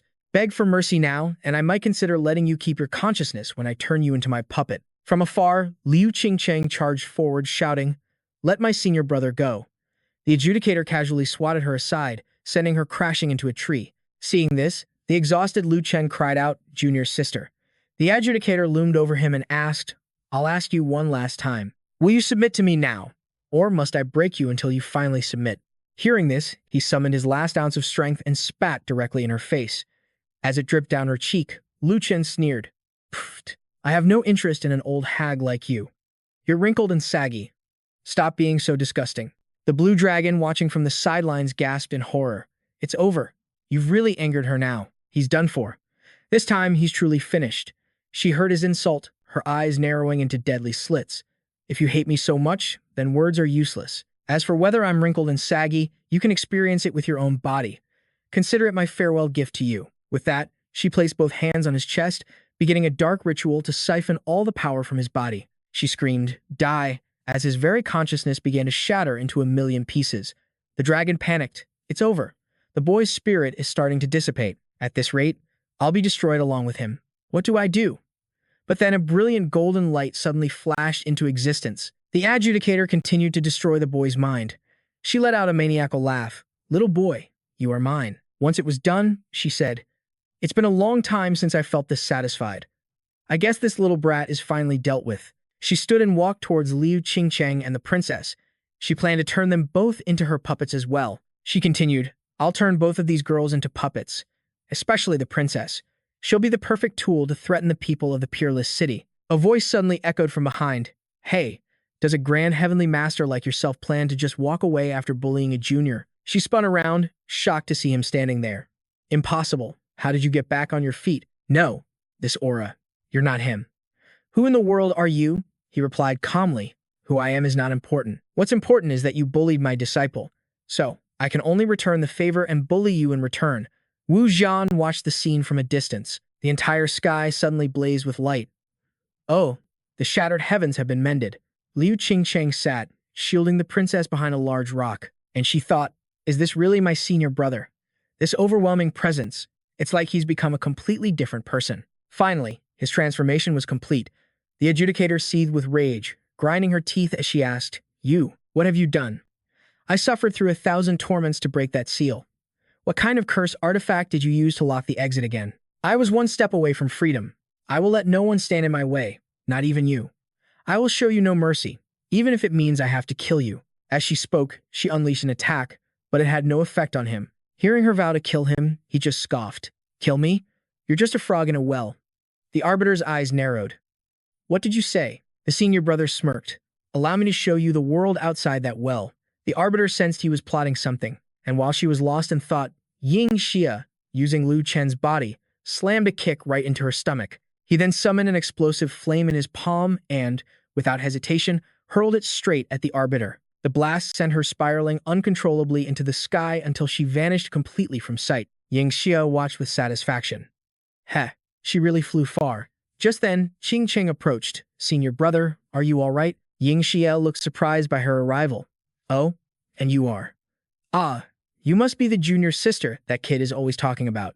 Yao Xi's disciple. Not bad. The boy has good taste.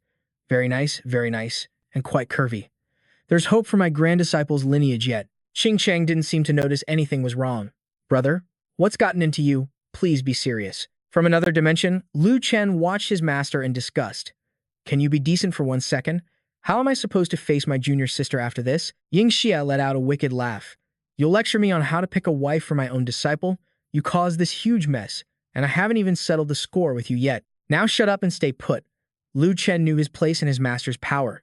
Yes, master. The black dragon beside him stared in shock. Master, just how many heaven-defying beings are hiding in this kid's soul sea, and each one is stronger than the last. Qing Cheng kept trying to dodge his strange advances. Senior brother, please stop. But Ying Xia was only more excited. Excellent. I love this reaction. Far away, among cloud-covered mountains, a strange streak of light shot through the sky. It was none other than the Arbiter, blasted to this remote wasteland. Her clothes were torn to shreds, and a dull, throbbing pain radiated from her stomach. I don't care who you are. You stole my prize, sealed my portal, and dared to damage my perfect body. The Arbiter vowed revenge. New layers of fabric materialized on her arms, and her legs were covered in a much stronger set of armor. I will never forgive you. Meanwhile, Ying Xia put on a face like a street thug. So tell me, how did you meet my disciple? Qing Cheng was still trying to understand. Senior brother, what is wrong with you? Lu Chen sighed in utter defeat. That's my master for you. The black dragon suddenly shuddered. I feel a terrifying presence. It's that woman, the Arbiter. Everyone in the manor fears her. What now? Look, over there. Something's in the sky. Yu Zhan recognized the horrifying aura. That's the Arbiter's energy. I have to get over there. Now. Qing Cheng was still enduring the teasing when she felt a strange force compelling her to look up at the sky. The Arbiter has found us. You all seem to be enjoying yourselves, don't you? I don't know who you are, but you dared to ruin my grand plan. For that, you'll have to face my wrath. Ying Xia laughed defiantly. Is that all you've got? I thought you had the sense to run away while you could, but that was enough to drive the Arbiter mad with rage. You're the first person to ever look down on me, and you'll also be the last. Go to hell. Qing Cheng turned in a panic. Senior brother. The Black Dragon and Lu Chen also watched nervously from the sidelines, but Ying Xia remained focused, calculating his next move. The Arbiter's devastating attack descended upon the mortal realm. It tore through the earth, turning the landscape into a pile of rubble. Everyone was caught in the blast. Help me. Even Yu Zhan couldn't resist the force and was sent flying. Only the Arbiter reveled in the destruction. Perish. Let it all turn to dust. Every living thing, everything that exists. Your blood will pave the way for the glorious return of my undying demon clan. Soon, everything was shrouded in smoke and dust. The Arbiter floated above, declaring arrogantly, Burned to ashes already? This is the fate of all who oppose me. Listen, all you creatures in this land of exile. I am the Arbiter of the undying demon clan. Yu Zhan grimaced as he was forced to listen. The Arbiter's voice echoed everywhere. The seal is now broken, and Peerless City has fallen into my hands. I no longer need to pretend. I'll make this simple. Either submit to my clan. Li Hua commanded the others below. Her grace has succeeded. Comrades, prepare yourselves. Brothers, slaughter every last one of these outsiders. The Arbiter's voice was a harbinger of the apocalypse. Or, you can all go to hell, but no matter which path you choose. In the end, this entire realm will bow before me. All of you will bow before me. A wave of triumphant joy washed over the Arbiter. The Arbiter couldn't stop her victorious smile. That fool has been reduced to nothing but ash. The seal broke on its own without being attacked, but before she could finish, a greater shock stunned her. How can this be? The seal is still intact. Could that boy still be alive? Where? Where are you? Where in the hell are you? The adjudicator spun around, slashing with her sword, but the blade shattered the moment it hit its target. The expression on her face was one of complete and utter shock. Yingxia, it's time to turn the tables. How many times must I tell you before you understand? She raised her hand, using magic to trap the adjudicator in a seal. Then she locked it tight, making it impossible for her to struggle or escape. Impossible. My earlier failure could be explained because I wasn't using my full strength. But now, I've used everything I have. Why? Why can't I even fight back against this power? Who in the world are you? And why? Why are you protecting this man? Ying Xia closed the distance, her voice a low growl. You want to know my name? She touched the skin just below the adjudicator's neck. With a sharp tug, Ying Xia ripped away her robes, utterly humiliating her. You're not worthy, the adjudicator spat, her face flushing with rage. How dare you? But the more she struggled, the tighter Ying Xia's grip became. The adjudicator was nearly overwhelmed by a forbidden desire. Why are you? Ying Xia intended to shame her completely. Why am I what? I gave you a chance to run. Yet you dared to come back and offer up your life? What's with that look on your face? Don't tell me. You enjoy being treated this way? Judging by your expression, did I hit a nerve? All the adjudicator could see was the figure looming over her. You sick pervert, don't you dare think I'm afraid of you. Wipe that smug look off your face. If you're going to kill me, just do it. After all this, what is it you truly want? Ying Xia smirked. What do I want? She leaned in close to the adjudicator. I want. Whatever she whispered, it made the adjudicator shake her head wildly.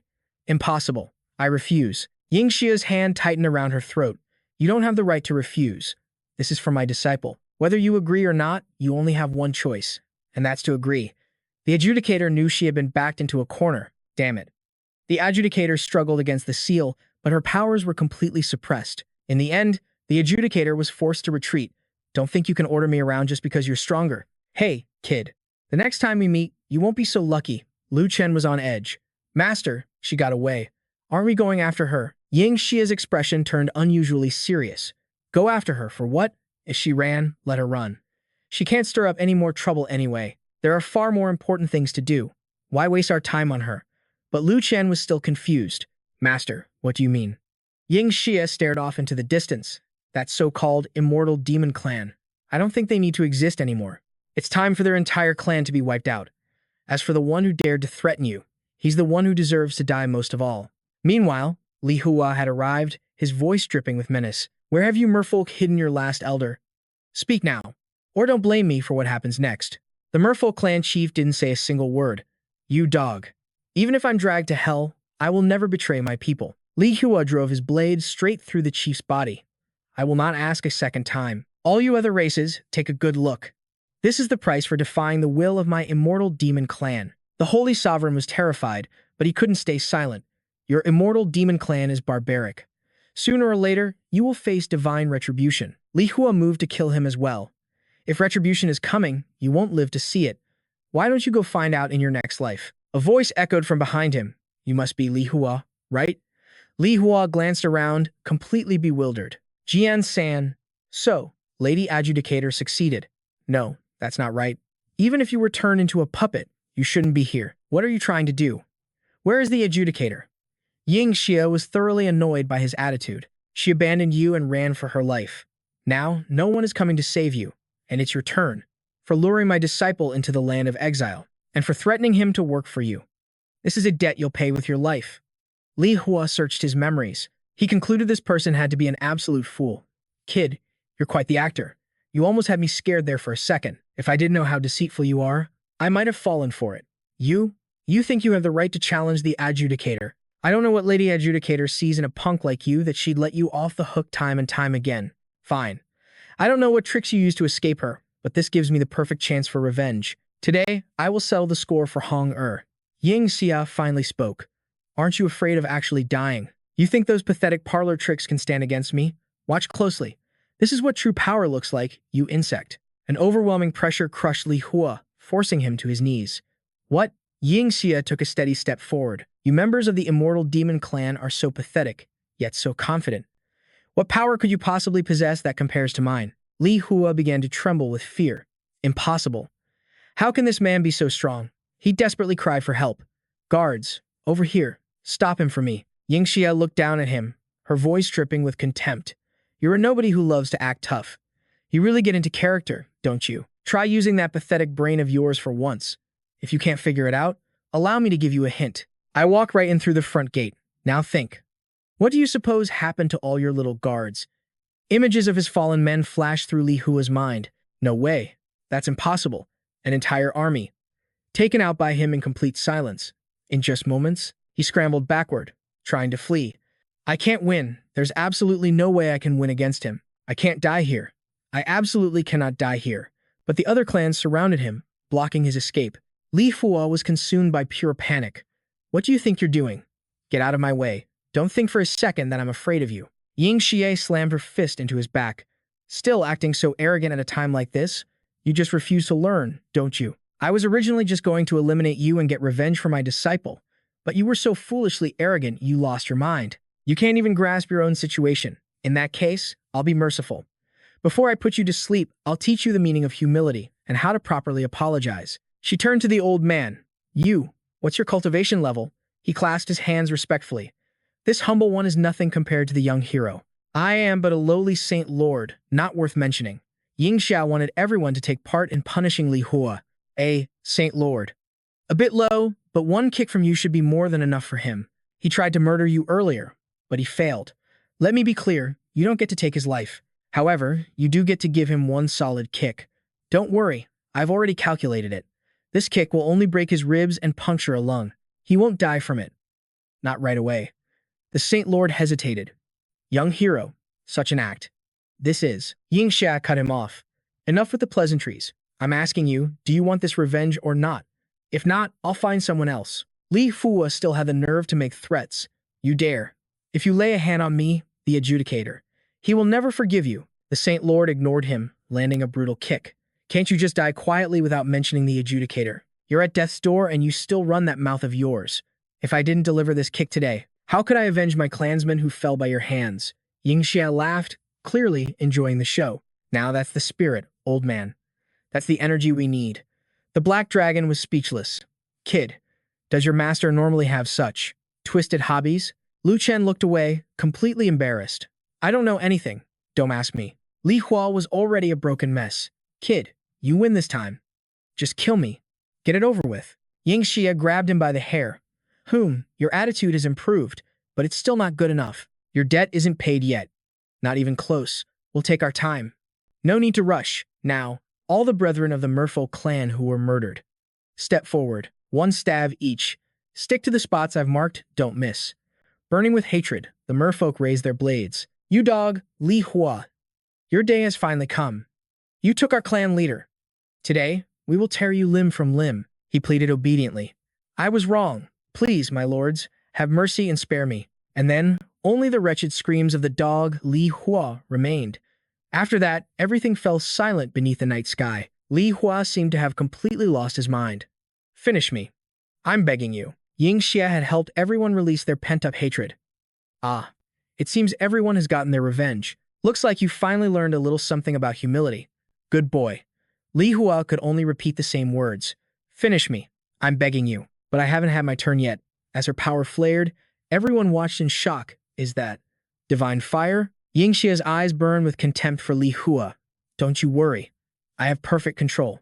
First, the divine fire will suppress your immortal bloodline. Then, it will slowly incinerate every last one of your nerves before finally devouring your very consciousness. And you won't even go to hell. My divine fire will burn your very soul to ash. While you still have time, repent for your sins. Before Li Hua could even form a word, he was engulfed in Ying Xia's flames. Now, burn. Li Hua's body was consumed by an inextinguishable sea of fire. The last vestiges of his resistance slowly faded away. At that moment, the flames erupted at their peak intensity. In the end, Li Hua vanished completely, leaving not even a trace behind. Ying Xia had dealt with the obstacle in her path. The immortal demon clan was annihilated.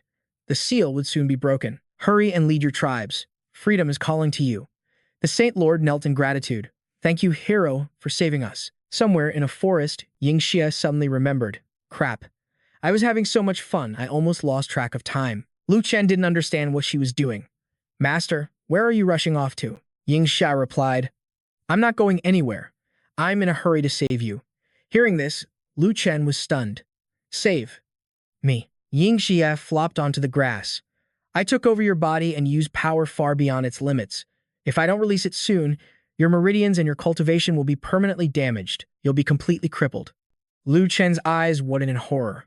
What? Master, why didn't you say so earlier? Ying Xie smirked. You should be grateful. If I hadn't saved you, you would have been dead 10,000 times over. All right, enough talk. Kid, make sure you come visit us when you have free time. Lu Chen looked away shyly. I will, Master. Ying Xie prepared to teleport. That's all for today. See you later. Lu Chen waved goodbye to her. Take care, Master. He was finally back in his own body. But before he could even process it, the pain hit him. It racked Lu Chen's body, a deep ache spreading through all his limbs, just as she said. The agony felt like his body was being torn apart from the inside. Lu Chen let out a scream so loud it startled the crows. Master, a little warning next time. The very fabric of space began to shatter into pieces, revealing the clear blue sky that lay beyond. As the prisoners were freed, Qing Cheng desperately scanned the chaos, searching for just one person. Senior brother, where are you? To think that breaking the seal would cause such a disaster. I don't know where he is. If anything happens to him, what will I do? Xiling slowly held something out. Use this. You'll be able to find him. This is a secret treasure of our peerless city. The necklace and the ring are two parts of a whole.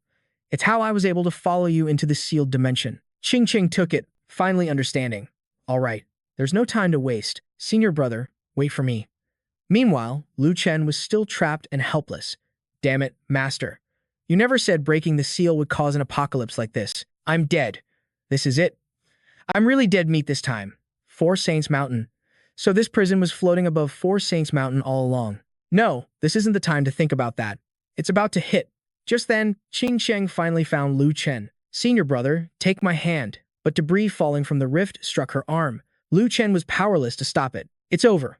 We're going to be crushed. At that moment, Xiling suddenly appeared, wrapping her arms around Lu Chen from the front. You once saved my life. Now, I'm returning the favor. There are some things that can't be explained, so I hope you won't ask. And don't think too much about what happens next. Just consider it all a dream. Lu Chen was completely bewildered. He had no idea what she was talking about. All he knew was that Xiling's embrace tightened. You saved me. Now, it's my turn to save you. Lu Chen didn't want to drag her into this mess. You'll die if you do this. Let me go. But then, Xiling suddenly kissed him. Be quiet. Forget me. Keep on living. Farewell. Down below, everyone stared up at the sky. Look, what is that thing? Then, they scattered in terror. Run for your lives. Everything was consumed by destruction. Is this fate? Does heaven truly wish to destroy our Four Saints Mountain? It can't be. This can't be happening. In the 364th year of the imperial calendar, the conspiracy of the Four Saints Mountain was shattered by the Sword 3. The seal of the prison that had stood for 10,000 years was finally broken. But even though the seal was gone, everything came crashing down from the sky. The Four Saints Mountain and dozens of surrounding powers, with the Yanhuang dynasty at the center, suffered a near-apocalyptic catastrophe. Countless souls were buried alive by the colossal meteorites, and the first to bear the brunt was the Four Saints Mountain, located directly beneath the seal. And just like that, the Four Saints Mountain, a top-tier power that had reigned supreme in the Azure domain for 1,000 years, vanished into the river of time. A man walked through the rubble and ruins. He held the shattered sign of the Four Saints Mountain in his hand. He sighed deeply at the consequences of their actions. They had truly reaped what they sowed. Elsewhere, people began the slow work of rebuilding. In the Hundred Flowers sect, excited whispers filled the air. Did you hear? They've been discovering tons of treasures in the areas hit by the meteorites. Things like magical artifacts and countless elixirs. I even heard someone found an Imperial-grade martial arts stone tablet. Imperial-grade? Still, no matter how great the treasures are, with our level of strength, I doubt we could get our hands on any of it. You have a point. After all, our Hundred Flowers sect is just a small sect. By the time those major powers are done scavenging, there will be nothing but scraps left for us. Just then, Han Jing reprimanded them with a sharp tone. What are you two whispering about? Besides gossiping all day, what else do you do? Have you finished your morning exercises yet? If you haven't, then get to it. Han Jing, about the medicine you requested. Xiao Yu seemed a bit startled. It's all prepared. It's just that. Before she could finish, Han Jing walked away. At this point, there are no buts. If it's ready, then bring the medicine to my room immediately. Xiao Yu curiously asked her senior sister, will this really work? Han Jing shook her head. I don't know. This is an act of defying the heavens to change fate.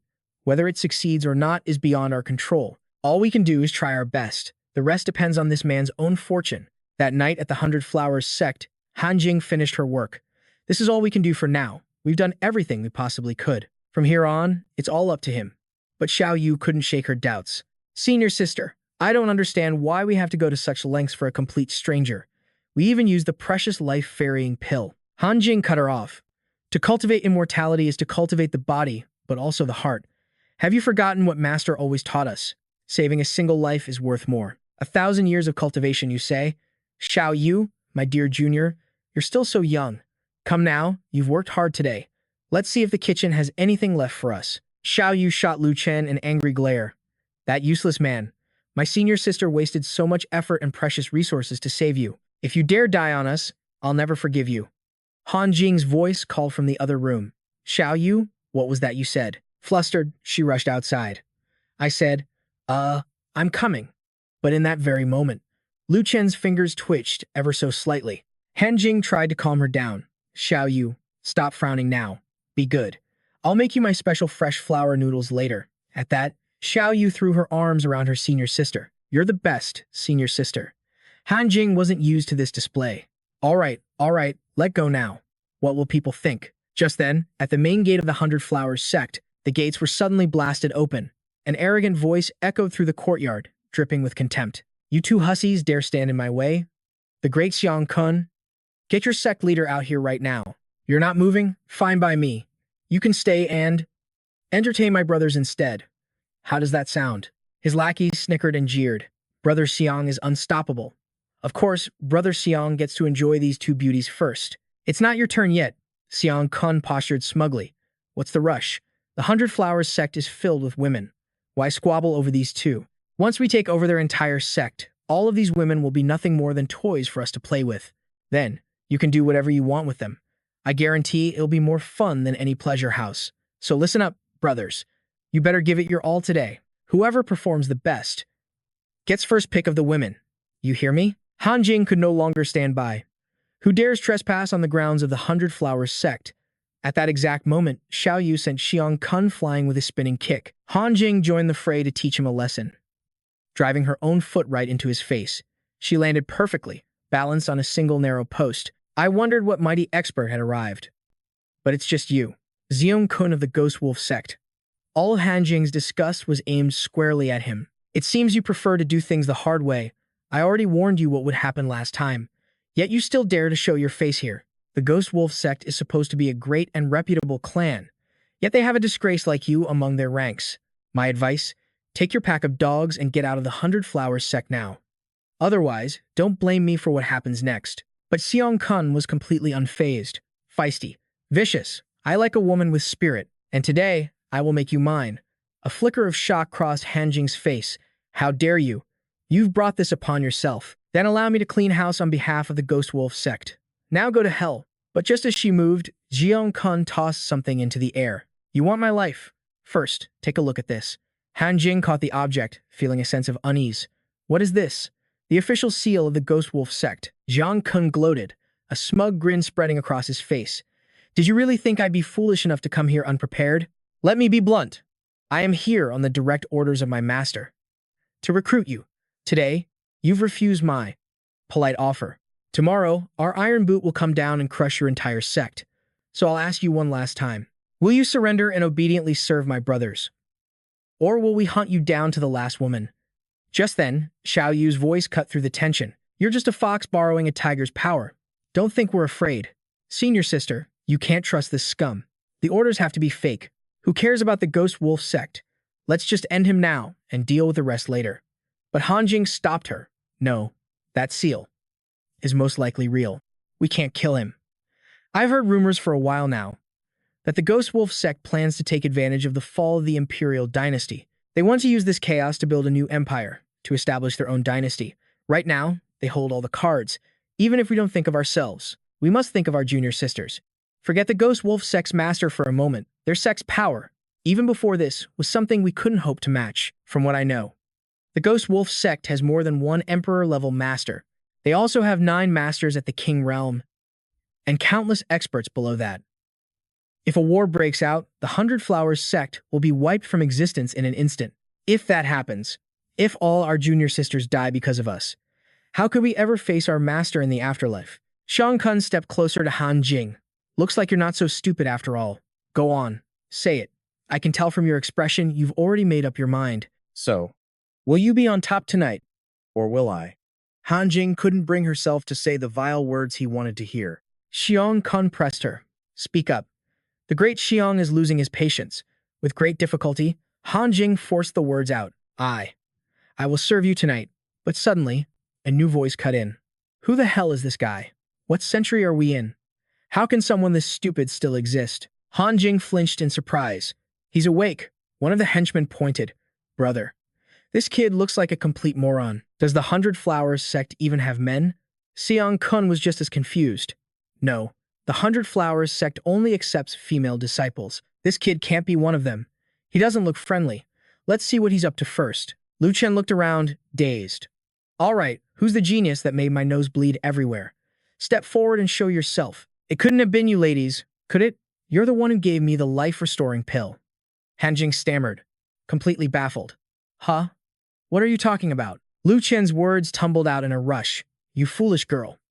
What good did you think a mere fourth-grade pill would do for me? A pill of that level couldn't even dream of piercing my protective aura. Instead of healing me, its energy just built up inside my system, causing a massive internal fever. See this? This nosebleed is all your fault. The pain is absolutely excruciating. Xiao Yu stepped forward, her voice sharp.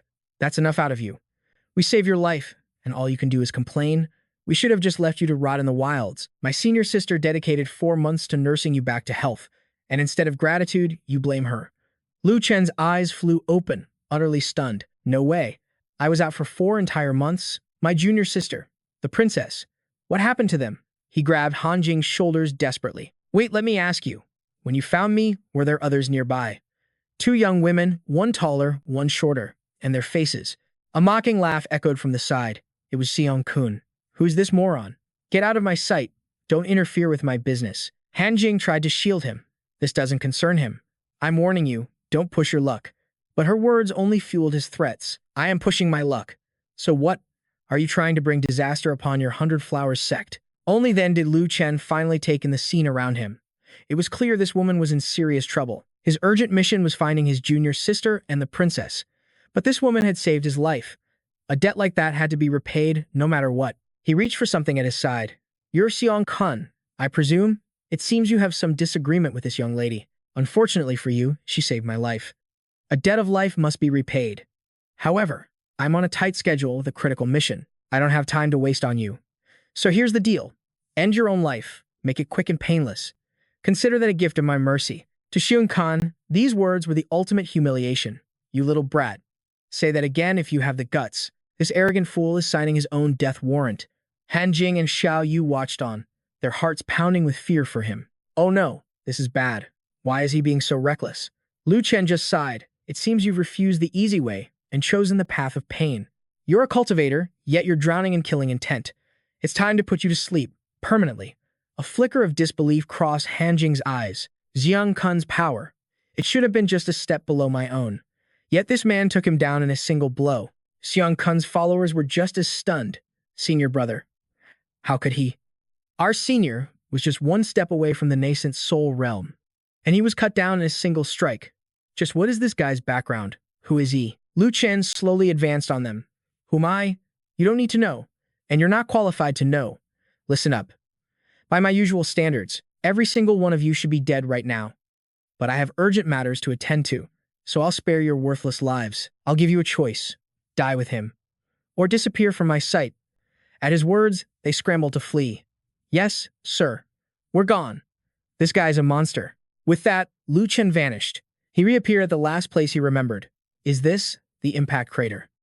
From when the land of exile crashed, the survivors from the crash must be scattered. Junior sister. Princess. Just hold on. I'm coming for you.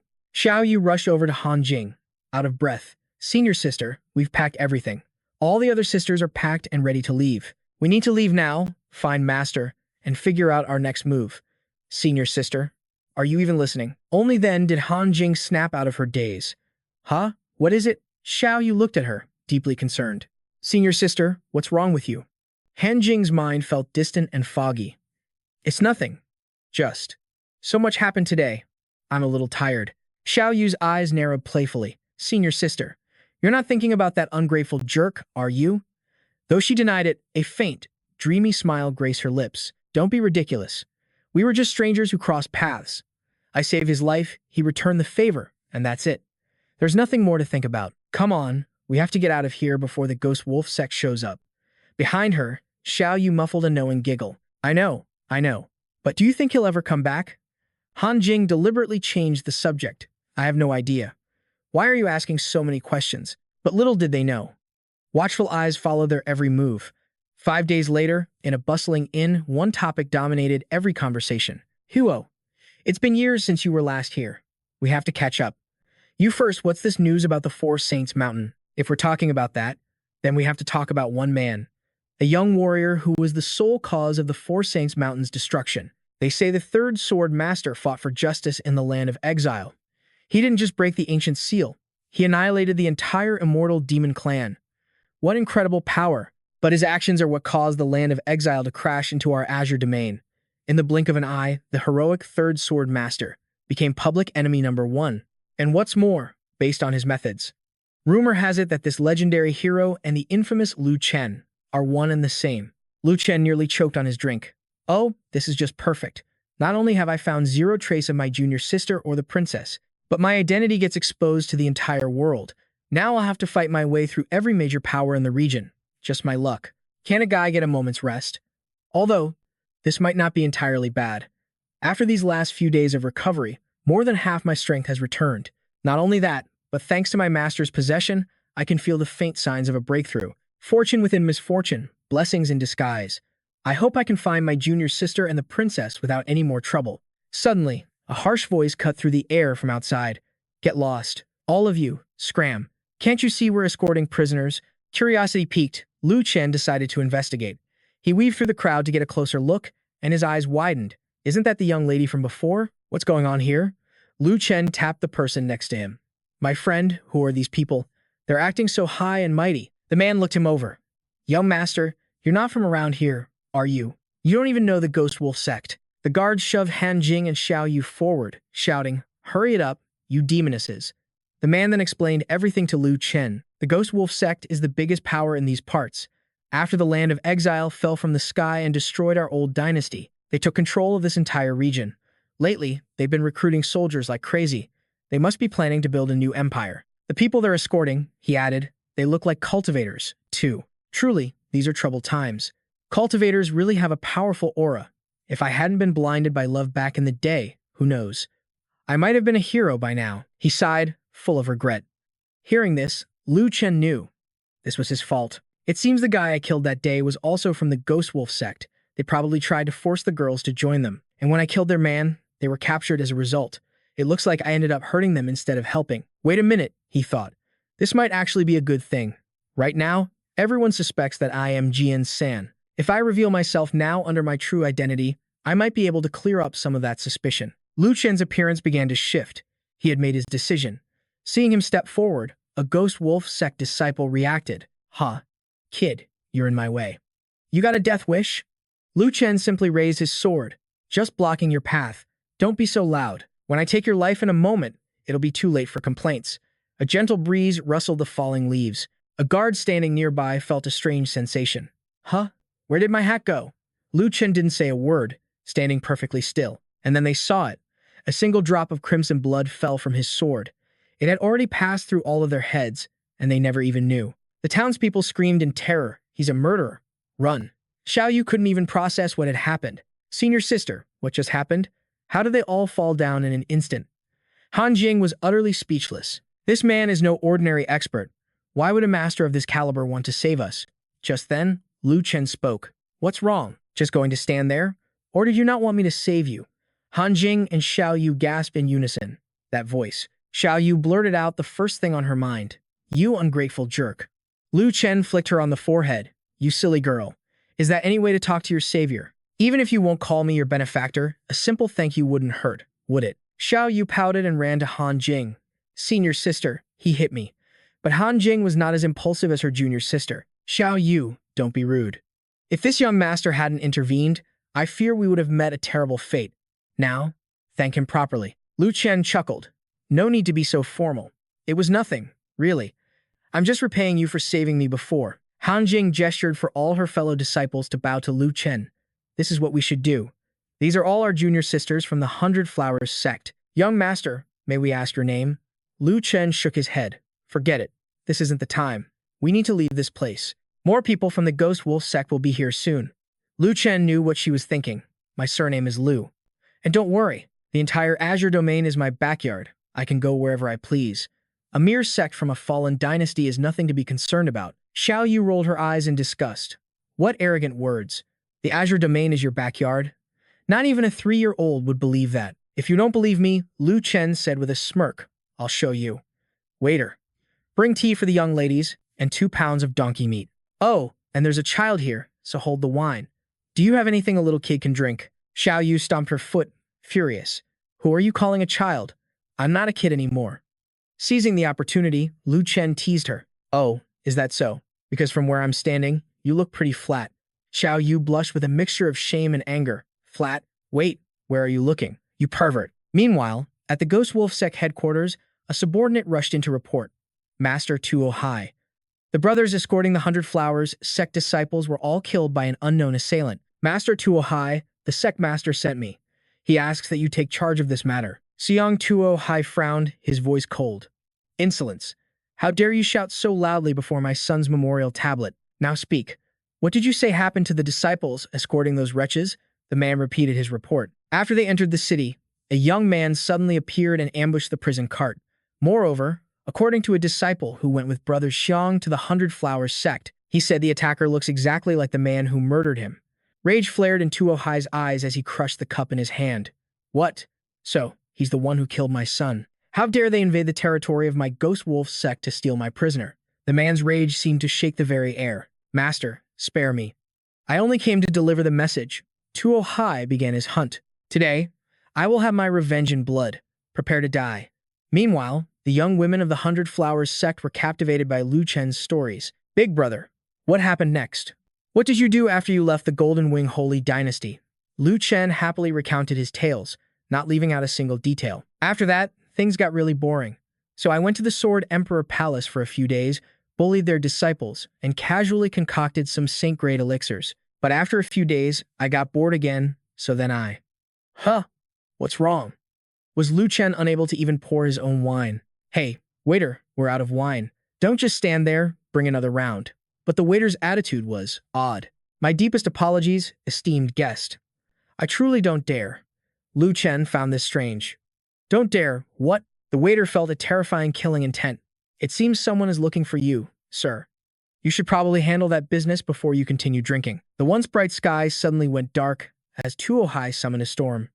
Han Jing shielded her younger sister, saying, Get behind me. Xiao Yu asked curiously, Senior sister, who is that man? Han Jing was wondering the same thing. I don't know, but this oppressive aura was unmistakable. This person was a King Realm expert. Across the way, on a balcony, others were watching the scene unfold. So he really is in the King Realm. Just a minor one, though. Xiao Tian felt an urge to stretch his muscles. Feel like stepping in? Dong Hai knew this wasn't the right time. No need. Let's see what he's made of first. Han Jing was the first to charge. Disciples of the 100 Flowers sect, hear my command. Protect young Master Lu. 100 Flowers sword formation, activate. But they were no match for Tuo Hai, pathetically weak. He shattered their formation in a single instant. Now Han Jing and the others were completely restrained. Why? Why can't my body move? Tuo Hai acted as if victory was already his. A bunch of pathetic worms dare to challenge a King Realm expert. I'll deal with you all in a moment. You were the one who took my son's life. Lu Chen searched his memory. Your son? Oh, so I take it, you're his father? That's right, I did it. So what? That single phrase ignited Tuo Hai's fury. So what? How dare you say so what? Today, I will show you a fate worse than death. I will grind you and your very soul into dust. A strange magical energy suddenly flooded Lu Chen's mind. It felt like some sort of connection. Watching from afar, Dong Hai scoffed. To think a King Realm expert would use a spiritual sense attack on a junior. He's not as impressive as he seems. Xiao Tian had already guessed what would happen. But for him to resort to such a tactic, That kid's life is probably already over. For someone whose spiritual sense is invaded, the best outcome is having their cultivation crippled. If it's more severe, their soul shatters, unable to even reincarnate. What a waste, Dong Hai said with an air of indifference. Humph, no need to watch anymore. Owner, the bill. Han Jing was overwhelmed with anxiety. Young Master Lu. And yet, Lu Chen's voice was perfectly calm. Miss Han, why are you screaming so loud? Are you that worried about me? Xiao Tian and Dong Hai's jaws dropped. What did he say? Lu Chen had already broken the restraints on the others. Don't worry, I'm fine. Instead of worrying about me, you should pity this guy. He threw the wine cup in his hand, striking Tuo Hai squarely on the head. Then Lu Chen went back to enjoying his fine wine. Within a single month, the son dies and the father follows to his grave. I have wiped out an entire family of fools. Amitabha, what a sin. And another thing. The two of you on the balcony across the way have been watching for so long. Isn't it rude not to offer me a drink? Xiao Tian was terrified, sending a telepathic message. Old Dong, this man survived a King Realm's spiritual invasion and killed his attacker instead. Could it be? Dong Hai was in an even deeper panic. There's no mistake. He has to be Lu Chen. We're done for. Did he know we were watching? The two of them immediately leaped from the balcony. The first one spoke. It was my fault for being blind. So you are the young hero, Lu Chen. Seeing is better than hearing the rumors. No, that's not right. Hearing the rumors is nothing compared to seeing you in person. This humble one is the human emperor, Shui Dong Hai. The second man continued, and this humble one is the human emperor, Kang Xiao Tian. Young hero Lu, we beg you, we were only passing by. Please spare us this once. Xiao Yu lost all her earlier defiance. Human emperors, two of them. Just who in the world is this young Master Lu? An idea sparked in Lu Chen's mind. You want me to spare you? Then go to the Ghost Wolf sect and cause some trouble for me. They're here. They've arrived. Quick, go call the sect master. Xiao Tian's voice boomed from afar. No need. Your sect master is already a ghost. Dong Hai let out a cold laugh. By order of young master Lu Chen. Today, everyone in the Ghost Wolf sect will walk the path to hell. They looked at each other, confused. Lu Chen? Who's that? Dong Hai's temper flared. You don't even know the name of young Master Lu? You deserve to be annihilated. Xiao Tian didn't want to delay any longer. It doesn't matter if you know or not. The dead don't need to know much. Go meet King Yama in hell. Everything that followed was a tragedy for the Ghost Wolf sect. After finishing the job, the two returned to report. Young Master Lu, we have completed the task. Lu Chen was pleased that he didn't have to lift a finger. Very good. I'm quite satisfied. That's right. I still have one. I have a task for all of you. Spread a message for me. I want as many people as possible to hear it. And just like that, everything changed. The tyrant, Lu Chen, had made his move. Worse, he was still seething with rage over the meteor incident from before. They say he's spreading a rumor, challenging the ringleader, Jian San, to a fight to the death. He won't back down until there's a victor. Is that true? It's absolutely true. The gossip is, to spread the message, he deliberately annihilated an entire sect. Just to make the news travel faster. Which sect was so unlucky? Does it even matter? Once you've provoked the chaotic demon king, Lu Chen, is there any hope of survival? It seems that kid, Jian San, probably doesn't have many days left to live. Ziling had overheard their entire conversation. Jian San, you say? Suddenly, a man on the other side of the room exploded in anger. Who in the hell does Lu Chen think he is? Another man stepped forward to restrain him. How dare you speak young Master Lu Chen's name so freely? You must be one of his enemies. So what if I did? Young Master Jian San is the great benefactor of our exiled lands. Anyone who dares to touch him will have to get through me first. With that, a heated debate erupted. You insolent fool! To defy young Master Lu Chen is a crime punishable by death. I think the one who deserves death is you. Because of Lu Chen's single declaration, the entire Azure domain was plunged into 3 months of bitter conflict. In this chaotic war, countless factions battled and slaughtered one another. During this disaster, Bai Zi of the Tiger Clan harbored a deep resentment over an old grudge. When Lu Chen used their sacred tiger to brew wine, he issued a direct challenge. Besieged by the Sword Emperor Palace, the Tiger Clan lost 8 of its saint-level masters. Their very foundation was shaken to the core. That detestable Lu Chen, I'll never forgive you. But who could have known this disaster was all caused by a careless joke Lu Chen had made to prove his own innocence? 3 months later, at the foot of the Sword Emperor Palace Mountain, Lu Chen, who had been cultivating for a long time, had finally succeeded. He had finally reached the perfected primordial spirit realm, wielding divine fire. Both his cultivation, speed, and his precision had been massively enhanced. A figure approached without him even noticing. Because Lu Chen was completely absorbed in his newfound power. In less than half a year, I'll be able to break through to the King Realm. The man was Gu Tianya of the Sword Emperor Palace. Not bad, kid. Your cultivation is becoming more profound. Lu Chen spun around, surprised. Old man Gu, when did you get here? His words immediately angered Gu Tianya. I am your master. After everything I've taught you, that's what you call me. Lu Chen's reply was like a dagger to the heart. I never officially took you as my master. You were the one who insisted on teaching me. I never forced you. Gu Tianya's anger blazed. You rotten little brat. I must have been truly blind back then. But Lu Chen's nonchalant attitude didn't change one bit. Fine. Let's get down to business. What are you here for? Gu Tianya sighed in exasperation. Seriously, how did I get stuck with such an ungrateful disciple? Never mind. Since your cultivation has succeeded, and you've now perfected the primordial spirit realm, there are a few things you should know. Aren't you curious about the earth-shattering secret hidden within your blade, Silver Moon? Lu Chen couldn't have cared less. Not interested. Its design is way too flashy.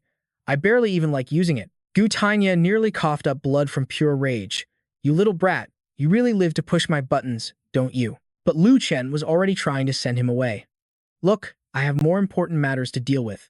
My junior sister has vanished without a trace. I've scoured the entire Azure domain and still can't find her. I still don't know how I'm going to face our second master. If you have no other business, stop bothering me and go away. In short, my junior sister is missing. I'm incredibly busy right now, and I don't have time to play games with you. If you're that bored and idle, you can help me instead. Gu Tianya took the portrait and was shocked. This girl looks strangely familiar. I think I've seen her before. Lu Chen grabbed him by the collar. Where did you see her? Why didn't you say so sooner? For a moment, Gu Tianya was actually afraid of the young man. At the place where the other half of the Silver Moon sword is hidden, I just thought she was some random passerby. Besides, you never asked me. Lu Chen was on the verge of exploding. Fine. Stop wasting words. Take me to her. Right here, right now. Let's flash back to 1 month prior, on the night of the brilliant crimson full moon, at the sacred hall of the Tiger Clan's Blood Witch. We've been kneeling for 3 whole days. Can the Blood Witch actually pull this off or not? Baizi snapped. Silence. It is because of that brat Lu Chen that our clan sacrificed 8 saint-level masters for nothing. Someone else voiced their doubts. But to wager our clan's treasures on a single Blood Witch, is this truly a wise decision? Baizi reacted violently. Shut up. There is no world where Lu Chen and I can both exist. If any of you wish to give up now, then leave immediately. I won't stop you. The Blood Witch has opened her doors. Young Master Baizi, you may enter. This was the moment Baizi had been waiting for. He rushed inside without a second thought. Baizi eagerly pushed the great doors open, only to see the Blood Witch sitting motionless in a cloud of white smoke. As his mind began to scheme, this is all going quite smoothly. I never thought finding a way to subdue that brat would be this simple. Lu Chen, you little punk. This time, I will make you pay the ultimate price. But as Baizi reveled in his impending revenge, the Blood Witch suddenly spoke. Young Master Baizi, do not speak in such absolutes. A way does exist, but even the most perfect plan can be undone by arrogance. Hey, hey, hey. Her chilling words sent a shiver of fear down his spine. What am I thinking? How does she know? Impossible. It must have been a lucky guess. Shui Wu stood up. Young Master Bai, I just reminded you to be thorough. Have you forgotten already? Baizi broke into a cold sweat, stammering his words. It wasn't a coincidence. The matriarch can really do it. Sui Wu's face grew menacing as she spoke with satisfaction. Let's end this topic here. The way you searched for the Fox God told me everything I need to know. Head north from here for 100 miles. There you'll find a place called the Desert of Solitude. That place conceals a fragment of a divine weapon, one of the rarest in existence. A sacred blade, crimson as blood, pulsing with a fearsome, bloody aura, like a phoenix swallowing the moon whole. And the young master you speak of, he holds the other half of this divine weapon. Baizi's eyes narrowed in confusion. A fragment, seeing his doubt, Shui Wu elaborated. You need only seize this weapon, then find a way to claim the other half from your foe. Once the twin blades are united, no matter how powerful he is, before the might of the divine weapon, he will be nothing more than a mortal. As she spoke, the corners of her lips twisted into a devious, unsettling smile. And at that moment, I'm sure I don't need to spell out what happens next, do I? Hearing this, A look of pure triumph washed over Baizi's face. So that's it. This is the perfect way to finally crush Lu Chen. He turned to leave in a hurry. This junior thanks the great Xue Wu for her wisdom. My family will deliver the promised reward. I shall take my leave now. But Xu Wu quickly stopped him. Wait, young Master Bai. The Desert of Solitude is no place for ordinary men. Doesn't that strike you as odd? A divine weapon, hidden away in a desolate desert. Yet no one has ever found it, and no one has dared to claim it. Baizi didn't understand. What are you implying? Her expression turned terrifyingly grim, her voice dropping to an icy whisper that reeked of death. The Desert of Solitude is no ordinary land. It was born from the divine weapon's murderous aura bleeding into reality itself. Anyone who dares trespass is instantly devoured by that murderous energy, their bodies left to become another corpse in the wasteland. The entire place is a graveyard of skulls and bones. Unless you possess a power of the same origin as the weapon, you cannot even approach it. So you're saying, other than Lu Chen, no one can enter. That is correct, and also incorrect. Months ago, that would have been the absolute truth. But just a few days ago, a twist of fate changed everything. With those words, she pressed her hand against the wall, and a heavy stone door ground open, revealing a silent, shadowy figure within. Xu Wu clapped her hands lightly. Come out now. A woman emerged from the darkness, a figure he recognized instantly. It was none other than Lu Chen's junior martial sister, Liu Qingcheng. From this moment on, you will serve this young master and aid his quest. Qingcheng's eyes were utterly vacant, as if she were a puppet. Yes. Baizi watched her, his brow furrowed with suspicion. And who is she? Xue Wu tilted Qingcheng's chin up with a single finger, explaining with a chilling smile, this is the very girl I happened to rescue during that devastating cataclysm a few days back. I sensed she had great potential, so I used my heart-controlling art to make her my handmaiden. But just a moment ago, the fox god revealed that this girl is the key to your success. I may not know the reason why, but if destiny itself has presented us with this opportunity, then who are we to refuse such a gift? Baizi stared at Liu Qingcheng, the key to his success. A wild, triumphant laugh escaped his lips, a laugh that said victory was already his. The heavens themselves are helping me. The heavens are on my side. This journey is destined for success. Just you wait, Lu Chen, you insignificant whelp. Baizi's arrogant roar echoed from the grand hall, reverberating throughout the entire Fox clan's domain, sending beasts and birds scattering in terror. Once that divine weapon is in my grasp, I will settle every last score we have. Meanwhile, Lu Chen and his master, Gu Tianya, were desperately searching for Liu Qingcheng. What? You saw my junior sister? Why didn't you tell me immediately? One riding a sword, the other a gourd. The two of them sped across the mountain peaks. Even the master couldn't hide his unease. I came here thinking you already knew about the divine weapon's stirrings. I just wanted to give you a warning. I never imagined this. Lu Chen yelled from behind him, let's save that for later. Are you absolutely certain she was headed for the Desert of Solitude you mentioned? The master shot Lu Chen a look. Would I lie about something like this? At that, Lu Chen no longer held back his suspicions. It's just strange. If my junior sister was all right, why wouldn't she come find me first? Why would she go after some blasted divine weapon instead? His words gave Gu Tianya pause. He stroked his chin thoughtfully. Now that you mention it, looking back, it was quite bizarre. Her expression at the time was completely vacant. Almost like a lifeless doll. Could it be? Her mind was stolen from her. Lu Chen's mind raced, connecting the pieces. Her mind. Stolen. The scene outside the Desert of Solitude was every bit as desolate as its name suggested. A vast, windswept wasteland of golden sand, with only a few lonely buildings dotting the horizon. Even here, an inn offered shelter to weary travelers, the Penglai Inn. But it wasn't surrounded by bustling streets, only endless sand and swirling dust. Inside the inn, an arrogant shout cut through the quiet. Damnation. This desert is infuriatingly vast. Innkeeper, where are you? It was the voice of Baizi, followed by Liu Qingcheng and his troop of Fox Clan warriors. He slammed his hand on the counter, demanding, get us 8 of your finest, top-tier rooms, and make them the best. The terrified innkeeper bowed deeply. Of course, my lord. Right this way, please. The imposing group stomped their way up the stairs. From below, the innkeeper announced their arrival. Honored guests arriving. 8 premium rooms. The upstairs staff will receive you. As Liu Qingcheng followed behind, her vacant eyes happened to catch the innkeeper's gaze, a shrewd, calculating look directed at the group above. She looked at the innkeeper with a flicker of doubt, unable to guess his intentions, but continued up the stairs without a word. Meanwhile, outside the inn, darkness began to fall. The wind howled, and the air grew thick with sand and dust. Lu Chen had finally reached the desolate desert. The blinding dust forced him to shield his eyes as he called out to Tianya behind him. "Old man, is this really the desolate desert?" The elder replied, "That's right." Lu Chen's frustration boiled over. "What kind of damn sword did you drag me out to find in this god-forsaken wasteland?" The old man's face grew serious, his voice grave. "That is no damn sword. Its name is the Six Gods' Sword. It has existed since the very birth of the sacred domain. In the beginning, when the world was forged, the pure essence above was called heaven. The impure dregs below were named earth. Between them, millions of races were born. Heaven gave birth to the gods, and earth spawned the demons. Those who dwelled in the middle were known as humans. In those early days, humanity was tragically weak. They lacked the primal power of the gods and demons. All humanity could do was act as dogs for one side or the other, or struggle to survive the endless attacks from both, praying to live just to see the sun rise another day. But in that age of chaos, a singular genius was born among mortals. Possessing an otherworldly gift, he forged a sword with his own power, naming it Lu Chen, a declaration that his fate was his to command, not the heavens. Wielding this legendary blade, he dealt a devastating blow to both gods and demons, forcing them into the truce that allowed for the fragile peace that all creatures in the sacred domain now share. But such triumph was fleeting.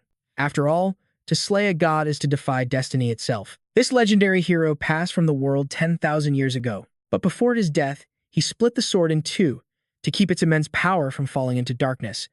The main blade vanished without a trace, until 1,000 years ago, when I discovered its resting place, the desolate, solitary desert.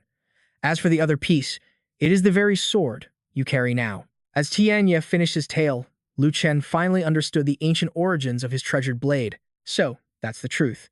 But in that instant, a violent gale erupted, whipping sand into a blinding storm and forcing them both to brace for impact. Lu Chen yelled out, "This sandstorm is insane. It's powerful enough to pierce my protective aura." Tianya immediately shot back, "You idiot. This is no ordinary storm. This is the raw resentment born from Lu Chen's 10,000-year yearning for its fallen master. The sheer force of it threatened to knock them from the sky. They focused on maintaining their shields. Forget resentment, we need to get down there now. Any longer in this gale and we're going to be thrown down." But the moment they landed, the giant gourd Lu Chen was riding on suddenly shrank, throwing him completely off balance. He crashed hard onto the sand. As he stood up, brushing himself off, he grumbled to himself, "This storm is too loud. I can't hear Tianya." He turned and shouted, "Hey, old man, did you make it down?" But his words were met with nothing but silence. A chill ran down Lu Chen's spine as he frantically called out, "Old man, old man." Utterly helpless, he realized, damn it, we must have gotten separated. A mix of anger and worry washed over him. He could only mutter, "That old geezer, to just disappear like that. Where am I even supposed to go now? Where in the world did you end up?" He had no choice but to drag his exhausted body forward, searching through the endless sand. He never saw the hooded woman stalking him from the shadows. She suddenly cried out, "I found you, Lu Chen." The voice made him whip around, just in time to see a sacred sword crackling with violet lightning hurtling toward him. "Die," the woman shrieked as she lunged. But Lu Chen caught the deadly blade with his bare hands. His face was a mask of calm. An assassin, he thought, effortlessly blocking the blow. As they sprang apart, Lu Chen leaped backward to create some distance, but he sensed something was wrong. This wasn't right. The assassin relentlessly pressed her attack. Her frame was slender, but the power she wielded was immense. Without a moment's hesitation, she launched herself after him, closing the gap in a flash. In that heart-stopping, face-to-face moment, he finally recognized her. Wait, could this be the princess? Beneath that dark cloak, those cherry-red lips and long, flowing hair. It was unmistakably Ziling. Lu Chen quickly shouted, "Hey, it's me. What are you doing?" His voice seemed to break through her haze. That voice. It's so familiar, she thought desperately. No, I can't let him deceive me. Stay calm, but her mind was already flooded with the venomous rumors she had overheard about Lu Chen. That man is the lowest of the low, full of nothing but one dirty trick after another. That's right. If you trust his words, you'll be dead before you even know what happened, stealing her resolve. Ziling charged once more, her blade a storm of furious lightning. "Shut up. Don't you dare try your sweet-talking lies on me." She had fallen for the crowd's vicious rumors. Prepare to die. With that war cry, she leaped, unleashing her ultimate attack. Purple lightning crackled fiercely along her blade. "If you want to kill Jian San," she roared, "you'll have to get through me first." Without hesitation, she brought the sword down. Lu Chen was caught off guard. Whoa, is this woman really trying to kill me? He blocked the blade with his bare hand. The difference in their power was immense. He considered retaliating, but then he remembered. She saved my life once. Besides, she's only doing this because she thinks she's helping. How can I possibly fight back? Is there a way to show her I'm the real Jian San? As he parried her blows, he desperately searched for a solution. That's when the ancient characters on Ziling's sword caught his eye. It was a clue that sparked an idea. That's it. With one hand, Lu Chen knocked her sword aside, while his other hand moved toward Ziling herself. Princess, you'll have to forgive me for this. He spun, pulling her into his arms and leaving her completely stunned. He whispered with a charming smirk, "This is a fine sword." Though caught in a vulnerable position, Ziling didn't falter. "What do you think you're doing? Don't assume I'm afraid of you." Seeing her growing ferocity, he could only shake his head. Heavens, does she still not recognize me? She really is a fool. His arm slid around her waist. In that case, it's time for some stronger medicine. Lu Chen's lips crashed down on hers. The kiss was so powerful it left her reeling. "You, let me go." The more Ziling struggled, the tighter he held her. She could only press against him, trying to break free.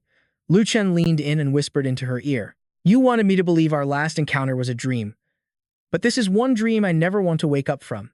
The honeyed words sent a blush creeping up her ears. She gasped in astonishment. How? How could you know that? Could it be your Jian San?" Lu Chen gave her a sly grin and answered without hesitation. "I am Lu Chen, but I am also Jian San. It's just a name. It doesn't matter. What matters is that you understand now, so stop acting so recklessly." Hearing this, Ziling's cheeks puffed out in anger. "What do you mean, reckless? Understand what?" "I don't understand a single thing." But Lu Chen's kiss seemed to have left a powerful, lingering impression. So much so that she couldn't stop herself from returning it with another one of her own, catching him completely by surprise.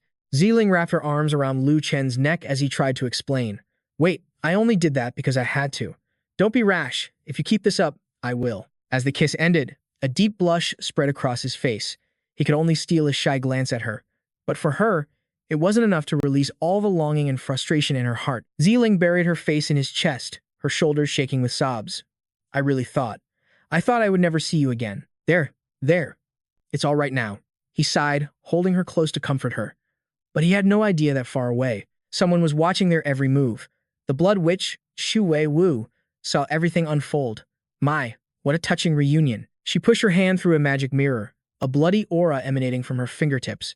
Perhaps I should add a little spice to this heartwarming scene. Suddenly, a colossal sword of energy plummeted from the sky, dragging both Ziling and Lu Chen down into the earth below. They were both stunned by this sudden turn of events. Amidst a cloud of purple smoke, Ziling cried out, "What just happened?" As she tried to move, the ground beneath her feet suddenly cracked open. Ziling plummeted down once more. All she could do was scream his name, Jian San. Without a second thought for his own safety, Lu Chen dove in right after her, grabbing her hand. Only Lu Chen's desperate scream echoed through the darkness as a strange vortex of energy appeared. Elsewhere, the scene shifted to a peaceful tavern, filled with the familiar voice of Bai Zi. "My brothers, eat and drink your fill. Let's drain our cups. You are all the most outstanding talents of our Fox clan, and today, you willingly followed me into this dangerous venture. This cup, I toast to all of you. Once we find the divine weapon, I, Bai Zi, swear I will not fail you." To young Master Bai, the men roared back, digging in without another word. Nearby, Qing Cheng merely observed in silence. Her eyes fell upon the men, who were all chewing on pieces of withered wood. "Tonight, we don't go home until we're drunk." Bai Zi then offered a cup to Qing Cheng, inviting her to join them. But she swiftly refused and turned to leave. "I am not like you all. I still have important matters to attend to. Enjoy yourselves while you can. This will surely be your last beautiful dream." After dropping that cryptic message, Qing Cheng departed. Meanwhile, Lu Chen's voice grew more and more urgent. "Princess, wake up! Wake up! Hey, can you hear me? Please, wake up." Finally, Ziling's eyes fluttered open. She looked around, bewildered, then asked Lu Chen, "Did I fall asleep? Father, mother." It was only then that she realized she was resting in Lu Chen's lap. Startled, she immediately scrambled away from him. "Jian San, you're finally awake. Where are we?" "Most likely some nameless cave deep beneath the desert. I looked around while you were unconscious. It seems this place used to be an underground river with a complex network of tunnels." "So, what about going up?" she asked. Lu Chen shook his head. "That's impossible. If we blindly rush upwards, we could trigger a collapse. Thousands of tons of sand would bury us alive." Ziling let out a long sigh. "Does that mean we're trapped here until we die?" Just then, a few small pebbles trickled down from the ceiling above. Sensing imminent danger, Lu Chen instinctively shielded Ziling with his own body. Another tremor rocked the cave, far more violent than the last. If this kept up, the entire cavern would collapse on top of them. After what felt like an eternity, the shaking finally stopped. Lu Chen quickly scanned their surroundings. He knew this place wouldn't hold for much longer. They had to find a way out before they were buried alive. But Ziling found herself captivated by him, thinking to herself, this feeling wasn't so bad. Even if they couldn't escape, this might be okay. Suddenly, a searing heat radiated from her back. It was her sword, the Qing Chang Hai. It seemed to be reacting to something deep within the cavern. A strange light enveloped the blade, illuminating ancient characters etched into the steel. What was happening to it? She had no idea. The Qing Kang Hai suddenly twitched. My sword, she whispered. You've seen it before, is it? Getting excited. Ziling's face flushed red as she quickly denied it. Of course not. Don't be ridiculous. She explained that the Qing Kang Hai was a sacred sword passed down through her family for generations. Legend says her ancestor used it to single-handedly repel an entire immortal demon army. It became known as the Peerless Blade, and it had never behaved like this before. It was so strange. But looking closer, the carvings on the steel were definitely glowing. Don't you recognize these characters? She asked. Lu Chen examined them closely. Are you saying these are ancient inscriptions? I've only heard my master speak of such things, he began. Ancient inscriptions are a script used by gods and demons during the primordial era. You can think of them as the secret language of creation itself. Ancient blacksmiths would use these inscriptions to forge a sword soul into a weapon. Each inscription represents a unique characteristic of the blade. Legend says some sword souls are incredibly aggressive. If they sense a more powerful soul nearby, they instinctively show hostility. Based on that clue, a possibility sparked in Lu Chen's mind. Could this be their only chance? If I'm right, this sword might be our ticket out of here. Princess, let go of the Qing Kang Hai. Let's see where it wants to go. Ziling did as he said, releasing the sword. It immediately shot deeper into the dark cavern. She couldn't help but wonder, what's gotten into you? Qing Kang Hai. It was just as Lu Chen had predicted. He explained, my master once said that the ancient masters love using these inscriptions to forge aggressive sword souls. Your sword must have sensed a divine weapon hidden here. It's awakened its will to fight, and there's a good chance that weapon is close. If we can find it, it might be powerful enough to get us out of here. Ziling's eyes instantly lit up with hope. So that's what this is about. It seems everything you said is true. It looks like the Qing Kang Hai is trying to tell us something. Qing Kang Hai, what are you trying to say? The sword then traced the character for Peerless in the air. Before speeding straight ahead, Lu Chen grew more confident in his theory. I think I'm on the right track. Right, let's follow it. And with that, the two of them took off in pursuit of the ancient sword. They raced along a narrow path carved into the cliffside. The sword led the way, with the two following relentlessly behind. After running for what felt like an eternity with no end in sight, Ziling finally asked, where in the world is the Qing Kang Hai taking us? I'm not sure, Lu Chen replied, but the inscriptions are glowing brighter than ever. I fear the entity that it senses is just ahead. By the way, have you noticed, she added, the walls around us have suddenly become unnaturally smooth, like bricks formed from cooled magma. It was enough to send a shiver down her spine. Lu Chen quickly used a technique to halt the sword's advance. Wait, Qing Kang Hai, what did you do? What's wrong with it? Don't worry, he assured her. I just used a simple trick to stop it for a moment. The blade stopped moving on its own. Lu Chen took the opportunity to examine the strange red veins in the walls. This place was getting more bizarre by the second. Rushing forward blindly could be a fatal mistake. Watching his cautious and calculated actions, Ziling felt her heart flutter. With just a simple gesture, he stopped the Qing Kang Hai in its tracks. This was her family's divine blade, a weapon with a will of its own. And that serious expression on his face was unbelievably handsome.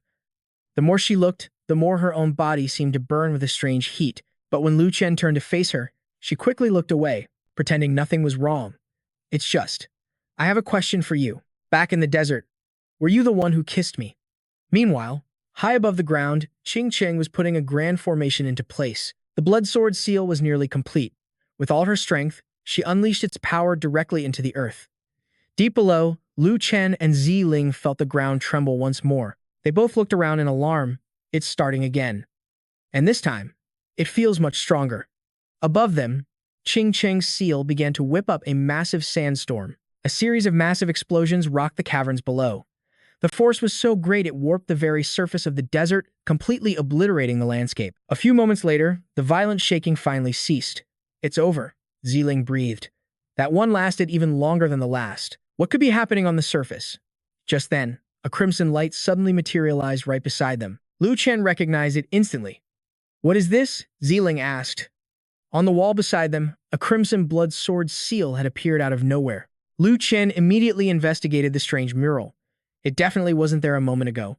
And stranger still, it gave off no aura whatsoever. It meant there were no other enemies. With that thought, he observed Kang Hai, whose reactions were growing more and more intense. What in the world is going on? Just then, Ziling's panicked voice cut through the air. "Jian-san, hurry, over here. Quick, look. Down below, I think something is staring right at us." Intrigued, Lu Chen cautiously approached the edge. "Something? I don't sense the aura of any living thing." Then he saw it, a single, colossal, blood-red eye glaring up from the abyss. And then it was joined by another, and another, until countless eyes were fixed on them. Terrified, Ziling shrank behind Lu Chen. "See, I told you," she whispered. "Let's just go back. We can find another way out of here, can't we?" But Lu Chen thought differently. He tossed a paper talisman into the darkness, determined to unmask whatever specter was playing these games. The talisman drifted down past the thousands of menacing eyes. A moment later, Lu Chen detonated it, and a blinding light erupted in the chasm. The explosion illuminated a truth that had been shrouded in darkness. It was a graveyard of countless monster corpses, perfectly preserved in pink crystal. What is all this? I have no idea. Something is very wrong here. I'm afraid that so-called divine weapon hides a secret far more terrifying than we could have imagined. Let's leave this place immediately. The scene shifts to a grotesque, alien fortress. Down a chilling, seemingly infinite hallway, a woman's hand appears, holding a human skull filled with a blood-red liquid. This was the master of the bizarre crystalline figures Lu Chen had just witnessed. And somehow, Xing Cheng was connected to this mysterious woman. "My lord, all preparations are complete," the woman reported, turning her gaze toward Xing Cheng. A low growl escaped her lips, her face gaunt and ancient. Was it 1,000 years? Or 10,000? A length of time so vast, it's impossible to recall. The door swung open, bathing her in the crimson light of a blood moon. "Now, I can finally reclaim everything that is mine. I will make them all pay their blood debt. With their own blood." A sinister laugh echoed, so powerful it warped the very painting on the wall. Meanwhile, Lu Chen and Ziling were in hot pursuit of the sword, Kang Hai. It showed no signs of slowing its frantic pace. "Look," Ziling called out. "Kang Hai's reaction is growing more violent. We must be getting close to our goal." Moments later, Ziling spotted a door up ahead. An eye carved into the wall looked identical to the one in the mural they'd seen before. "It looks like this is the place." Lu Chen then addressed the sentient blade. "Is what you're seeking inside there? If it is, then shatter that gate. Do whatever it takes." After trembling with power, Kang Hai shot forward, ramming straight through the massive doors. Ziling was stunned by Kang Hai's sheer destructive force. Somehow, he's actually able to command it. And why doesn't it show that kind of power when I wield it? Ziling pouted in frustration. "You infuriating sword. It's even playing favorites. This is so annoying." But just as Lu Chen glanced her way, her frustration instantly melted into something warm and sweet. "Well, if it shows him, I guess I can accept that." The two of them then stepped inside, with Kang Hai leading the way. "This place is a complete ruin," she observed. "Could there really be a divine weapon here?" Suddenly, Kang Hai accelerated at an incredible speed, and there it was. A divine weapon, glowing with immense power. At that moment, Ziling finally saw the legendary blade with her own two eyes. She couldn't help but gasp. "It's real. I can't believe it." To think a divine weapon was hidden in such a desolate place. Just from its radiant aura, she knew this was no ordinary weapon. A thought ignited in her mind. If I could obtain this weapon, I could avenge my fallen clan members. No, more than that. With this sword, I could rule the entire world. I want it. I must have it. It's mine. Ziling's very soul was being consumed by the overwhelming will of the divine weapon. Just as her fingers were about to graze the hilt, Lu Chen grabbed her arm. "Hey, what do you think you're doing? What's wrong with you? Why were you about to draw that sword without a word? Was I? I think. I was just having a dream. In my dream, I held this sword in my hand. I wiped out the entire immortal demon clan, avenged my people, and became the queen of the world." Ziling explained, her voice still trembling. Lu Chen's mind raced. Could it be? Does this sword have the power to influence people's minds? Stay on your guard. Remain vigilant. The corpse, the mural, they could all be illusions. There's definitely something wrong with this sword. Suddenly, a powerful voice echoed through the chamber. "Just because you can perceive its will does not mean you are worthy of wielding it." The spirit of the divine weapon materialized before them, taking the blade into its own spectral hands. It then issued a chilling challenge. Come. A new trial begins now. Try and defeat me. Lu Chen and Ling exchanged a determined glance. He gave her hand a reassuring squeeze, then drew his own sword to answer the spirit's call. Let's do this. Kang Hai, aid me. Such impressive fighting spirit, the entity mused. In that case, show me just how powerful you truly are. Come, face the trial of glory. With those words, the spirit raised the divine blade, signaling the start of a life or death battle. A storm was about to break over Ling and Lu Chen, but far away on the other side of the desert, Bai Zi casually picked up a dry branch, looking utterly relaxed. Let's keep drinking, he declared. His companions were already sprawled on the ground, blissfully drunk, but in that moment, something stirred nearby. The crimson vines began to creep towards them, coiling around their bodies and arms. A portly man, still lost in his drunken stupor, mumbled, I'm not leaving till I'm wasted. But in the next instant, the red branches wrapped around him, draining him into a withered husk, completely void of life. One by one, it ensnared each person, its grip tightening as they let out blood-curdling screams. Having devoured all their life force, the vines slowly retracted. A deep chasm opened in the ground, and the gruesome red thorns receded back into the darkness. A sinister aura radiated from Xue Wu. Feeling the surge of energy within her, she said with satisfaction, Impressive. This is some high-quality cultivation. Absorbing just half was more than enough. She couldn't help but remark. The Tiger clan has no shortage of talent. With her arms crossed, she looked at Qing Cheng and praised her. You've done well. Qing Cheng's eyes were lifeless as she listened. Next, I will use this power to break the seal. You will go underground, find the sword tomb's location, and kill that wretched old man for me. Like a puppet on strings, Qing Cheng obeyed without a thought. Yes. Then, she flew straight down into the deep chasm, her voice echoing, Your subordinate will not fail to complete the mission. Xue Wu cackled with glee. What a useful little puppet. Floating beneath the blood moon, she mused. Such a tranquil night. Try to enjoy this final moment of peace. Oh, this world, and you naive humans, and all you Buddhas, Asuras, and demons in the heavens. I have returned. She burst into triumphant laughter, the sound echoing across the land. Just then, a blinding flash of light shot through the air. Lu Chen's eyes widened in alarm as he yelled, Watch out! In that same moment, Ling was struck and thrown back into Lu Chen. He caught her in his arms and asked with concern, Can you still go on? Though exhausted, Ling pushed herself up. I'm fine, she gritted out. But the Kang Hai knew on my sword is starting to crack. Lu Chen observed the damage, his voice tense. A single stone was enough to severely wound a weapon with a sword's soul.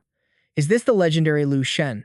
Capable of slaying, Ling Shen raised his sword high, declaring with immense pride, That's right. This is the power of the divine weapon, Liu Shen. Before the Liu Shen, even the most powerful weapons are nothing more than dried twigs on the roadside. He aimed the destructive blade at Lu Chen and said, So, what's your decision? Leave now, and I might just spare your lives. Make your choice, kid. Die under the Liu Shen, or be smart and walk away. But Lu Chen was completely unfazed. He calmly replied, I understand. I never intended to steal some divine weapon in the first place. I was just looking for someone when I wandered in here. As long as I can get out, I don't care about anything else. Ling Shen smirked, satisfied. I suppose you're not a complete fool. But before he could finish, Lu Chen cut him off. That's what I was going to say. But looking at that smug face of yours, an unnamed fire has ignited in my soul. His words made Ling Shen's expression freeze. Lu Chen's voice rose with fury. Damn it. Being tricked into an illusion, causing a disaster, and becoming a target for everyone. I was already pissed off enough. Now my junior sister is missing. I've fallen into this god-forsaken place, and on top of it all, I have to listen to some weirdo mock me. If I, Lu Chen, back down now, how can I ever show my face again? He raised his sword, its sharp tip pointed forward, ready for battle. Lu Chen's face was dead serious as he declared, So today, I'm going to have to teach you a lesson. I'll show you how to write the 5 words, Great Demon, King of the Azure Domain. As his blade surged toward Ling Shen, the man remained perfectly calm. Yin Yue. So that's it. No wonder I awoke. If Yin Yu is here, then she probably knows as well. Lu Chen leaped up, thrusting his sword at Ling Shen, but his opponent instantly blocked it with a protective barrier, which means she has likely already made her move. Then, Ling Shen raised the Liu Shen sword, counterattacking Lu Chen. Don't think you can stand against me just because you hold the Yin Yue in your hand, boy. Lu Chen was stunned. What? Ling Shen circled around him, his murderous aura pressing down on Lu Chen like a mountain. He spoke with absolute arrogance. Allow me to show you the proper way to wield both Yin Yu and Liu Shen. In that instant, he summoned his magic, creating countless phantom images of himself holding divine weapons. In unison, they spoke, "Come." The real trial begins now. The sight left Lu Chen and Ziling completely shocked. They both shouted, "What the hell?" Ziling cried out. He turned into 5 people. "Is this some kind of illusion?" The weapon phantom scoffed. "An illusion? We are all very real. And if you mistake us for mere shadows." Ling Shen gave a wicked, dangerous smile. "You will die a very painful death." Unyielding, Lu Chen raised his azure yin yue and retorted, "So what? You want to gang up on me? You think I'm scared just because you have numbers?" Seeing his fighting spirit, Ling Shen sneered, "He's just as arrogant as you were." Another phantom chimed in, "Indeed, a brat like this won't understand the cruelty of life until he's suffered a little." One of them shot forward like an arrow, holding a sword that looked like a gnarled tree branch. "Allow me to face you myself, boy." Lu Chen blocked the strike with his azure yin yue, snapping back in irritation. "One-on-one? You're looking down on me." The spirit's blade was inches from his face. "Is that so?" It sneered. "In the way of the sword, arrogance is the heart and fury is the soul. Only by wielding a blade with an aura that terrifies your foe can you be invincible." Then, in a flash, the spirit thrust the sword straight into Lu Chen, leaving him completely shell-shocked. "What?" Lu Chen's eyes shot wide open, his face pale and covered in a cold sweat. An illusion unfolded before him. A young boy spoke coldly to a group of larger men. "What's wrong? Scared now? Weren't you acting so tough a moment ago?" The spirit blade leveled its sword at them, radiating power. "You think being specters makes you terrifying? That you can slaughter humans as you please?" As the phantoms fled in terror, the spirit's voice echoed.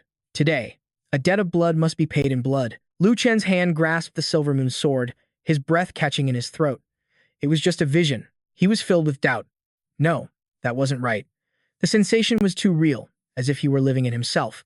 It was the sword's memory. Suddenly, a blade pressed against his neck, freezing him in place. "What's wrong? Giving up already?" Another spirit weapon spoke with a stern voice. "A true warrior must never lose focus. Without a goal in your heart, how can you ever hope to seize your own destiny? Let me show you the harsh law of this world. The strong survive, and the weak perish." With that, he moved like the wind, unleashing a devastating slash upon Lu Chen. The spirit coldly thrust it forward with chilling precision. The sword plunged deep into Lu Chen, who screamed out in agony. The illusion returned. That same spirit weapon pointed its sword at a man kneeling on the ground. "Spare me. I wasn't the one who destroyed your village." The spirit replied with icy calm. "Does it truly matter who it was? Your war between gods and demons has scarred the mortal realm. That is your ultimate sin. All of you deserve to die." Then, with a single swing, he began the slaughter. Lu Chen cried out in panic, "Not again. Its memories are flooding in. What does it want from me?" A different spirit charged him directly. "Still breathing? Die, die." A vicious strike slammed into Lu Chen's body. The visions continued to flood his mind, showing a young man single-handedly slaying hordes of monsters. "Perish. You will all perish." He cut them down with a maddened fury. "Gods, demons, you're all just plagues upon this world that must be purged." The spirit weapon's fearsome face appeared, declaring, "And that includes you." In reality, the spirit charged him, sword raised, roaring, "You will also die." Lu Chen was thrown backward by the force of the blow.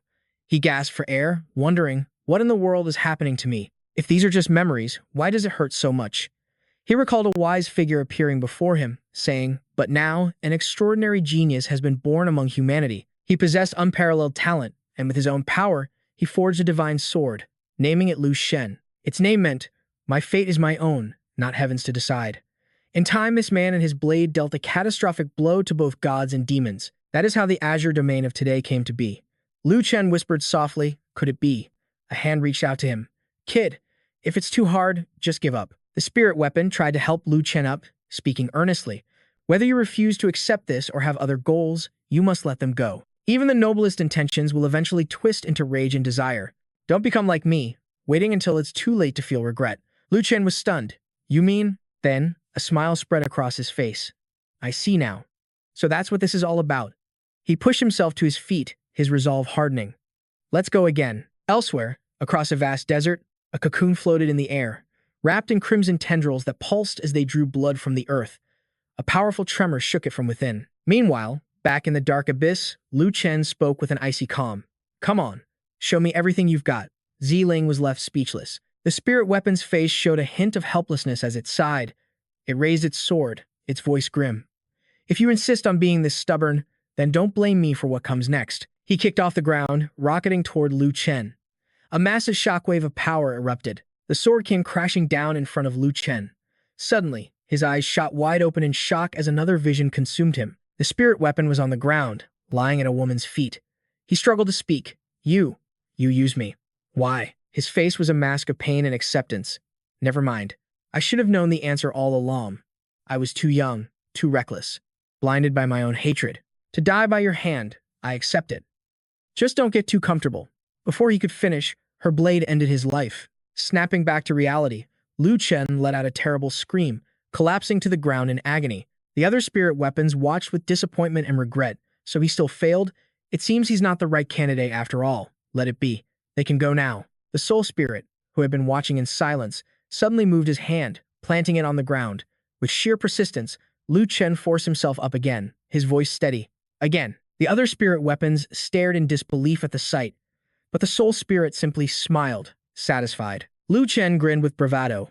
Keep it coming. Ziling screamed out in alarm. One of the phantoms spoke. Kid, I'm warning you, don't push yourself to your grave. Every blow we land damages your spirit, see. Leave now, while you still can. Unyielding, Lu Chen roared back. Shut up. He confidently held out his hand, demanding, I said, let's continue.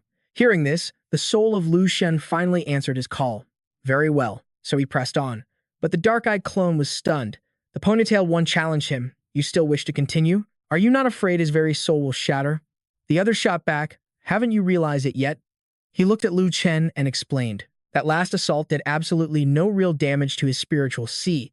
This kid's will to win is far greater than we imagined. Besides, the silver moon in his hand seems to be enjoying this.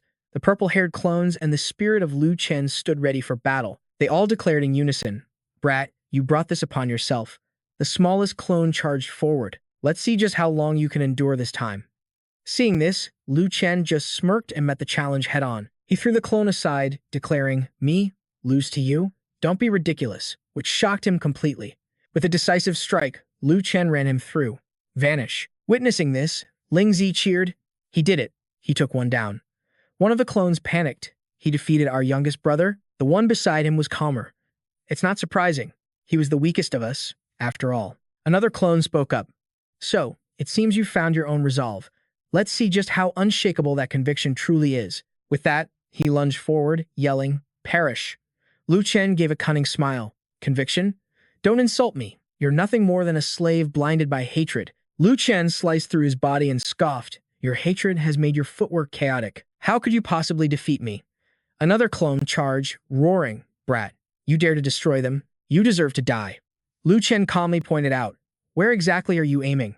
The clone froze, realizing his strike missed completely. He was already right behind him. I'm over here, you fool. The clone jumped, shocked that Lu Chen had closed the distance without him even noticing. And just like that, he successfully destroyed another clone. The final one stared in horror, crying out, How is this possible? How did this kid suddenly become so sharp? It's like he's a completely different person. Lu Chen smirked. You want to know, do you? You're dying of curiosity, aren't you? Then allow me to show you. Lu Chen declared with absolute confidence. It's because I've already figured out the secret to this trial. He laid it all out. The four of you represent four distinct elements: aggression, focus, lethality, and rhythm in the art of the sword. On the surface, you each seem to have unique strengths and divine sword skills, but your fatal flaw, or perhaps the very answer to this trial, his gaze sharpened like a razor's edge, is that you all counter each other, and that is the true nature of swordsmanship. He explained, the essence of the sword is the union of form and blade.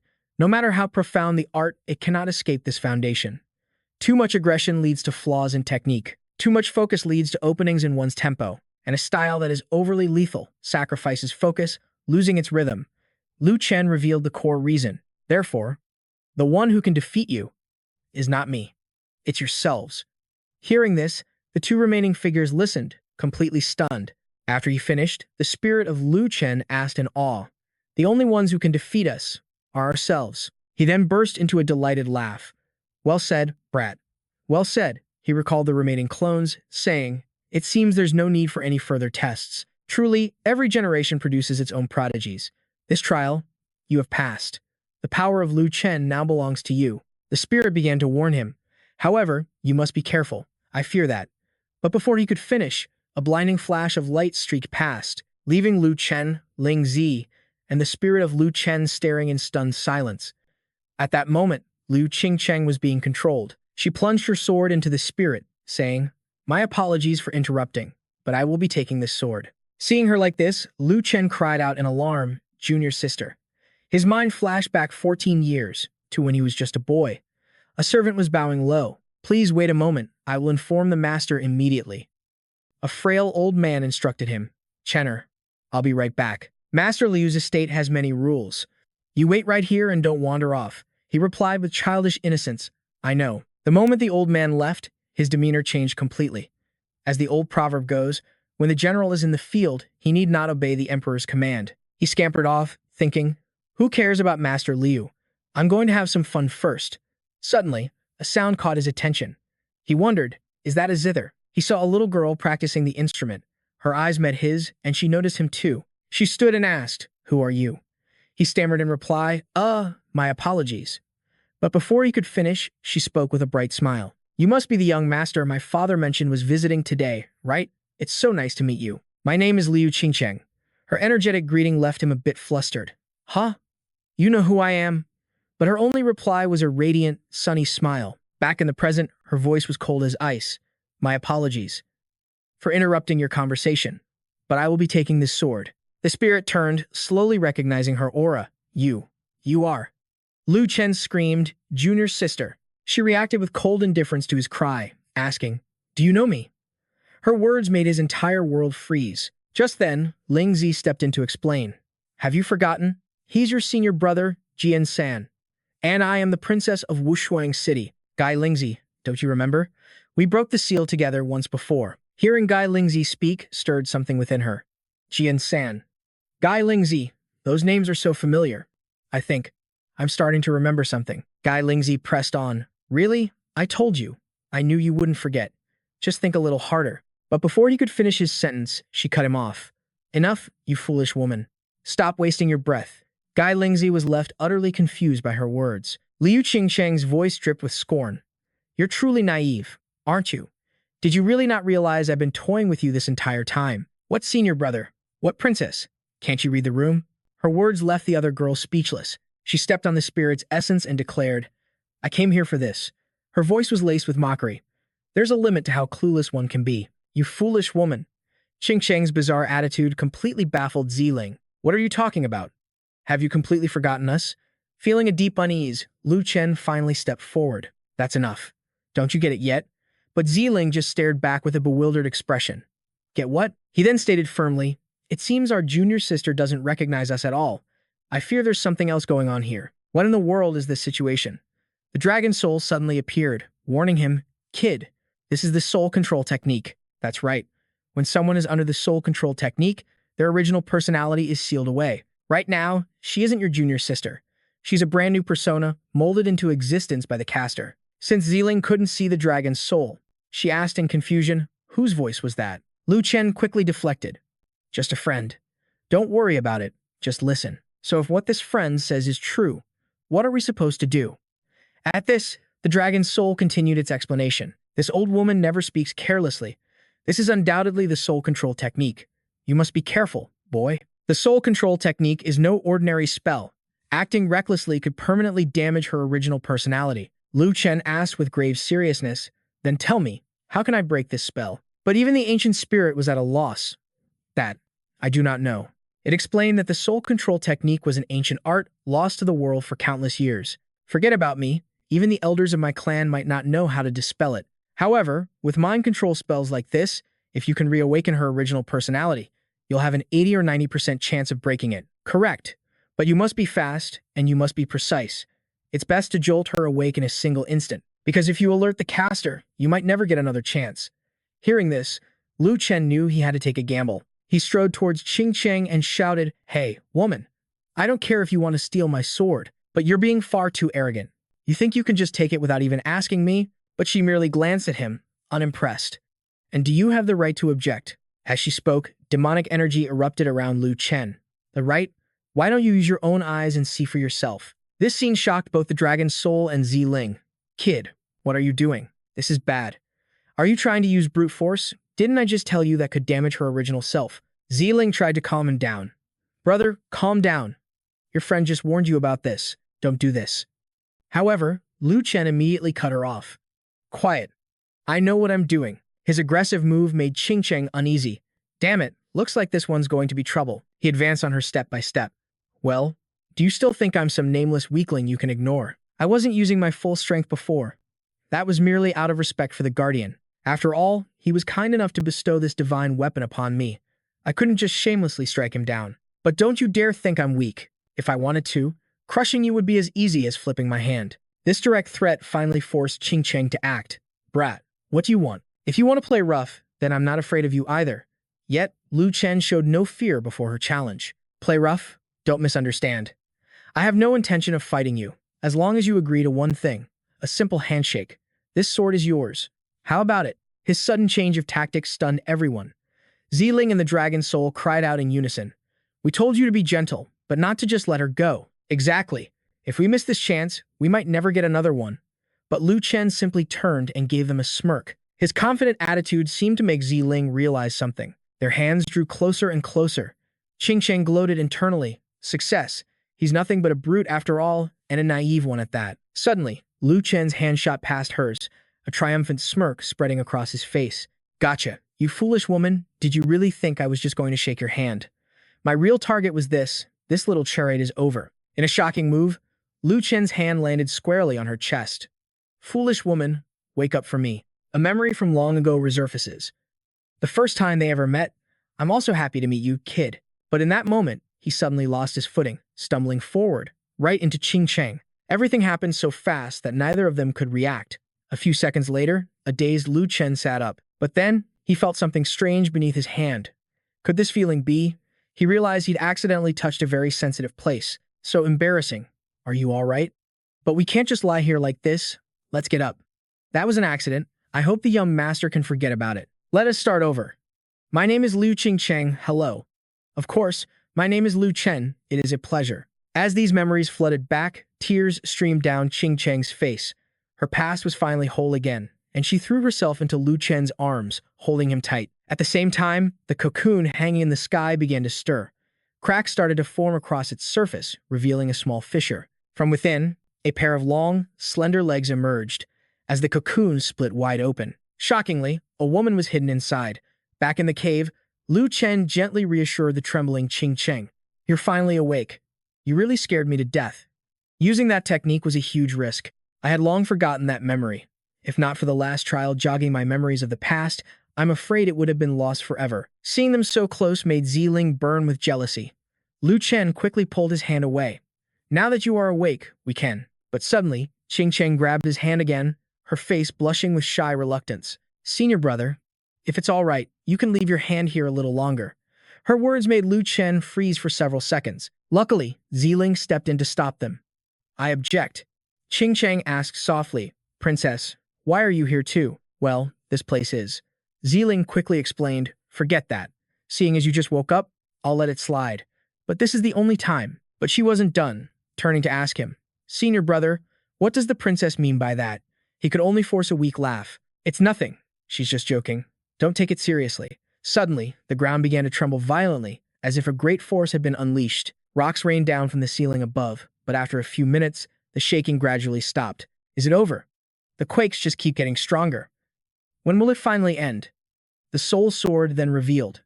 This is likely the final tremor. Don't worry, there won't be any more earthquakes. But I fear what comes next is an existence far more terrifying. His words struck fear into the two women. A more terrifying existence? That's right. I fear she is the true mastermind controlling this young lady. If I'm not mistaken, waking me and causing these tremors were all part of her plan. Her goal, I fear, is the Lu Chen sword. Hearing this, everything finally clicked into place for Lu Chen. So that's how it is. But the soul sword added a warning. Hey kid, you're taking this awfully calmly. I'll admit, you're incredibly strong. But compared to her, you're still far too weak. It suddenly tossed the treasured sword to Lu Chen. Take it. Go. Take Lu Chen and Yin Yue and get out of here. If you leave right now, you might still have a chance to escape. But he flatly refused. No. I'm not leaving. His answer left the soul sword completely stunned. Lu Chen declared with absolute conviction. I don't care who's pulling the strings or who's using my junior sister to cause trouble. Even if she's a god, I will cut her down. Suddenly, a voice echoed through the cave. Such ambition for one so young. The ground began to shake, then shattered, destroyed by an overwhelming demonic power. The floor beneath them collapsed into a dark chasm, and a sinister, demonic eye appeared in its place. The sight stunned everyone into silence. That eye again. So this thing really is the mastermind. Just as he spoke, the true culprit finally appeared. At the same time, she spoke with dripping arrogance. That's right, young man. You're quite the clever one. As a reward, when I kill you in a moment, Big Sister promises to be a little gentle. Sword 3 and Ling stared in horror at the appearance of the sword spirit. She is his sword spirit. Qing Shang was frozen in disbelief to see her there. He turned his face away, his voice as cold as ice. It is her. Terrified, Qing Shang quickly hid behind Lu Chen. I would never mistake that aura. The sword spirit spoke lightly. You were able to break my soul control art. In several thousand years, you're the very first. Sword 3 laughed confidently, still as arrogant as ever. For a woman who has lived over 10,000 years, you've held up surprisingly well for a sword spirit. You're pretty impressive, aren't you? Ling and Qing Cheng's eyes went wide, never imagining a sword spirit could be over 10,000 years old. She replied, I didn't expect you to know I was a sword spirit. How did you figure it out? He relied on the guidance of the Lu Chen sword's soul, carefully explaining it. I have this guardian here, and a certain nosy old man to thank for that. If it weren't for them, I'm afraid I'd still be completely in the dark. He then calmly addressed the sword spirit. A senior of mine once told me the legend of Yin Yue and Lu Chen. He told me this sword is a divine weapon, forged by a great hero to save the world. But during the trial just now, I accidentally saw a glimpse of his memories. In that moment, I knew this guardian was the hero the old man spoke of. But the memories I saw were fragmented, and they told a completely different story. The figure I witnessed was no hero at all. Jian San shared what he had seen in the vision. The man I saw was just a pitiful soul who lived a tragic life in a chaotic world. And for a time, he was completely lost to madness, as if possessed by a demon. So I made a bold guess. The blade this man forged was never a divine sword meant to save the world. It was nothing more than a demonic sword. And in the end, that very sword possessed and killed its creator. That's where my vision ended. But according to the story that old man told me, the tale ended with the sword's guardian shattering the divine blade in two and burying it here. Jian San was trying to win her over, to make her believe. He stroked his chin, pondering for a moment. After some thought, I figured at least half of that must be true. After all, there are two swords right now. I believe after he was killed, his spirit became the sword's soul, forcibly splitting the blade in two before sealing it in this place. That's my theory. So, how did I do? Was I right? The green god sword spirit stared at him, wide-eyed, before bursting into laughter. Was she amused, or was it pure contempt? Impressive. Truly impressive. You dare provoke me, little boy. I never thought you could piece together so much from so little. With such a sharp mind, you might be the most brilliant human I've ever met. But that intelligence is exactly why I can't let you live. Now, die. She shot towards him like a flash, her attack already prepared. A fearsome aura erupted from her as she unleashed her technique. Jian San quickly drew his sword to counter the blow, but her speed was like lightning, her power overwhelming. He realized her true strength instantly. This woman was on another level. Ling and Qing Cheng cried out his name, their voices filled with terror. The spirit smirked, pressing her advantage. Jian San gritted his teeth in anger. You damn woman, you have no martial virtue. She just laughed with disdain. Who told you a sword spirit can only fight with a sword? Why the long face? Don't you like what I'm doing? She kicked her foot up, tapping his chin. Not interested in me? He couldn't stand her taunts. Ling and Qing Cheng charged forward to avenge him. Qing Cheng screamed, You ugly hag, let him go. You dare to bully my man? Do you have a death wish? The green god sword spirit turned to the two young ladies. Her voice dripped with provocation.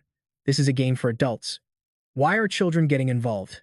Without hesitation, she launched a series of strikes at Qing Cheng. Ling was no exception.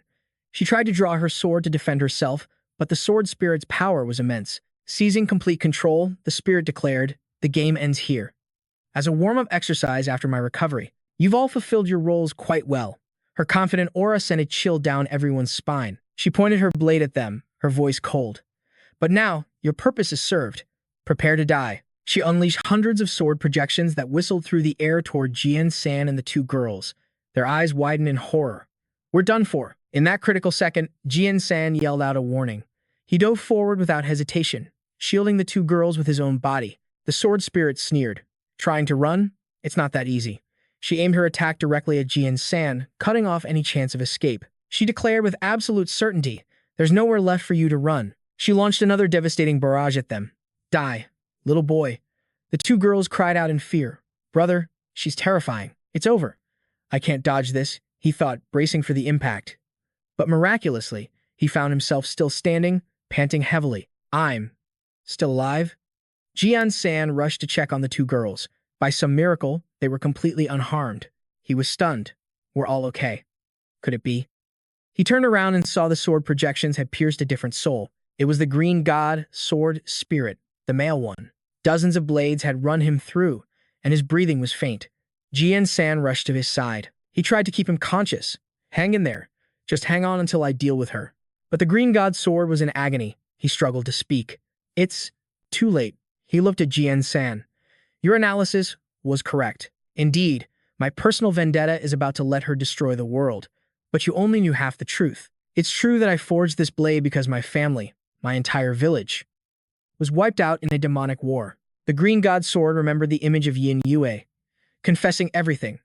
"I went mad. I wanted revenge against gods and demons alike. Hatred blinded me. I told myself it was for focus, a complete lie. In my obsession, I neglected the most important person by my side. Those days at the forge drove me to madness, crafting countless swords, yet none of them were ever enough. The failure shattered my mind, pushing me into a frenzy." Hearing his confession, Jian-san was stunned. The man continued, "Eventually, I lost all reason and committed an act that could never be undone. I fused my wife, Silver Moon, into the very steel of the sword. By the time I regained my senses, the demon god was gone, but she had slaughtered humanity to near extinction. This is my punishment. Fate's judgment for my arrogance, for my obsession." He warned Jian-san, "Kid, you must remember this. Seeking revenge is natural, but losing your mind will only lead you to make even greater mistakes." Before he vanished, he gripped Lu Chen's hand tightly. "Remember," he urged. "You must remember.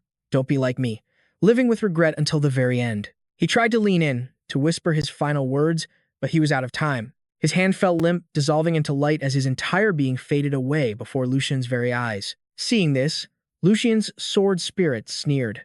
So he's finally dead. After tens of thousands of years, he still had to put on a show. Does the death of a single failure hit you that hard? I suppose I expected too much. I never realized you were this pathetic. How disappointing. She then launched a flurry of sword strikes at his back, declaring, "It's over, kid." Lu Chen turned, seeing hundreds of slashes carving through the air. He analyzed the trajectory of each one, then calmly raised his shield, blocking the entire barrage. The sword spirit gasped in fury. "How did you do that?" Lu Chen's reply was ice cold. "How I did it? That's none of your concern. All you need to know is that your end is here." The sword spirit's arrogance finally cracked. "Wait, what are you planning to do?" She begged him not to attack, not to use that technique. But Lu Chen was already preparing his next move, his weapon humming with power, completely ignoring her desperate pleas. The sword spirit stared in terror at the blade in his hand, whispering to herself, "This time, I'm really finished." She desperately tried to understand. This boy, he actually completed the fusion. A horrifying thought crossed her mind. Could it be? The divine sword chose him? Impossible. It can't be. I am the spirit of the divine sword. How could it accept him without my approval? Raw panic flared in her eyes. Lu Chen's resolve was like steel. He had to destroy her. He raised his voice and shot back, "What's so impossible about it? I have been acknowledged by the sword's true master. You are nothing but a rogue spirit who abandoned her vessel.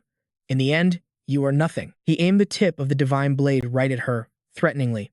The two young ladies stared with wide eyes, whispering in admiration. Senior brother Jian-san. He shot them a confident smirk. "Well, pretty cool, right?" Ziling and Qing Cheng clasped their hands to their faces, absolutely thrilled. Incredibly cool. The sword spirit, however, was seething with rage. "You damn brat! You ruined my masterpiece and dared to steal my sword." She went berserk, lunging straight for Lu Chen. "You think I'll let you live? I'm going to kill you." He just sneered. "You alone? Insolent creature. Get down here." Without hesitation, he slammed her to the ground.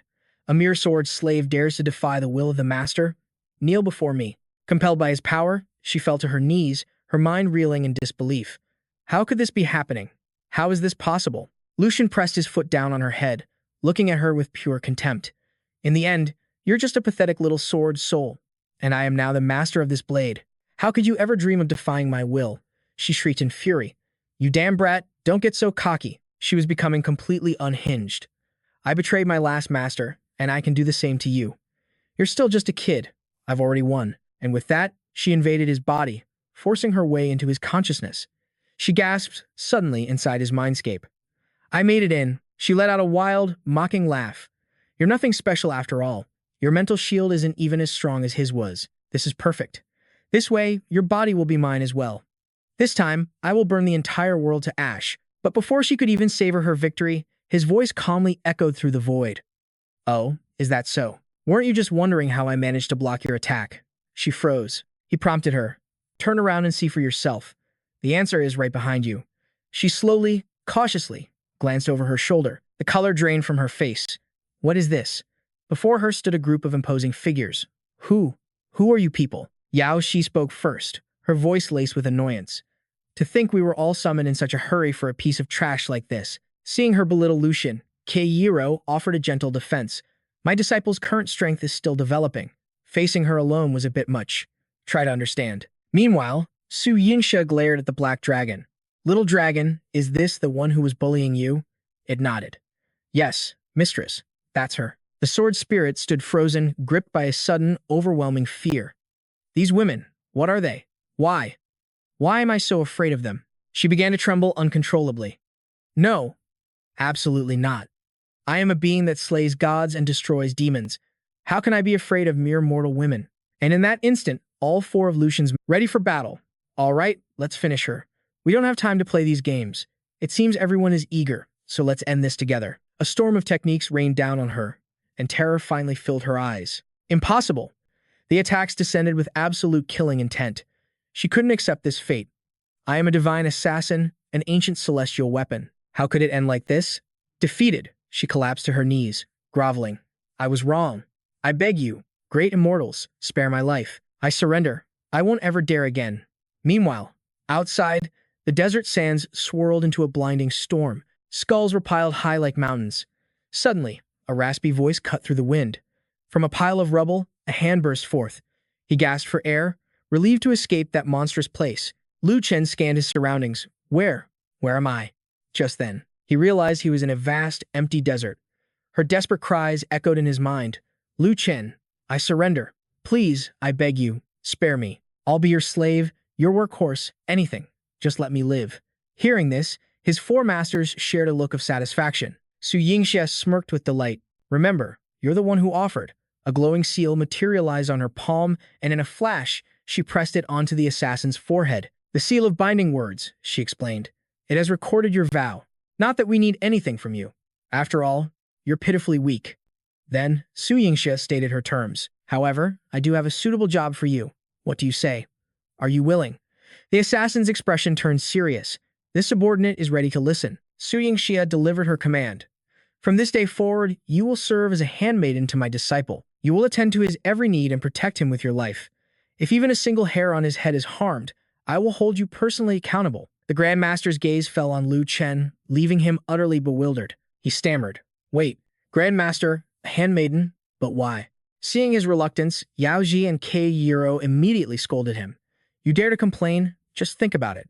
How much chaos have you stirred up recently? Right now, in every corner of the Azure Domain, there are at least 10 different powers hunting for your head. Frankly, we see this as a blessing you earned in a past life."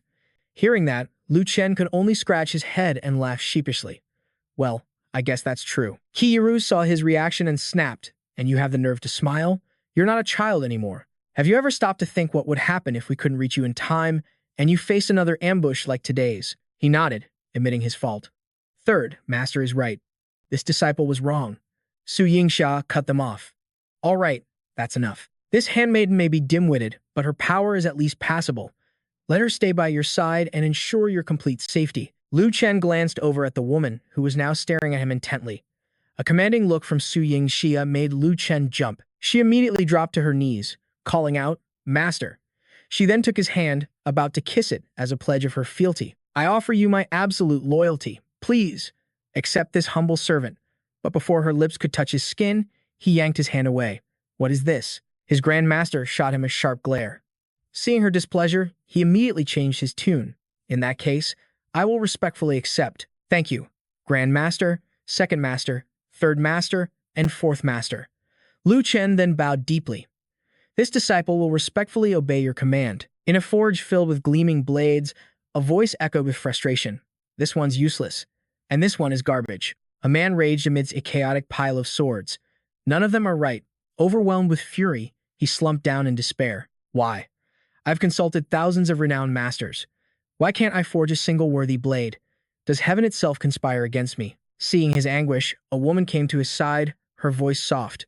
She pleaded with him, let it go. Let's give up on this revenge. If you keep this up, it will destroy you. She embraced him tightly, her body shaking with sobs. We can find a place where no one knows us and live in peace. Forget revenge. Forget those wretched gods and demons. We can just have each other, please. At her words, rage exploded in his eyes. He struck her across the face. Silence, he roared, completely unhinged. You want me to abandon my vengeance? To forget the blood debt owed to our people? You are a bitter disappointment. He glared at her with utter contempt. If that's how you truly feel, there's nothing more to say between us. Get out, now. Stunned by the blow, she could only stand there, enduring his wrath in silence. He turned back to the forge, his obsession rekindled. I must finish my work. I have to start again. First, more black iron powder. Then, her eyes fell upon a flawed blade lying on the table. A secret, calculating smile touched her lips. Back in the desolate desert, a fierce sandstorm was raging. High above, Lu Chen, Lu Qingcheng, and Guy Lingzi watched the scene below. Lu Chen gazed down, lost in thought. He glanced at his new handmaiden. It looks like it's over now. Let's go. Hey, say something. What should I even call you? His voice startled her out of her thoughts. He frowned, annoyed. What are you staring at? She quickly replied, my apologies, master. I was just recalling something from the past. His curiosity was piqued. All right, but what was it? What were you thinking about? She avoided his gaze, refusing to elaborate. It was nothing. She gazed at the distant horizon. Just a few trivial matters, not worth mentioning. Meanwhile, in a small, forgotten town, Kai Lingzi broke the silence. So, what's everyone's plan now? Liu Qingcheng sensed her hesitation and shot back. What's with that tone? Are you saying you're not coming with us? She revealed the burden on her heart. My ancestors built our house over 1,000 years. I must return to the ruins of Wushuang City and rebuild. But the neighboring powers see our fall as an opportunity. Conflicts have been constant since our downfall. As the eldest daughter, I have to go back and protect my family's legacy. Hearing the trouble in her voice, Liu Qingcheng declared, Then we'll go with you. But she shook her head, refusing the offer. No, this is my family's burden to bear. My father and uncle are already suffering. She trailed off. There's no point in saying more. And what about you? She asked Lu Chen. What will you do next? He answered calmly. Me? I've stayed in the Azure Domain long enough. My next destination is the Mystic Domain. At his words, both women were stunned. The Mystic Domain? He explained seriously. My master's original plan was for me to train in each of their domains for 5 years, to forge my will and spirit. But with the power I've recently accumulated, I'm on the verge of breaking through to the King Realm. And though I have this divine sword, to unleash its true, devastating power, I fear I must ascend to an even higher level. And so, I've decided to leave the Azure Domain and head to the 10,000 peaks in the Mystic Domain. If I achieve a breakthrough there, my power will reach a whole new plane. Liu Qingcheng listened with a hint of doubt. The 10,000 peaks, he explained. It's ranked 3rd among the 10 wonders of the Mystic Domain. No one is certain how it was formed, but legends say that anyone who reaches its summit will experience a massive leap in their cultivation. Kai Lingzi immediately tried to dissuade him. From what I know, the peak pierces the heavens. But with your junior sister's current cultivation, the spiritual pressure would overwhelm her. It would cause a backlash. The risk far outweighs any reward. His junior sister turned to him, her eyes filled with worry. Is that true? Lu Chen continued. This is a journey I must take alone. I promise you, after this is over, I will return to you without delay. We can travel the world together then, just as you wished. She clenched her fists, her voice fierce. Then you have to promise me something. When you reach the Mystic Domain, you are forbidden from charming any other women. Taken aback by her sudden intensity, he was bewildered. Why would you even say that? She shot a pointed glare in Kai Lingzi's direction, a clear hint. You still have the nerve to ask. You know exactly what I mean. Regardless, you must agree. No flirting with other women. You already have one love. You can't have another. The outburst left Kai Lingzi stunned. Lu Chen said helplessly, Wait a moment. Why are you suddenly so worked up? Let's just talk about this calmly. But she just shouted in frustration. So you refuse to promise? Senior brother, you're nothing but a liar. He yelled back desperately. Wait, junior sister, don't attack. All the while, Gu Tianya and the spirit of the divine loose sword watched the chaos unfold. Seeing their squabble, the old master spoke. Well, it seems everything has been resolved perfectly. A truly joyous occasion. The sword spirit glared at him. I should have known you were the puppet master behind all of this. Gu Tianya replied with unshakable calm. Now. You've finally been set free, and the divine loose sword has found a worthy new master.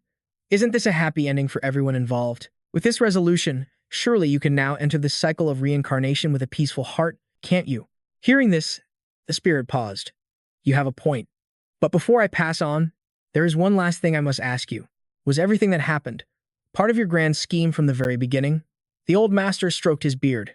You could say that. However, knowing my disciple's stubborn personality, had I told him the truth, I doubt I could have lured an old grump like you out into the open. But by tricking him first, then revealing his precious junior sister's whereabouts, well, that changes everything. The spirit grumbled. You really are a devious old fox. Suddenly, a brilliant light descended, startling him. Huh? It seems my time is up. The powers that be are certainly impatient. He turned to the master. What about you? What will you do next? The old man looked thoughtful. What's next for me? Then, with unwavering resolve, Gu Tianya declared, I intend to challenge the path to the 9 heavens. The spirit was incredulous. The path to the 9 heavens? That is an ethereal road that only a saint king can enter. Even for them, it's a path of 9 deaths and 1 chance at life. And yet, you. Seeing the old master lost in thought, the spirit knew his time was truly over, but not without a final word. Just like you crazy old man. In that case, I wish you success. Just don't come bothering me in the afterlife. Gu Tianya watched silently as he faded away. Farewell, my old friend. We cut to the mystic domain. Inside the imperial palace of the blood-flame dynasty, the enchanting melody of a zither fills the air as silken veils drift through the hall. A man on a throne watches a dancer, completely captivated. She moves with mesmerizing grace, his eyes locked on her ash-gray hair and stunning jade-green eyes. She casts a seductive glance his way before sinking into his lap.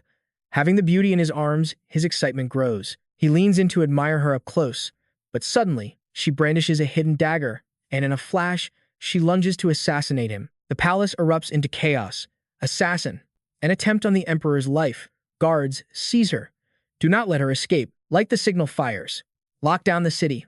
We absolutely must capture those women. Soldiers ready the signal cannons. The command already given. Colorful fireworks suddenly blossomed across the peaceful night sky. Seeing this, Lu Chen couldn't help but sigh. Oh, I didn't expect the people in the Showdown domain to have such flair. It's been a while since I've seen such beautiful fireworks. Lately, I've been rushing everywhere. I've been missing out on the little things, he said with a hint of melancholy. What a shame there's no one here to enjoy such a beautiful sight with me. The Showdown domain. A truly baffling place, but night was falling fast, and finding an inn was the first priority. He stepped into a tavern where an attendant greeted him with a practiced smile. Welcome, esteemed guest. You can rest easy here. All of our rooms are of the highest quality. Lu Chen raised an eyebrow. Oh, is that so? I'll see for myself. The attendant eagerly gestured. Please choose any room you like. They are all the same. It just depends on the view. But suddenly, a harsh voice boomed from downstairs. Get your manager out here, now. The manager approached cautiously. Sir, what brings you here? Again, the soldier roared. Cut the chatter. We're looking for someone. The manager wrung his hands. My lord, I truly don't know anything. You've been here 3 times in the last hour. How am I supposed to run my business? The soldier sneered. What? Are you planning to defy an imperial order? The manager immediately paled, shaking his head. The soldier slammed a wanted poster into the man's chest and commanded, Then post this notice for me. Noticing the commotion, Lu Chen turned to the attendant. What's going on? The young man looked hesitant to speak. It's nothing. There's just been some unrest at the palace. Rumor has it an assassin tried to kill the emperor. Lu Chen's brow furrowed. An assassin? So this place isn't as peaceful as it looks. This won't disturb my rest, will it? The young man waved his hands frantically. Not at all, sir. Rest assured, if you want total peace, I will arrange our most secluded room for you. Lu Chen decided not to press the issue. That's more like it. If there's nothing else, you can go. And make sure those boorish soldiers don't bother me. The very sight of them is an annoyance. The attendant pushed open a door. Please be assured, sir. Absolutely no one will disturb your rest here. Please, come in. Lu Chen scanned his surroundings. Not bad. The room is clean and quiet. I'll take it. But he noticed the attendant suddenly freeze. What is it? Lu Chen began to ask, but then thought better of it. Never mind. You can go. This is for you. Don't bother me unless it's an emergency. The door then clicked shut, leaving Lu Chen completely alone. This room really is quite nice. The inns in the Qing domain were nothing but filthy holes compared to this. After I finish my business, I'll bring my junior sister and the princess here to enjoy this. In that instant, a blade flashed out of nowhere. A strange woman lunged, aiming to kill, but he had sensed her presence from the very beginning. Tell me, he said calmly, did you really think I wouldn't notice you? Your skills are weak. The only reason I avoided those soldiers is because I didn't want trouble in a new place. Did you really mistake me for some spoiled young master? The girl was Bai Linglong. Unable to withstand the force from Lu Chen's hand, she passed out cold. Lu Chen let her fall to the floor. She's unconscious. She's actually kind of cute. What a waste for her to be an assassin. If you had just hidden under the bed and waited for a chance to escape, I'd have let you go. But you tried to ambush me to silence me. Since you decided to be ruthless, don't blame me for being merciless. The next morning, Linglong awoke to the jostling of a cargo wagon.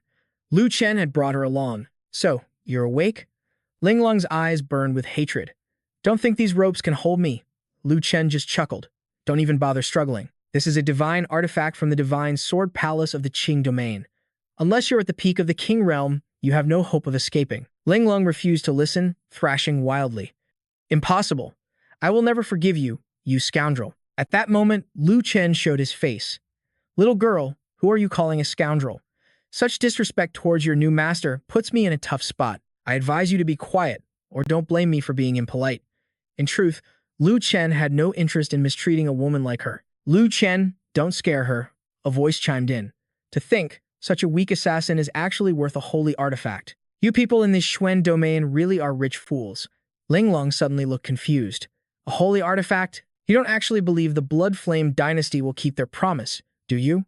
You're unbelievably naive. Let me tell you, the Blood Flame dynasty has had 18 emperors in just 3 years. Every single one of them took the throne through betrayal and deceit. The only thing they know is how to bleed the people dry. Anyone has the right to take the life of monsters like that. Linglong tried to reason with him. You're an outsider, you don't know the real story. I don't blame you for your ignorance. But if you still foolishly trust the Blood Flame dynasty after hearing the truth, then you're either a fool or you're just as evil as they are. Lu Chen's expression was unreadable. So that's why you wanted to assassinate them. At his words, Linglong looked away. That's right. Now that you know, hurry up and release me. If it's a holy artifact you want, I have those too. Just let me go. When I get back to my sect, I'll give you 2. No, 3 of them. I swear on my honor. Still, Lu Chen seemed completely uninterested. I'd rather trust myself. Forget it. Compared to your empty words, I find a wanted poster far more reliable. That's just how people are. The more you're told not to do something, the more you want to. Besides, if they dare to break their promise, I'll make the Blood Flame dynasty live up to its name by drowning it in a volcanic sea of blood. Enough talk. I never imagined my first day in the Xuan domain would bring such a windfall. Let's go claim our sacred weapon. Linglong flushed with fury. You scoundrel. I swear you will regret this. Meanwhile, at the royal court, a guard scrambled inside. My lord, urgent news. Do not disturb me. The entire court is in chaos over the attempt on His Majesty's life. If your business isn't critical, get out. The guard pleaded. My lord, I'm here about that very incident. There's a young man at the Immortal Courtyard who claims he's caught the culprit and is here for the reward. Lu Chen was still standing before the city lord's manor. Liang rushed toward him. Are you the one who claims to have captured the assassin? Lu Chen answered instinctively. That's right. But before he could say more, Liang stormed past him toward Linglong. How audacious. You dare attack our emperor? Do you have any idea how grave your crime is? Lu Chen was getting annoyed. Hey, I was saying, but Liang paid him no mind. You treat her as peasant, he sneered. I should almost thank you. Thanks to you, that useless trash who always suppressed my father is gone. Now, my father can ascend the throne without issue. Don't worry, for your service, we'll make sure your execution is painless. However, to root out this problem completely, I'm afraid your entire clan will have to be wiped out. Bound and helpless, Linglong could barely struggle. What did you say, you shameless, despicable thief? Having heard enough, Lu Chen cut in. Hey, where is the sacred weapon I was promised? Liang immediately slapped his hand away. Aren't you bold? He silently sized up Lu Chen. Who is this brat? Plain clothes, a simple ox cart. Nothing but a crude peasant. With that thought, Liang tossed a single coin at Lu Chen's feet. Take it. This is enough for you to go home and buy a large house. You're just a pathetic farmer who got lucky and stumbled upon a great deed. How dare you even mention a sacred weapon? Take your money and get as far away from here as possible, or don't blame me for getting nasty. That was the final straw for Lu Chen. Oh, is that so? I think you're the one who doesn't know your place, you arrogant piece of trash. Ling Lung couldn't believe he dared to talk back like that. What is he doing? Just then, a new presence arrived. Who is causing a ruckus here? Ling Lung recognized the aura instantly. This pressure. It's from a King Realm master. Here in the Blood Flame Dynasty, a King Realm expert. Could it be the city lord of the Blood Flame Dynasty, Du Cheng himself? His eyes finally focused on the scene below. Liang was pinned to the ground, unable to rise. Father, save me. A storm of fury erupted from Du Cheng. You brat, how dare you? He summoned a colossal blade into his hand. You wretched pest. It seems you don't know how the word death is written. Release him now, and I might grant you a swift end. Otherwise, Lu Chen cut him off. Otherwise, what? You shouldn't have threatened me. Now that you have, I'm actually curious to see what you can possibly do to me. Du Chen couldn't believe his son was killed right before his eyes. What? Lu Chen turned back to Ling Lung. Before, you mentioned 3 sacred weapons. You remember that, right? Ling Lung replied timidly. Ha! Yes, I remember. A grin spread across Lu Chen's face. Good, because I've changed my mind. I want you to watch what happens next very closely. This isn't just a lesson for them, it's also a warning for you. Anyone who dares look down on me will pay with their life. Hearing this, a shiver ran down Ling Lung's spine. Du Cheng roared, lunging forward with his blade. You detestable brat, you dared take my son's life. Today, I will have your blood for his. But with a single, devastating move, Lu Chen wiped them all out as Ling Lung watched in stunned silence. What just happened? This boy single-handedly took down a top general in the middle of his army, especially when his opponent was a King Realm master. Just who in the world is he? Lu Chen smirked. I really thought you'd be more powerful. All that arrogance, and this is all you amount to. He turned to the remaining soldiers. What about the rest of you? A cold sweat dripped down their cheeks. Droplets hit the ground as the guards broke and fled in a panic. Monster, run for your lives. I don't want to die yet. Lu Chen let out a scornful laugh. Is that all? I guess this Blood Flame Dynasty is nothing special after all. A worried voice spoke. Master, leaving witnesses alive isn't a good idea. Lu Chen just brushed it off. It's fine. They're just small fry. Compared to them, I have much more important things to do. Suddenly, Lu Chen cornered Ling Lung. I'll ask you, have you heard of the Myriad Treasures Cauldron? Seeing his intensity, Ling Lung quickly told him everything she knew. Of course I have.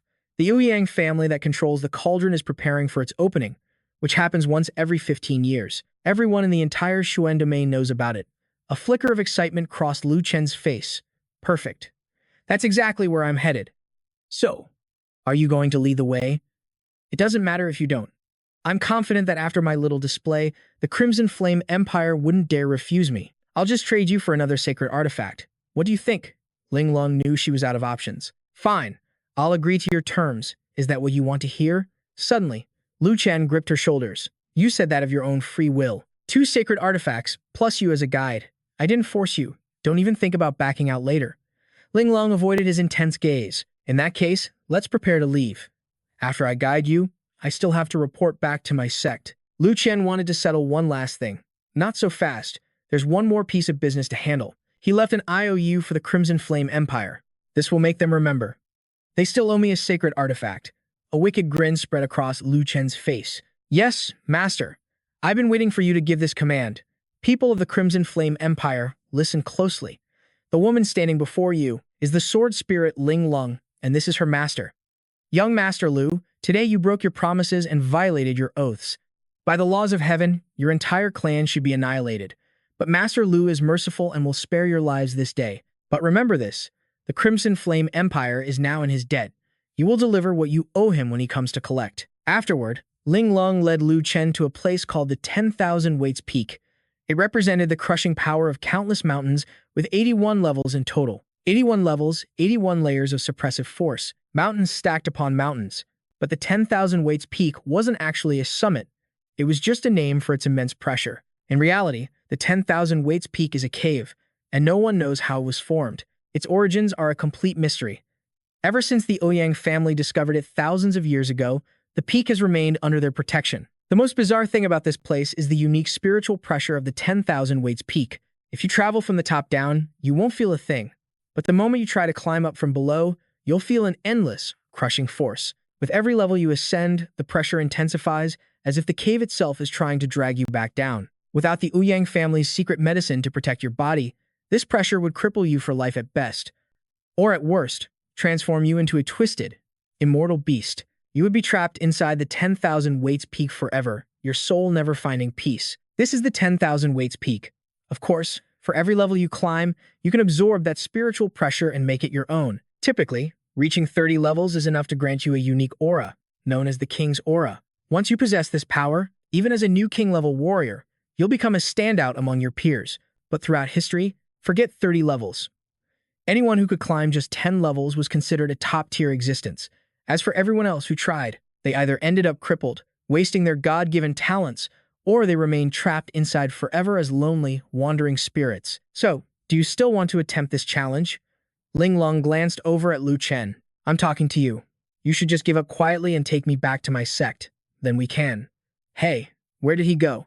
Lu Chen had already wandered over to a seafood stall. Boss, how much for a piece of your dried squid? Ling Long cursed in frustration. Is this guy for real, or is he just playing dumb? I wasted my breath explaining all that, and you just run off to eat dried squid. Lu Chen just chuckled. What are you so worked up about? I'm the one taking the challenge, not you. You're more worried about this than I am. Just then, a new voice cut into their conversation. Now, that is an admirable mindset.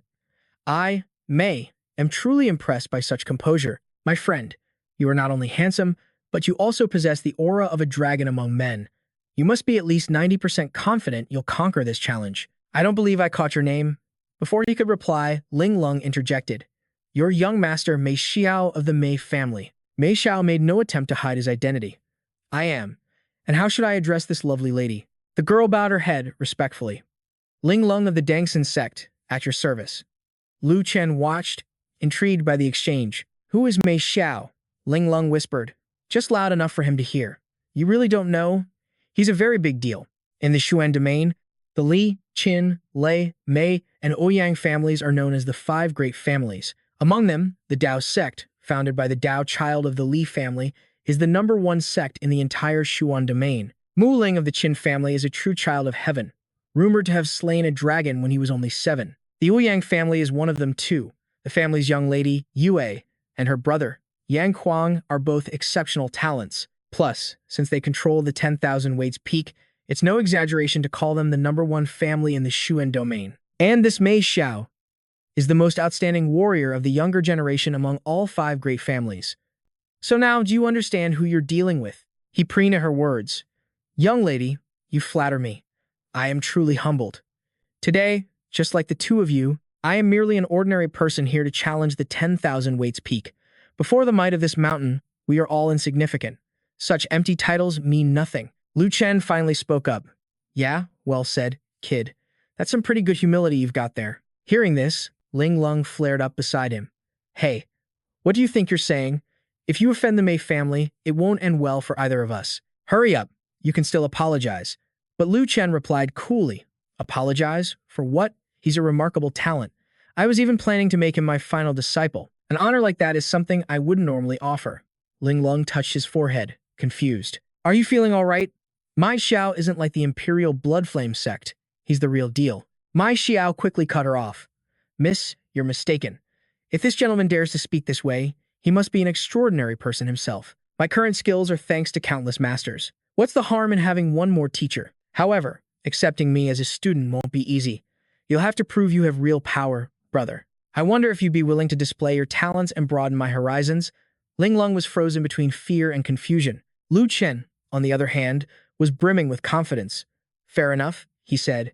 How else will you submit to me if I don't show you my power? But remember, you brought this upon yourself. A strange sensation washed over Mai Xiao's body. He then collapsed to the ground, gasping for breath. I'm still alive. But I clearly felt the slash of 1,000 blades. What happened?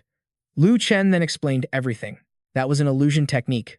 You wanted to see my skills, so of course, your master had to oblige. But if I used my real power and hurt my prized pupil, wouldn't that be my failure? Mai Xiao couldn't believe it. An illusion technique. I fell for an illusion technique. Ling Long tugged on Lu Chen's arm. Hey, what nonsense are you spouting? Everyone is watching us. You've already offended the Mai family. Before they could even clash, My Xiao was already bowing his head repeatedly. Master, please accept this disciple's bow. Master, I was blind and failed to recognize your greatness. I have offended you. Lu Chen didn't make it difficult. To be ignorant is not a sin. Rise, my student. Ling Lung could only stare in utter disbelief. Am I dreaming? What kind of act are these two putting on?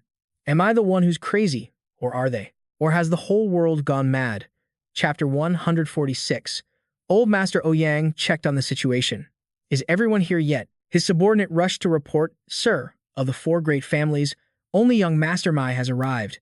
Old Master Ouyang gave a sinister laugh. It seems they're scared. Losing a talented family head every year. If it were me, I wouldn't agree to this deal either.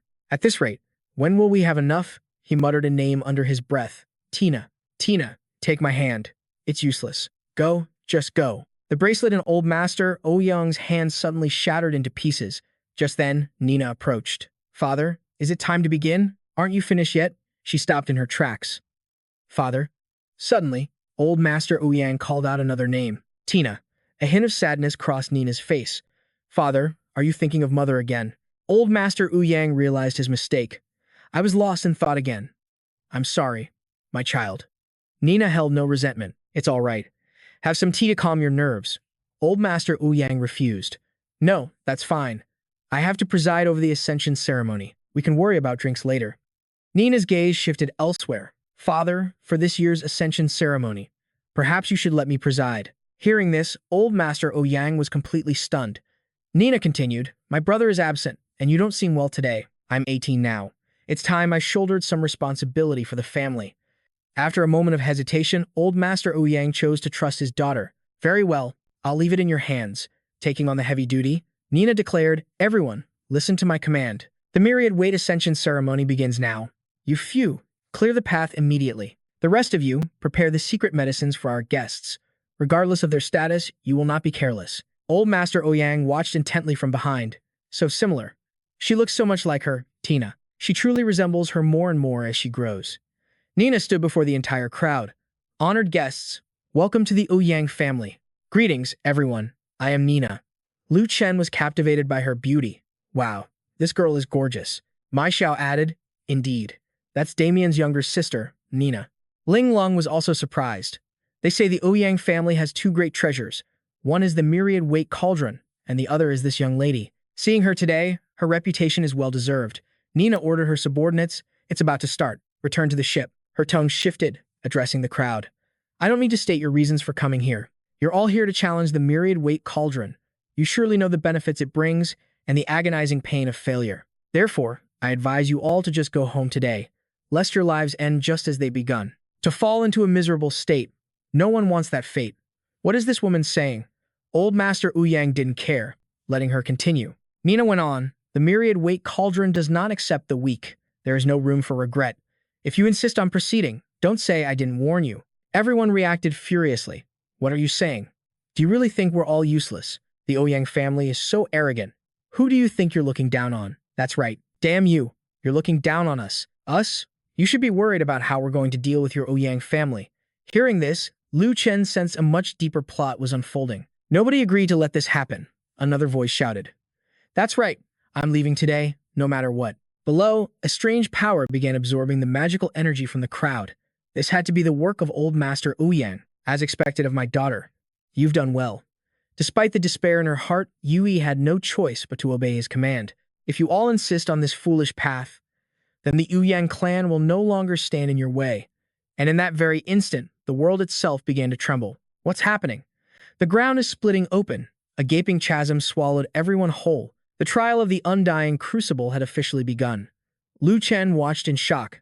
So this is how it starts. Mai Xiao explained that once the ritual was complete, all participants are cast directly into the crucible's depths. He called it an ancient tradition, but to Lu Chen, this felt wrong. An ancient tradition? Wait, everyone in the square. Behind him, Ling Lung's frantic voice cried out, Hey, I'm not a challenger. I was just your guide. What is this madness? Lu Chen rushed toward her in a panic. Damn it, Ling Lung grabbed my hand. But it was too late. He could only watch as the abyss claimed her. From afar, Yun Ga witnessed the entire spectacle. She collapsed to the floor in despair. Father, this cruelty. I fear even Mother would never have forgiven this. But the Ouyang patriarch's mind was haunted by the voice of his long-dead wife. My love, save me. Didn't we swear an oath to face life and death together? He turned, his voice cold as ice, and gave a new command. I recall the My family sent their prodigy this time. A genius born once in a millennium. Bring me his dossier. Truly a promising specimen. With a pawn like him on the board. The Ouyang patriarch's scheme painted him as a ruthless tyrant. Yunga couldn't bear it. Her world had become an endless, waking nightmare. Meanwhile, deep within the crucible, right below, Ling Lung landed hard. Ow. That hurt. Those tyrants from the Ouyang clan are completely insane. They just threw me in here without even asking if I was part of the trial. Just my luck, what a disaster. Is there an exit for people who aren't supposed to be here? Suddenly, a strange voice echoed from the shadows. Help me, she scoffed, ignoring the plea. Help you? I'm the one who needs help here. What the? Before she could react, the zombie lunged. It swiped relentlessly. A blur of claws aimed to tear her apart. Each blow carried a deadly force, intent on ending her life. But Ling Lung was not one to back down. You want to kill me? She rose to meet the challenge. It won't be that easy. In a flash, Ling Lung dispatched the undead creature. Trying to take my life? You're 1,000 years too early. She prepared to move on, but a searing pain shot through her body. Her chest felt like it was about to burst. This is bad. Just the first level, and the oppressive aura is already this intense. I don't think I can climb out of here. That kid, he really dragged me into a nightmare this time. Another infected shambled toward Ling Lung. Elsewhere, Mai Xiao wasn't faring much better. He'd been cutting down these things for what felt like hours. He never imagined that just climbing 18 floors would drain his stamina so completely. Stay calm.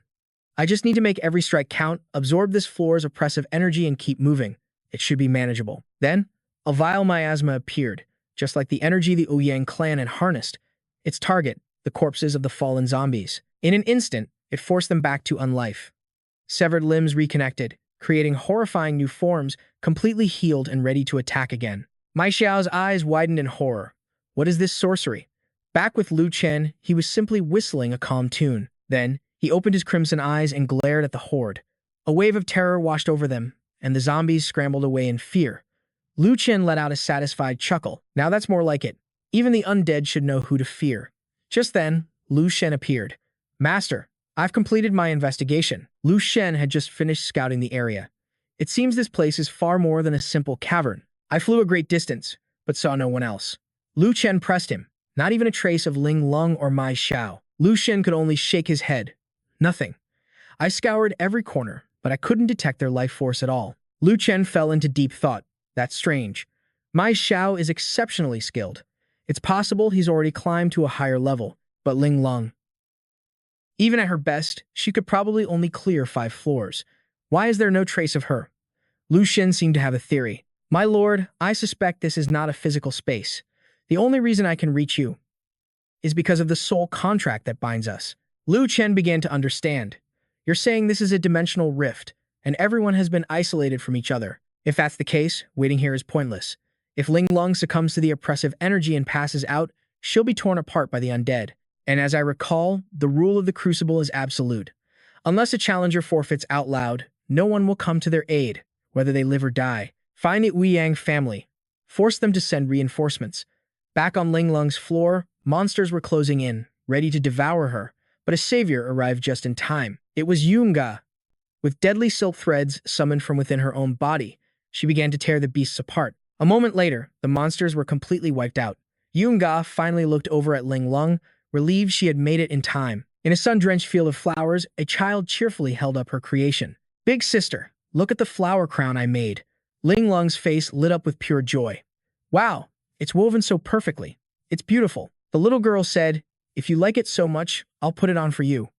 Ling Lung lowered her head. Suddenly, the girl's voice turned chillingly sinister. You said you liked it. So now that you're wearing it, you have to come down here with us. It was a nightmare, and Ling Lung was trapped inside it. She shot a glance around her surroundings.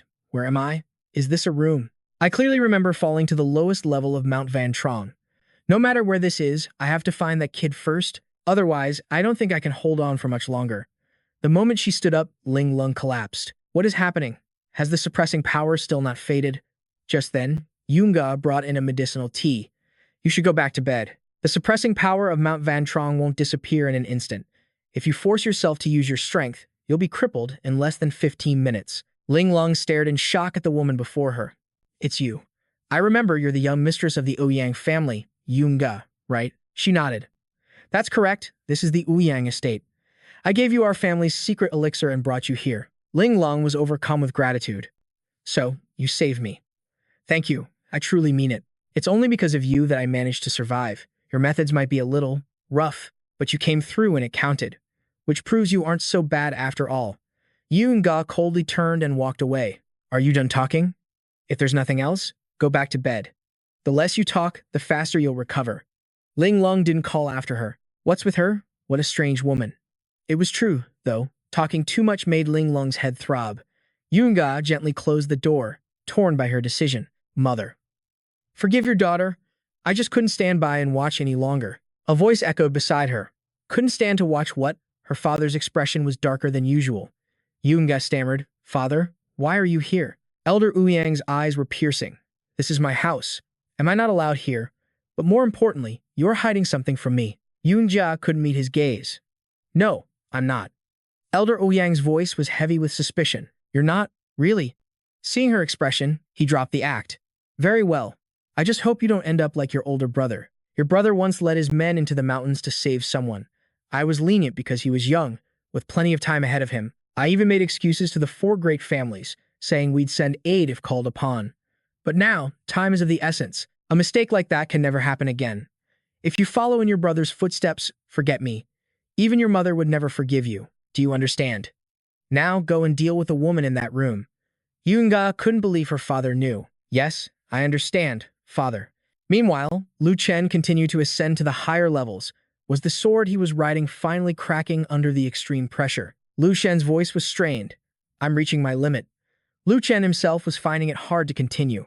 It seems even a sword spirit isn't completely immune to this place's power. We need to find somewhere to stop. The two landed on a nearby stone ledge, and Lu Chen reverted to her human form. Lu Chen surveyed the area. What level is this? Lu Chen looked exhausted as she replied, Master, if I'm not mistaken, we should be around the 30th level. I'm useless. I couldn't even withstand the spiritual pressure of 30 levels. Please, Master.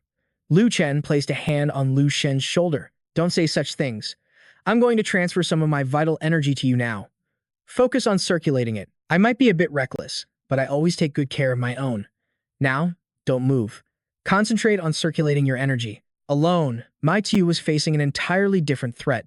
He had reached the 20th level, or more accurately, he had fled for his life to get there.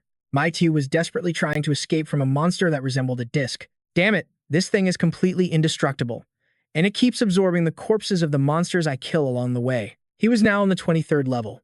If he kept climbing, the pressure from Mount Van Trong would kill him for sure. But if I don't climb, it will wear me down until I die. Is there any way out? Ah, I've got it. You should have known better than to pick a fight with me. 8 banners folding fan. Open for me.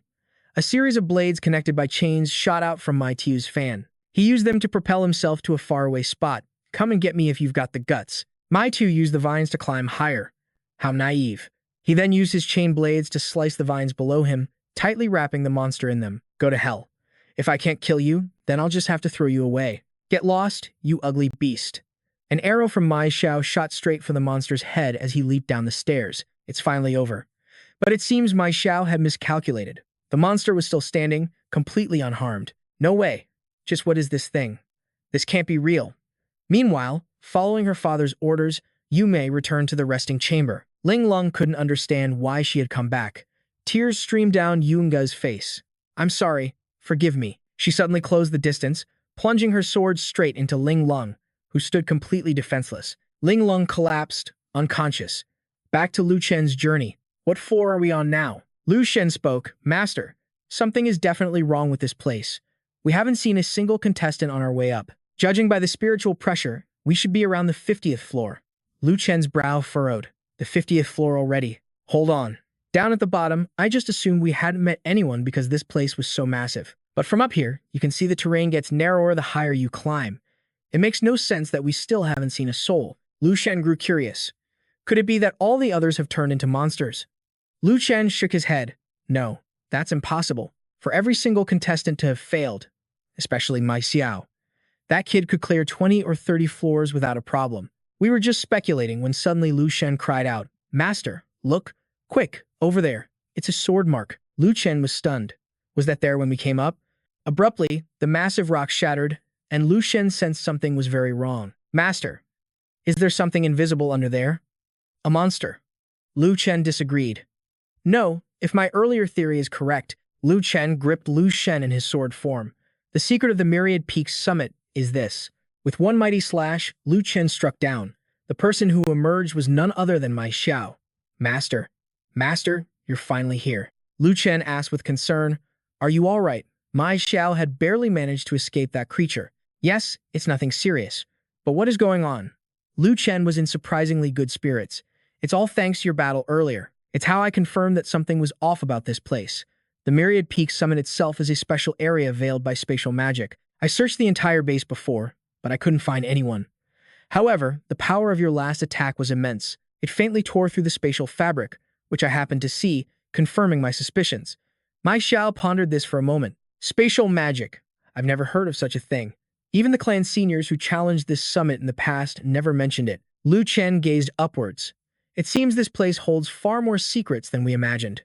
But we can talk about that later. What about your wounds?" A ferocious roar echoed from below the cliff, and a beast began scrambling up with terrifying speed. It was chasing Mai Xiao.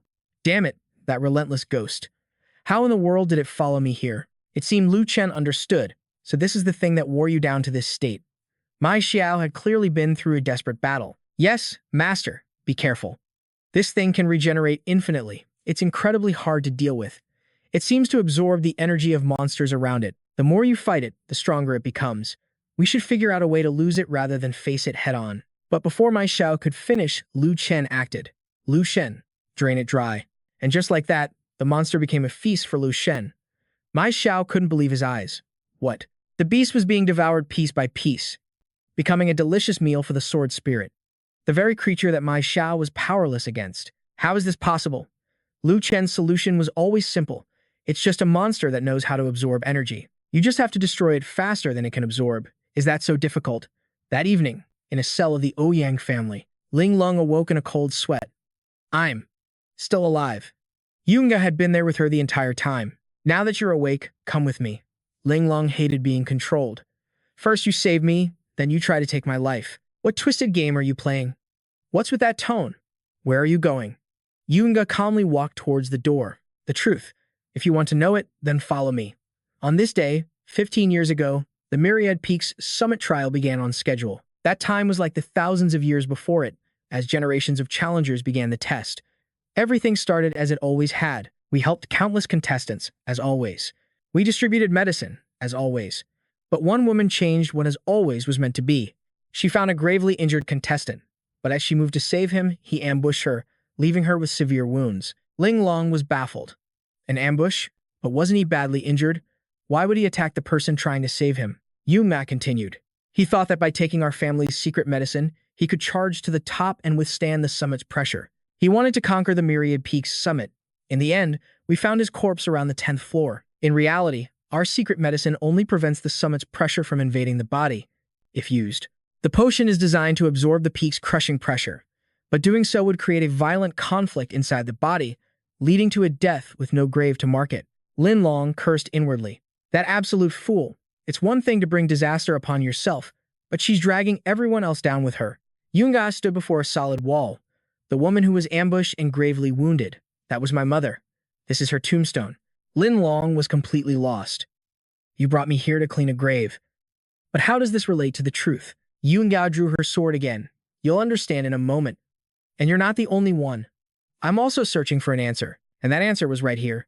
Lin Long stared in disbelief as Yuna shattered her own mother's headstone. Yuan Jie acted without a moment's hesitation, just as she had expected. Now, look with your own eyes, and you will know the truth.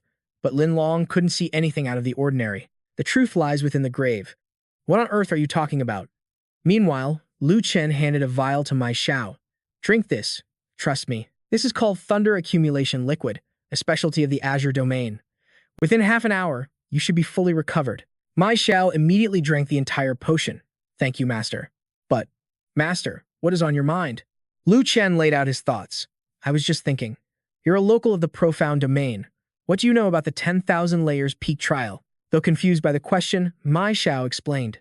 The 10,000 layers peak trial, you ask? From my experience, as long as you know your own strength and act within your limits, you are guaranteed to gain from the experience. After all, if you fail, someone will come rescue you.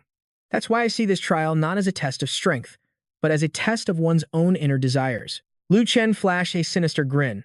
You're absolutely right, but that's precisely where the problem lies. You said someone would come if you failed. Let me ask you. If I hadn't been there a moment ago, do you really think anyone would have come to save you? There are two suspicious points. First, you said you've never heard of the peak's space being separated. Second, even when you were in mortal danger, no one came to your aid. Therefore, I have every reason to believe that for this particular trial, the Ouyang family never intended for any of us to get out alive. Lin Long looked down into the empty grave, completely stunned. What is this? Where are your mother's remains? Yunga replied, I don't know. Perhaps they were moved, but it's far more likely that my mother was never buried here at all. Thunder cracked across the dark sky as the monsters continued their relentless hunt for those trapped inside the 10,000 layers peak. Lu Chen had to eliminate one beast after another, but the more he destroyed, the more they swarmed. This time, he let Lu Chen take over. Kneel for me. Lu Chen then summoned the very souls he had absorbed. You wretched spirits. The souls latched onto the monsters floating in mid-air. Lu Chen reveled in the taste of their fresh blood. Ah, the scent of life is so delicious. A dumbfounded Mai Xiao stood nearby as Lu Chen taunted him. What about it, little fellow? Would you like a taste? Mai Xiao waved his hands frantically. No, I'm good, thank you. He whispered to Lu Chen. Master, your sword spirit isn't exactly normal. Are you sure this is all right? What was the difference between Lu Chen and his sword spirit, anyway? Don't worry. Although Lu Chen did used to be a deranged killer who would slaughter gods, demons, and humans without distinction. Plus, she gets a little crazy if she doesn't get to cut people and drink blood regularly. But all things considered, she's very useful. She won't harm you. A shiver went down Mai Xiao's spine. It was too much to believe. He decided to drop the issue for now. Master, if the Ouyang family doesn't want us to leave here, then what's our plan? We've been moving downward this entire time. Are you saying we have to go all the way to the very bottom level? That was Lu Chen's exact intention. That's right. We must reach the bottom. To be precise, we need to find the secret passage to the outside world that the Ouyang family left there. Mai Xiao thought he had misheard. A secret passage? Master, how do you know the Ouyang family has a secret passage on the lowest level? Lu Chen's voice became sharp. Let me ask you. It was common knowledge that the Ouyang family would rescue participants in the past. Now, if you were part of their rescue team, where would be the safest point to extract the participants from? Think about it. The defining characteristic of the 10,000 layers peak is that the higher you climb, the more dangerous it becomes. If the passage were on an upper level, the rescuers would need to be at the peak of the King realm just to withstand the spiritual pressure. If the Ouyang family had that many powerful experts, they would have dominated the entire profound domain long ago. Why would they be cooped up here, acting as guardians of the peak? Besides, even if they had a secret potion to resist the pressure, the rescuers would still need time to find every participant scattered across the peak. And once that potion wore off, would they just leave their rescuers to die here? The realization hit Mai Xiao. I see. So, to make the rescues efficient and ensure the safety of their people, building the passage at the very bottom, where the pressure is lowest, is the best option. As expected of you, Master.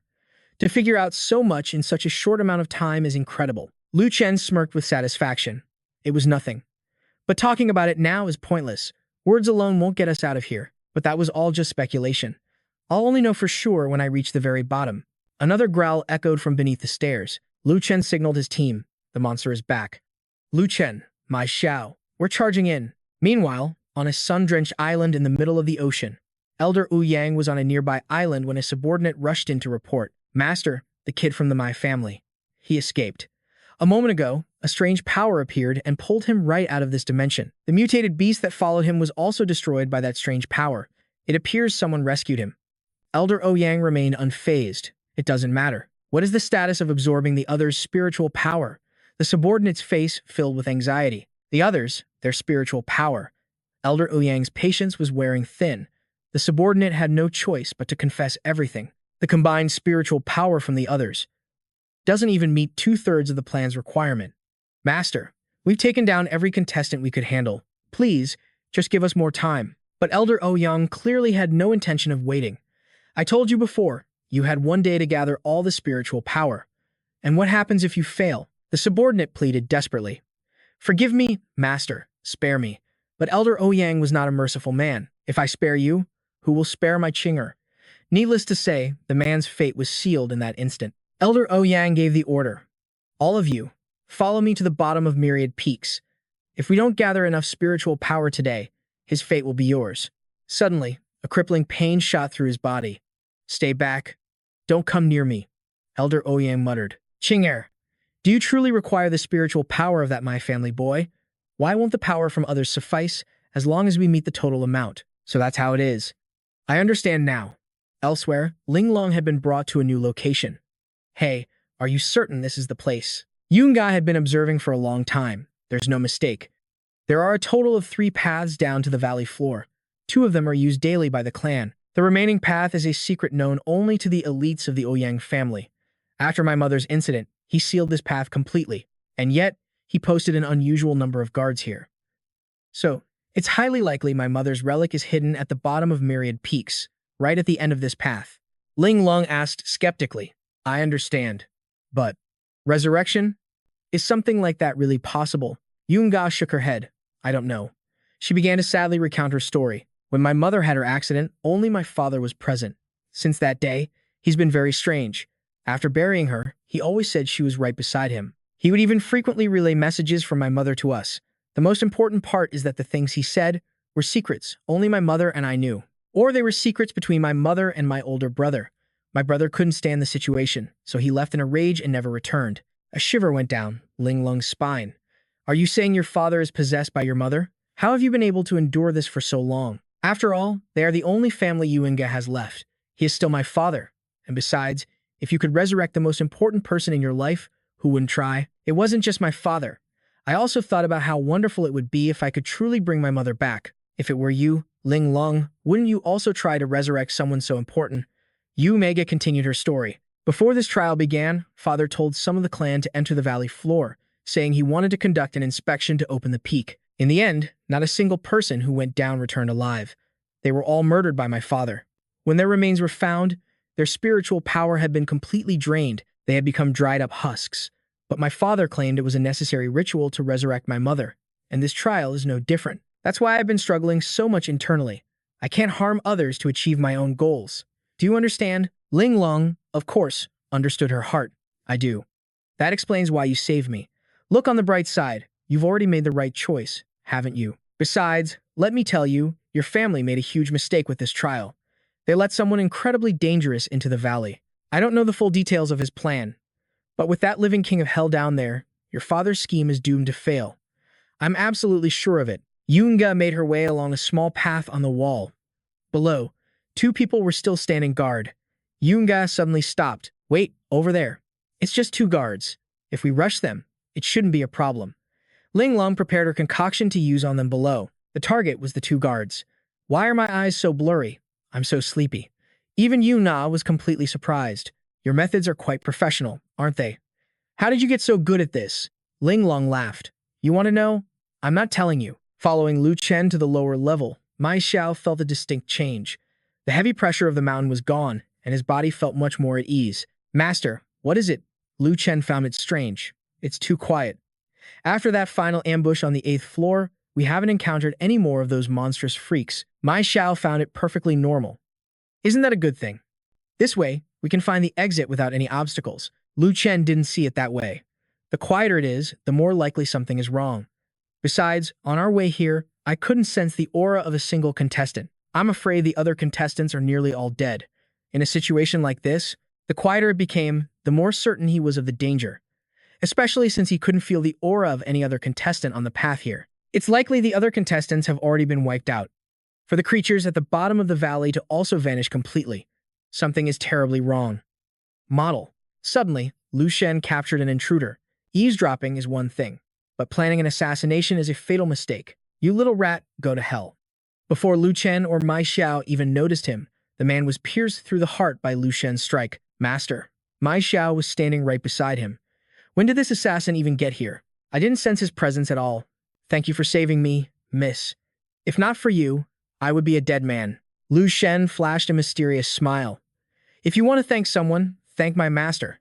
He's the one who told me to ensure your safety, pretty boy. Lu Chen realized just how useful his sword spirit was. You did a great job. Just as he thought, Lu Chen beamed with pride at the compliment. It was all Master's plan. I was merely following orders. Lu Chen then turned his attention to an eavesdropper. This one isn't some misshapen monster, and he can move freely within this high-pressure domain. He must be one of the Ouyang family's assassins. Furthermore, for an assassin to ignore the biggest threat me and attack Mei Xiao first can only mean one thing. The Ouyang family is targeting you. Mei Xiao couldn't believe his ears. Lu Chen then handed him an object. This fell from the body of the monster that was hunting you. Since none of the other creatures dropped anything like it, I made sure to hold onto it. From what I can tell, this appears to be some kind of energy amplification device. I'm not sure of its exact function, but based on that monster's power, its purpose is most likely to enhance. It allowed the monster to absorb ambient energy to grow stronger, while the core forced the beast to obey the commands of its creator. Mei Xiao was still completely lost. But why are they targeting me? What could they possibly want? Aren't they afraid of my family's wrath if something goes wrong? Lu Chen felt a sense of unease, but the reason was still shrouded in mystery. However, seeing this now, it's clear their grudge against you runs deep enough to orchestrate this entire spectacle. If I hadn't been here today, I would have sworn you wronged some powerful family's daughter. You don't have to say anything. Just stand back with Lu Chen and don't interfere. Leave this to me. With a bloodthirsty roar, the attackers charged, aiming for a swift, decisive victory. But Lu Chen was a phantom they couldn't touch. A swift kick sent one man reeling to the left, while a brutal punch met the face of another charging head-on. Then, Lu Chen unleashed his true power. He didn't just eliminate his foes, he seized control of their very bodies, turning them into his own puppets. Mei Xiao watched in awe.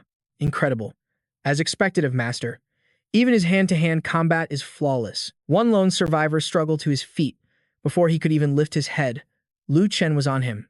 Talk. Why are you targeting Mei Xiao? You're going to die here, no matter what. But if you cooperate, I can make it quick and painless. Otherwise, your end will be agonizing. But the man was utterly defiant, a crazed look in his eyes. You want to kill me? Ever wonder where all the mutant monsters in this area disappeared to? For our master, we will gladly become demons. Before Lu Chen could even move, the man took his own life. Instantly, Lu Chen absorbed the essence left behind, the fresh blood, the agony, the power. I can feel something approaching. The other assailants followed suit, ending their own lives. We offer our lives to the Master. The Master's plan will not fail. Then, a strange demonic energy surged forth once more. It poured into the fallen bodies, converging into a grotesque, unnatural form. Mei Xiao screamed in terror. What is happening? But Lu Chen wore a look of thrilling anticipation. This feeling. There's no mistaking this excitement. Lu Chen, however, looked graver than ever before. Lu Chen, what are you talking about? What's coming? It was clear Lu Chen knew exactly what this was. One of the 24 ancient demon kings, the ruler of flesh and blood, the blood demon king, Yaksha. Lu Chen knew instinctively this foe was on another level entirely. Meanwhile, in another location, Yungo was still navigating the path. Someone's approaching. We should strike first and seize the advantage. But Ling Lung urged caution. Wait, don't be so hasty. They're heading in our direction. Our priority is protecting the matriarch's coffin. If we let them pass, won't we have another group to lead the way? See, it saves us the trouble of finding the path ourselves. But a deep sense of unease settled over Yu and Ga. Father, what kind of secrets are you still hiding from me? Ahead, they spotted several guards posted. Looks like the tomb is still secure. Those two rats haven't made it here yet. I have to warn the brothers inside, quickly, but it was too late. Yunga and Ling Lung struck from the shadows. Apologies. Ling Lung gazed at the structure ahead. Her mother had to be inside. Yu Na steeled her resolve. This couldn't happen. Father, whatever you're planning, whether it's truly reviving Mother, or using her as an excuse for something else, I will stop you. As the heavy gate creaked open, Ling Lung cautiously scanned their surroundings. Yunga, something feels very wrong about this place. When we first entered, the walls were just irregular, natural stone. But now, the walls are perfectly smooth. And look, there are strange patterns carved into the floor. Yuna had noticed it too. You're right, but what could it mean? Ling Lung pointed out. We've been descending for at least half an hour now. A cave this deep with perfectly constructed walls and floors. A project of this scale would take more than 15 years to complete. Besides, she had no idea this place even existed, which means it was constructed entirely in secret. To build a hidden palace of this immense scale, it would have been impossible, even if they started the day her mother passed. Yunga still couldn't grasp her meaning. Ling Lung explained. It's highly likely this place was here long before. The horrifying possibility finally dawned on Yunga. Are you saying Father either found this place by accident and used it to entomb Mother, or there's another mastermind behind all of this, and this tomb was originally meant for them? Ling Lung touched the cold stone wall. Perhaps part of what you said is true, or maybe it's the entire truth, that, from the very beginning, this was all a meticulously crafted plot. From your mother's passing to your father's discovery of this crypt. A chill crawled down Yuenga's spine. You mean all of it was a trap set by someone else? But who could it be? Ling Lung's gaze sharpened. I suspect you've already met them. No, it's more accurate to say you've heard them. Do you remember telling me your father could hear your mother's spirit? If that voice was faked, then suddenly, everything makes perfect sense. Yunga couldn't believe what she was hearing. Faked. Meanwhile, Lu Chen was facing a formidable opponent, but he didn't show an ounce of fear. He actually let out a relaxed sigh. Well now, you've got some power after all. A demon god, I presume? This could be interesting. Mai Xiao couldn't bear to stand by. Master, allow this disciple to help you. But Lu Chen stopped him. Are you insane? Mai Xiao hated feeling so powerless. Damn it. While my master suffers, I can only watch from the sidelines, completely useless. This is unbearable, Lu Chen's companion chuckled. Kid, you're overthinking things. Did you really believe the blood of these weaklings could summon 24 demon gods? That would be a grave insult to the one who sealed them away in the first place. Relax. What our master faces now is nothing more than a pale imitation. With his power, dealing with this is easy. His earlier struggle was just an act, to lure the real mastermind out from the shadows. Lu Chen lunged for the Yaksha's weapon, but it was just a brilliant feint to distract it. The Yaksha could take no more. Enough, you wretched mortal. A strange demonic power began radiating from its body. Lu Chen's sword spirit saw the opening. She transformed into a divine blade for him to wield. Stop hiding and face me, you pretender. One slash from Lu Chen's sword pierced the Yaksha, and its body began to contort. Mai Xiao was sure victory was at hand. Ready to come out now? Lu Chen smirked. It's a little too soon for that. I know you're unharmed. Get out here and face me. Or else. Don't blame me for burning this vessel to ash. A chilling laughter echoed from within the creature. It seems a formidable player has joined this trial. Boy, I've made my decision. I'm going to take your body for my own. Everyone stared in horror as its true form was revealed, the creature's shape becoming terrifyingly clear. Boy, this is no simple entity. It seemed Lu Chen's companion knew what it was. Lu Chen asked, you recognize it? His spirit companion sounded grim. Not personally. But I know of its origins. Ages ago, I cut down countless gods and demons. This monstrosity was one of them. Though it's not a single being, more accurately, it's a gestalt entity. A fusion of countless vengeful spirits. The Wraith spirit didn't deny it. Your sword spirit is remarkably intelligent. To discern my true nature. At a single glance. Impressive. I am the being born from the endless hatred of the countless souls tormented beneath this peak. Lu Chen acted completely unimpressed. I thought you were something fearsome. Turns out you're just a common ghost with a grudge. The Wraith spirit's eyes burned red with rage. Silence! How could you possibly understand our pain? And it began to recount its tale of suffering. The endless pain of being crushed by a mountain. Trapped between life and death. Our very flesh was twisted and warped.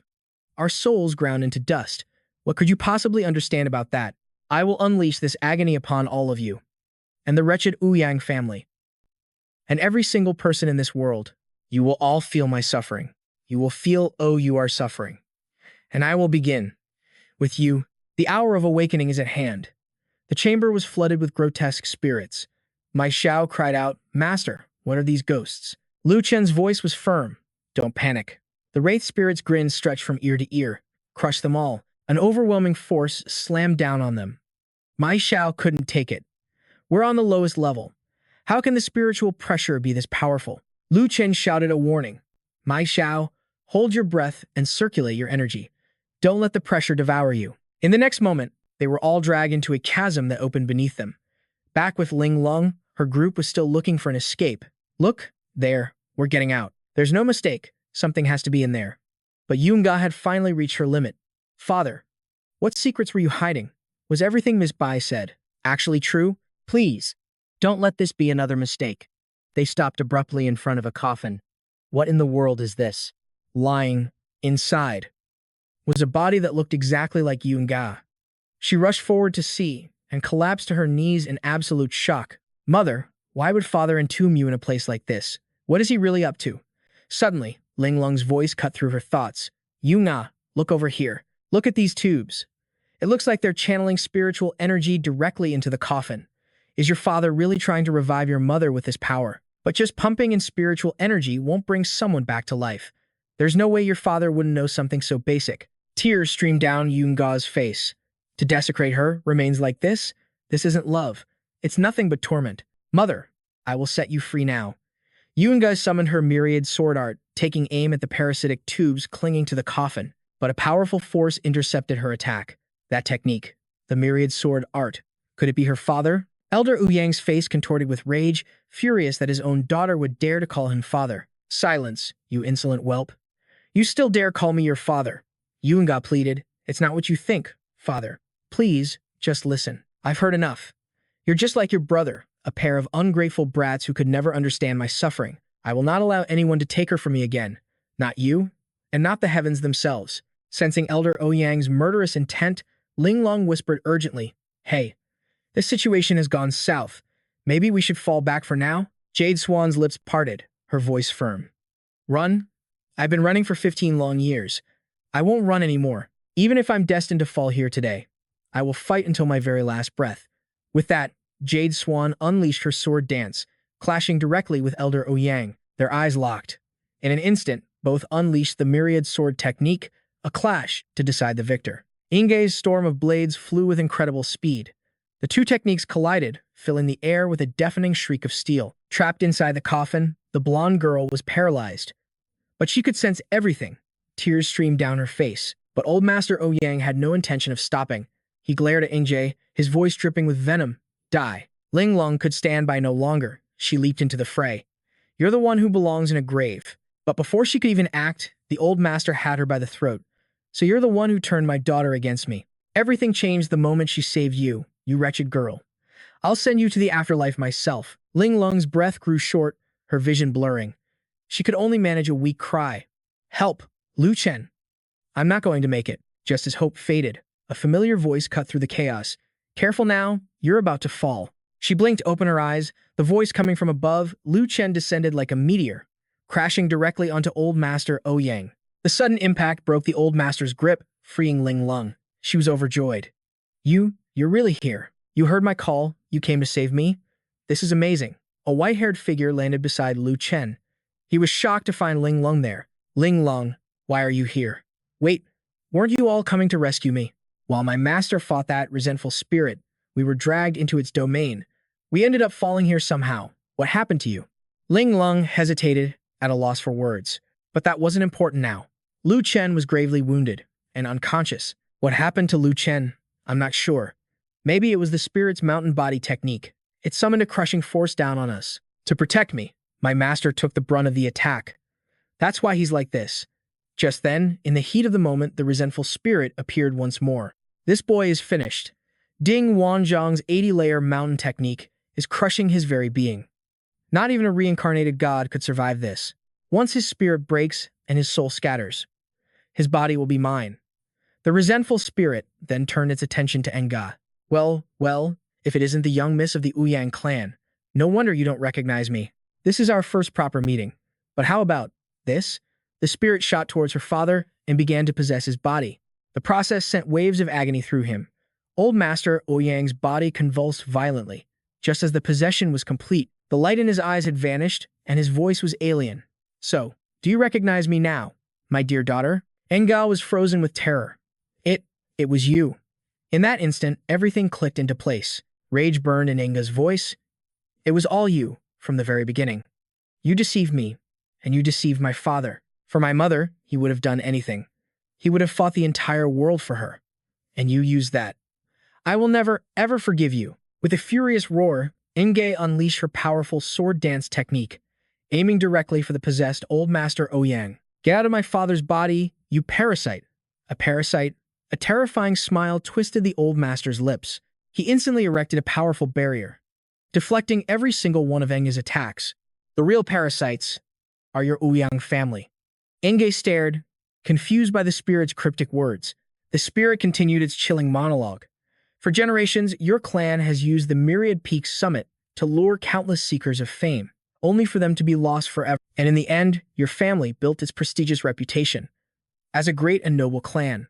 On their corpses, your Ouyang clan prospered, while my people suffered endless torment day and night. In the end, your family is nothing more than a swarm of parasites. You feast upon the dead, feeding on souls like ours.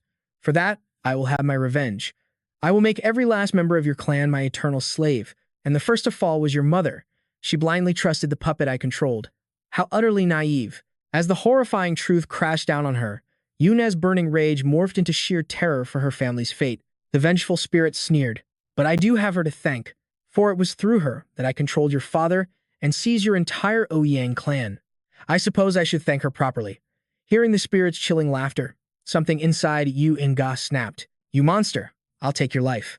With a cry of pure rage, Yunga lunged at the vengeful spirit, but the body it possessed held decades of combat experience, allowing the spirit to effortlessly evade her strike. It countered with vicious speed. "You think you're enough?" The point of its blade stopped inches from her eyes. "Die."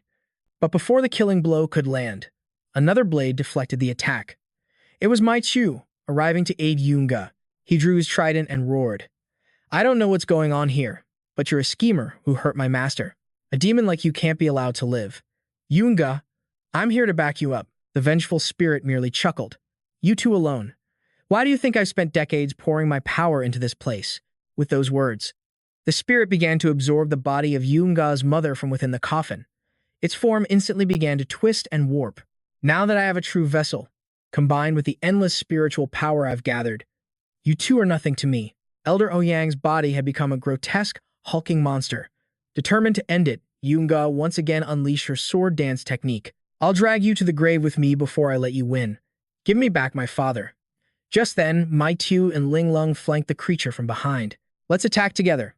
The three launched a devastating pincer attack, striking from both front and rear, giving the spirit no time to react. Seeing the creature fall silent, they dared to hope it was finally over. But that hope was shattered as the horrific wounds on its body began to regenerate. The vengeful spirit let out a deafening roar, unleashing a shockwave of power that sent all three of them flying. It cackled madly. Such incredible spiritual energy. It was well worth the years I spent bewitching this old fool. He drained every soul who entered this cursed peak for me. But even so, this aged vessel is far too weak. All this magnificent power is wasted on this decrepit body. The spirit's gaze then fell upon the unconscious Lu Chen. Yes, that boy's body is the perfect vessel. But as it moved to claim him, Mai Tu charged forward to intercept. "Don't you dare touch my master. Die." But skill means nothing against absolute power. The vengeful spirit caught his trident with ease. It held Mai Tu up like a trophy. "Humans are so strange. Before I noticed that one over there, I almost found you suitable. But now that I have a better option, the sight of you just disgusts me. You worthless brat, die." With a single finger, the vengeful spirit unleashed a devastating attack on Mai Tu. Ling Lung and Yunga cried out in horror, screaming Mai Tu's name. But he was already critically wounded from the blow. Seeing Mai Tu was powerless, the spirit tossed him aside like trash. Ling Lung rushed to catch him. "Brother, your wounds are too deep. What can we do?" Mai Tu struggled to speak. "Forget about me, master. You have to get master out of here. Take him and run." At that moment, Yunga called out to them. "Miss Bai, young master Mai, this man. He." They both turned to look where Yunga was pointing. "He's not breathing." Yunga's voice trembled with pure shock. The eyes of Ling Lung and Mai Tu went wide in disbelief. "What? How can that be?" Mai Tu desperately tried to crawl towards Lu Chen. "Master." Ling Lung, keeping her composure, urged Yuma to get Mai Tu out of there immediately. Yunga instantly understood Ling Lung's intentions. "Miss Bai, what are you planning to do?" Ling Lung drew her sword, her gaze fixed. "Go now. I'll hold it off. Both you and Lu Chen have saved my life before. Today, the only way I can repay that debt is with my own life." Hearing this, the vengeful spirit grew even more ecstatic. "Just you? I've already taken care of that boy. Do you truly not understand the meaning of despair? Very well. Then I will use his body to teach you the true meaning of hopelessness." The spirit then abandoned Elder Ouyang's corpse. It shot like an arrow toward Lu Chen's body. "Get out of my way." Its immense power whipped up a violent gale. "Excellent. From this day forward, this body is mine." But before it could reach its prize, a foot slammed directly into its face. The vengeful spirit was thrown back, utterly bewildered. Somehow, Lu Chen was standing. He smirked at the stunned spirit. You? In my body. The sight of your ugly face makes me want to puke. Now get lost. Everyone stared, reeling from one shock to the next. Master, what's happening? Lu Chen. Ling Lung threw her arms around him. You're not dead. You're really alive. He just grinned. Of course I am. I'm Lu Chen. Don't underestimate me. The monster stared at him in disbelief. How is this possible? It pointed a trembling finger at him. You, boy. What kind of trickery is this? Under the crushing force of 81 layers, how are you still alive? Lu Chen simply scoffed at its disbelief. Hey, why are you villains always so short-sighted? I was planning to absorb the mountain's power from the very beginning. Whoever said I couldn't handle it? A delighted smile spread across my Xiao's face. So this was the master's grand plan all along. The monster stared, dumbfounded. Absorb. The entire mountain's power? Meanwhile, Ouyang Yui's face filled with cautious apprehension. Her mind raced with confusion. He wants to absorb the power of all 81 layers? Is he just putting on a brave face to intimidate this beast? No, that can't be it. She observed Lu Chen, sensing his spiritual energy. This level of power, it's the real deal. She quickly turned to him. Young master, did you truly absorb the power of 81 layers? How could you accomplish such a feat so quickly? Hearing this, Mai Xiao beamed with admiration. As expected of my master, the monster shrieked in terror. Impossible. Bai Linglong gasped. What? Lu Chen, still holding her close, spoke up. What's wrong? You don't believe me? Then again, how long were you planning on staying in my arms? Is it that comfortable? A deep blush spread across her face, leaving her speechless. She quickly scrambled out of his embrace. He grinned mischievously. You're the one who's shameless. You leaped into my arms without a second thought, and now you're blaming me. Not backing down, she shot back. You were absolutely infuriating. From now on, I'm never worrying about you again. Watching them bicker, Yui silently made her assessment. This young master has incredible talent. To think he could absorb the power of 81 layers. With such genius, it's no wonder Lady Bai is. She realized with a blush, so am I. Lu Chen refocused on the monster. Now, back to the matter at hand. I suppose I should thank you. A blazing power erupted from his body. If you hadn't forced all 81 layers of power into my body at once, I wonder how long it would have taken me to absorb them one by one. Bai Linglong's eyes widened in realization. The King Realm. Mai Xiao was completely stunned by the display. Master. He broke through to the King Realm, considering his power when he first took me as his disciple. Plus, his ability to absorb all 81 layers at once. Could it be he's already surpassed the King Realm? If that's true, what will happen when he breaks through to the next realm? A wave of relief washed over Yue. We're saved. This young master can defeat the monster, and father can finally be freed from the demonic path. This is wonderful. Truly wonderful. All her hopes rested on him now. Mother, do you see? The Ouyang family will not fall. The monster couldn't believe what it was seeing. Impossible. Absolutely impossible. It retreated back into the body of old Master Ouyang. So what if you absorbed the mountain's power? So what if you reached the King Realm? You little pest. Possessing the old master, it spat out a threat. Since it has come to this, don't blame me for being cruel. It snarled at Yue. Woman, you don't want your father to die, do you? Then kill that boy for me. Otherwise, prepare to become an orphan. Hearing its vile words, she screamed, You despicable monster. How dare you? Suddenly, Lu Chen stepped forward. You must be the eldest daughter of the Ouyang family, correct? He calmly reassured her. Don't you worry about a thing. He gestured dismissively at the monster. If it wants to threaten me, it's not even close to being worthy. All at once, the monster's form was violently ejected from old Master Ouyang's body, leaving the creature utterly bewildered. Lu Chen declared with a smirk, I placed a protection spell on the old master. For the rest of your miserable existence, you will never possess him again. She rushed to her father's side, helping him up. He asked weakly, Yue, what happened? Tears streaming down her face, she cried, Father, you're an idiot. A complete idiot. Seeing his daughter's tears, he grew confused. Yue? Lu Chen turned his gaze to the fallen beast. All right now. Are you going to keep struggling? This little charade of yours is finally over. He charged forward without hesitation. Die, you monster. But it dodged his blade, screaming defiantly, I don't want to die. Lu Chen let out a cold laugh. Begging for mercy now, are we? It's too late for that. He attacked with renewed vigor. Today, I will absolutely take your worthless life for all the sins you've committed. A blood debt must be paid in blood. As the monster began to disintegrate under his assault, it refused to accept its fate. Its eyes locked onto a coffin. containing the body of a woman. You wretched boy. Even in death, I'll drag you down to hell with me. It shot into the woman's corpse, possessing it. Yui watched in horror as her mother's body began to move. Its sharp gaze fell upon her. Let's die together. Lu Chen instantly moved to her side. He unleashed a powerful attack, but it couldn't penetrate the creature's barrier. Yui cried out in despair. It's too late. Brute force can't break the golden lock. Hearing her words, he paused. The golden lock?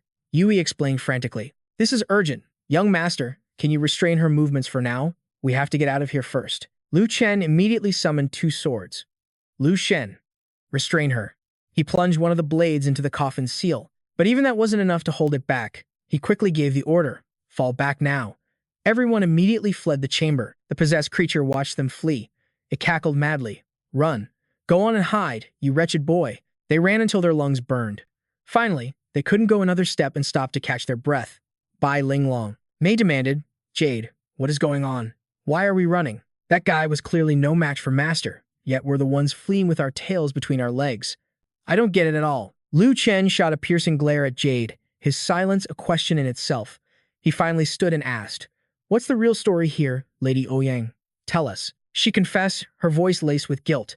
The Ouyang family is to blame for dragging you all into this mess, but you have to believe me. If we had delayed for even a second back there, we'd all be dead right now. Hearing this, Ling and Mei stared in disbelief. Ouyang Jade then presented an object to the group, saying this was the cause of everything. The 3 of them instantly recognized the ornate lock. Ling's voice trembled. How? How do you have one of those? This is the golden lock of the Li family, one of the 5 great clans.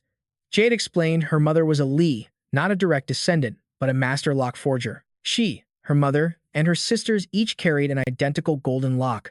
Lu Chen cut through the exposition. Just tell me what it is and why you're so afraid of it. Mei explained to his master, anyone outside this region wouldn't know of the Li family's secret treasure.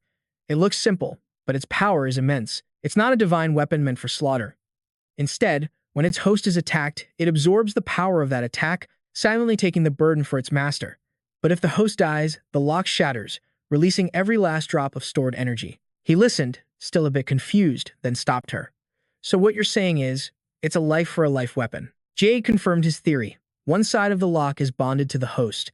The other acts like a spatial ring, connected to an entire dimension of raw energy. If the host perishes, the resulting explosion is catastrophic. Mei had heard legends of the golden lock, but to face it as an enemy's tool was a cruel twist of fate. Lu Chen saw the key to the puzzle. You said brute force was useless, which means there must be another way to open it. She revealed the solution. You need another golden lock. Its unique property is that it turns an enemy's power back on itself. When 2 locks are placed side by side, their strange connection activates. The other 3 began to imagine the outcome. Ling realized it. The 2 locks would attack each other.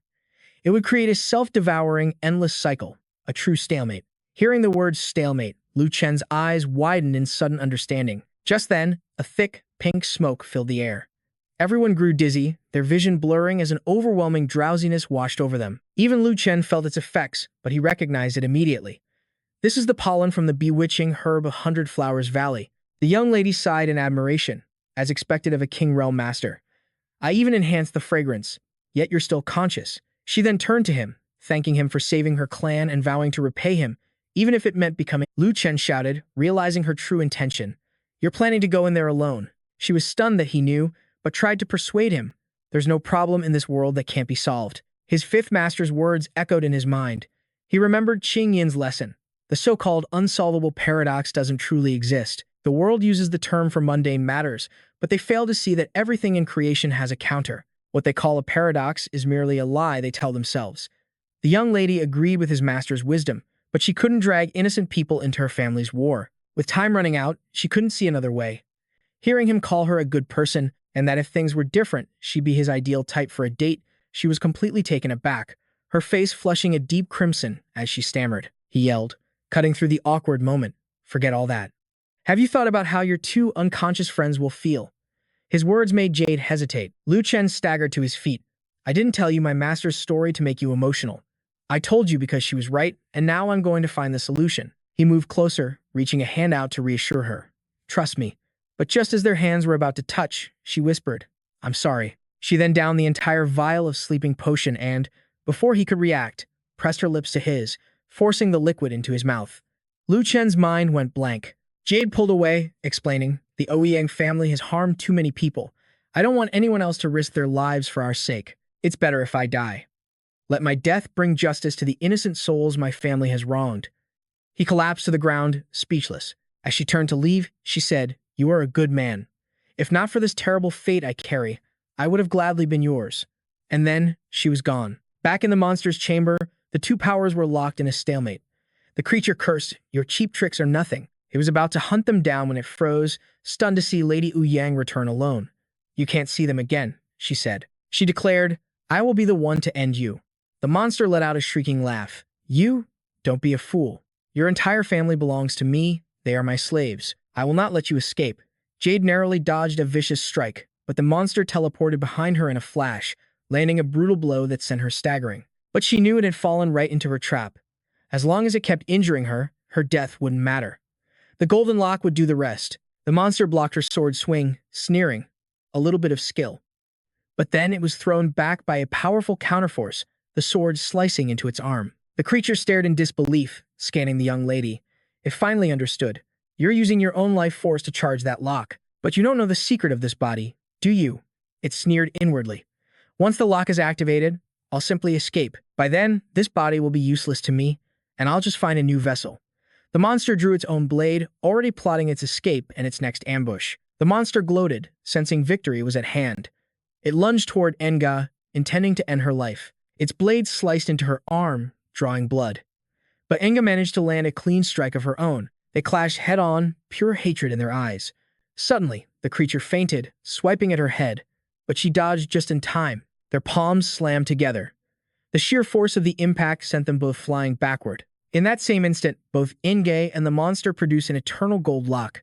They activated them simultaneously, engulfing each other in a sphere of raw power. The orb's energy obliterated everything in its path. As they charged, their powers began to cancel each other out in a brilliant explosion. Inge felt a brief moment of triumph. But then her thoughts turned to Lu Chen, her eyes welling with tears. If only she had met him sooner, would things be different now? She wept, knowing her end was near. How ironic, to be thinking of someone she'd known for barely an hour, at the moment of her death. Suddenly, his voice roared through the chaos. "Ironic? Don't be ridiculous." Her tears stopped in stunned surprise. Lu Chen stood between the two energy spheres, holding them back. "Stop with the melodrama," he said. "You forced a kiss on me earlier, a debt you still have to repay." Tears of joy now streamed down Nea's face, but he just accused her of taking what she wanted and running. The monster was stunned by his intervention. Inga pleaded with him to stop, telling him he would die. But Lu Chen just scoffed at the mention of death. "It'll take more than this to kill me," he declared. "The eternal gold lock is just spiritual energy. If I can't block it, I'll just absorb it all." The other two could only stare, their jaws agape, as he absorbed the raw power of the shockwave, pouring every ounce of his being into the task. When the black dragon appeared, he ordered it to stop spectating and help. It immediately began devouring the energy, warning him not to channel it all into its body. As he absorbed the last of the lock's spiritual power, he let out a massive roar before crashing to the ground, gasping for breath. Yunga and the demon landed as well. The creature couldn't believe it. A mere King Realm warrior absorbed the eternal golden lock's power, and two different sources at that. She wondered how it was possible, suspecting his true power was far beyond the King Realm. The tricked black dragon was furious, now floating, bloated like a massive balloon. Lu Chen turned to the young lady, showing off his new skill and teasing her for not believing in her man. Hearing those words, her man, a blush crept onto her face as she asked, "What do you mean by that?" He had just started to stammer. "Don't worry about the details," when Lu Chen suddenly collapsed, much to her surprise. Yunga rushed forward to catch him, trying to shake him awake.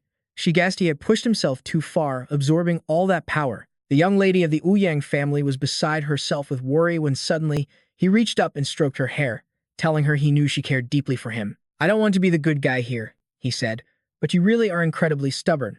Yunga was shocked to see him awake and talking normally. She frantically scolded him for tricking her after she'd been so worried, but he just brushed it off, saying the details didn't matter. Furious, she shoved him away, only to be called stubborn once more. Meanwhile, the demon was seething with rage at being ignored. Her plans had been foiled time and again, but now, she saw her chance for a sneak attack. She lunged towards them, believing anyone who flirts, while underestimating their opponent, deserves to die. But to her shock, she was suddenly bound in place. Lu Chen scoffed, "Even while chatting with a beautiful sister, I can still sense danger." He stared at the demon, his eyes turning ice cold. "Now, you've made me angry," he said, before unleashing his first blast of spiritual power. The blow was so powerful that it forced the demon out of the woman's body. Still in disbelief, she summoned her sword. Lu Chen warned her it was useless and unleashed a single sword strike. Sensing mortal danger, the demon shrieked, "I can't die." In its final moments, it cried out in agony. Lu Chen watched it explode into dust, relieved the threat was finally gone. With a triumphant smirk, he declared the job done. He gestured to Yunga, telling her they could continue, which made her jump and sharply turn away. She told him she didn't have time to play around. She had to deal with the aftermath. Then, blushing, she stammered, "Once all of this is over, I'll reluctantly consider it." She was playing hard to get, but her heart was fluttering. At the Holy Demon cult, a gatekeeper's voice rang out. "We welcome the return of the Holy Maiden." When the Holy Maiden asked for her master, the subordinate reported she was in her private chambers, taking a bloodbath. Hearing this, she knew her master's old affliction had returned.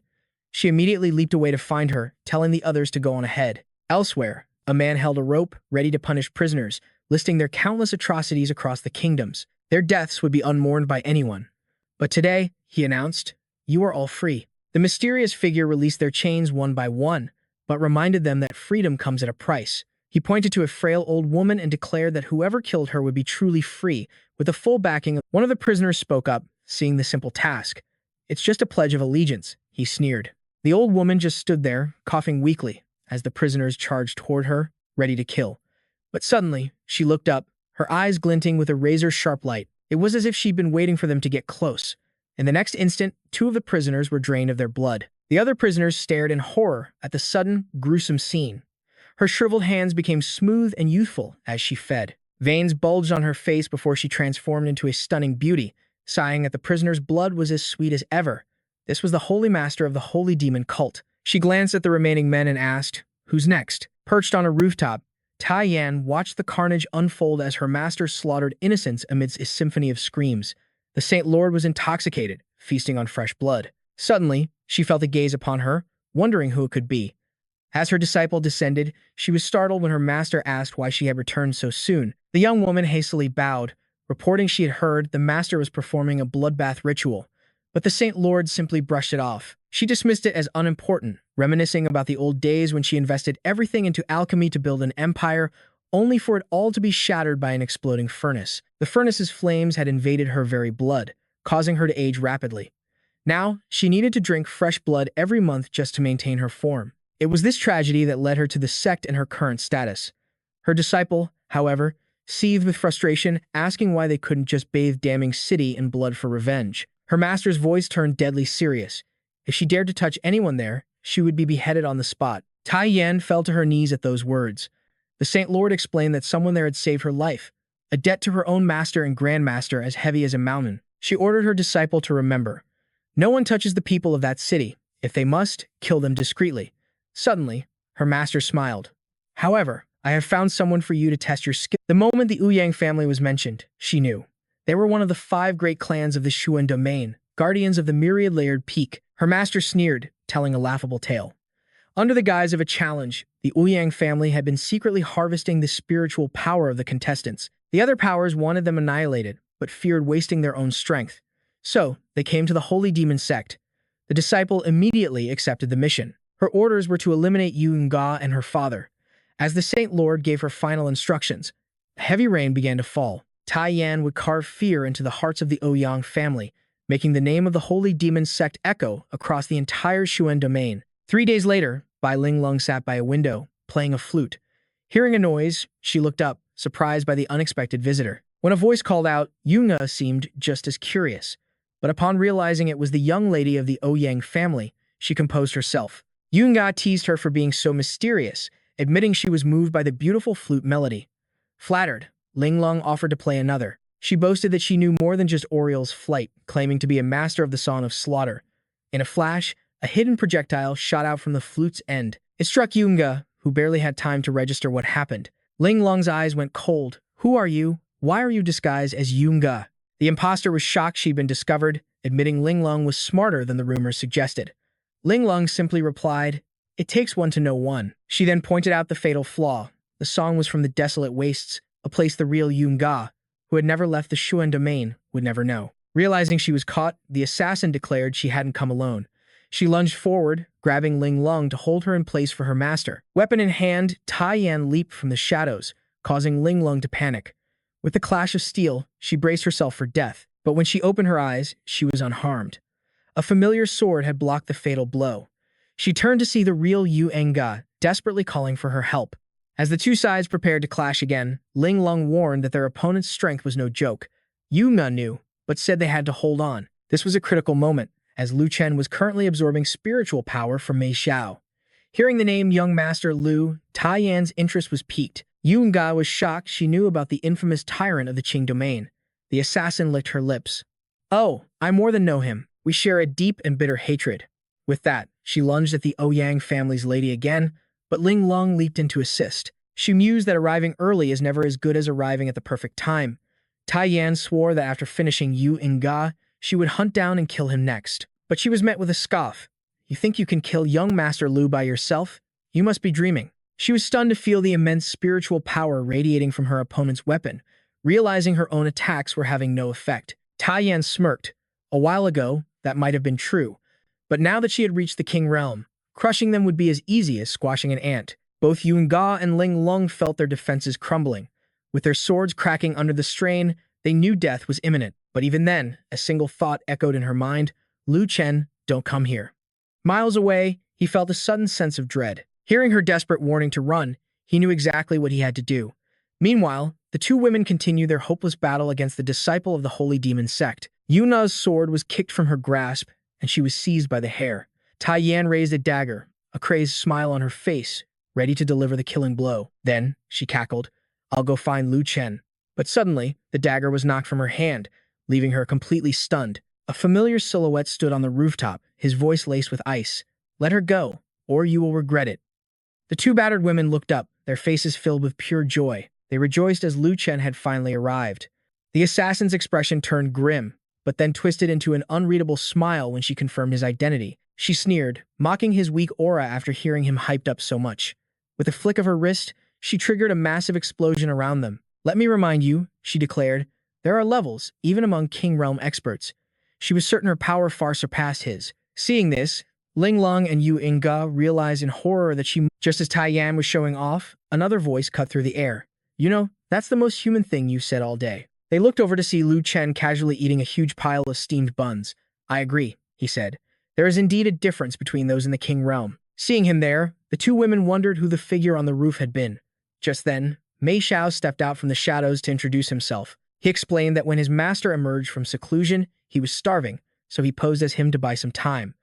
Lu Chen drew his familiar sword, now fully satisfied. "All right, time begins." At the Holy Demonic Sect's headquarters, a subordinate reports to their master. The Blood Flame Imperial Dynasty is begging for their help. Casually sipping her tea, she grants them an audience. When the other woman mocks her fading beauty, she sighs at the cruelty of time before firing back with a sharp retort. The once mighty Blood Flame Dynasty is now a shadow of its former self, unable to stop their own decline.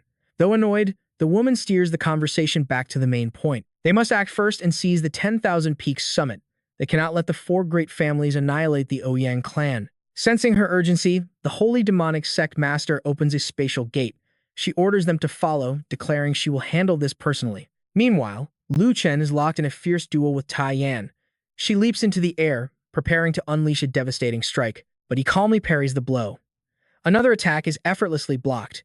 Ling Lung suspects he's broken through to the King Realm, dodging every move she makes. Mei Xiao chimes in, saying that by the books, it should be the King Realm. But based on their master's performance, he must have reached the legendary Saint Realm. The two beauties gasp at the mention of the Saint Realm. Ling Lung is in disbelief. A breakthrough to that level is something you rarely ever witness. He tells them to watch closely, because this moment might just go down in history. Realizing how powerful he is, Yu believes he can save the Ouyang family. With a blush, she willingly accepts her fate by his side. Back in the fight, Tai Yan struggles against Lu Chen's overwhelming swordplay. Every single attack she launches is easily evaded. She channels all her power into her spear, enraged that he seems to be toying with her. She unleashes her ultimate move, intending to end him right here and now. The impact shatters the very ground, sending a deafening roar across the battlefield. Dust and debris explode into the air. Seeing the danger, Mei Xiao tells the two girls to stay close to him. Ling Lung worries, knowing Tai Yan has the power to destroy an entire nation, but he calmly reassures her that their master will be fine. To prove his point, he tells them to look. Their master is completely unharmed. Tai Yan is left breathless from her attack, but somehow, he doesn't even have a scratch. She can't comprehend how Lu Chen survived.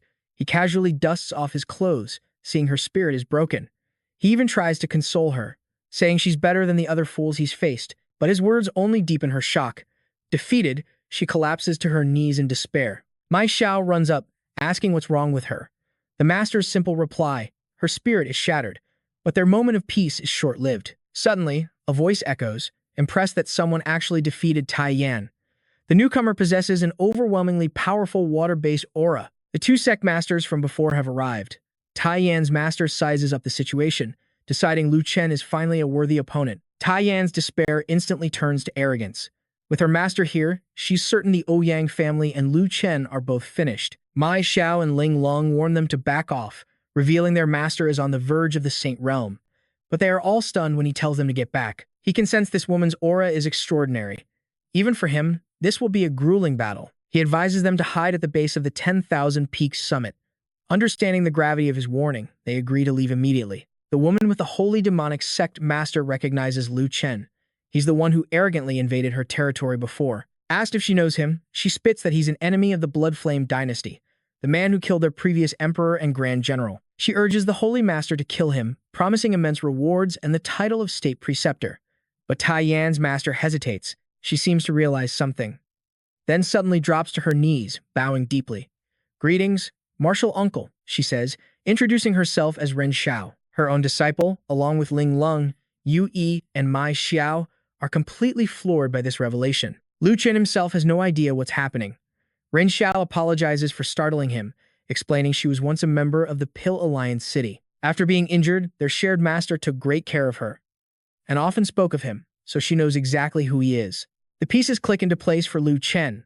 This woman is one of his master's junior disciples. The royal from the dynasty is furious, seeing her grovel like this. She threatens that sparing him will make her an enemy of the entire Azure domain. Hearing this, the holy demonic sect master tells her she has made a grave mistake, because she is not just defying her, but the entire Pill Alliance city and their master. Without another word, she strikes the enemy down, declaring that the one who truly deserved to die was her. The woman's body falls, drained of life, dismissed as mere trash. Then, she formally announces her identity, the holy demonic sect master of the Azure domain, Ren Ruoqiu. She acknowledges the conflict between her domain and the Ouyang family, declaring that, as of now, the feud is over. She will personally guarantee their safety. The locals recognize her powerful voice, wondering why a holy master would appear here. Fear grips them as she declares that anyone who speaks of the past will be eliminated. Those who seek revenge or conspire against her will also be put to death, and that goes for anyone who harms young Master Lu. Elsewhere, the young ladies are taking in the view. When Lu Chen's master, Hua Dai, receives news of the events, she knows her disciple is the cause of the Azure Domain's turmoil. It seems she can no longer stay hidden. She won't let her grand disciple bear her disciple's burdens. The Ouyang family members protest this arrogant declaration from a demonic sect leader. They vow to return to the Azure Domain for revenge. But then, a voice. Hua Dai's voice echoes across the land, introducing herself as a fairy from the Pill Alliance city. She proposes to oversee both the Ouyang family and the holy demonic sect, asking everyone is thrown into confusion. The Hua Di fairy herself wants to guarantee that these two powers will one day have a proper showdown with Lu Chen. Hearing the command, the shadowy figures quickly signal their assassins to fall back. With the threat neutralized, the fourth master let out a satisfied sigh, believing the trouble was over. But then, a thought struck him.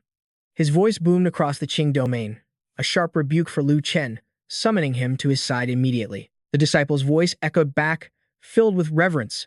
"I wouldn't dare." The crowd gasped, unable to process what they were hearing.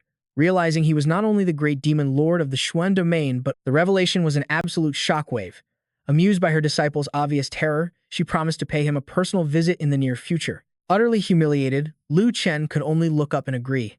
He then walked away, the sting of shame burning with every step. His most embarrassing secret was now public knowledge throughout the entire Qing domain. Seeing Ling Lung, Yu Enga, and Mai Tiu struggling to stifle their laughter only fueled his fury, causing him to— "I need to blow off some steam," he muttered.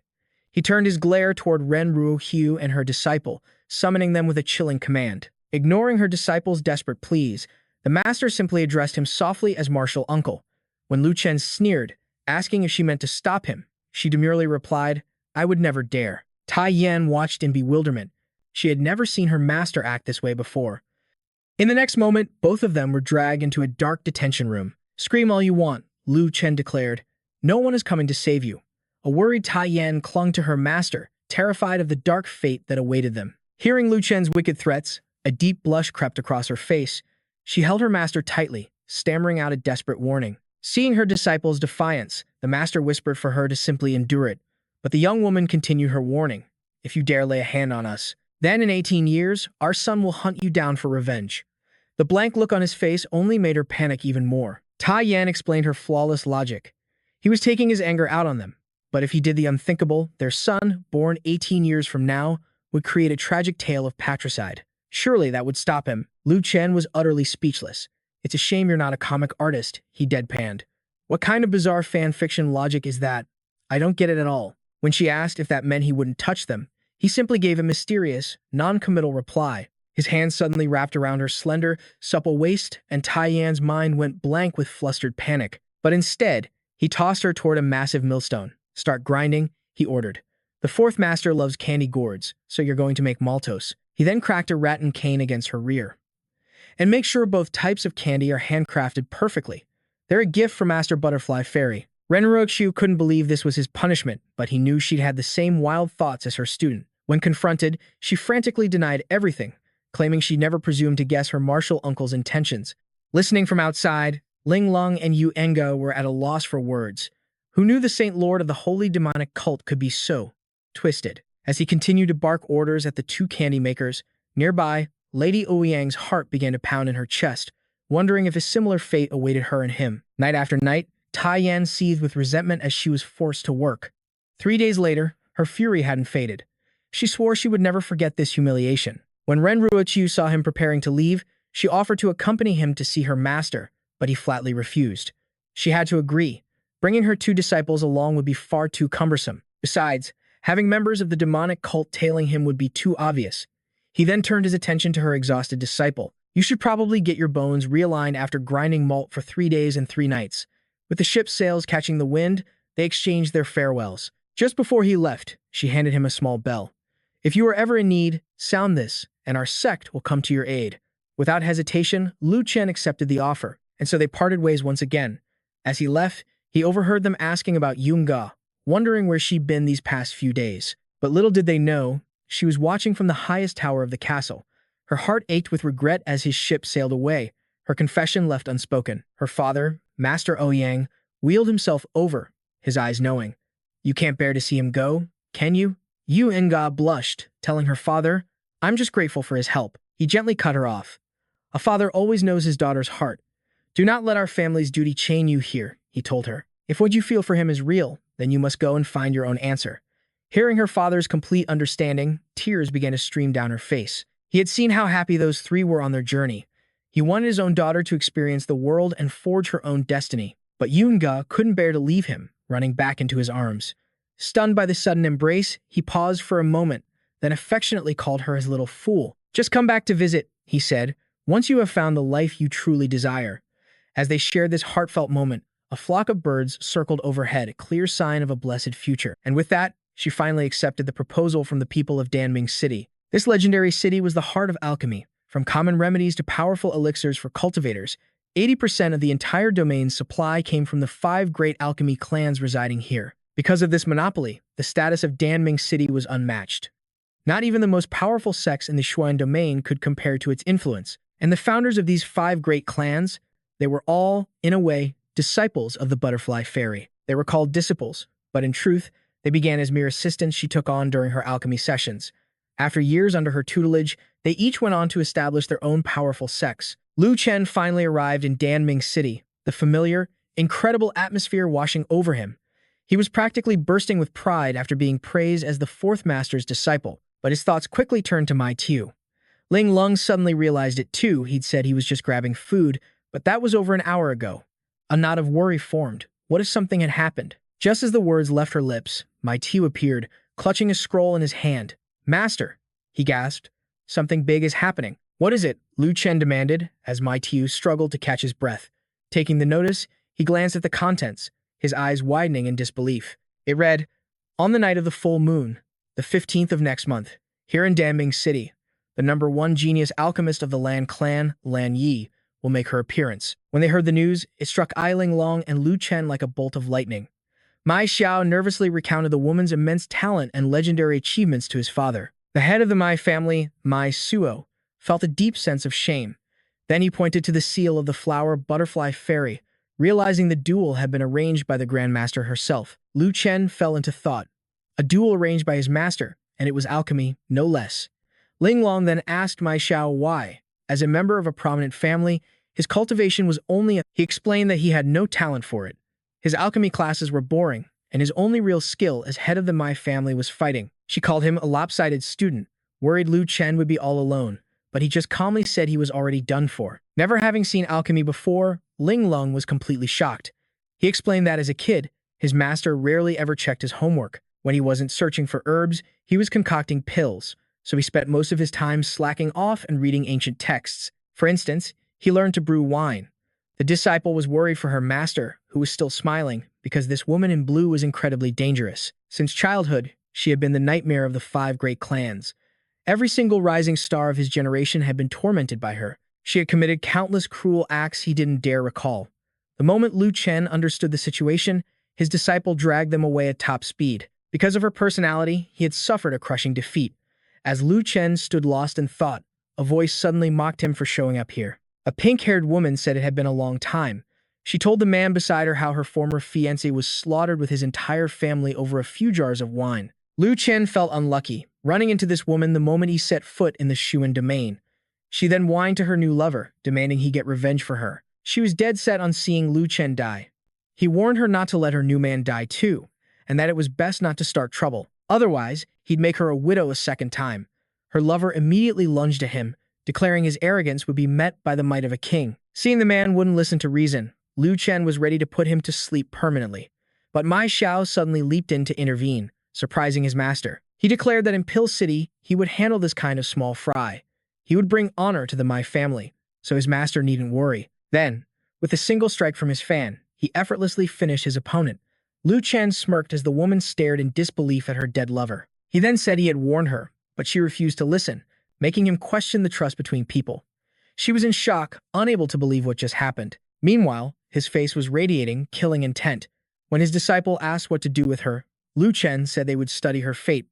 Slowly. Hearing his words, she began to tremble with fear, collapsing to the ground and begging him not to. Suddenly, a voice commanded them to stop. Lu Chen was confused, but his disciples seemed to recognize the presence. Their master had arrived to scold him for causing a huge scene right after returning. Lu Chen and everyone else in the city froze in terror upon seeing Fairy Hua die. Then, they all bowed in unison, welcoming her arrival. The woman who was just terrified was now filled with smug satisfaction. It seemed her efforts to cling to the Wang clan's prince had paid off. Even though they weren't married, she was considered a daughter-in-law. She was certain the fairy would side with her and crush him. Lu Chen admitted he knew his mistake as his master recited the city's law. No bloodshed within the walls. The pink-haired girl smirked, certain he was doomed. When she heard the fairy demand his head as punishment, she laughed with glee, thinking his head was about to roll.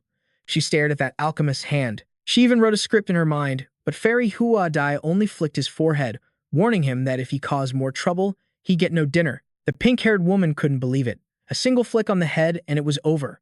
The crowd began to whisper that the fairy was protecting her most beloved disciple. She didn't side with her own people, the Wang clan. Hearing this, the woman was confused about the disciple part. She looked as Lu Chen introduced Mai Xiao and Ling Long. She still couldn't believe he was Fairy Hua Dai's disciple. Blinded by rage, she accidentally shouted her thoughts, drawing everyone's attention, including the fairies. Lu Chen's disciple explained that it was she who had instigated the other man, forcing Mai Xiao to act. When asked if he knew the woman, he guessed she was a descendant of the East City's Wang clan. Mai Xiao added that the Wang clan was very powerful. Aside from the 5 great clans, they were founded 35 years ago, and their transactions made up 30% of the city's business. After hearing the explanation, she understood. Just another rich family. She ignored the woman who was still kneeling in terror. Instead, Fairy Hua Dai pinched her disciple's cheek and dragged him away, declaring both sides were at fault and that he was being taken back for punishment. As for the Wang clan, their punishment was as follows. An order was given to immediately suspend all business and trade routes of the Wang family. The pink-haired woman froze, then burst into tears. She accused the fairy of being unfair. He got a flick, while her family faced a catastrophic disaster. Before she could finish her sentence, a massive force slammed into her. And right before the eyes of the entire city, she exploded into dust. Fairy Hoa Di cursed her for being so noisy. What did her spoiling her own disciple have to do with anyone else? Below, Lu Chen pouted as she pulled him along by the ear. She reminded him he was at fault, and that for the next 15 months, he wouldn't escape her grasp. Hearing 15 whole months, he was completely devastated. It felt like he was about to be worked to the bone. Sacred Mountain of Pill City. More than 10 years ago, Fairy Hua Dai discovered a strange mountain. On it were endless, invaluable medicinal herbs, a supply that could never be exhausted. The soil quality was so good that even the rarest plants grew in abundance, and so she decided to live there in seclusion. The settlement her followers built became Pill City. Mai Xiao and Ling Lung marveled at the breathtaking beauty, feeling as if they'd entered a celestial paradise. But they were shocked when Xian Si Bao feared it wouldn't be this way in 10 years. She then asked Mai Xiao to report the medicinal herb output of Pill City. He reported that the year before last, the retail transaction volume was 40,000, while the 5 great clans had 350,000. The other scattered clans and organizations accounted for another 720,000 units. Last year, retail was 10,000.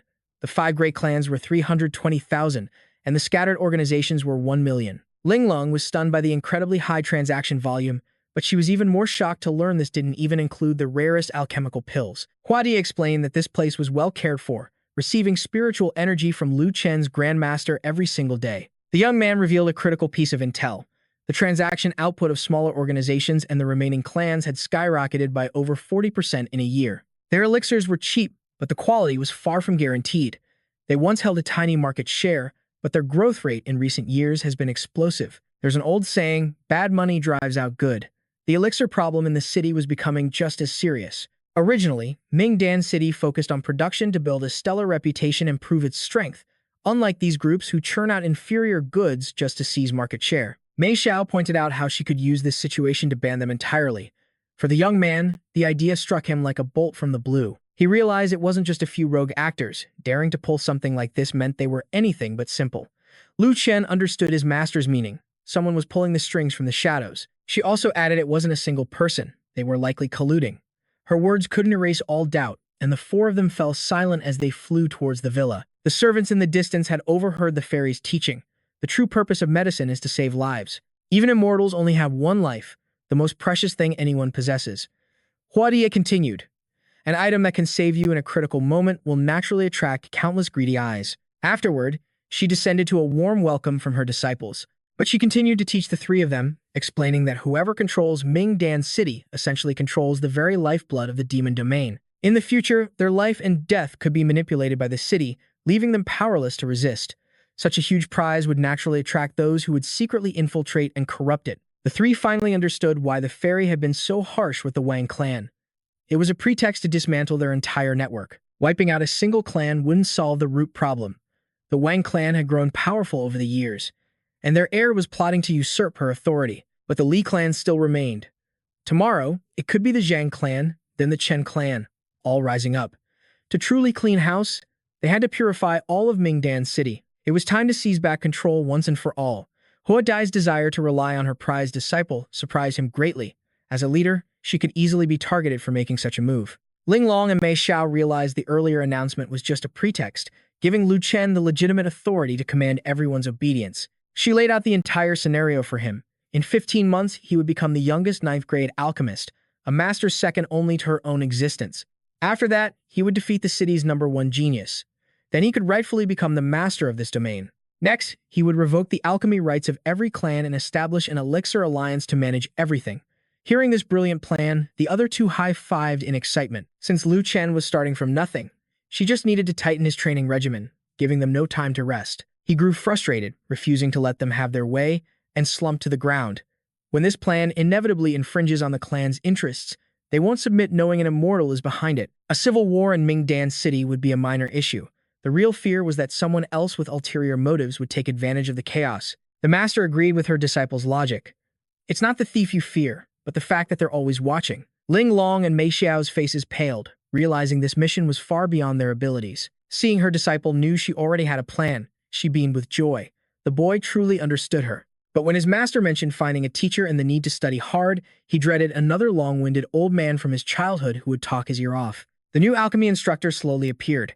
They were relieved to hear it was someone they already knew, so there was no need to worry. Still reeling from the news of a familiar face, they all turned to look at the new alchemy instructor, and their jaws dropped in disbelief. It was none other than Ouyang Yue. That evening, everyone gathered in the room for a barbecue. Huadi was using her spiritual power to prepare everything, marveling at her own skill. Mei Xiao, Ling Long, and Yue were ecstatic, eager to taste the delicious food. But Lu Chen remained gloomy, letting out a heavy sigh. Yue brought him a skewer of meat, which caught him by surprise. Still, he wasn't in the mood. She tried to comfort him. It's just an alchemy competition. You have to give it your all. He put the food in his mouth, but still felt dejected. He'd skipped countless other competitions like this before, but now, too much was at stake. There was no escape. Master Huadai rushed over and pinched his ear, having overheard his thoughts of running away. He was about to retort about his master being nearly 3,000 years old, but she cut him off, whining about how she was just a small, pretty, and pitiful girl being bullied by adults. The assault on his ears was just too much. So, Lu Chen had no choice but to agree, even if it meant walking through fire. But then, Hua Dai pushed him away, telling him he needed to worry about being criticized himself. She claimed no one had caught her eye, except for her own masters. He wondered what she was so afraid of. She had made it sound so serious before. But she told him that since he wasn't a doctor, he couldn't know how vast the world truly is. It's not just filled with cultivators. He was moved as his master confessed her worries in this dog-eat-dog world. If cultivators claim all the best resources, what's left for ordinary people? Hearing her heartfelt words, Mei Xiao was so touched he began to cry. Ling Long, however, already knew her master had the compassionate heart of a healer. Hearing that the grandmasters were betting on promising prospects left him a little bewildered. The gist of it was that the first grandmaster had his eye on that junior sister, so the fourth grandmaster had to act quickly to nurture a promising candidate or two of his own. Seeing her disciples wonder what they were planning, she just smiled and said they'd talk later. Then, a strange blue flame appeared in her hand as she asked the four of them what it was. Ling Long, Mei Xiao, and Yue gasped in shock, instantly recognizing it as a divine flame, a divine object, born at the dawn of creation. The flower butterfly fairy confirmed it was a king-level vicious flame that could incinerate anyone who even touched it. But it was also the ultimate prize for any alchemist.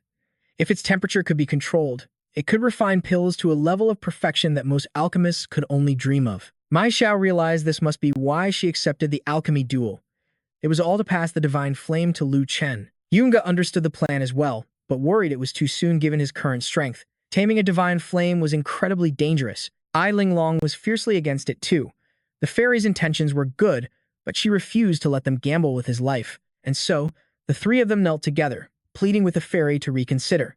She seemed quite pleased with their reaction. It seems the daughter-in-law race isn't a sure win for the main wife after all. Lu Chen, listening from the side, began to worry about what his masters had wagered on him. The fairy then reassured them she wasn't that cruel. She told them that his true strength was far greater than they imagined. They were completely floored by this revelation. He was already so powerful, yet she called him weak. Confused, Lu Chen heard his master tell him to reveal his divine flame, and he quickly complied, summoning a blazing red fire in his palm. The others could only stare in shock. He possessed the divine flame, a sacred power that even a saint king couldn't possibly control. Lu Chen was bewildered by their awe, wondering what kind of god they thought he was. He turned to his master, ready to conceal the flame, but using it drained his spiritual energy at an alarming rate. He urged her to quickly teach him how to control it for alchemy. When he heard the first step was to claim the divine flame as his own, he was completely lost.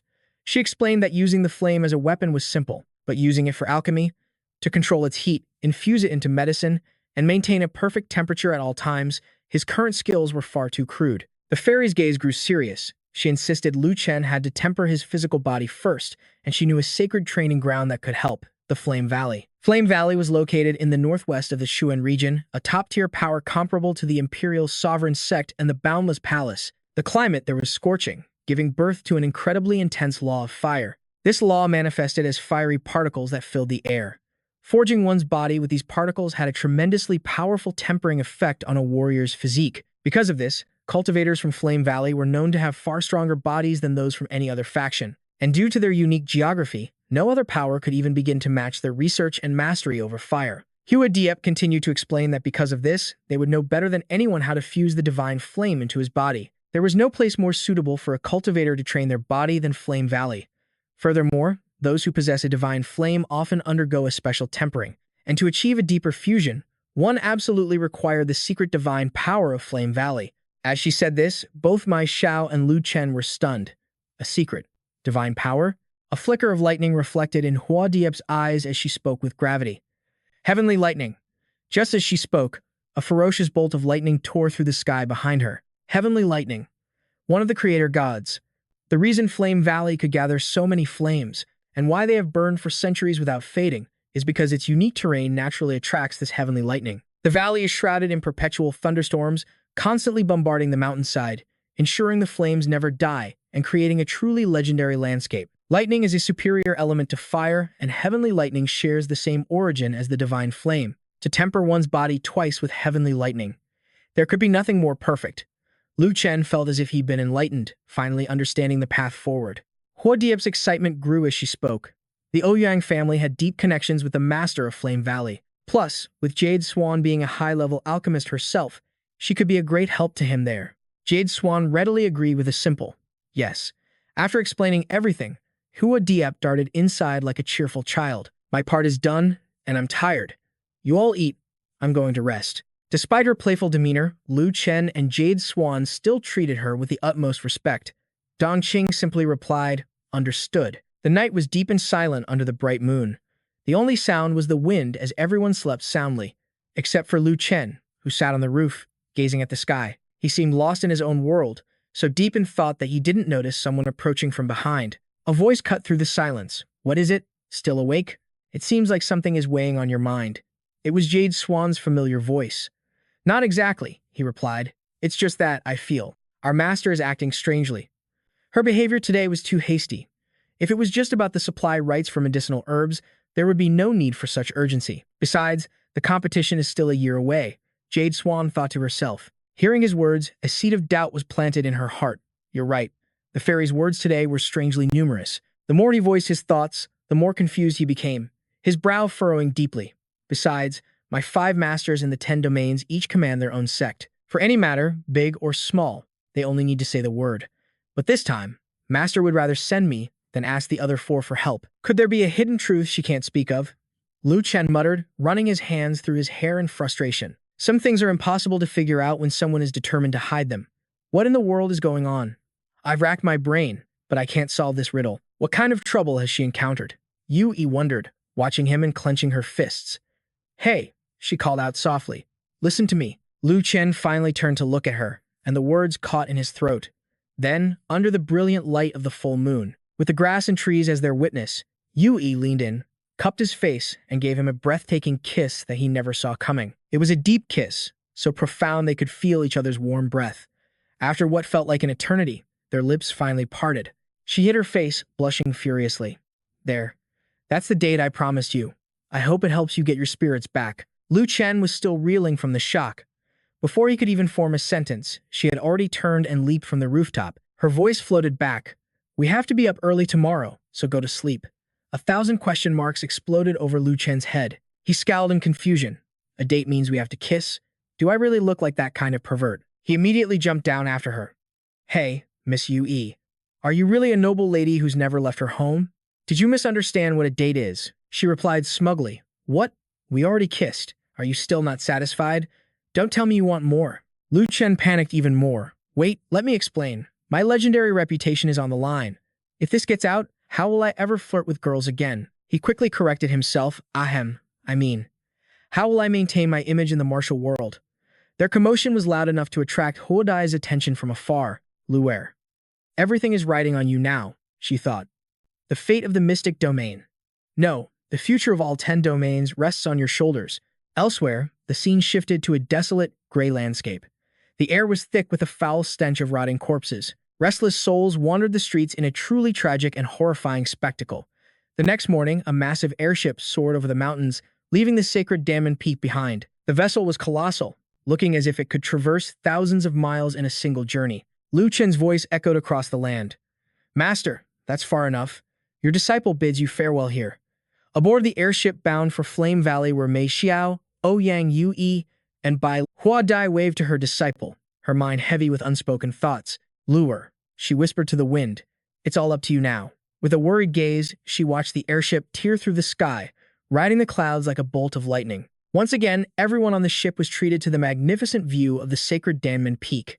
Linglong's eyes widened in amazement. Fairy Hua Dai has amazing taste.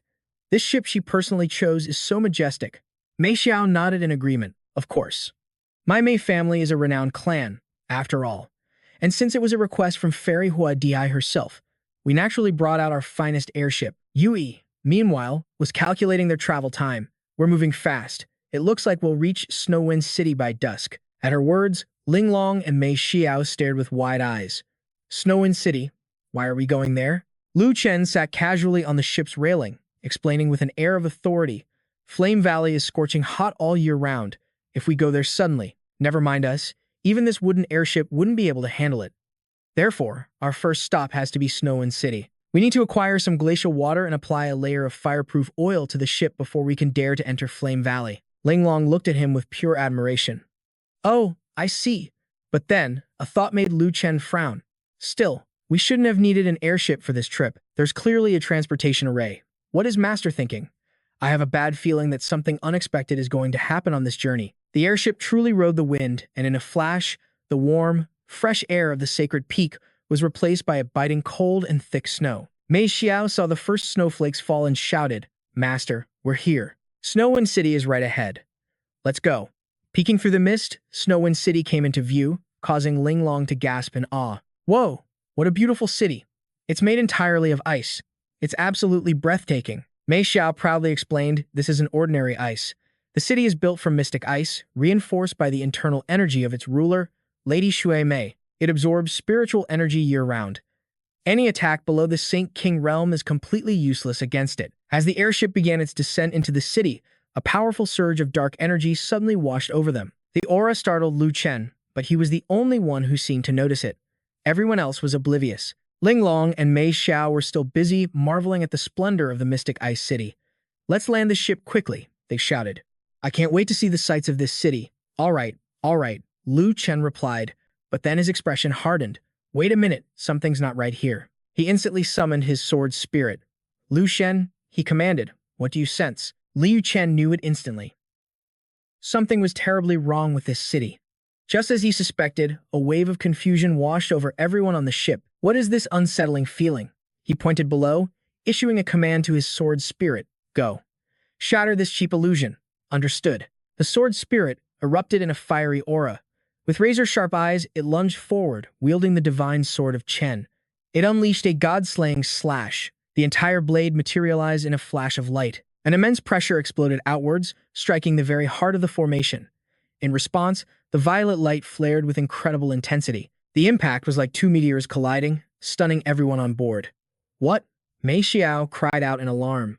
Master, what have you done? Linglong and Yunga's expressions grew grim. We're finished, Linglong muttered. Cheng Shufang will never let us hear the end of this. Quickly, we have to get out of here before the city's guards find us. But Liu Chen wore a knowing smirk. No one is coming, he said calmly. Don't worry. His words only fueled their suspicion. Why not? They asked, and he explained. Why? He began. It's simple. The divine sword was still buried in a violet barrier. The weapon's divine power was not to be trifled with. In an instant, a crack spiderwebbed across its surface. It spread rapidly, followed by a deafening explosion. The illusion shattered into nothing. What lay beyond was Chang Suifeng, but it was nothing like the magnificent city they had first seen. The entire city was a wasteland of collapsed buildings and rubble. A scene of utter desolation, and Liu Chen had sensed it from the very start, because the Cheng Shufeng you knew is already gone. In the real city, snow fell in an endless, silent blanket, but every soul within its walls had been turned into a corpse. Scavenger birds descended from the sky, picking at the frozen remains. Their skin was a deathly purple, their pupils blood red. Every last one had died with their mouths agape, their faces twisted in agony, as if they witnessed some unspeakable horror in their final moments. Mei Xiao stared in absolute horror. How is this possible? Cheng Shuifeng, one of the 10 great cities of the Xuan domain, has fallen. Yunga and Linglong were completely bewildered. They both turned their gaze toward Liu Chen, seeking answers. Didn't you just say Cheng Shuifeng was protected by an ice crystal wall, powered by the city lord's own spiritual energy? Exactly. With that kind of power, Who could possibly destroy it? Liu Chen gazed down at the city ruins. Don't ask me. I want to know just as badly as you do. What's more, they cast this massive illusion spell. Clearly, whoever did this doesn't want anyone to know that Cheng Shuifeng has been wiped out. The two women began to piece it together. That's true. If someone was powerful enough to annihilate this entire city, they wouldn't be afraid of a few survivors seeking revenge. Unless they're trying to hide something else, like evidence. Liu Chen's brow furrowed. Evidence? That's a strong possibility. Just then, the sword spirit returned. Liu Chen, are there any survivors down there?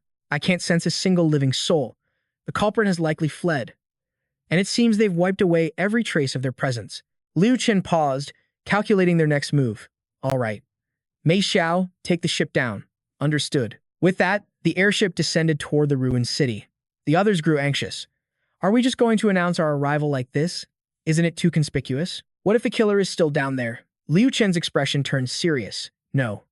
Our goal isn't some pointless investigation. We have 1 hour. I'll team up with Miss Yunga.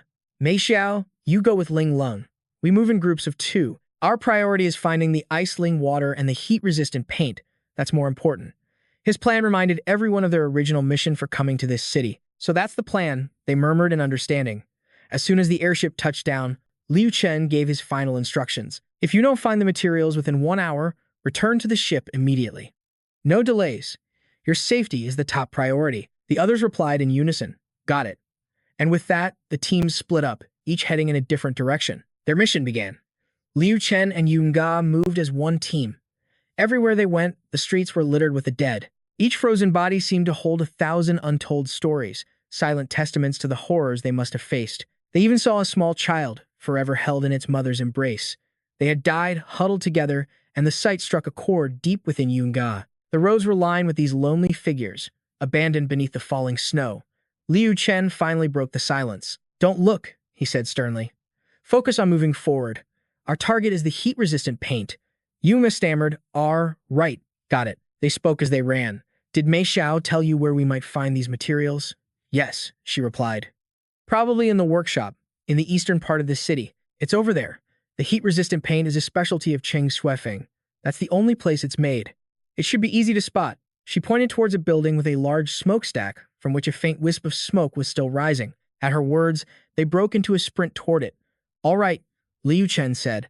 Let's make this quick. In and out. But the moment they turned their backs, a faint violet glow seeped out from a nearby corpse, the very same light from the illusion that had greeted them upon their arrival. Meanwhile, Mei Xiao and Ling Lung had reached the Cheng Shuifeng royal palace. The once grand palace was now just a pile of rubble utterly devoid of life. Staring at the desolate scene, Ling Lung was filled with doubt. Are you sure the ice-ling water is really here? He met her gaze. I'm positive. This water was unique to the snow. Madame Mai must be in the royal palace. It's the only place with a layout this complex. The hour is almost up. We have to move faster. As they sprinted forward, Mai Xiao's foot snagged on a hidden tripwire, activating a deadly mechanism. The ground beneath him instantly gave way to a massive pit. He had no time to react. It's over. Ling Lung rushed to help, but it was too late. She could only scream his name. He plunged over 100 feet into a secret passage. Above, Ling Lung was consumed with worry. This is bad. When it rains, it pours. Suddenly, the distinct sound of footsteps from behind caught her attention. Stop hiding in the shadows, she yelled, and show yourself. She braced herself, ready to strike. The footsteps drew closer and closer, until a pair of pale, slender feet appeared from the darkness. Ling Lung's eyes widened in shock. What is that? It was a female ghost with long, white hair, a withered face, and haunting purple eyes. Before she could even defend herself, the creature attacked. Her blood-curdling scream echoed throughout the entire snow-wind city. The sound jolted the unconscious Mai Xiao awake at the bottom of the pit. He shot up, terrified. This is bad. Meanwhile, Lu Chen was using magic from his ring to materialize dozens of storage containers. As he and Yunga were organizing them, Mai Xiao's desperate voice suddenly echoed from the distance. Master, get over here, now. Something's happened to Ling Lung. The words sent a jolt through Lu Chen. What's going on? He demanded. I carelessly fell into a trap and got separated from Miss Ling Lung. Just now, I heard her terrified scream. It sounded like she was in serious trouble. For Lu Chen and Yunga, Mai Xiao's words struck them like a bolt of lightning. Lu Chen immediately took off running. He tossed his ring to Yunga. Miss Ouyang, continue the reconnaissance. I'm going to see what happened. She caught the ring. All right, be careful. He raced towards Mai Xiao's location, completely unaware of the sinister purple wisps of light tailing him from behind. They were just like the energy that had escaped the corpse earlier, hungry for the living. He thought to himself, could Lu Chen's earlier judgment have been wrong? Was there someone else in this city? All around, the eyes of the nearby corpses began to snap open as a thick, deathly aura poured from their bodies. They pursued Lu Chen all the way to the royal palace, but his mind was focused on only one thing: Ling Lung. Ling Lung, just hold on. I'm coming. He reached the location and threw the doors open, only to be met with dead silence. He stepped forward cautiously, oblivious to a dark shadow moving with blinding speed all around him. It suddenly darted past Lu Chen, and he instantly sensed its presence. Who's there? The shadow resembled the figure of a woman, and it was sprinting deeper into the palace. He gave chase, shouting, "Who are you? What did you do to Ling Lung? You're not getting away." With a final burst of speed, he grabbed the shadow's arm, a smooth, fair hand wearing a golden bracelet. "Where's Ling Lung?" he demanded. To his absolute shock, the shadow he captured was none other than Ling Lung herself. She looked at him, completely surprised. "Huh?" A teasing smile spread across her face. "You look pretty cute when you're worried about me." Lu Chen was stunned. He grabbed her by the shoulders, his voice stern. "What the hell are you doing?" But she just giggled as if nothing was wrong. "Oh, nothing.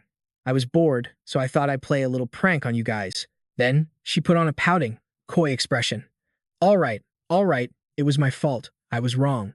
She pushed him back against a wall, then hooked her slender leg over his shoulder. "Seeing you so anxious actually makes me feel pretty bad." Then, Ling Long sat directly on Lu Chen's lap. She wrapped her arms around his head. "Since there's no one else around, how about I give you a proper apology?" The air between them grew incredibly tense. By now, a cold dread had washed over Lu Chen. "Wah, what are you talking about?" Ling Lung, however, continued her seductive act, tracing her finger along his lips. "What am I talking about? Don't you already know?" Her cheeks were flushed, her eyes shimmering, her red lips parted. Just as they were locked in this compromising position, Mai Xiao arrived to ruin the moment. "Master, how is Miss Ling Lung?" Seeing the two of them like that, Mai Xiao was struck completely speechless. The three of them stared at each other, frozen for a moment, before Mai Xiao scrambled to get away. I'll just wait outside. Call me when you're done." Lu Chen tried to explain. "Wait, get back here." An hour later, their airship took off once more, leaving the desolate snow-wind city behind in the dead of night. Ling Lung now looked a little embarrassed, her face constantly blushing. Seeing this, the others tried to comfort her. "Ling Lung, as long as you're okay, that's all that matters. Don't be so down. That's right. We found the paint, and Miss Ling Lung even managed to stumble upon the ice spirit water. Everyone, cheer up." Lu Chen could only close his eyes and pretend nothing happened, but then he suddenly spoke up. "I still feel like something is wrong. Are you sure you're not hiding anything from me?" Ling Lung's expression instantly turned sharp and defensive. "What are you talking about?" "I accidentally found the ice spirit water, figured the mission was complete, and decided to have a little fun. That's all." "Why are you being so petty?" But he couldn't shake his suspicion. "Are you sure?" His question made her hesitate for a second. "Yes, I'm sure. What's the problem?" But Lu Chen couldn't dispel the strange feeling in his gut. "This is weird. Something still feels off." She continued to gesture wildly. All right, you're such a buzzkill. I swear on my honor. Is that good enough for you?" Under the bright moonlight, Ling Lung's shadow cast a sinister, purple-black aura, but no one seemed to notice. She declared, "If I've told you a single lie, may I die with my eyes wide open."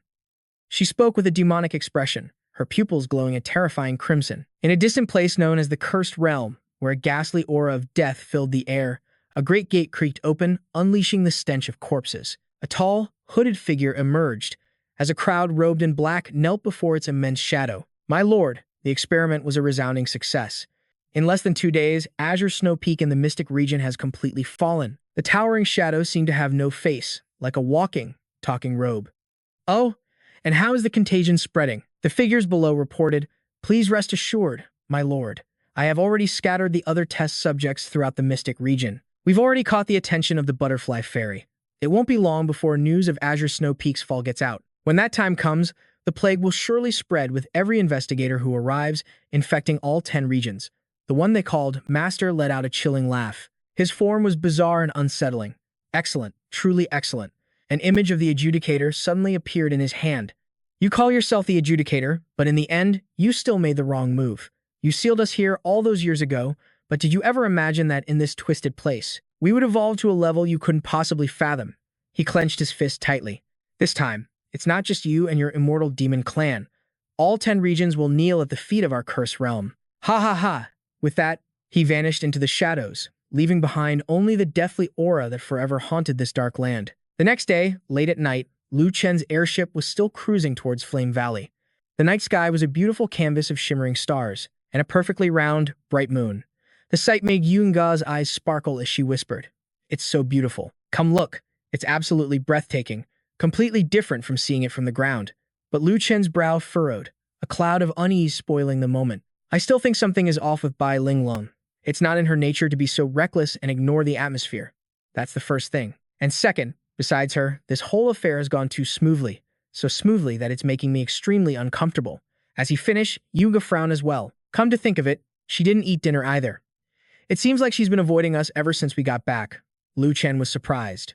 "You think so too?" Standing on the deck of the airship, they shared their thoughts. "Even if she's acting strangely, I can't imagine she's a bad person, and that's exactly why I'm sighing. If she had ill intentions, I could just deal with her directly. But she still owes me 2 sacred artifacts. If I take her out, who am I going to collect them from?" As he spoke, tears welled up in Lu Chen's eyes. He clenched his fists in regret, leaving Yuenga utterly speechless and defeated. Seeing Lu Chen mourn his 2 sacred artifacts made Yuenga stifle a laugh. "I never knew you had such an adorable side." She reached a hand out toward him. "You know, you look quite cute when you pretend to be tough while still worrying about her safety. But I prefer it when you're more straightforward. Don't worry. Linglong isn't a bad person. I'm sure she has something she can't talk about. Tomorrow, I'll go with you to ask her about it." Yunga's gentle tone made him feel incredibly flustered as he called out her name. "Miss Ouyang." She was taken aback. "You can just call me Yunga." He continued to tease her deliberately. "All right, Miss Ouyang." This made her pout. "You're impossible." Lost in their conversation, they failed to notice Linglong standing behind them on the airship's sail, watching. Linglong wore a smug, triumphant expression, a villainous smirk playing on her lips as if victory was already in her grasp. After their chat, Lu Chen and Yunga said their goodbyes. "See you tomorrow, then." Yuna planned to take a nice bath before heading to bed. Back in her room, she began to remove her clothes, followed by the gourd-shaped hairpin. Yunga exuded the aura of a celestial fairy, with her long, soft brown hair and the stunning figure of a mature woman. Her form was faintly visible through the thin bath towel. She walked toward the bathroom, ready for a soak, when suddenly a hand shot out and pushed her down. It was Linglong. Her entire body pinned Yuna down, causing her to cry out in shock, "Linglong!" But the other woman showed no surprise, only a predatory closeness. "Hello, Yunga." She had no idea why Linglong would burst into her bathroom in the middle of the night. Yunga asked, "What are you trying to do?" But Linglong only revealed a sinister grin. "What do I want to do? Why don't you guess?" With that, she lifted Yunga's chin. All Yunga could do was plead, "Linglong, please don't." Her voice echoed throughout the ship. Linglong pulled back Yunga's towel, wrapping one arm around her waist while the other supported her head, leaving Yunga completely trapped. This really isn't right. You know, her mouth feigned intimacy. But inside, Yunga's mind was racing. She thought that Linglong's actions were far from normal. In fact, her appearance didn't seem normal either. What's wrong with her? Could this be related to what we encountered back at Azure Snow Peak? While Linglong's hands roamed over her body, Yunga reached for her sword. "I have no choice. I'll knock her out first, then I'll inform Mr. Lu." But Linglong saw the movement, grabbing her hand with a tight grip and laughing. "Sister Ouyang, that's not very nice of you. I was planning to play with you a little longer, but it seems you just don't know how to appreciate the mood." Her wicked expression confirmed Yuenga's suspicions. "Linglong. No, you're not Linglong. Who in the world are you?" From out of nowhere, a torrent of deathly aura erupted from her hands, shocking Ningakenga. "Who I am doesn't matter. What's important is that soon, you'll become just like me. Now, embrace it, accept it, and let it fill your entire body." Her cunning glare ignited a fire in Nga's heart. "You monster, so you finally show your true colors." This is exactly what young Master Luke predicted. What surprise was this to Linglong? In that very moment, Nga screamed, calling for young Master Luke. Suddenly, Luke Tran's name echoed through the air. A single sword strike, shimmering with blood-red energy, slashed through the space between them. The Luke Tran's sword appeared, forcing the possessed Linglong, but there would be no escape. The divine sword surged forward with blinding speed, carrying a terrifying fury that slammed her to the ground. She struggled back to her feet. "When did you figure it out?" "My disguise was absolutely flawless." Just then, Luke Tran appeared. "Flawless? That's only because you think too highly of yourself. I'm not wasting any more words on you. You have 1 second to leave her body. If you do, I might consider sparing your life. The pressure from his gaze was immense. Otherwise, I promise you'll die a death so gruesome, no one could bear to watch. Bai Ling Lung seethed with rage and retorted, "Damn you! How dare a snot-nosed little brat like you provoke us from the world of curses?" Furious, she unleashed a spell, screaming, "Just die for me." Lu Chen's sword spirit asked if it should strike. Its master replied, "No. Protecting Ling Lung's body is more important. I'll handle this myself." His eyes narrowed as he addressed Ling Lung. "If you insist on being stubborn, then don't blame me for what happens next." With that, he unleashed a merciless barrage of attacks. He kicked, punched, and even stomped on her face as he snarled, "I'll ask you one last time. Get out, or die." In an instant, Ling Lung was pinned to the ground with his foot on her chest. She seethed with anger and panic, her mind racing, when suddenly a loud crash echoed from nowhere. Everyone panicked, clueless as to what was happening. Ao Duong Ningok Nge asked Mai Tu, "What's going on?" Mai Tu shouted back, "I don't know either. Wait, this searing heat. Could it be that we've reached the Fire Flame Valley?" It seemed their airship was drifting into the dreaded territory. The heat rising from below was battering the ship. The climate here was just too harsh. Even with the heat-resistant coating, the intensity of this heat will throw the ship off balance. Mai Tu shouted, "I'm going to take manual control of the ship's movements. Miss Ao Duong, help me retract the sails." Lu Chen ordered. "We cannot afford any mistakes." At this moment, Bai Ling Lung smirked to herself. It seemed this chaos was creating the perfect opportunity for her. It seems the heavens haven't abandoned me after all. Thinking this, she suddenly spoke. "Brat, I admit you're stronger than me, but we of the cursed world will remember this." He didn't understand what was happening. It was because of his single moment of carelessness that she was able to use his spell and escape. "We'll meet again." With that, she cast her spell and vanished, leaving only the echo of her laughter behind. Lu Chen was furious and could only curse. Damn it. At this point, Mai Tu couldn't control the ship. He yelled, "I'm about to lose control. Miss Ao Duong, are you done on your side?" She was also struggling and yelled back, "It's no use. The reserve sail is too heavy. I can't pull it up in time." Mai Tu panicked. He couldn't hold on. "It's over. The ship is losing control. We're going to capsize." Just then, Lu Chen stepped forward to help her. "Let me help you," he said. "Mai Tu, what's the status?" Mai Tu replied, "It's under control. The ship has regained its balance." He responded, "At this rate, we should be able to hold out until we get inside the valley." Miss Ao Duong asked him, "Young Master Luke, where did you come from? And Miss Ling Lung, how is she?" He replied with a grim and angry face, "Humph, she got away." Ao Duong Ngok said, "Got away? What do you mean?" He answered, "She broke through the bottom of the ship to escape, but now isn't the time to discuss these things." He called Mai Tu to come greet their guest. Suddenly, a figure appeared in the sky, shimmering in multiple images. Soon, their ship docked at a small village near the Fire Flame Valley. A red-haired man with a long, red scar on his face was already waiting there. They got off the ship, and he spoke to them. Yes, this is definitely the work of someone from the Cursed World. Although there are a few rumors about the Cursed World in the 10 regions, most of them are the same. The people from that place are skilled in using poison, and wherever they go, plagues run rampant and the grass withers. Miss Ao Duong asked him, "So you mean Ling Lung's strange behavior was because she was infected by a plague from the Cursed World?" The man replied, "That's right. However, this is the first time I've ever heard of a goo poison that can seize a person's soul. I'm afraid this Cursed World has another agenda.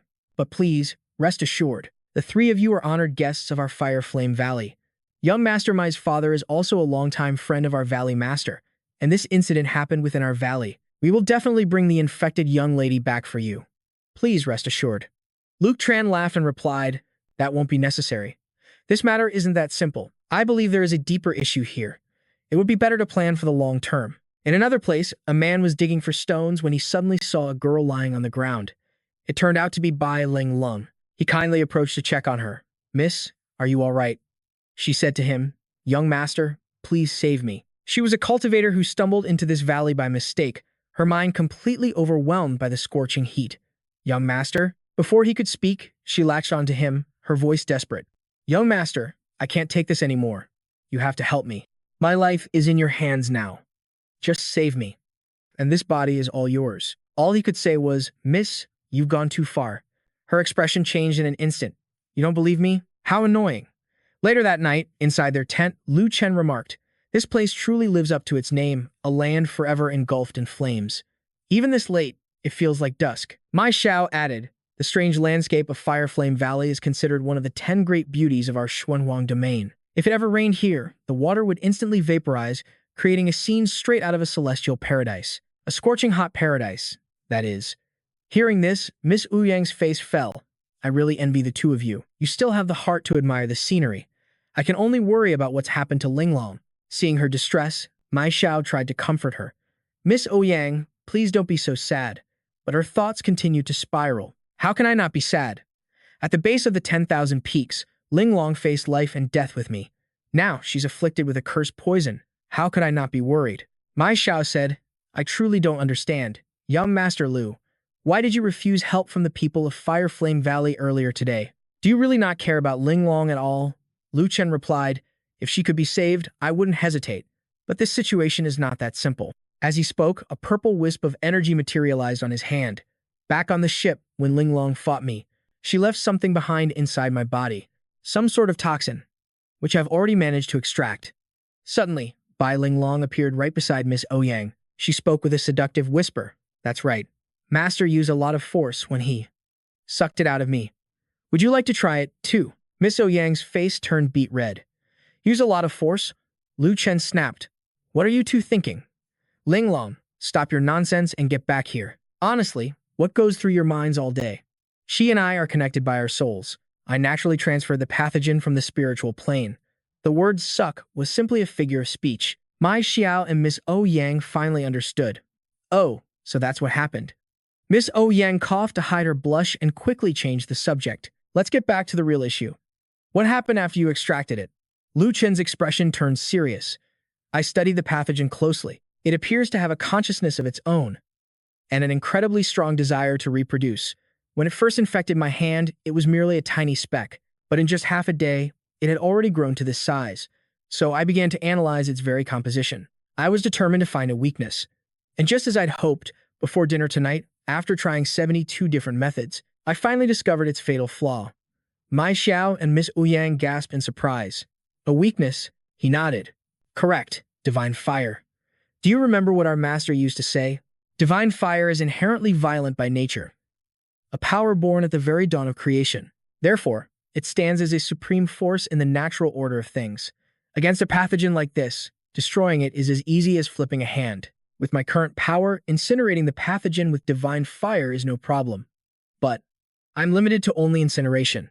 If Linglong were a complete stranger, I could turn her to ash without a second thought. That's the first major problem. Second, my contact with her was instantaneous. Yet this pathogen was transmitted without anyone noticing. If we rashly asked the people of Fire Flame Valley to track her down, what if they become infected with this plague? We would be handing the enemy their victory. Mei Xiao listened, his eyes widening. That sounds just like an ancient curse poison from the wasteland domain. My father once told me that in an ancient city there, a nameless curse suddenly spread from an old well. Those infected died almost instantly. But after death, they would rise again as living corpses. They would attack the living, spreading the pathogen. If so, could the cursed realm have been behind that ancient plague as well? Lu Chen replied, it's highly likely. I'm afraid what Linglong contracted is an upgraded version of that very curse. Think about it. If a loved one dies and then reanimates, no matter how much you love them, you know they are gone for good. The rate of infection would plummet. But if the person is still alive, just changed, you would instinctively believe they can still be saved. Emotion overpowers reason. And in that moment of hesitation, the curse spreads like wildfire. This is probably the very reason why Snow Wind City fell. Mai Xiao's voice was filled with worry. But we can't just abandon Linglong. For her sake, and for everyone in Fire Flame Valley, we absolutely cannot allow the cursed realm to act as they please. Lu Chen clapped him on the shoulder, a faint smile on his lips. Well said. You are truly worthy of being my disciple. However, pure passion alone is not enough to win this battle. Mai Xiao's resolve hardened, but we can't leave Mo Linglong to her fate. For her, and for the people of Fire Flame Valley, we must not let the cursed realm run rampant. Lu Chen clapped his shoulder and smiled. Well said. Your worth. Mai Xiao was surprised by his words, only managing to say, Master. Lu Chen continued, all right, I'll stop being vague and just say it. I have a plan, but it's incredibly risky. I'll need both of your help. Hearing this, Lady Ouyang immediately supported him. Rest assured, young master, to save Linglong, I, Jade, Swan, would willingly leap into a sea of fire. My Shao quickly agreed. Me too. But master, what is this plan of yours? Lu Chen just smiled and replied, the answer. Isn't it right in front of you? In Flame Valley, a group approached. It appeared to be Bai Linglong, leading a band of men. One of the men, completely charmed by Linglong, had led them to this very spot. As they neared a cave entrance, an old man stepped forward to ask, Brat, is the petty thief you spoke of inside this cave? The man quickly replied, yes. Old Ba, he didn't just steal from my family. He's the one who beat me this badly. Help me deliver some justice. Hearing this, the old man stormed furiously ahead. He ordered the others to follow him into the darkness. Come on, everyone, with me. And so, they all stepped inside, oblivious to the fate that awaited them. So this is the thief you were talking about? The old man sneered. Just then, a chilling voice echoed from the shadows. Wait, what are you doing to my people? But before he could finish, his agonizing screams filled the air. Linglong had lured them all into a deadly enchantment. A sinister laugh escaped her lips. Quite a haul, indeed. Her dark magic had already drained every last drop of their strength. Now, they were her puppets, forced to obey her every command.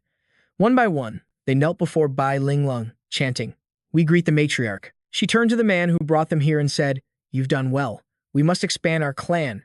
With numbers like these, taking over all of Flame Valley will be no problem at all. The man bowed. Yes, matriarch. The hopes of the cursed realm, the matriarch's desires, they will all be realized. Bright Moon City cannot stop us, and not even the 10 realms can stand in our way. Soon, we will be ready for the Master's descent. When that day comes, the Master will devour all 10 realms, casting everything into oblivion. The next morning, the man with the long red scar on his face guided Lu Chen's group. He spoke, Everyone, you must already know the rules of this flame dimension. The laws of fire here are incredibly dense, giving birth to countless fire spirits. These spirits possess the combat strength of the King and Emperor realms. So, while tempering your bodies, I urge you all to be extremely careful. Otherwise, we won't know how to answer to your elders. Mei Xiao turned to Lu Chen, Master, are you really not going with us? He replied, That's right. This place offers too little for my own improvement. To go with you would simply be a waste of my time. But for you too, it is different. Cultivating here won't just rapidly increase your strength, it will also greatly improve your tolerance for extreme heat. The place I must go is far more dangerous than this. Bringing you with me would only put you in harm's way. It's better for you to focus on your training here and wait for me to emerge from my seclusion. Mei Xiao asked, shocked, more dangerous? Lu Chen explained, normally, absorbing heavenly lightning to temper one's body takes 81 days. You must slowly accept the baptism of the lightning, forging your body step by step. The man with the red scar interjected. Even if the situation is urgent, there's no need to rush recklessly into the heavenly lightning tower. 12 straight hours of non-stop lightning strikes. I've never even heard of such a thing. After all, this heavenly lightning is nothing like the lightning from normal cultivation or tribulations. Even a Saint Realm expert would be more dead than alive after 5 consecutive strikes. A confident smile spread across Lu Chen's face as he replied, Time waits for no one. And I refuse to believe the parasite possessing Linglong's body is anything benevolent. Right now, it is undoubtedly plotting something sinister. If I don't take drastic measures, how can I hope to win? I'll be counting on you, brother. While they are training, I need you to strengthen Flame Valley's defenses to prevent that blight from infiltrating. The man bowed respectfully. Rest assured, young Master Lu, I will bolster our defenses. I guarantee not even a fly will get through. Mei Xiao also clasped his hands and bowed to his master. Master, this disciple will not fail to live up to your expectations. Seeing his unyielding determination, Miss Ouyang grew worried. All she could say was his name, young Master Lu. Then, she suddenly took his hand and placed a gentle kiss on his forehead. This journey is perilous. You must promise to be safe. The scarred man chuckled at the sight. I didn't expect this young lady to be so bold. In broad daylight, no less, haha. Mei Xiao laughed and replied, It seems you don't understand. My senior brother has a certain charm, doesn't he? Blushing, Miss Ouyang turned away shyly. Mei Xiao, let's go. Mei Xiao turned to his master. Well then, master, we'll be on our way. Lu Chen, a faint blush on his cheeks, smiled. All right, we'll meet back here in 3 days. The two responded, Yes, master. With that, they leaped down, leaving only young Master Lu and the scarred man behind. He gestured forward. This is the heavenly lightning formation. The flames in this valley are born from heavenly lightning striking the earth. These primal fires then travel through the ley lines of the land, spreading to every corner of Flame Valley. Young Master Lu, I know you must have your reasons for doing this, but I must ask you one last time. Are you absolutely sure? Lu Chen turned back. Are you asking if I'm prepared? If you still have to ask, then you truly don't know who I am. I am Lu Chen, the great demon king of the Azure domain. Nothing and no one can stop me from getting what I want. Even this heavenly lightning, if I command it, it will kneel before me. As night fell on the first day of their seclusion, a red-haired disciple relayed an order, a message from the senior brother. There is a woman in Flame Valley infected by a goo poison from the cursed realm. For the 3 days that young Master Lu's group is in seclusion, defenses must be on high alert. Absolutely no unauthorized personnel are to enter the main hall. With the Master currently away from the valley on business and the senior brother facing his tribulation with young Master Lu's group, the fate of everyone in this valley now rests on our shoulders. Is that understood? Everyone roared their understanding in unison. If they encountered any stranger, they were not to get close and never make physical contact. If 3 warnings went unheeded, they were to kill without question. Miles away, Bai Linglong observed the scene through her scrying orb. Seeing their preparedness, she seethed with anger, crushing the orb in her fist as she spoke. I never expected that little brat to be so well guarded. It seems my old methods for taking the Fireflame Valley are useless now. You have forced my hand. She turned to the old man beside her and commanded, You too, gather our followers. If he refuses to yield to a soft touch, then we will crush him with force. Her followers heard the command to level the Fireflame Valley and would not rest until every last soul was dead. Every one of them had already been turned into her puppet. They received their orders and began their assault. They swarmed toward the Fireflame Valley, carrying out Linglong's will.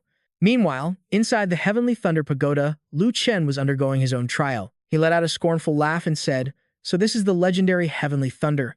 In my opinion, it's barely worth mentioning. He continued his training, using his own body as a conduit to channel the thunder, forging his divine flame. I must create a new divine fire. Frustration grew as the attempt failed, and he roared. Of course, once is never enough. Again, flames now surrounded his entire body, and it seemed he was reaching his absolute limit. Back at Fireflame Valley, the disciples were fighting a losing battle against Bai Linglong's army to protect. You arrogant mortals, die for me. But her army didn't fight with swords. They used dark magic to turn the defenders into puppets, just like the others. One by one, their consciousness began to fade. They dropped to their knees, chanting, Master, our lives are yours to command. Linglong watched from afar, a satisfied smirk on her face. So this is all the Fireflame Valley amounts to. And that scent, it's unmistakable. He's just up ahead. She stared the heart of Fireflame Valley, her smile turning possessive. You made me search for so long, young Master Lu. But today, I will finally have you. Then she and her horde of puppets charged toward the city. On the morning of the second day of the siege, the battlefield was pure chaos. A desperate scream pierced the air. Report. The southern wall has fallen. A hulking figure burst into the room to deliver the news. The senior brothers in the north can't hold out much longer either. The red-haired leader's face was drenched in sweat as he panicked. How dare these monsters so brazenly challenge our Fireflame Valley? Damn them. I planned for 1,000 scenarios, but never a direct, all-out assault. How am I supposed to explain this to the master? He slammed his fist on the table, shouting in helpless frustration. How am I supposed to face young Master Lu after this? Another disciple spoke up, his opinion grim. Senior brother, if this continues, I fear our Fireflame Valley cannot escape this calamity. Instead of waiting for our doom, we should ask young Master Lu to come out of seclusion. He is the only one who truly understands that she-devil. But another argued, if the young master emerges early, all his work will be for nothing, and we still might lose. What are we supposed to do? Just then, a dangerous voice slithered into the room. Linglong appeared with a sinister smile. It seems you're in quite a difficult position. Since it's so hard, why not just join us? The red-haired man and his junior brothers were stunned. How did you break through the disciples guarding the front of the hall? Linglong just laughed, gesturing to the blank-eyed figures behind her. You mean this adorable collection of pets? Her opponents looked on in horror, unable to believe their eyes. How is this possible? Linglong stared him down, licking her lips with a sly grin. I'll give you one chance to choose. Either hand over Lu Chen, and I will grant you a swift death. Or, she said, raising a hand as it began to glow with a mysterious and evil dark light. She laughed with pure triumph. You can become my slaves for all of eternity, unable to live, but never allowed to die. At that very moment, footsteps echoed as a powerful voice cut in. Miss Linglong, stop right there. Mai Xiao shouted with heroic resolve. Miss Linglong, wake up. Don't wait until you cause an irreversible disaster to feel regret. The red-haired man was overjoyed to see him. Young Master Mai, Miss Ouyang, you've come out of seclusion. Ouyang Yunga looked at him and explained, yes, the training within the flame space was difficult, But thankfully, young Master Mai absorbed the mountain's essence, and with his help, we were able to emerge ahead of schedule. Hearing this, the man was overjoyed. That's wonderful, truly wonderful. Mai Xiao's face was grim as he spoke. It's a good thing we got out early. Otherwise, in this situation, I don't know if you could have held out until the master returned. He tried once more to reason with Ling Lung. But we are out now. Miss Ling Lung, stop this. If you don't, then in the name of justice, we will be forced to take action. But Ling Lung stubbornly refused to listen. Humph. With a sneer, she summoned his sword into existence. She gripped the massive blade, her eyes filled with challenge. How did you know that I prefer to do things the hard way? Then, in a flash, she stomped her foot and launched herself at them. Mai Xiao and Yunga instantly assumed their battle stances. The 8-banner folding fan snapped open as the peacock sword art was unleashed. At her command, 1,000 blades shot forward, but they were useless against Ling Lung. She descended like a hawk, slamming her massive blade into the earth. The impact sent a massive shockwave across the land. It's pointless. I now wield the power of the cursed realm. How can your pathetic little tricks possibly compare to this? The hatred we have nurtured in the abyss for 1,000 years erupts today. She flew into a frenzy, slashing wildly at them. You dare challenge me after learning a handful of party tricks? Pathetic. Ling Lung moved like a shadow, catching Yunga in a chokehold. She held her tight, a wicked whisper in her ear. The price for your arrogance is to become my slave. But Yunga's voice cut through, cold as ice. You're the arrogant one here. Ling Lung's eyes widened in shock. What? Yunga spoke calmly. Ling Lung, don't blame me for what happens next. Then, she plunged her flame-wreathed sword backward right into Ling Lung. The raw power of the flames sent a jolt of fear through her. As the inferno enveloped her, Mai Tiu explained, "This is the new power we obtained from the realm of flames. The very same fire essence the masters of Flame Valley spoke of." Ling Lung writhed in agony, suppressed by the sacred fire. She screamed in disbelief, "Impossible! It can't be! Why won't it go out?" But another voice shattered her desperate hope. "Lady Ling Lung, you must surrender. The fire essence cannot be extinguished. Once unleashed, it will not stop until it has incinerated its target completely." The flames roared, consuming Ling Lung. Still defiant, she screamed, "I refuse to accept this. My plans were perfect. How could it all turn to ash now?" Seeing this, Mai Tiu's voice grew somber. "We never wanted to harm you.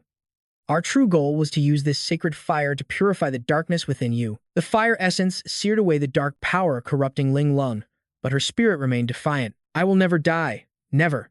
Mai Tiu tried to calm her. "Just hold on, Lady Ling Lung. You're about to be set free." Yunga pleaded as well. "Lady Ling Lung, please come back to your senses. I know this isn't the real you. You were always so kind. Back at the base of 10,000 peaks, you were the one who always encouraged me. I never would have made it this far without you. Please, Ling Lung, wake up." The divine flames continued to burn, holding her in place. She stammered, I am." But then, she looked up with a twisted, evil grin. "Tricking you." The sight sent a chill of horror through all three of them. "What?" Ling Lung just laughed, her voice dripping with scorn. "Did you really think this pathetic flame could ever hurt me? I was just toying with you all." Her face twisted with malice as she screamed, "The game ends now. And today is the day you die." Meanwhile, atop the Heavenly Thunder Tower, Lu Chen lay on the floor. Arcs of blue lightning crashed into his body again and again. The bolts merged, forming a powerful vortex of thunder that enveloped him. Outside, his allies fought a desperate battle under their senior brother's command. "Don't hold back. If we hesitate, we'll be the next ones to fall under their control. For our master. Kill them all." Inside the tower, Lu Chen meditated, bathed in the light of 10,000 heavenly rays. His body absorbed the raw energy. Lu Chen's eyes snapped open, blazing with a sharp, indomitable spirit. Suddenly, a massive impact shattered the Heavenly Thunder Tower. A panicked voice cried out, "Lu Chen, what's happening?" The Heavenly Thunder Tower, it collapsed. How?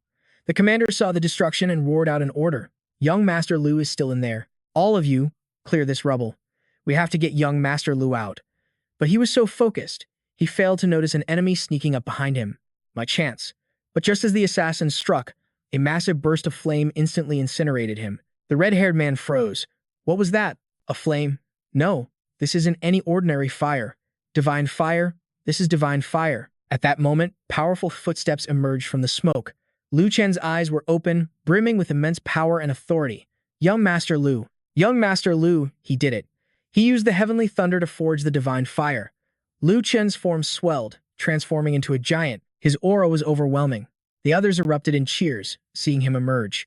He actually forged divine fire from heavenly thunder. We're saved.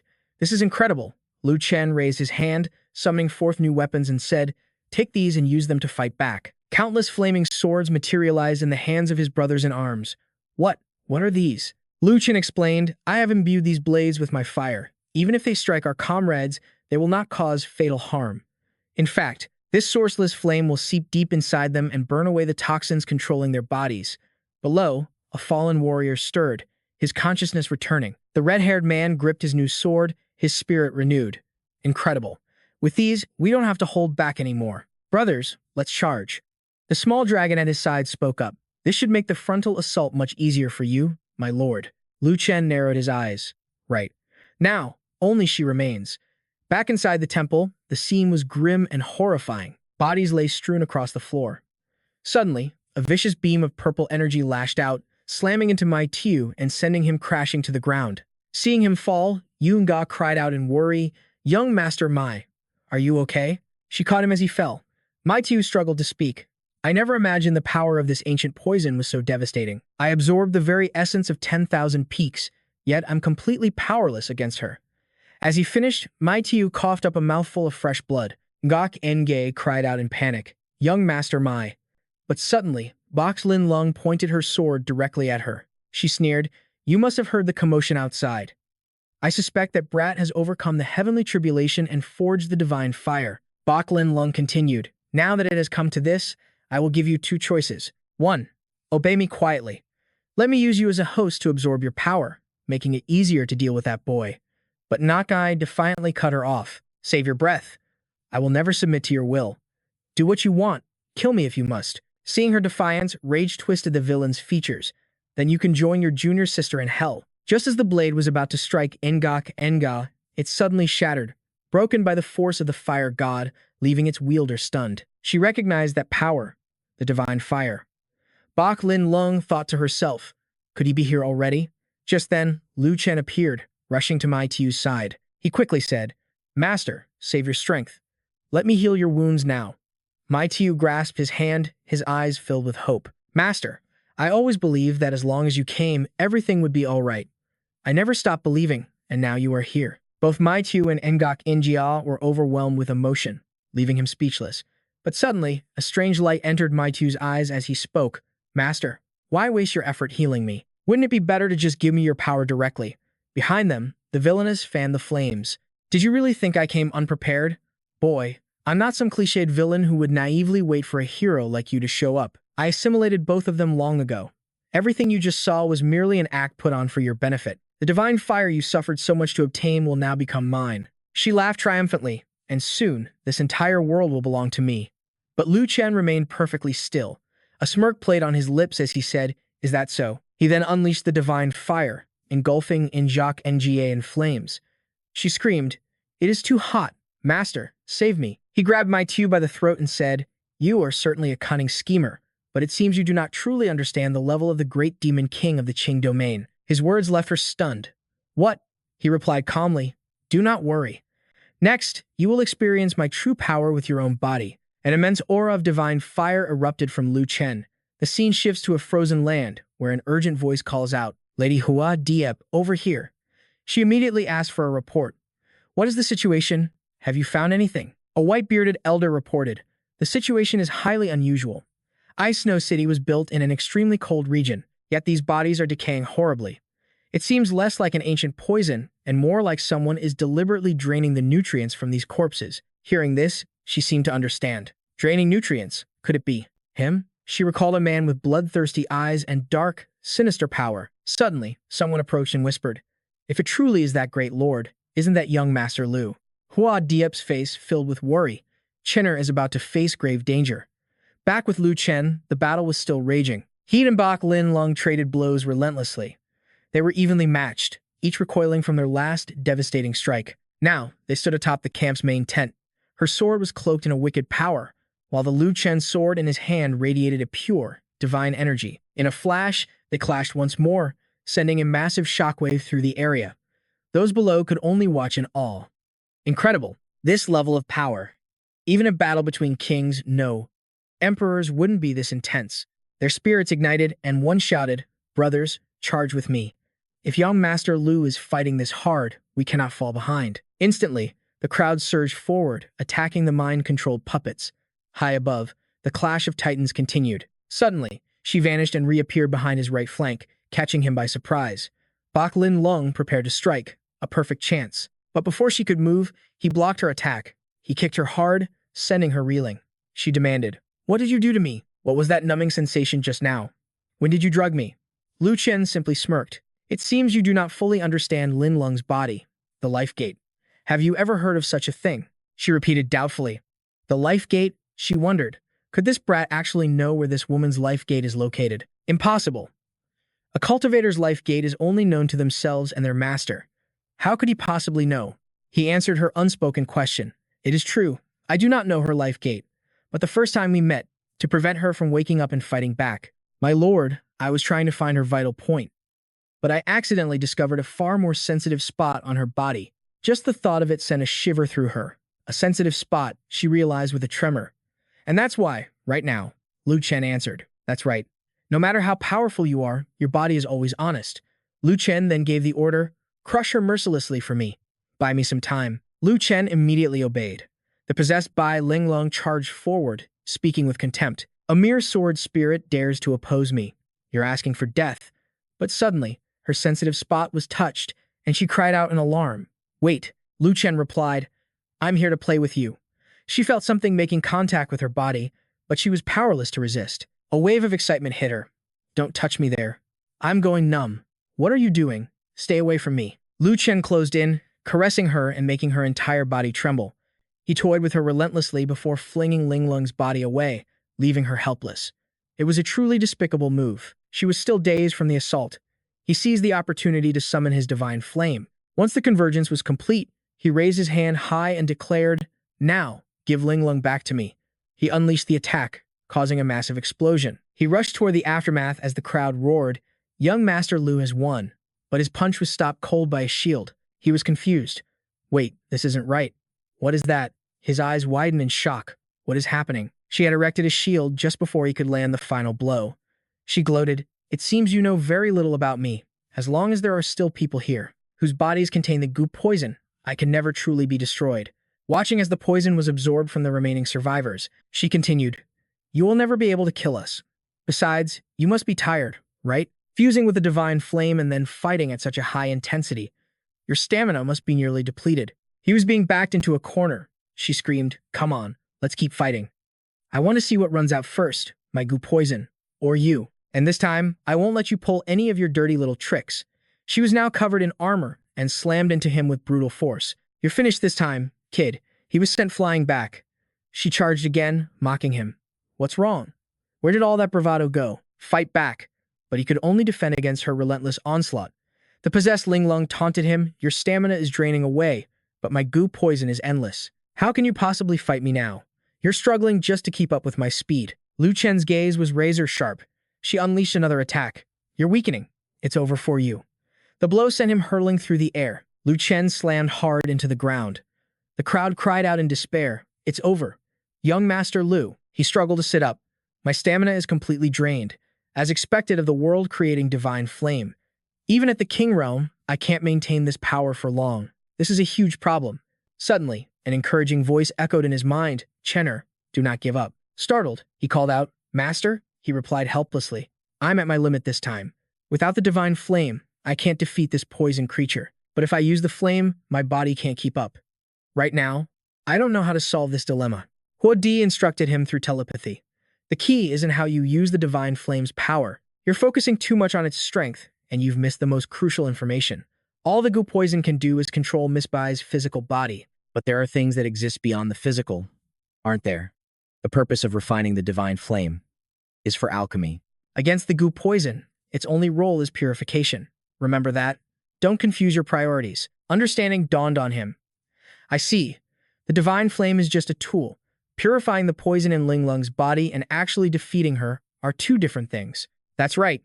Even though her body is controlled, she is still fundamentally by Linglung. Her techniques, her habits, they're all still hers." He pushed himself off the ground, his resolve hardened. "I understand now, Master," the enemy yelled. "One final blow to send you off." But suddenly, she stopped, noticing something odd. Lu Chen was tying a blindfold around his eyes, which made her wonder. What is this kid doing now? She thought in confusion. He's intentionally blinding himself. What kind of trick is he planning this time? He has almost no strength left, he must know that.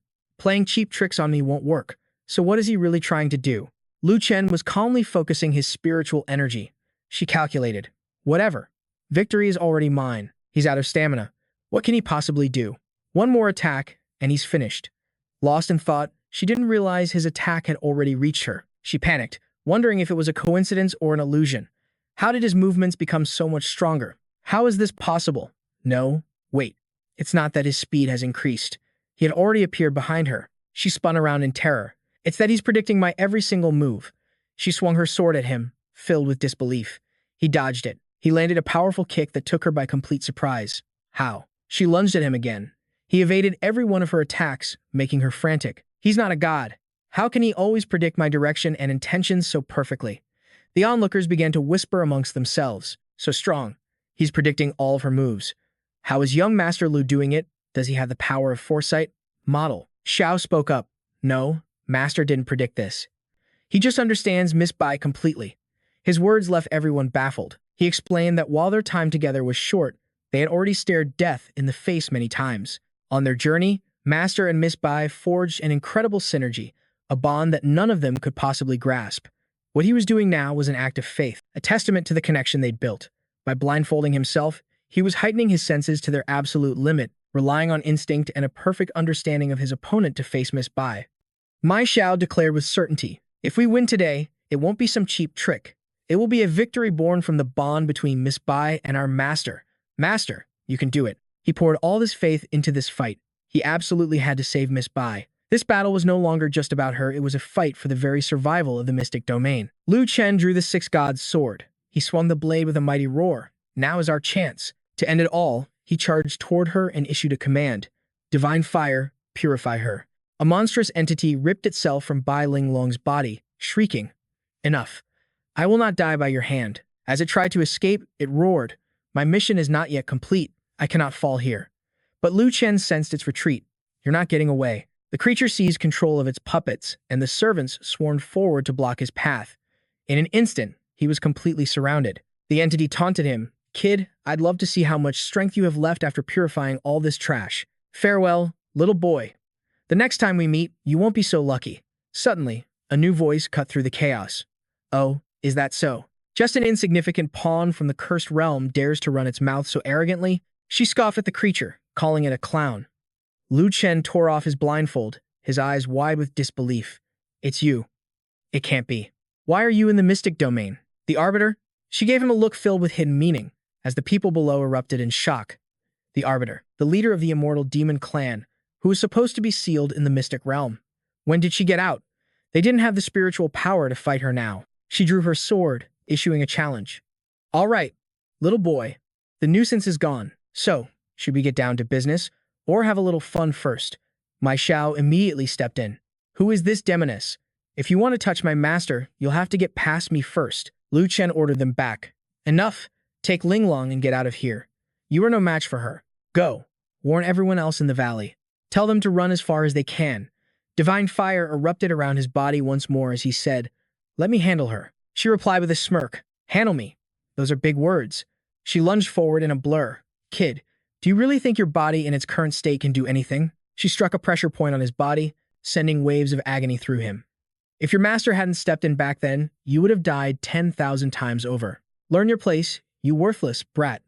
As his consciousness began to fade, Mai Xiao cried out in terror, Master. Mai Xiao, burning with rage, tried to fight back as the Arbiter relentlessly struck his master down, but he was brushed aside with ease. This woman mocked both Lu Chen and his disciple for their foolishness, then revealed her true purpose.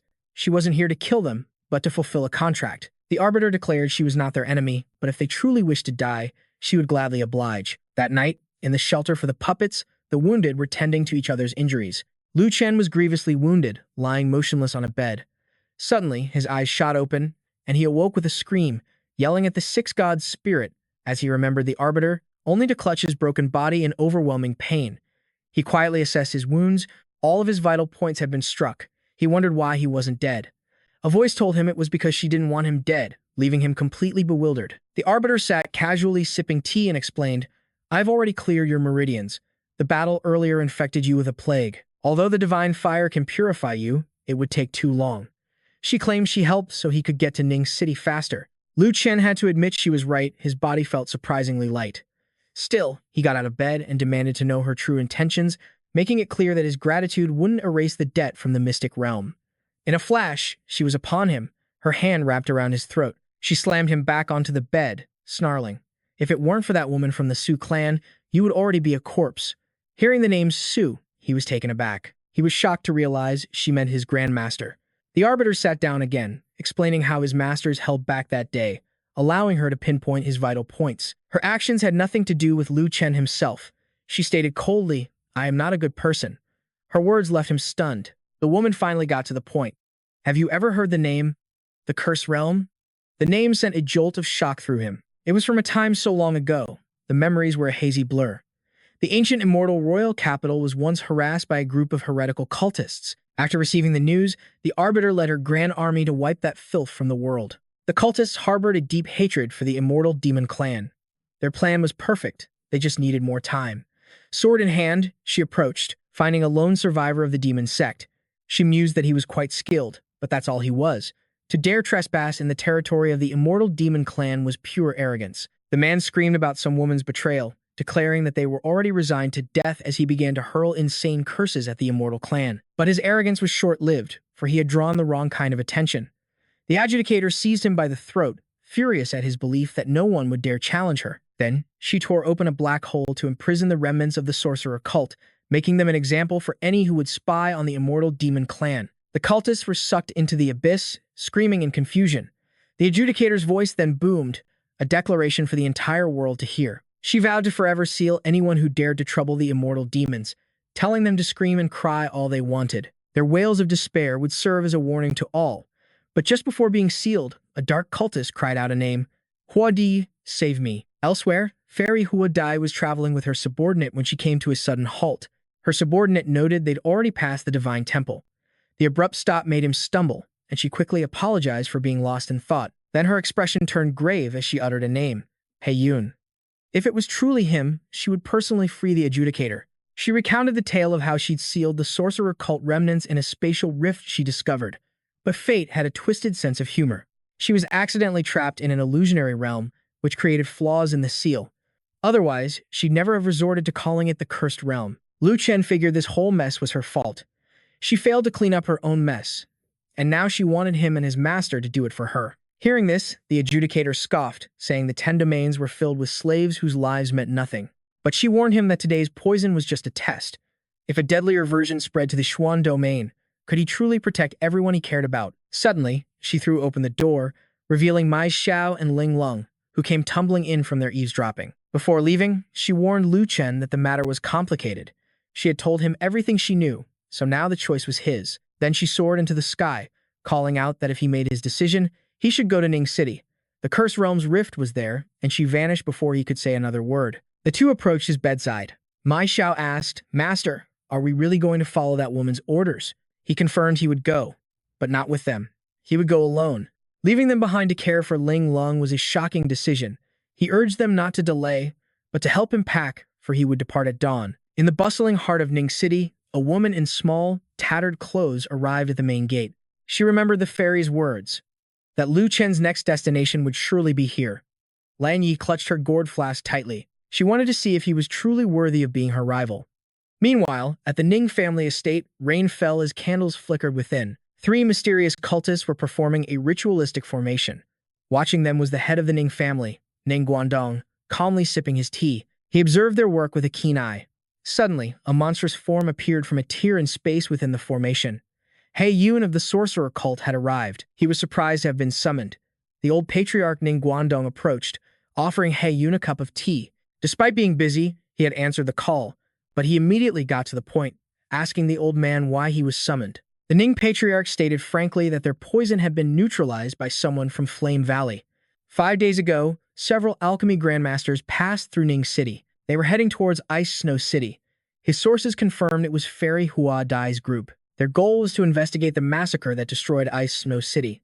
Hae-yoon turned to leave, tired of hearing things he already knew. He wasn't about to waste his summoned consciousness on such trivial news, but he froze when he heard that the adjudicator was involved, and that Hua Dai's own disciple was on his way to Ning City. He turned back to look at the three cloaked figures, whom the old patriarch introduced as his greatest talents. He wanted Hae-yoon's poison, promising to eliminate Lu Chen's faction for him. Asked for his thoughts, Hae-yoon fell into a deep silence. Finally, he produced the poison, telling them to make it a clean job. As he left, he gave a final order. In 10 days, the plan proceeds no matter what. The Ning patriarch smirked victoriously. On the outskirts of Ning City, Lu Chen was running through a field when a group of people began chasing him down. They waved clubs in the air, accusing him of harassing the local young women after getting a free meal. He explained they approached him first, but they insisted he return and marry one of them. Annoyed, the Lu Chen sword materialized. It offered to handle the peasants, but Lu Chen stopped it, finding the situation amusing. He then leaped into the air, leaving the mob far behind. He laughed, enjoying the freedom.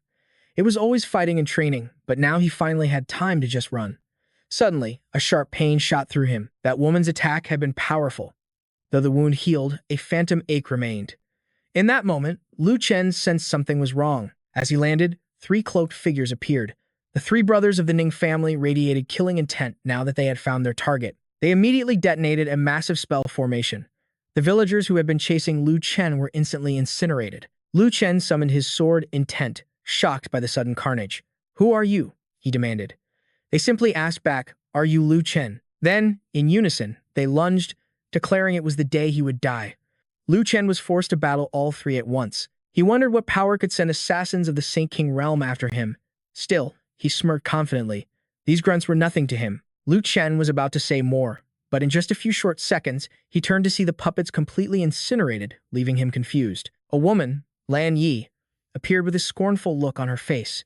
Though Lu Chen had no idea who she was, she mocked his inability to handle the situation. 3 weaklings like them are hardly a match for me. Lan Yi advised him to just go back to the city and admit defeat, but was stunned when Lu Chen suddenly scooped her up and started running. Snapping out of her shock, she tried to warn him off, even raising her hand to threaten a slap if he did not put her down. The moment her fist struck his armor, Lan Yi's eyes widened in shock. It was the divine flame. He could control it perfectly. A skill just like her master's. Her face went pale as she realized the horrifying truth. He was a peak Saint King realm master. Just as she was about to speak, he cut her off with a sharp, quiet, then grumbled that no one had ever gotten the upper hand on him like that. Despite her strength, Lu Chen quickly covered her mouth, demanding silence. Looking at the grotesque corpses, he realized they were infected with a cursed poison. This was the work of the cursed world. If they didn't stop the poison from spreading, this place would end up just like the Flame Valley. Hearing this, Lan Yi was filled with questions. Seeing him seriously plotting their next move, even after their near-death escape, she fell silent. A blush crept onto her cheeks as she called out Lu Chen's name. He got annoyed, wishing she would just say what she meant. When she offered to help him gather the poisonous curse worms, he was completely taken aback. But things got tense when she told him to move his hand from an awkward spot. He panicked, realizing he'd accidentally touched her chest. He jumped around, trying to explain it was an accident, but she was still flustered, trying to cover herself. Finally, Lu Chen steered the conversation back to the mission. Just when he realized she could actually help, Lu Chen was left speechless. She summoned a massive alchemy furnace out of thin air. Then, she began to chant an ancient incantation. By the foul qi that taints heaven and earth, where yin and yang have fallen into chaos, where gods and men rage, I offer this sacrifice of water and fire, of yin and yang, to the heart of the world. Let heaven and earth be the catalyst within this gourd. 2 mace of wolfberry, 1 mace of nongfa, 5 candarine of anamarina, 3 mace each of skullcap, licorice, and dragon's blood, 5 candarine each of real gar and sulfur. The ingredients poured into the furnace. Using underground water to ignite the heavenly flame as the foundation, let heaven and earth merge to vanquish all evil. She gave him the signal. He just needed to hold off the cursed worms for a little while. Lu Chen understood instantly, sword in hand as he leaped into action. He sliced through the cursed worms one by one. "Hurry up," he yelled, worried he couldn't hold them off for long. But when he glanced over, Lan Yi was already hoisting the entire furnace. "I'm doing it now," she declared, adding a final powder into the mix. With a powerful seal, she locked the larvae inside the furnace. The pressure from his sword intent made the curse worms pause, and Lu Chen seized the opportunity, channeling his divine flame to purify them. With a single, decisive attack, the remaining curse worms were incinerated. He was surprised when she praised his skills, saying they weren't half bad, then held out her hand for an introduction. "The name's Lan Yi," she said. He took her hand, accepting her offer of partnership. The two shook on it. A new alliance formed. "I'm Lu Chen. It's a pleasure," he replied. Meanwhile, in the dead of night, panic gripped Ning City as dire news spread. A subordinate delivered a grim report to the head of the Ning family. The three Saint King realm masters they had sent were all gravely injured. An unknown female alchemist had appeared, teaming up with Lu Chen to wipe out every last curse worm. The old patriarch wondered why someone from the alchemist guild was here. He suspected the flower butterfly fairy had sent her. The subordinate asked, "Should we lock down the city and eliminate them?" The old man shook his head. "No need. The ritual is in 9 days. There can be no mistakes." He then gave a new order: hang the lanterns. Decorate the entire district. We will welcome Lu Chen with the highest honors. His subordinate was confused, asking why they would repay enmity with kindness. The patriarch explained, "They already suspect us, so we must keep him close. After 9 days, even with his divine flame-forged body, I will personally erase him from existence." Following the order, the city was draped in red banners, all to welcome young Master Lu Chen from the Alchemist Guild. Sitting in a tavern, Lu Chen saw the decorations and knew the people of Ning City were up to no good. He told Lan Yi how treacherous they were. "We just killed 3 of their masters," he said, "and now they're welcoming us with open arms." Luckily, he had looted their bodies. Walking into the city unprepared would have meant falling right into the Ning family. Lan Yi agreed they were in a tough spot. If they searched openly without a valid reason, it would put the fairy in a difficult position. Unsure when the cursed world would make its next move, she suggested they should investigate the city's water source first. Hearing her clever plan, Lu Chen stared at her, fascinated. His intense gaze so close to her face made the peak Saint King realm master blush. When he teased her about what kind of man could handle someone so talented, Lan Yi's embarrassment boiled over and she landed a solid punch on him. "I'm only with you for the mission," she declared. "Don't get any funny ideas." Lu Chen was left with a massive nosebleed, utterly bewildered. She then muttered something about him dreaming of Hao Xuan and that he'd have to win the alchemy competition first before shaking the thought from her head, even if it felt nice. "I'm not that kind of person," he thought to himself. When he brought up their earlier incident, she warned him again, "Don't you dare take advantage of me. If you do, I'll pretend I never met you." Lu Chen swore he was on the side of feminism. He claimed to always cherish the elderly and children. Somewhat pacified, Lan Yi told him to come up with a plan, but Lu Chen just grinned and said he was thinking. When he suggested a martial arts tournament to find her husband, Lan Yi actually thought it was a decent idea. Then she froze, realizing something was terribly wrong. Before she could process it, she was standing on a tournament stage, demanding to know what he was doing. She grew even angrier when she realized he was using her to fight his battles for him. The stage was set in the heart of a bustling crowd. The plan, a martial arts tournament to find a suitor, creating the perfect diversion while Lu Chen infiltrated their base to investigate. A flawless, two-pronged attack. But Lan Yi was seething, vowing to get even for being used as bait. Stepping onto the fighting stage, she forced herself to swallow her anger. She reminded herself this was for the good of all mankind. But the men below jeered at the sight of a woman, demanding she get off the stage or become one of their concubines. 2 of them tried to lure her away, promising a life of luxury if she married Old Master Ning Hai. When Lan Yi asked if one was from the Ning clan, he proudly confirmed it. A dangerous glint appeared in her eyes. She laid out her condition. If he wanted her hand, he'd first have to withstand a kick that could send him flying 1,000 meters. The crowd watched in shock as the man was sent soaring through the air. Another challenger, who had been shouting just moments before, began begging for mercy as she approached him. But she just scoffed at his long hair, ripping out a huge patch and leaving him bald before beating him to a pulp. Lan Yi then issued another challenge, asking who else wanted to marry her. The crowd scattered in terror, but her eyes locked onto one man still standing there, carrying his wares. He immediately bolted, yelling that he was just a humble merchant and pleading for his life.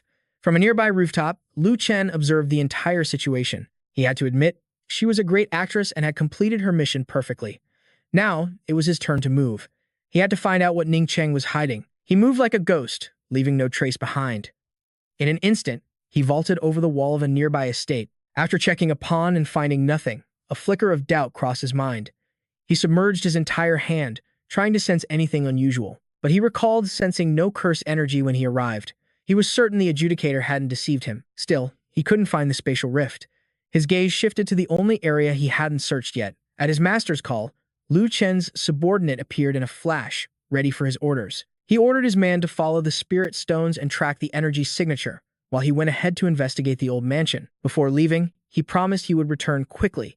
He gave his subordinate permission to kill anyone who got in her way, but the Ning clan's henchmen had already spotted him. They rushed to report back to their master. Inside the Ning Cheng estate, a subordinate informed the clan head that Lane Yi was from the damning sect, and she arrived with Lu Chen. The old man immediately saw through Lu Chen's feint. He let out a sigh, impressed by the tactics of Fairy Hua Dai's disciple. Using a woman as a diversion. Clever. He stopped his subordinate from capturing her, fearing it was a trap. Instead, he pulled out a small vial filled with venomous insects. He ordered the vial be given to the saints to deal with Lan Yi, but grew instantly furious when his subordinate misunderstood. He didn't want her dead, nor did he want the saints to drink the poison. His plan was to wait until Lu Chen's search turned up empty. The moment he returns, his ally would become his enemy. The old master ordered all his men outside, promising a spectacular show once Lu Chen finished his futile search. Maniacal laughter echoed through the room. Meanwhile, Lu Chen hid in a tree, watching Ning Guangdong's men prepare their ambush. He smirked, pleased they had fallen for his bait so easily. These fools were too simple. But as he prepared for his next move, something unexpected happened. The fire god talisman in his hand suddenly burst into flames and began dragging him in a new direction. The two spies watching from afar saw the talisman leading him away erratically. It was completely out of his control. They glanced at each other in utter confusion. Learning that Lu Chen was already inside the mansion, the Ning clan head was stunned by his speed. This time, he decided he would meet the intruder himself. The demon lurking within him began to stir. Back with Lu Chen, he was still struggling against the fire god talisman, pulling him wildly.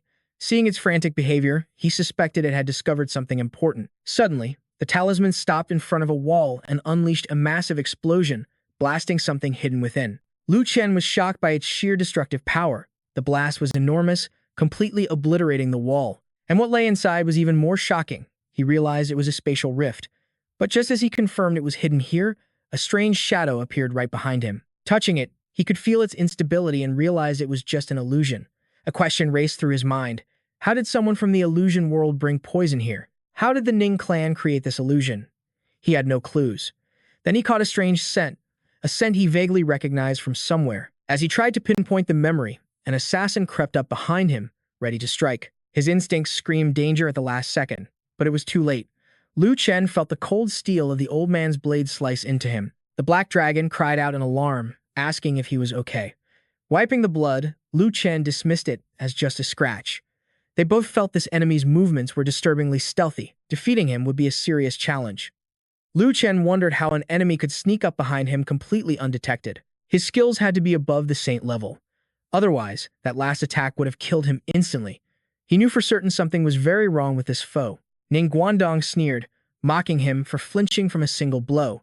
Then he roared that it was already too late. He channeled immense spirit energy into his sword, vowing that Lu Chen would pay in blood for the debt he owed the Ning clan's fallen prodigies. Back at the tournament stage, Lan Yi had defeated countless challengers, but more men kept foolishly rushing forward. With an ice-cold expression, she looked down on them with utter contempt. Her arrogant taunts left them all in a state of shock. She was growing tired, but she knew the larger the crowd, the easier it would be for Lu Chen to use his fire starter and slip away unnoticed. She sneered that the men of Ningcheng were all weaklings, before crushing one challenger's head under her foot in front of everyone. Seeing this brutality, the remaining men begged the steward to summon the 4 great elders to teach this arrogant woman a lesson. But the steward told them to be patient, reminding them of the master's orders. The group agreed to Lam Wei's plan. They would see this through to the end, knowing there was no escape. As their enemies leaped into battle, her mind raced, calculating their strength. 12 saints, 2 saint lords, and 28 at the emperor realm. A flicker of impatience crossed her mind. Why wasn't Lu Chen moving? If he didn't finish this mission soon, he'd lose her for good. Meanwhile, the Huo Shen's flames raged around him, waiting for its master to unleash a devastating attack. But Ning Guangdong's blade moved like a phantom, effortlessly evading the punch. The mist left Lu Chen stunned, wide open for a counter, and he was sent sprawling to the ground. Heilong's warning echoed in his mind. This man was on another level, they should retreat, but his pride refused to let him back down. His opponent's technique, his battle sense. Everything was top tier. This guy's power had to be bordering on the venerable realm. He asked the dragon, "You still don't see it?" But all Heilong cared about was escaping. When Lu Chen urged it to look closer, the dragon was stunned. Despite the fierce battle, there wasn't a single scratch on him. The old man watched them with disdain. annoyed by the dragon's shock over his clean victory. Just then, a chilling possibility dawned on Lu Chen. His suspicion, the one he and Lam Wai discussed before entering the city. It was true. This man was the head of the Ning clan. He pointed a finger. Or should I call you by your alias? Foe? Ning Guangdong's eyes widened in confusion at the strange nickname. The scene flashes back to before they entered the city, where Lu Chen and Lam Wai were piecing things together. Lam Wai held a specimen of a poison bug. It was vibrating violently, reacting to the city's dark energy. This place was undeniably connected to the world of curse masters. Hearing this, he sighed. This was going to be a hassle. She looked at him, surprised. You can feel it too? The city's unease? By midday, the city was bustling with an immense volume of trade. Lam Wai wasn't surprised. It was the main hub of the Xuan region. After all, thousands of people moved through the streets. And then, a look of horror dawned on her face as she understood. Lu Chen confirmed her fear. The goo poison, it passed through here. It was spreading to all 10 regions. And considering the recent assassins, it meant their enemies already knew exactly why they had come. She suspected a deeper motive, something about opening a rift. But the city was eerily quiet, offering no clues. Lam Wai's expression grew dark. She remembered how the goo poison invades a host, granting them a massive surge in power before the parasite completely drains their life force. So their goal was to spread the poison to harvest energy for the rift. Lu Chen guessed they must have an intermediary, someone strong enough to channel that immense power. But that person's identity remained a mystery, another dead end.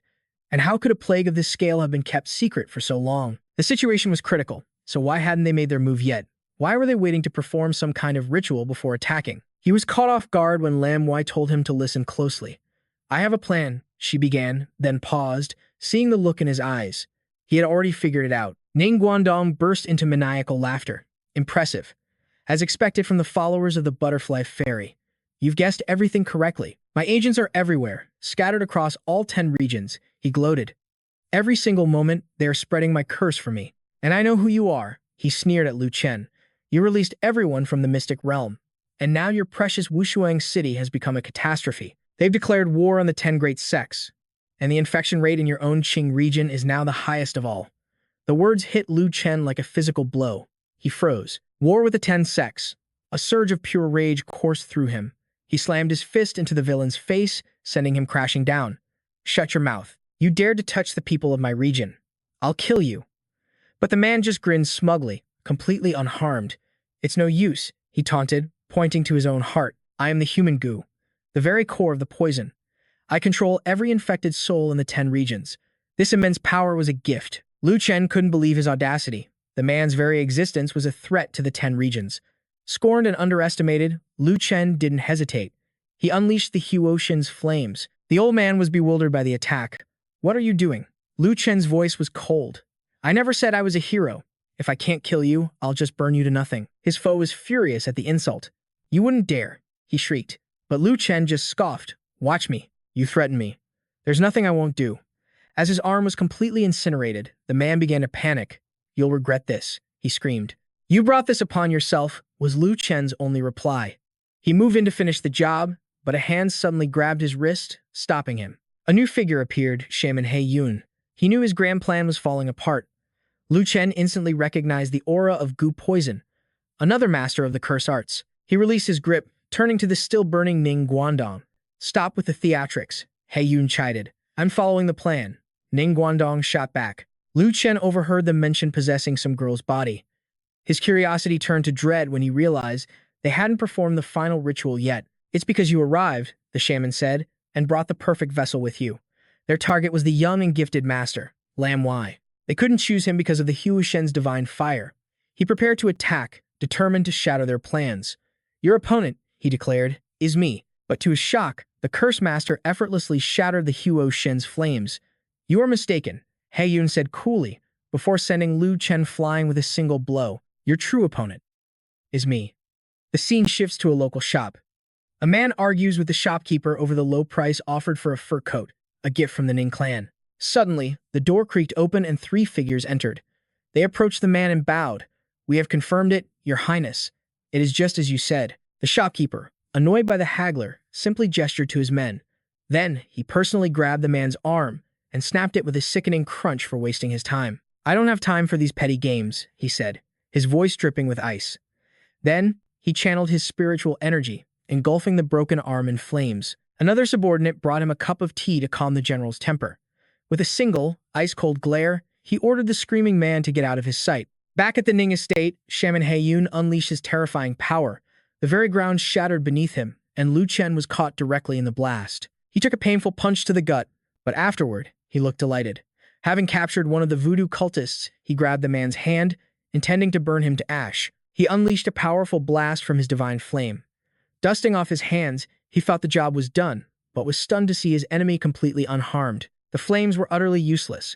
The cultist sneered, revealing he had long since abandoned his mortal flesh to become one with the cursed poison. As long as the poison exists, he is essentially immortal. He admitted Lu Chen's divine flame was powerful, but mockingly challenged him to try and burn down the entire world of curses. Without reaching the divine emperor or realm lord stage, it's just a fool's dream. The Black Cloud Shaman urged Ning Guangdong to seize the body quickly. Otherwise, the only outcome was death. Though furious, the old man agreed. Lu Chen refused to be left behind with the shaman. As the shaman taunted him, he used a flash step. "I'm right here." He planned to use his superior divine flame to drive the old man away for good. While those two clashed, the old man was escaping at incredible speed. He reached the arena where Lan Yu was fighting and knew instantly. This was the one. He marveled at her formidable power, but his awe turned to disbelief when he heard Lu Chen's voice calling out from behind him. The old man watched in horror as Lu Chen threatened to shatter his own bones to stop his body from ever being stolen. The aura of the divine flame erupted, unleashing a devastating shockwave. The people below finally noticed the disturbance, seeing only a massive blaze erupting in the sky. Their eyes shot upwards. Stunned, they could barely believe what they saw. It was their leader, Lord Dong, completely battered and broken. Just when he thought his God of Flames technique had finally destroyed the beast, a horrifying realization struck him like lightning. He had already extracted the parasite's core, a complete success. If only Lu Chen had been a little faster. But down below the stage, Lam Wei's gourd fell from her grasp. Because he was just a moment too late, her body was now possessed. The crowd was still reeling, stunned that he had slain such a powerful elder. The entity inside Lam Wei smirked. How could I possibly die so easily? Then, it unleashed a horrifying poison upon the helpless citizens. The time has come to repay the Ning family, he declared. Those still conscious could only watch in terror, thinking this woman was on a killing spree. But the entity awakened the poison in them too, driving them into a frenzy of destruction that threatened to consume the entire world. A spatial rift tore open in the sky amid the insane laughter of the elder, Ning Quandan. Lu Chen stared in utter disbelief. The people in the city screamed that the sky was falling and scrambled to escape. The elder's followers knew their master had succeeded and prepared to depart. Lu Chen was still stunned, realizing he'd been played by that damned old man. But then, a wicked smile spread across his face as divine flames erupted around him. "Get out of Lam Wei's body, right now," he roared. Ning Quandan watched Lu Chen charge at him, only for his path to be suddenly blocked. Black Cloud had arrived. He sent Lu Chen flying with a single kick, declaring that the plan was a success and the old man was far too useful now. Lu Chen possessed the divine flame, a power Black Cloud coveted. "I must kill you," he hissed. "Your immense talent makes you the perfect vessel for the flame god. In your next life," he sneered, "try not to be so clever." Suddenly, Black Cloud was struck from behind, coughing up a mouthful of blood. Staring at the blade piercing through his chest, he recognized the sword instantly. Before he could think, the blade sliced upward, nearly tearing him in half. Lu Chen, who had just been saved from certain death, was confused as his savior called him weak. The Arbiter was judging his lack of endurance. Black Cloud gripped the tip of the blade. "I knew it was you," he rasped. "For the grudges of the past, you owe a debt of blood." The Arbiter looked down on him with contempt. "You are nothing but a phantom. You can't do anything." "We'll see about that soon enough," he retorted. She then turned to the stage and called for Ning Quandan. The contract was fulfilled. Now he had to repay her by expanding the rift to welcome back the witchcraft sect. Suddenly, Lam's body screamed. It could feel an endless power, not just from the mystic domain, but from Black Cloud's azure domain as well. "Even all 10 domains are nothing but food for me." Ning Quandan laughed, mocking Black Cloud's pathetic attempt to challenge him. He then leaped towards Lu Chen's position on the platform, his hand reaching out to crush his face and end his life. The Arbiter and Lu Chen each faced an opponent, the expressions on their faces worlds apart. As the four immense powers clashed, the citizens fled in terror. Noticing their escape, Ning Quandan moved to intercept them. "It is time to repay this city for its kindness," he roared. Lu Chen shot forward to stop the atrocity, vowing he would never let the monster succeed. The old man sneered at Lu Chen's reckless charge, With a single, devastating blow, he sent him flying into the distance. The Arbiter's eyes widened with worry, but she was caught off guard as the witchcraft sect leader warned her to worry about herself. She struck back furiously, enraged that he dared to lecture her. He felt a nostalgic sting of pain, a sensation from a time long past. She looked at him, slightly surprised by his reaction. Black Cloud taunted her. "Is that all? Your strength hasn't grown at all." He crushed her sword in his hand, reminding her that she was no longer what she once was. He declared that even without his true body, his poison alone could defeat the Arbiter. Suddenly, brilliant wings erupted from her back. "You think regeneration will save you?" she scoffed. "I will simply keep destroying you until your very soul fades to nothing." The surrounding buildings were reduced to rubble from the sheer force of their battle. The Arbiter couldn't believe he was completely unharmed. "As long as a single trace of my poison remains, I can regenerate," he explained. But he admitted her power was impressive and offered to make her his personal slave. He wanted to see her become an obedient, mindless puppet. Cackling madly, he charged forward, delighted by his own decision. Lu Chen lay unconscious amidst the ruins. Ning Quandan grabbed him by the hair, sneering that he couldn't even handle that much. Just as the old man prepared another strike, the Black Dragon's voice echoed, urging Lu Chen to wake up. The villain paused. "The game ends here," he said, then stopped. Wondering who he turned to see a storm of fireballs hurtling in one direction. Seeing so much fire, he grew tense, realizing the Valley Lord of the Flame Valley, Ren Yan, had arrived with his forces. Ling Lung, Ngok Inga, and Mai Tiu arrived to confront him for his reckless actions, while Ren Yan had a line of flamethrowers ready to go. The order was given, and the flames shot forward like arrows. The Valley Master was furious, knowing Ning Guangdong had colluded with the Vu cult. He declared that divine fire would purify this filth. The old man, enraged that someone dared to interfere, decided he would eliminate Lu Chen first. But before he could act, Lu Chen's own divine flame erupted, shocking the old man to his core. Looking at his own scorched hand, he knew this was Ren Yan's doing. Ren Yan declared that Lu Chen was a benefactor of Flame Valley and could not be killed. Mai Tiu, Ling Lung, and Nelkunga immediately accepted their new mission as his protectors. Then, the people of the valley began to repay their debt, channeling their fire into Lord Lu Chen to help him defeat the enemy. Ren Yan personally maintained the flow of supreme divine fire into his body. A divine fire formation spell was cast, allowing Lu Chen to absorb its immense power, causing the flames engulfing him to roar even higher. The old man couldn't believe they were using a body infusion ritual to ignite the divine flame. He swore he wouldn't let the Ning family's legacy be destroyed. He commanded his clan's elite warriors, "Kill the people of Flame Valley and bring me Ren Yan's head." The goo-infected puppets charged forward in a frenzy, consumed by a thirst to kill for their master. The three protectors knew it was time to defend the formation. Together, they drew their weapons: the 8 banners folding fan, the 10,000 sword art, and the sword shadow technique. They charged headfirst into the maddened crowd. Mai Tiu felled countless foes with a single wave of his fan. Ling Lung's sword multiplied into 1,000 blades, clearing a path in seconds. Ngok Nga fought them head-on, but the horde was relentless, trying to overwhelm the trio with sheer numbers for the sake of their master. The Black Dragon saw that destiny was on Lu Chen's side, but the main character said he needed its help for something else. He was protected by the divine fire, but knew the old man was still absorbing goo poison. This bought him time. He asked the Black Dragon, who had absorbed his spiritual power, to get him inside the enemy's form. The dragon couldn't believe the plan. It meant giving up all the spiritual power it had painstakingly accumulated to help him. Lu Chen swore an oath. This debt would be repaid twofold. Spotting Lu Chen seemingly on the run, Ning Guangdong immediately gave chase. The Black Dragon panicked as the old master closed in.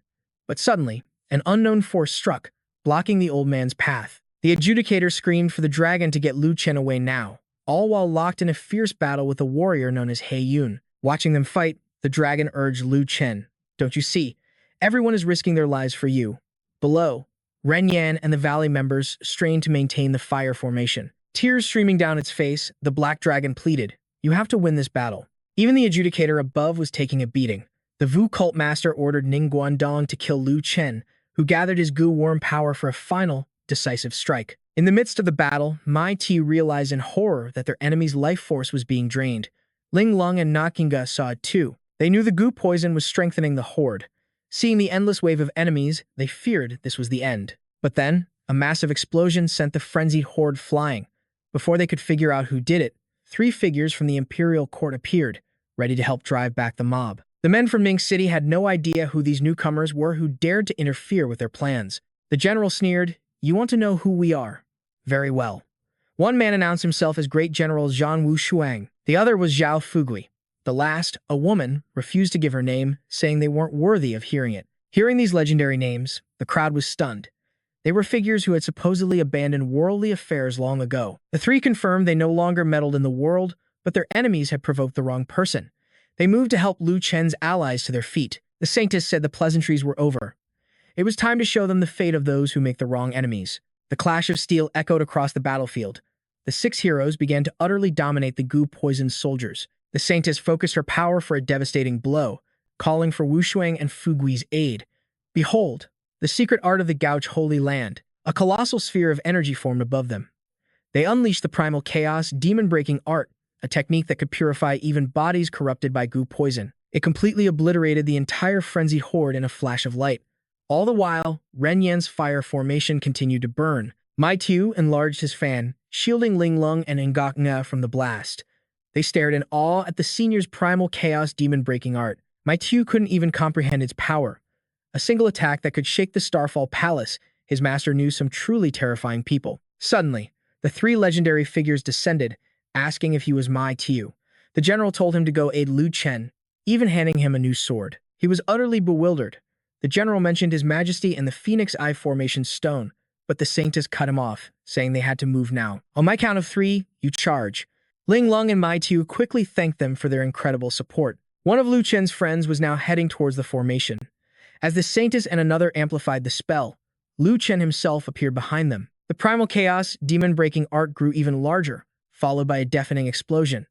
Across the battlefield, Heiyun smoothly evaded the adjudicator's attack. Ning Guangdong had arrived to back him up. But then, a tremendous roar from the formation shocked them both. Seeing his frantic desire to attack, the adjudicator taunted him. You're getting impatient, aren't you? You know that if he merges with the divine flame, it's all over for you. Black Cloud seemed unconcerned. Guess where Lord Ning is flying off to now? He mused, but was asked what the new plan was. Miraculously, one house remained standing amidst the desolate ruins. Exhausted, Lu Chen rested in a corner. The Black Dragon was furious at its own helplessness, while Lu Chen's spiritual power was dangerously low. Suddenly, the roof above them collapsed. A voice called out, "We've got them." Ning Quanin looked down at them and sneered at the cornered little rats. Seeing him, the Black Dragon trembled but tried to sound brave. "I am of the noble dragon clan. If you touch me, my entire clan will hunt you down." Before it could finish, the villain cut it off. "The 10 domains have already fallen. Your pathetic dragon clan means nothing." To their horror, he prepared to strike, ready to send them to the afterlife. But just then, Yunga arrived, unleashing her 10,000 swords technique. Ning Quandan immediately detected the attack. She activated something that caused a massive explosion right where he stood. Lu Chen noticed the second roof explosion as well. He saw Mai Xiao and Ling Long, who told him they had come to help. They dragged him through a gaping hole in the wall. Furious that his plans were ruined again, Ning Quandong unleashed his wrath, sending Yunga flying with a single strike. Mai Xiao watched in horror as she took the blow, then felt a crushing grip tighten around her own throat. The villain mocked his meager skills and his insignificant clan, but Lu Chen told him to end it, confident that Ling Lung had already gotten his master to safety. "Once my master's cultivation is complete," he declared, "he will avenge me." Ning Quandong just sneered at his naivete. Then, in a flash, he blocked Lu Chen's escape, shocking everyone. Ning Quandong planned to capture them all in one fell swoop. Ling Lung, supporting her master, felt helpless as their path was cut off. Lu Chen was ready to make his stand right there, but feared his enemy had a hidden trump card. He was stunned when Ling Lung suddenly reassured him and then lifted him into her arms. "You saved me so many times," she whispered. "This time, it's my turn to save you." She bolted, calling for her 2 comrades to cover their escape. Yunga unleashed a mirage of blades, shouting for Ling Lung to seize the moment. But Ning Quandong moved faster, determined to prevent their escape. Yet, Mai Xiao's fan intercepted the blow, stunning their foe. She glanced back, offering a quick word of thanks for his crucial support. When accused of using cheap tricks, he retorted that getting his master to the formation was all that mattered. The enemy cast the old man aside, deciding to eliminate the master before dealing with the disciple. Ning Quandong gathered his energy, refusing to let his clan's century of work be destroyed. The old man laughed maniacally, asking Lu Chen how he felt now. With their plan in shambles, the fleeing pair knew they were finished, especially against the ancient poison he unleashed. But suddenly, reinforcements arrived. As they greeted him warmly, he recognized them instantly. It was Brother Wu Shuang, Uncle Fu Gui, and even the saintess. "We can catch up later," they yelled. They told Ling Lung to throw Lu Chen into the heart of the formation without hesitation. They would use their weapons to give him the final push. This would launch Lu Chen at incredible speed. Seeing this, Ning Quandong prepared to intervene. He summoned a colossal hand of ancient poison, roaring Lu Chen's name. The hand hurtled towards Lu Chen, leaving Yuanga and the others in shock. As the demonic palm closed in, he yelled for them to let him go. He insisted the firepower stored within his body was enough to fight back. But Ling Lung silenced him with a quick kiss on the cheek, telling him to trust her, just this once. And then, he was thrown, powerless. He watched as the massive hand closed around Ling Lung, crushing her.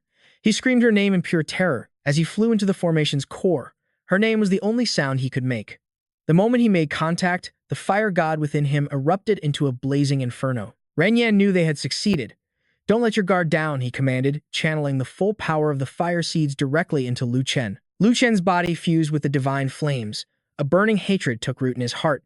He would never forgive that monster, Ning Quandong. Today, he would kill him.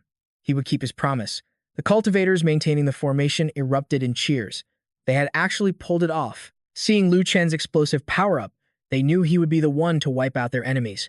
A look of profound relief washed over everyone's faces. Once the fusion with the fire god was complete, the old man stared in disbelief. How could a century of his clan's work be rendered useless in an instant? He immediately commanded his underlings to charge. "Either kill him," he shrieked, "or offer your poison and spiritual energy to me." The minions swarmed forward, targeting those maintaining the formation. But at Ren Yan's command, everyone moved to clear a path for their champion. But to their surprise, Lu Chen told them to stand down. His sword spirit, Lu Chen, had heard its master's call and received its command: kill them all. Watching the divine flames dance from his blade with overwhelming power, everyone was both overjoyed and completely astonished. He annihilated the entire horde with just his sword spirit. They assumed it was the fire god's power. But on second thought, while immense, this aura felt like something more. As the saying goes, wind fuels the flame, and flame rides the wind. A true marvel of heaven and earth, but can a mere mortal truly hope to control it? Very few have ever managed to tame such power.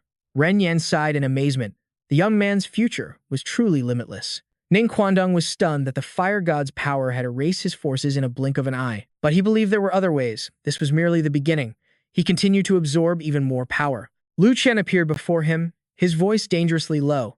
He informed the frantic old man that there would be no escape for possessing Lan Yi's body. "My disciple, Ling Lung, Yu Enga, and my sworn brother Wu Shang, their fates are still unknown. For this blood debt, I'm here to collect."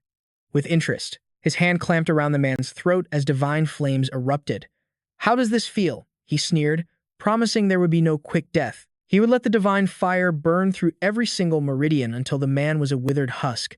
Seeing the twisted agony on his face, Lu Chen knew the pain was unbearable. He promised 10 days and 10 nights of torment until he would be forced out of Lan Yi's body, only to beg for death. Ning Quandong knew he couldn't withstand it. Tears of pure agony streamed down his face, because Lu Chen's killing intent was real. He truly meant to torture him until his soul broke. The man named He Yun, who was choking the Arbiter, suddenly flinched. Ning Quandong's cry for help echoed through their pact, and he had heard it all. He merely scoffed at how useless the master and servant were. He reminded him that it was too late to help now, especially when clinging to grudges of the past. He realized he had been tricked from the very start, losing all composure. But by now, saving Ning Quandong was impossible anyway. This time, He Yun admitted defeat, but he warned the Arbiter of one thing. Just because he couldn't save his pawn didn't mean he couldn't kill everyone else. The Arbiter looked on in horror as a spatial rift cracked open, pouring even more cursed poison directly into Ning Quandong. He Yun declared this was his final chance, that this cursed seed was powerful enough to trigger a massive breakthrough. The witnesses below didn't understand, mistaking the sinister energy for dark clouds. The old spirit within the Guchong's body roared for everyone to embrace their hatred. Rage, devour the cursed poison, seize this power, and then drag that brat Lu Chen down to hell with you. Ning Quandong's power exploded, sending Lu Chen flying. Before he could even stand, the man lunged with his final words. "Even if I have to absorb all the cursed poison in the world, I will drag you down with me." But suddenly, Lu Chen smirked, a look of success on his face. He calmly stated that if Lan Yi didn't make her move, he was about to really die. The old man was shocked to find his body frozen in place. Within his own spiritual consciousness, he was bound by golden chains. He guessed it was because he absorbed too much curse poison. But then he remembered. He Yun's cursed seed was supposed to grant him an hour of resistance, wasn't it? His mind raced for another answer when he saw the spirit of Lan Yi.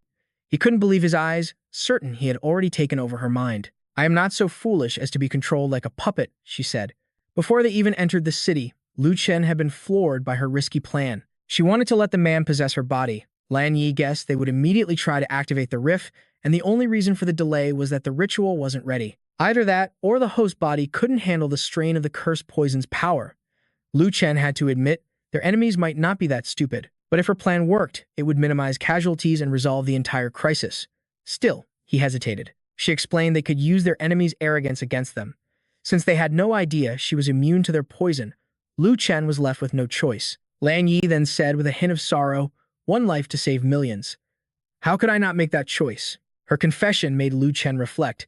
She was once a scorned child from a branch family who only succeeded thanks to a fairy and a poor farmer. Now that damning city was in peril, she had to repay her debt of gratitude. Besides, saving the suffering is the duty of a healer. Why was he always so obsessed with winning? Back in the present, he was amazed he hadn't been able to help her. He heard the old man call her insane and knew he would never understand her sacrifice. Truthfully, even Lu Chen didn't fully understand. But he remembered his master's words that a healer has the heart of a mother. He raised his hand, and divine fire blazed to life, terrifying the old man. Lu Chen's voice was like ice. "I warned you. Now that you've absorbed the cursed poison, the most your death can accomplish is taking her body with you." He then delivered the final blow to his spirit. "My master is the flower butterfly fairy.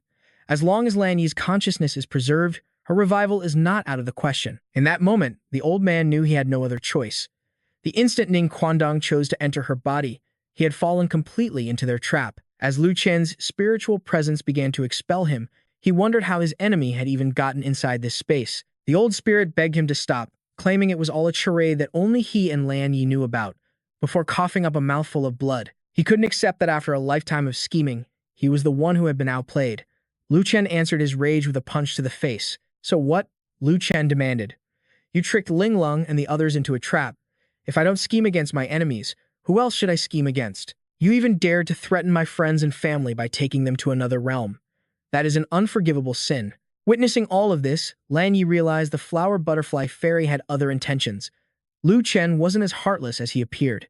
He then called out Ning Quandong's name. "Today," he declared, "is the day you die." He unleashed the divine flames, incinerating his spirit, before stomping his foot and turning the last remnants to dust. And now, to deal with the one remaining. He shot outside, flying toward He Yun. "Are you coming to find me, or should I go find you?" The flower butterfly fairy appeared and blocked her disciple's path, warning him not to rush into the cursed realm without knowing the situation. But he still tried to explain. As they were talking, they both turned, hearing a voice call out that the fairy had finally arrived. He Yun sneered that she was just a coward hiding behind Lu Chen. He was completely calm, even though the fairy knew he was behind everything. Lu Chen was shocked that his master knew this man. Seeing his confusion, He Yun laughed and said their relationship was so good that she owed him her life. Hearing this, Lu Chen was even more stunned. As He Yun prepared to leave, he told Lu Chen to ask his master himself, reminding him not to celebrate his victory too early, the grudge between their worlds. Vowing to never forget this humiliation, he swore to the butterfly fairy that next time he would settle all their debts, new and old. Night fell upon the ruins of the Ning clan's city. Survivors checked on one another, weak from the lingering ancient poison. The wounded offered their deepest thanks to the fairy, who treated their ailments and provided medicine. When asked about Lu Chen and his friends, a subordinate reassured her. They're merely exhausted from overusing their internal energy. The master of Flame Valley has already cleansed the poison. They will be fine. However, Miss Lan's body had been steeped in poison for too long. Lu Chen was doing all he could to purge it, but her damaged meridians would require the fairy's expert examination. She knew the girl had a competitive spirit since she was a child. By constantly dosing herself with poison every 3 days, she had long since become immune to all toxins. She should have been fine. The problem was, his fire god technique would force the poison down into her dantian. But if this triggered a negative reaction, it wasn't a huge deal. Mei would just prescribe 2 doses of yang cleansing medicine. Meanwhile, Lu Chen was still focused on purging the poison from Lan Yi's system. It was exhausting, but he felt like things were going smoothly. Once all the poison was gathered in her dantian, a single blast of true qi could annihilate the goop poison inside her.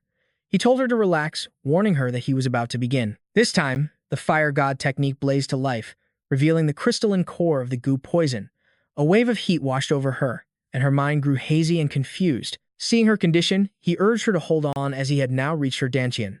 But realizing he was channeling divine fire into her, she tried to stop him. She wanted to tell him her poison-immune body couldn't handle this, but he forcefully told her to remain still. Feeling her body becoming unstable, she spun around and grabbed Lu Chen's hands, which took him by surprise. She was torn, panicked that if she didn't follow his instructions, her legendary poison-immune body would be destroyed, and she'd be the one to answer for it. He, too, had been warned that every following step had to be perfect. First, he pressed on Lan Yi's Qi-Hai acupoint, then slowly began to channel his true qi. An expression of pure ecstasy washed over her face. As Lan Yi panted, begging him to slow down, he promised to follow her lead. Next was the central point. She told him to slow down again, to keep pushing the true qi upwards without touching anything else, before he pressed and held her Shentang acupoint. When he warned her not to stretch, Lan Yi insisted her poison-immune body was far more important. Hurry up and do it. Even though he was being rushed, he still apologized for any offense he might cause. Suddenly, she began to cry. He couldn't understand her obsession with this poison-immune body. She told him he wouldn't understand, that she had promised to test every poison in every domain, something even the immortal herself couldn't do. After that, she would compile her family's legacy and travel everywhere. From a young age, the immortal had her ingest poisons to temper her body. That was why she couldn't give up. She could never abandon this body. Hearing her confession, he knew her previous words weren't empty boasts. With new resolve, he affirmed that he would help her until the very end. But when she told him to guide the qi to her Baihui acupoint, Lu Chen grew suspicious. His hands were still being held, making him question her motives. "Let go so I can help you," he said, wondering if she had another plan. Their faces were just inches apart. Lan Yi whispered, "I know," then kissed him, calling him a fool. Over in the cursed realm, the Wind Shaman's group saw that He Yun had returned. They questioned why he just stood by when the dimensional rift opened, failing to help them escape. He coldly asked them if their freedom was more important than their master. Fear instantly gripped them, and they begged the elder to punish them. He ignored their pleas and ordered his men to bring Ning Guangdong's spiritual remnant to the four guardians, telling them it was a gift from the old immortal. With the delivery made as promised, the next step was to break their master's seal. For that, he would have to rely on those four, but his burning hatred for Lu Chen remained. He decided to go and scout Lu Chen's camp himself. Back in the tent, Lu Chen was stunned by the news. He couldn't return to the Qing domain. 3 great generals entered, explaining that his masters would go in his stead, and he was to remain here. He didn't understand why he had to stay. Now that everything was over, what more could they need him for? Wu Shuang handed him a thick stack of papers, telling him if he thought that Ning Fellow was the true leader of the cursed realm, he should take another look. Reading the names of the most powerful factions in the Xuan domain, he was warned not to underestimate them. Then, he was asked a heavy question. Would he leave or stay with them? Lu Chen didn't need to think. "I'll stay," he declared, to his senior brother's immense relief. He then turned to Lan Yi with a proposition. Their competition would continue for 1 more month, which seemed to shock her. When she scoffed, doubting he could master alchemy in that time, he shot back, "Then how long do you need?" As he left, he called out, "Whatever conditions you were going to make before, I'll accept them, win or lose." She had been planning to say that if she won, he would have to marry her, but now she hesitated. When he promised to hear her out and meet her in Damning City, Lan Yi couldn't help but smile. After all, Lu Chen had said it himself. She was determined to win at all costs. That way, no matter how much he struggled, he'd have to marry her. Her fighting spirit blazed as she thought, "You're so dead." And so, their contest resumed.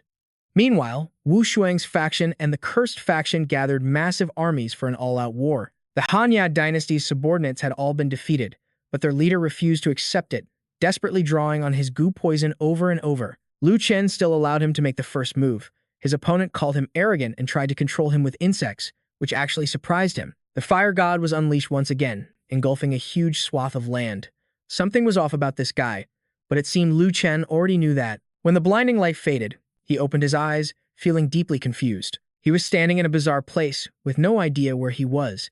He suspected the strange flowers and grass were illusions caused by the goo poison. Suddenly, he looked forward, his face etched with shock. Ahead of him, 4 figures were standing together on a stage. He recognized them. He saw his master, Hua Dai, alongside Elder Gu.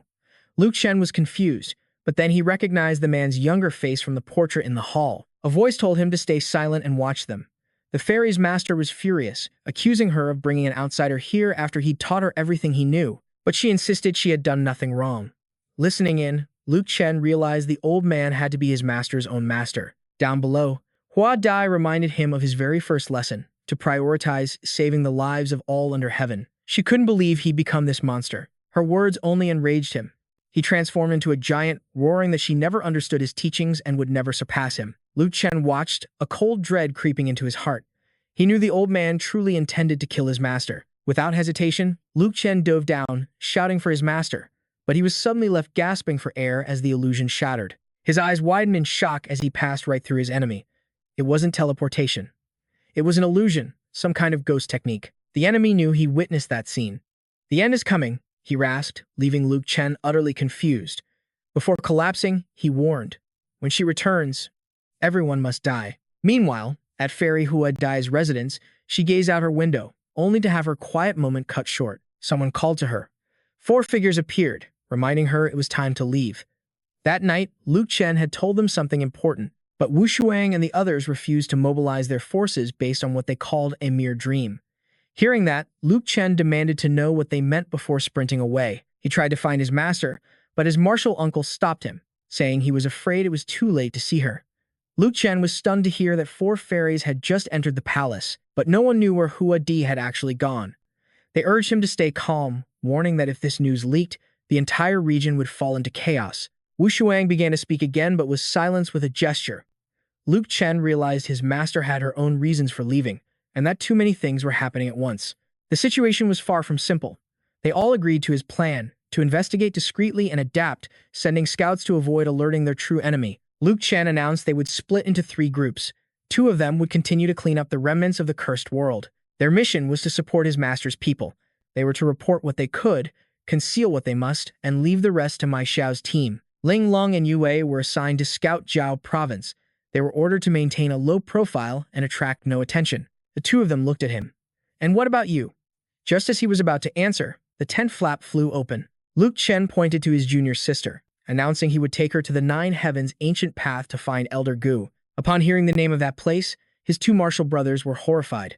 It was a legendary death trap, a place where you go in but never come out. Lu Chen admitted he had wanted to find his master first, but it seemed this was now his only path forward. With his decision made, he swept Qingcheng into his arms and shot into the sky, soaring across the land, his spirit burning for the 9 Heavens ancient path. At the same time, the imperial court was in session.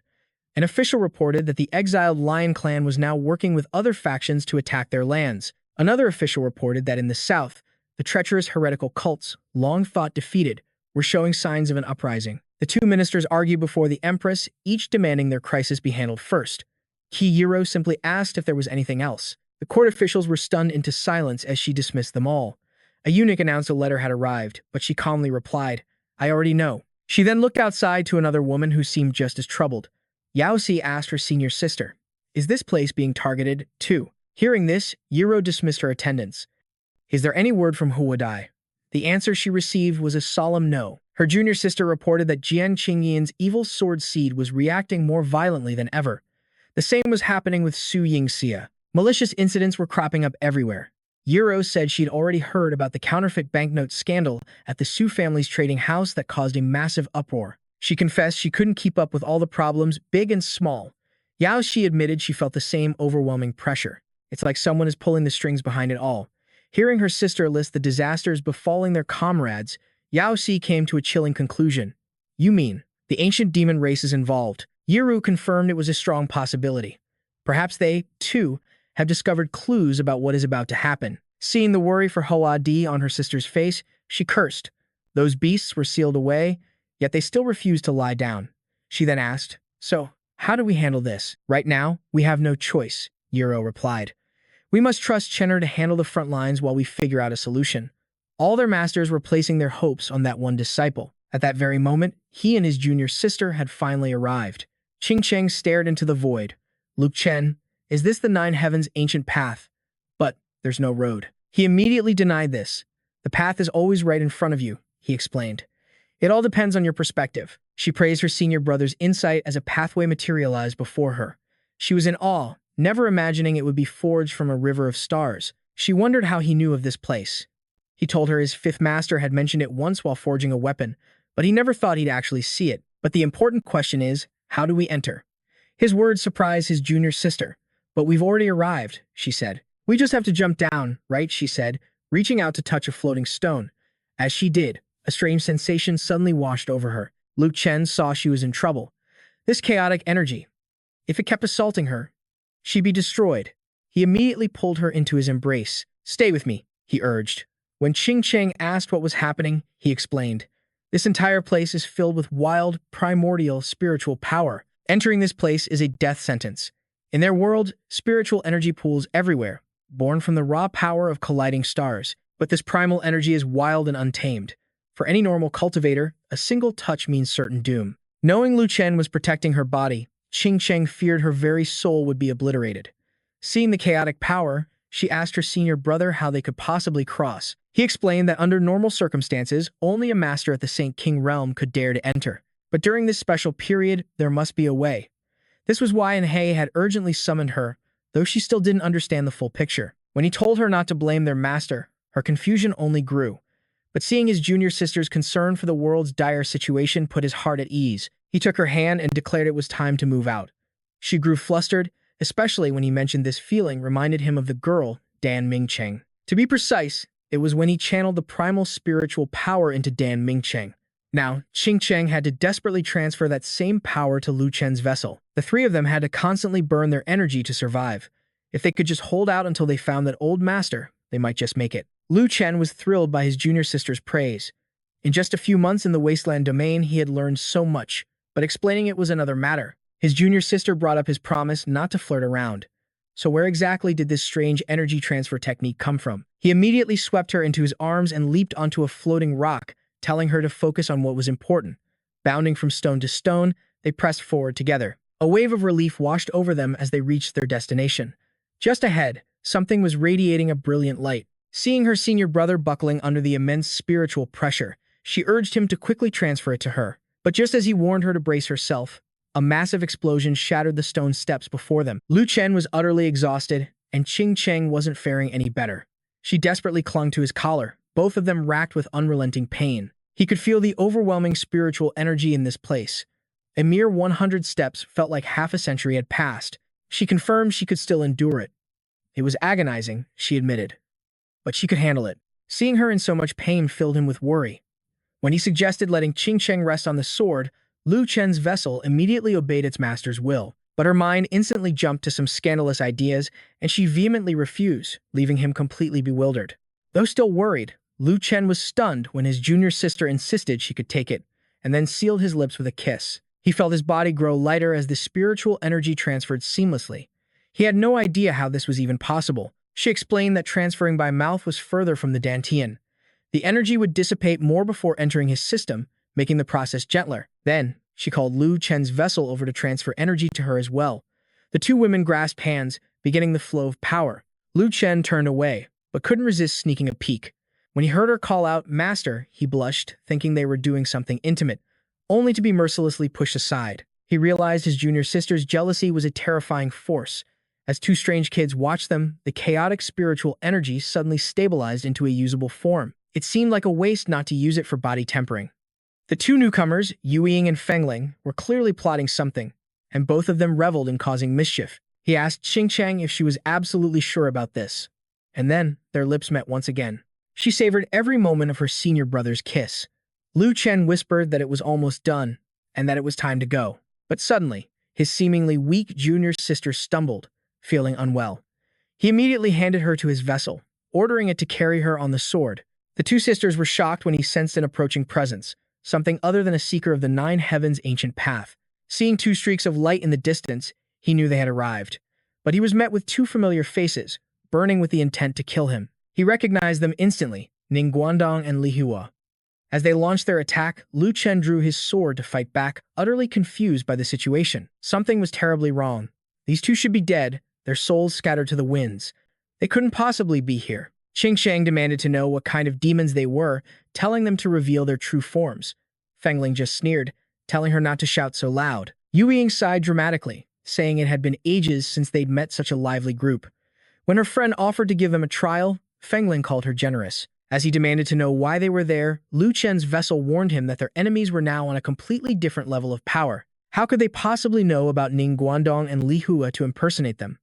The answer sent a chill down his spine. They could read his very thoughts. Yuying interrupted, claiming they didn't need to read his mind. From the moment he was born, they had known every detail of his entire life. They even predicted his plan to use his sword art to stir up the spiritual energy and create chaos. He couldn't believe his strategy had been seen through so easily. She began a long, philosophical lecture that just left him more confused. Unsure of what dark arts they were using, he simply charged in for an attack. He yelled for his junior sister and his vessel to back him up.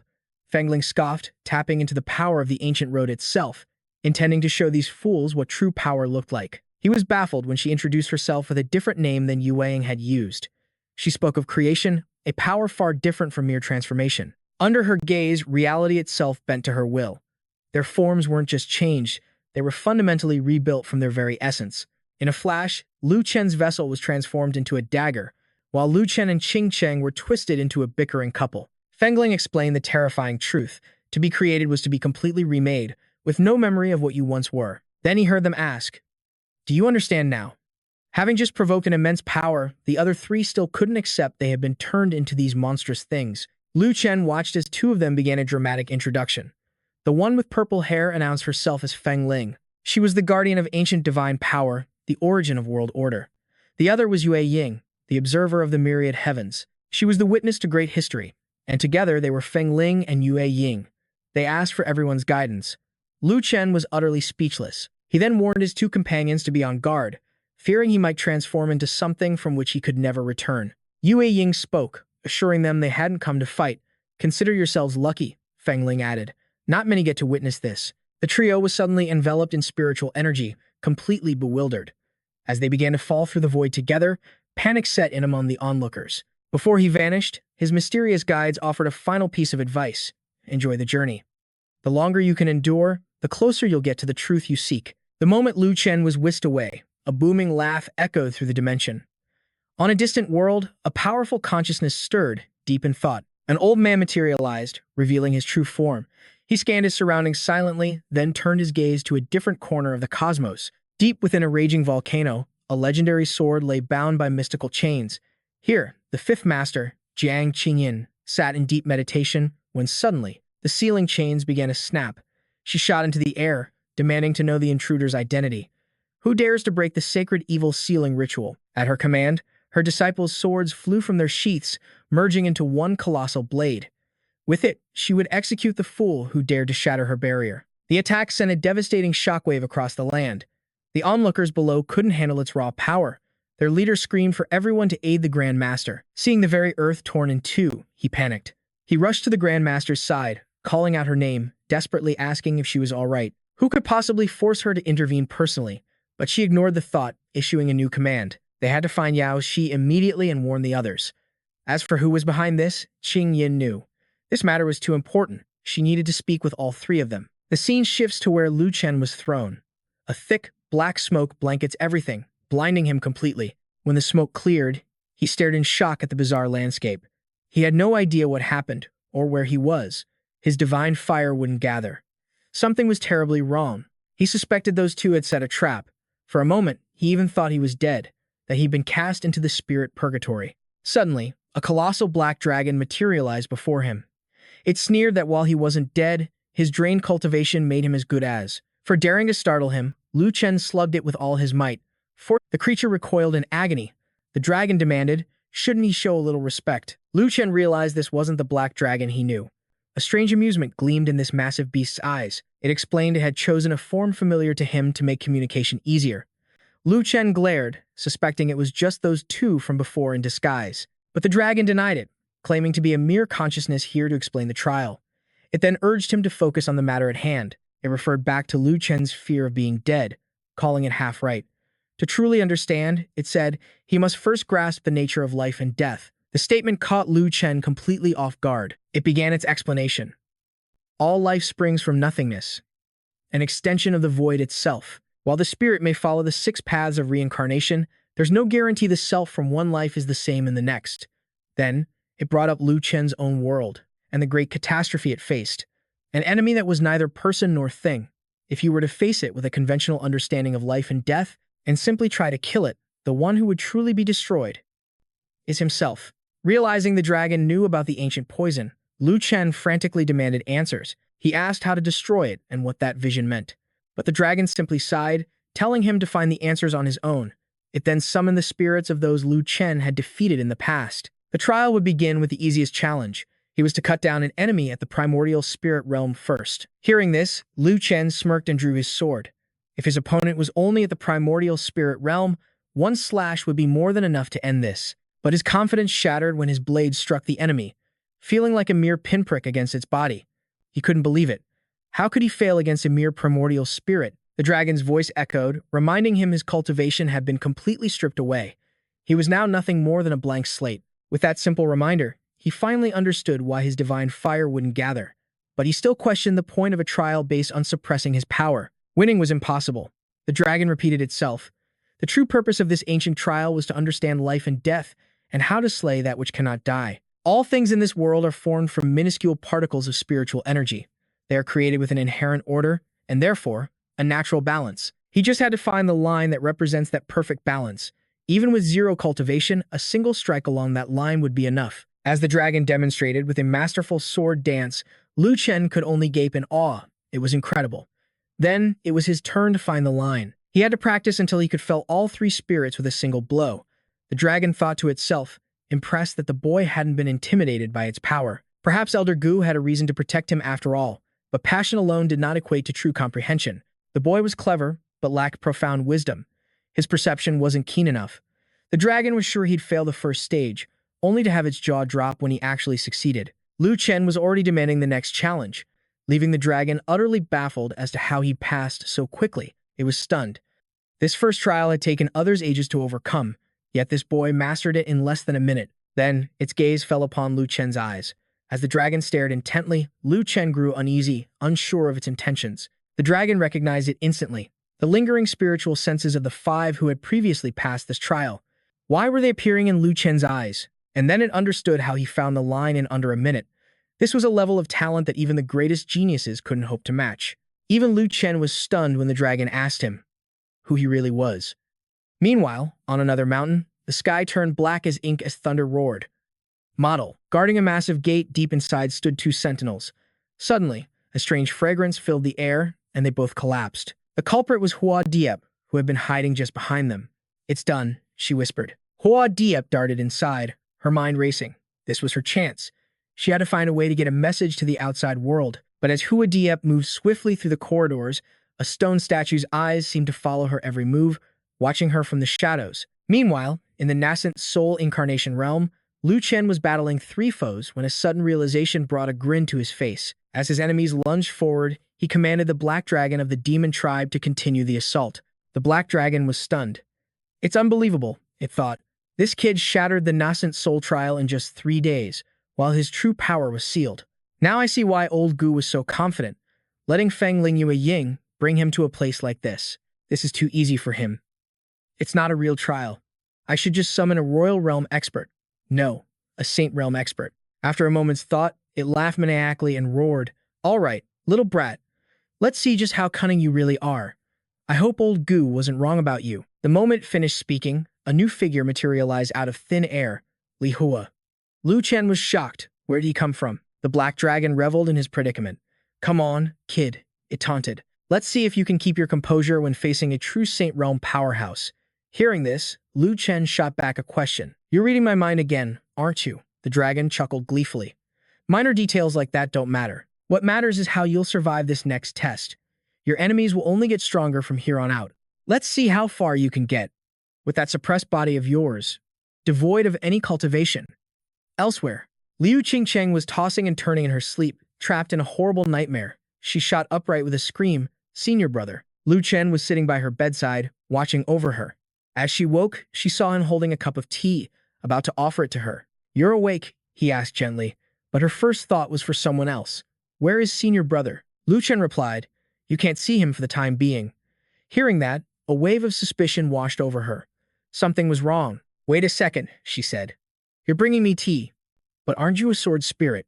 How do you have a physical body? And where are we?" Lu Chen just smiled. "What's the matter? Is my physical form so surprising to you? We've made contact before." As he spoke, he gently pushed her back down onto the bed. Lu Qingcheng, flustered, shot back. "This isn't like your sword body at all. I've temporarily swapped states with the sword," Lu Chen explained. "Right now, the blade is in its spirit form, helping our master. So now you understand how I have this body, right?" he teased. What's wrong? Are you shy? Her face flushed red with embarrassment. You're just too close. Suddenly, another voice cut in. All right, you two, stop bickering. It was Gu Tianya. He asked her, young lady, how is your body feeling? She was stunned to see him there. Uncle Gu, she stammered in panic. Then she noticed two others who looked like Lu Chen's disciples. She screamed, you two. Where is your senior brother? Uncle Gu, it's their fault. He's missing because of them. But unexpectedly, Gu Tianya and the two disciples just burst into laughter. You're still so protective of him. But don't you worry. That kid is doing just fine right now. At least, for the moment. With that, he began to lead Lu Qingcheng and Lu Chen on a tour. My apologies, he said. I should have explained this sooner. In short, welcome to the final stop of the ancient Nine Heavens Road, Misty Town. This town sits at the very end of the ancient road, and it's also a convergence point for the ancient spiritual domain. Most of the people here are powerful experts who once walked this path, but for various reasons, they chose not to leave. So, they built this small town here, which is why you must never underestimate anyone you meet, even a beggar on the side of the road.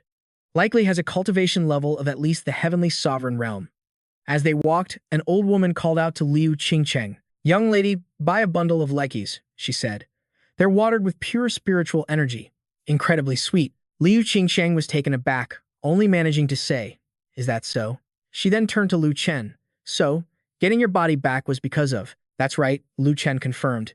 Thanks to the abundant spiritual energy here, and Mr. Gu's help, I was able to restore it in a short time. Gu overheard and turned back. Don't thank me.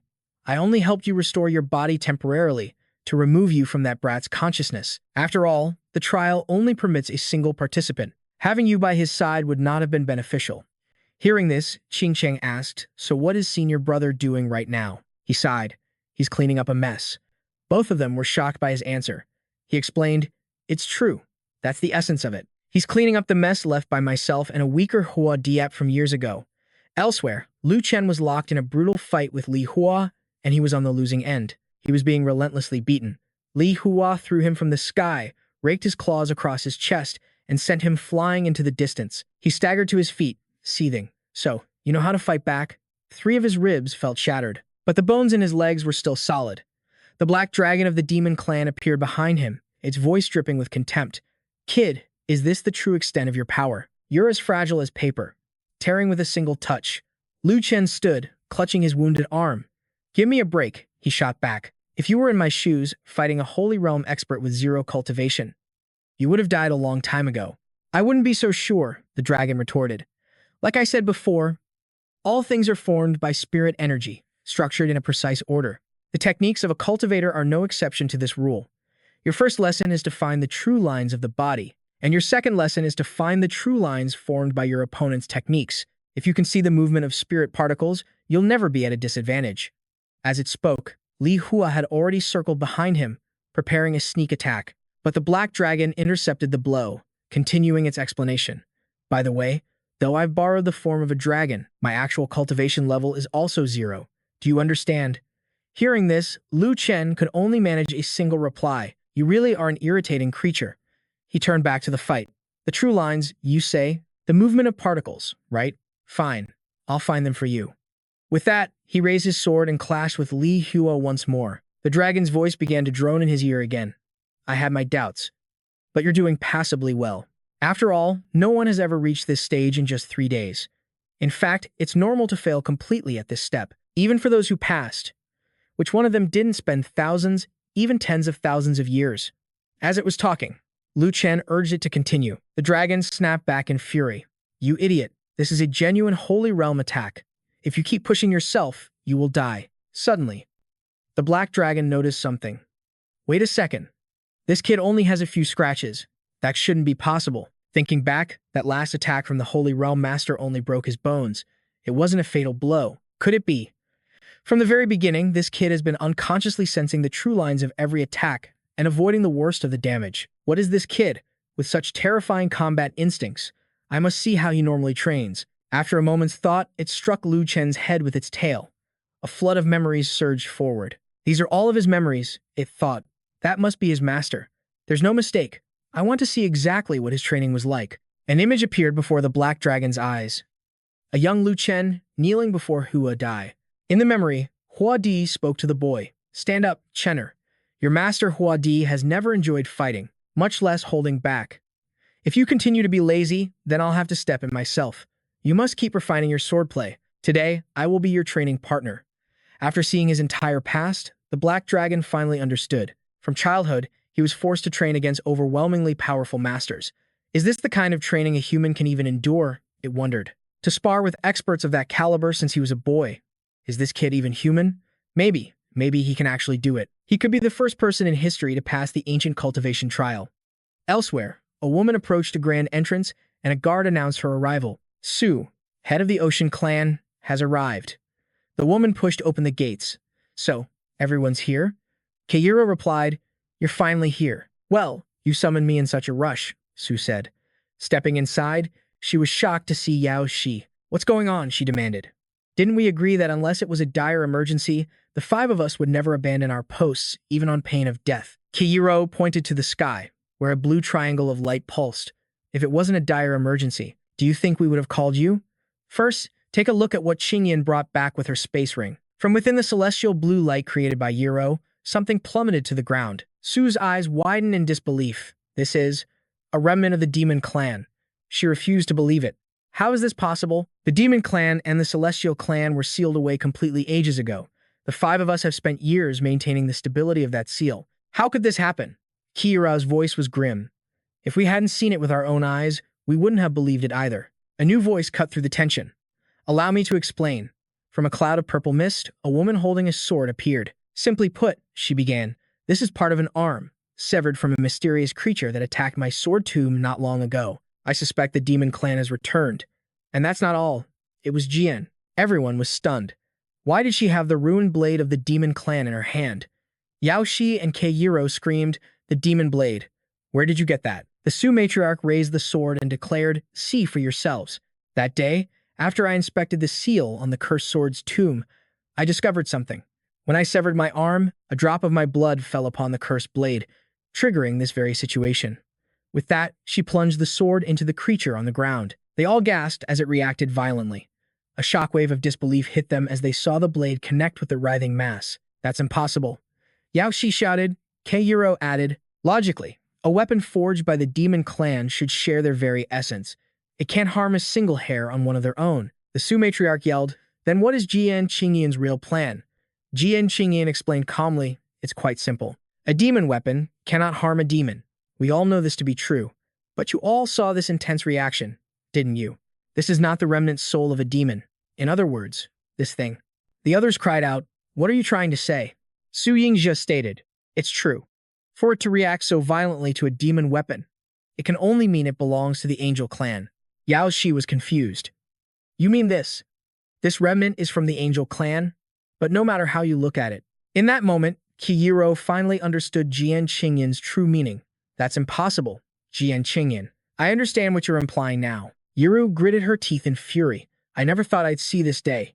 You've played your hand well. The angel clan. And the demon clan. Jian Qingyan continued. Enemies for tens of millions of years have now joined forces. I fear this unholy alliance has existed for a long, long time. Long enough to spawn this. Su Yingxia concluded. It seems the strange events of the past few days were all they're doing. Jian Qingyan agreed with her. Hua Di's disappearance was likely their handiwork as well. Kiiro's voice was filled with sorrow. Ah, if I had known. I should have let Jian Wushuang go with Chenner. Now that he's caught up in this, his fate is uncertain. Yao Shi suddenly resolved to leave. Jian Qingyan, come with me to find Chenner. This isn't a matter he should be involved in.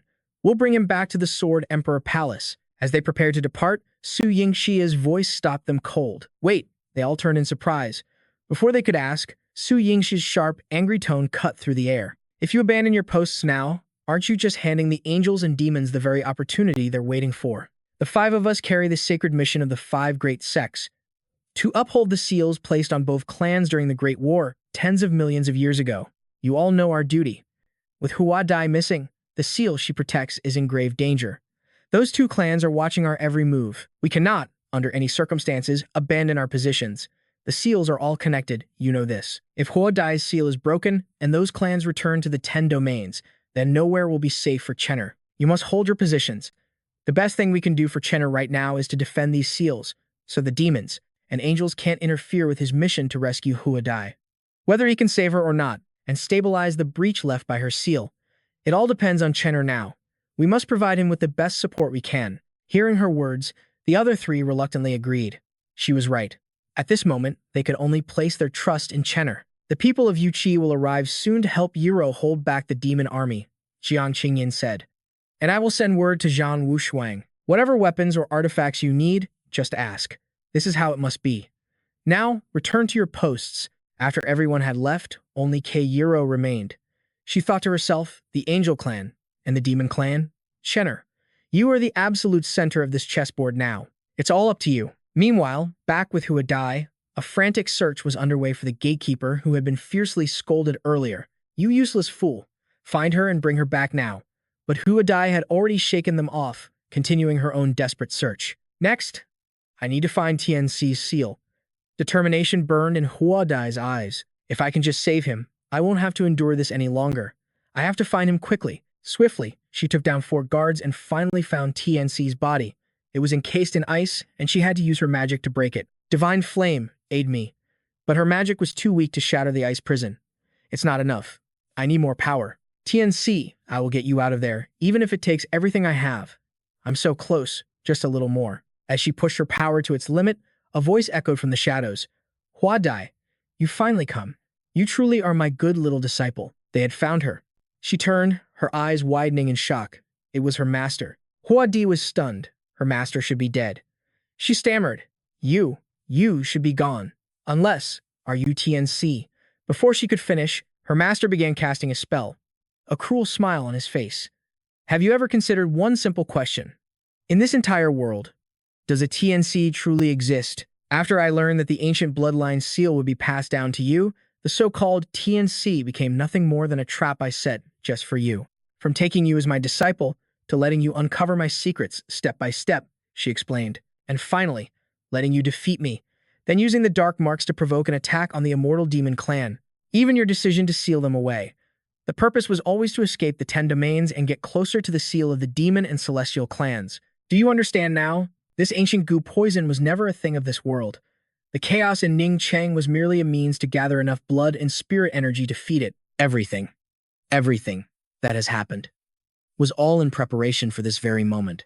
With that, he summoned 2 colossal giants, the 12 beast gods and the 24th demon god, Wen Shen, the god of plague. He roared, "Come, welcome the advent of the ancient poison's origin. Even as mere illusions, these 2 gods are enough to shatter the seal within your body." "Hemph, I've been waiting for this," the villain sneered. "Huadai, from the very moment I met you, every part of my plan was set in motion. This even included you exhausting everything today to save that blessed child. After all, if you hadn't pushed yourself to the point of collapse, how could I seize this chance to rip the seal from your weakened body? Ha ha ha. Now, oh gods, release the seal from her." But then, he realized something was wrong. He screamed, "Wait, where's the seal in your body? Why? Why is there nothing left inside of you?" She struggled to her feet, replying, "You've noticed far too late. The seal was secretly moved long ago, but I will never tell you to whom." She thought to herself that in this entire world, only she knew the truth. Not even that young boy had a clue. He violently threw her aside, roaring, "Still talking tough, are you? Then don't blame me for what comes next. If you refuse to talk, I'll just have to kill everyone you've ever known, one by one. Starting with Gutianya. I've been itching to get rid of that brat for a long time." He then commanded his minion, "Go, find that kid and kill him." And with that, they descended upon the misty town. The villain sneered, "I can't believe he's hiding in this ancient path. No matter. Eradicate Gutianya and deal with everyone around him. Show no mercy." His subordinate shot into the sky, heading straight for Lu Chen, and was quickly spotted by Gutianya's people. A girl pointed to the sky and asked, "Master, is that figure also within the town?" On Lu Chen's side, he felt the ground begin to tremble violently. He turned to see the black dragon of the demon race shaking and asked, "What are you trembling for? Are you that cold?" It replied, "There's no mistaking it. That feeling. It's the master. Kid, you have to hurry, or we're all going to die." Lu Chen was stunned. "What?" the dragon repeated. "They've returned." He demanded, "Who are they? Who could possibly make you this terrified?" Gutianya and his followers charged forward to confront the attacker, yelling, "What vile creature dares to cause a scene here?" But as they drew near, they were instantly turned into withered husks that crumbled to the ground. The creature laughed arrogantly and said, "Fools, before you humans ever set foot here, the nine heavens' ancient path was the domain of us demon gods. Now you occupy this place and even dare to challenge us?" He then turned to the two young disciples with Gutainya, who stood frozen in place. He asked them, "Huan Shenling, are you certain you won't intervene? How pitiful, to possess such peerless power, yet only be able to watch the world, unable to take any action that might interfere with the course of history. Your strength is more like a curse." Saying this, he raised his sword, preparing to strike the Huan Shenling. "If you won't make a move, then I won't hesitate in the slightest." Lu Chen watched from a distance, enraged. "Where's all that brutal strength you had before? How can you give up so easily?" The useless black dragon sighed. "There's nothing to be done. Fengling Yuing is bound by its duty to observe. This is the fate that has been imposed upon it." Hearing this, Lu Chen lunged forward and grabbed the dragon by the throat, yelling, "Fate, my ass. You're the ones who dragged us into this mess. Now you're cowering in fear. What about my junior sister? And my master? What's supposed to happen to them?" Hearing this, the dragon flew high into the air. "Kid, I'll tell you the truth. I am the very incarnation of this ancient path, the divine beast, Qingshan." As it revealed its true form, it spoke to him. "Come, your final test is to defeat me using the skills you've learned. If you can succeed, the abundant spiritual power in my body will be transferred to you, pushing you to the very limits of what you can withstand." Lu Chen heard its words, agreed, and urged it on. "All right, let's go. A quick fight for a quick victory. I'm eager to deal with those two over there." Meanwhile, Gu Tainia was checking on Liu Qingcheng, asking if she was all right. He said, "To deal with these two, we'll have to wait for your senior brother to finish his trial." She replied, "I know, but..."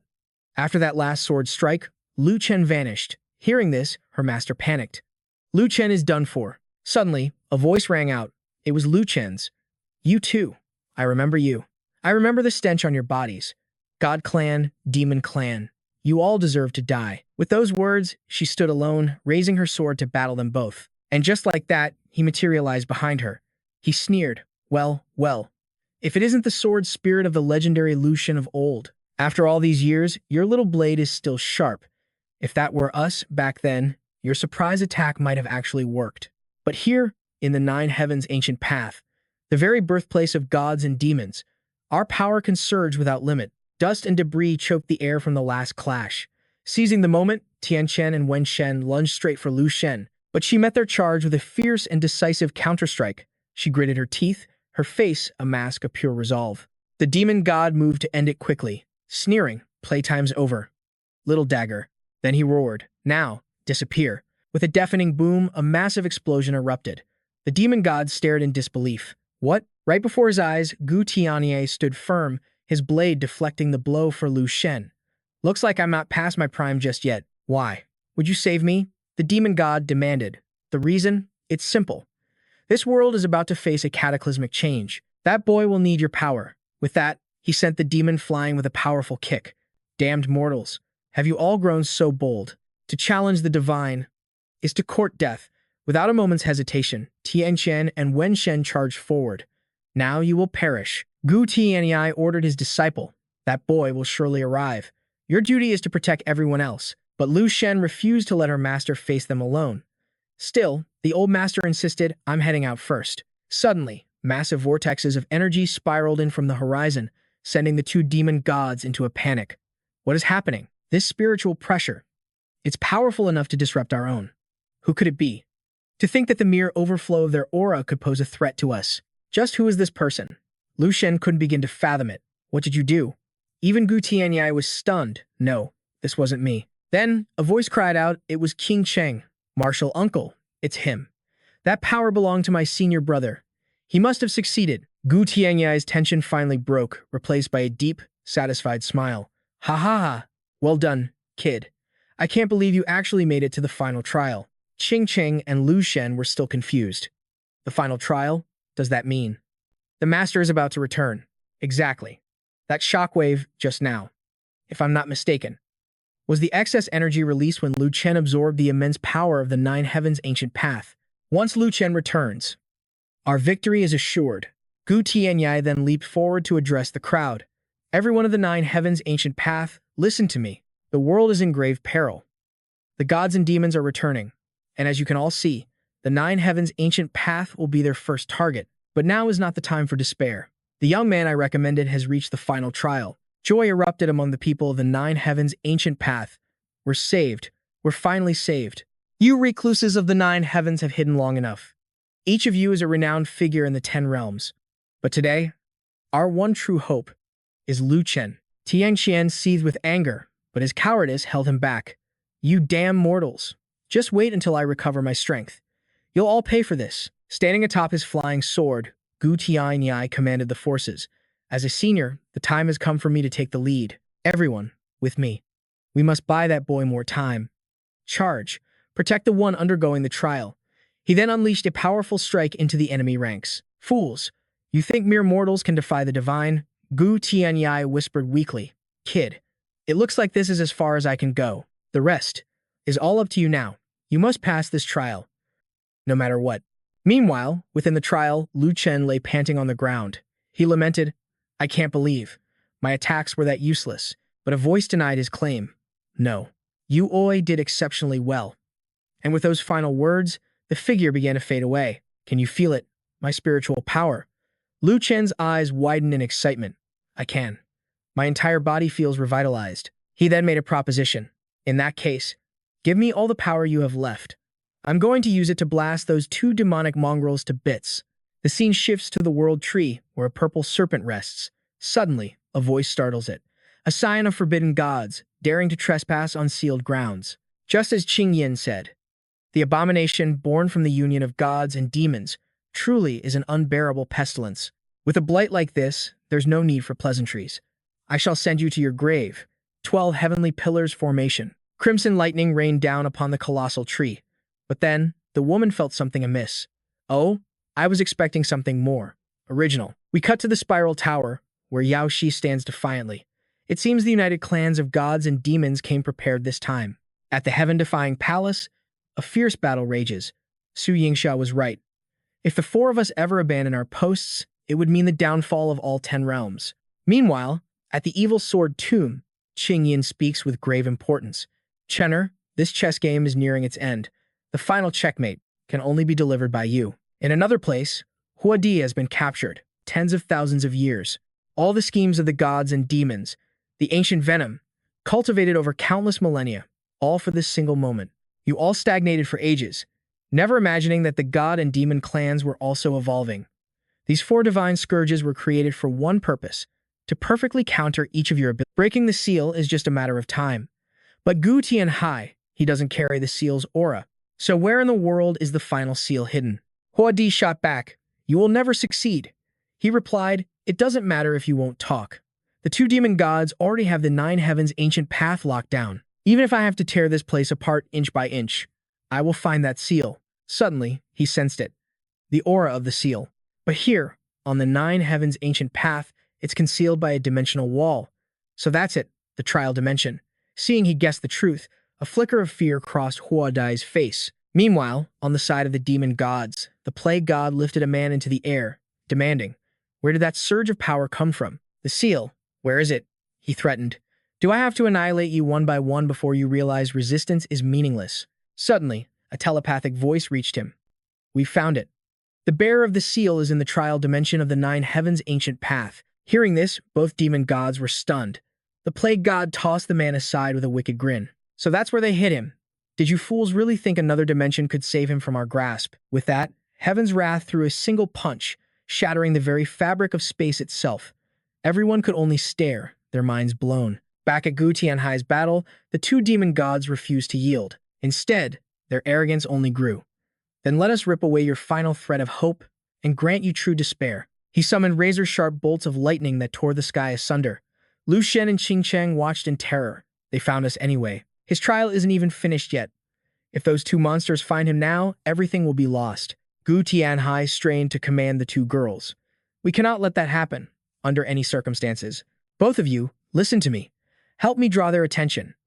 I will risk my very life to hold them here. Qing Cheng cried out in fear, Master. But the demon god just laughed triumphantly. Ha ha ha, I've found him. The master and his disciples charged forward. Don't you dare. A vortex of energy erupted, forcing them to a halt.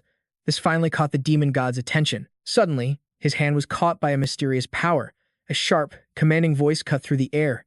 Allow me to teach these has-been villains a lesson. Ching Cheng's face lit up, tears welling in her eyes. When the hero decides to make his entrance, nothing can stop him. That person was none other than Lu Chen. If I don't wish to appear, none of you can force my hand. Meanwhile, Hua Di's master watched the entire scene unfold through a shattered piece of a mirror. He seethed with rage. Impossible. Who is this brat? The aura of the seal. The seal is on him. Yet he was able to wound a demon god on the ancient path. Could it be he's in the trial dimension, not just to hide, but to actually challenge the eternal trial itself? You're only just now realizing this? Hua Di's master scoffed in disdain. Ridiculous. No one has ever conquered the eternal trial. How could a mere boy like him possibly be worthy? But Hua Di spoke without a trace of doubt. It's precisely because Lu Chen is worthy that the 5 of us were willing to bet everything to make him our disciple. It's why I dared to throw myself at him. Master, my trump card is on the table. Do you still dare to play your hand? Back on the battlefield, the tension was just as thick. The seal is on this guy. But there's another. Familiar spiritual aura coming from him. As the 2 demon gods puzzled over this, a shocking realization hit them. Xing Shan, it's you. As a divine beast, you dare to side with these pathetic mortals, biting the hand of your own master. The flame-winged beast, Xing Shan, replied bluntly, I serve the celestial clan for the sake of cosmic order, for all living beings in this world, not for some fallen disgrace who conspires with the demon clan. Lu Chen smirked. You hear that? Your precious divine beast has chosen the light over the darkness. Heaven's wrath barked an order. Fine.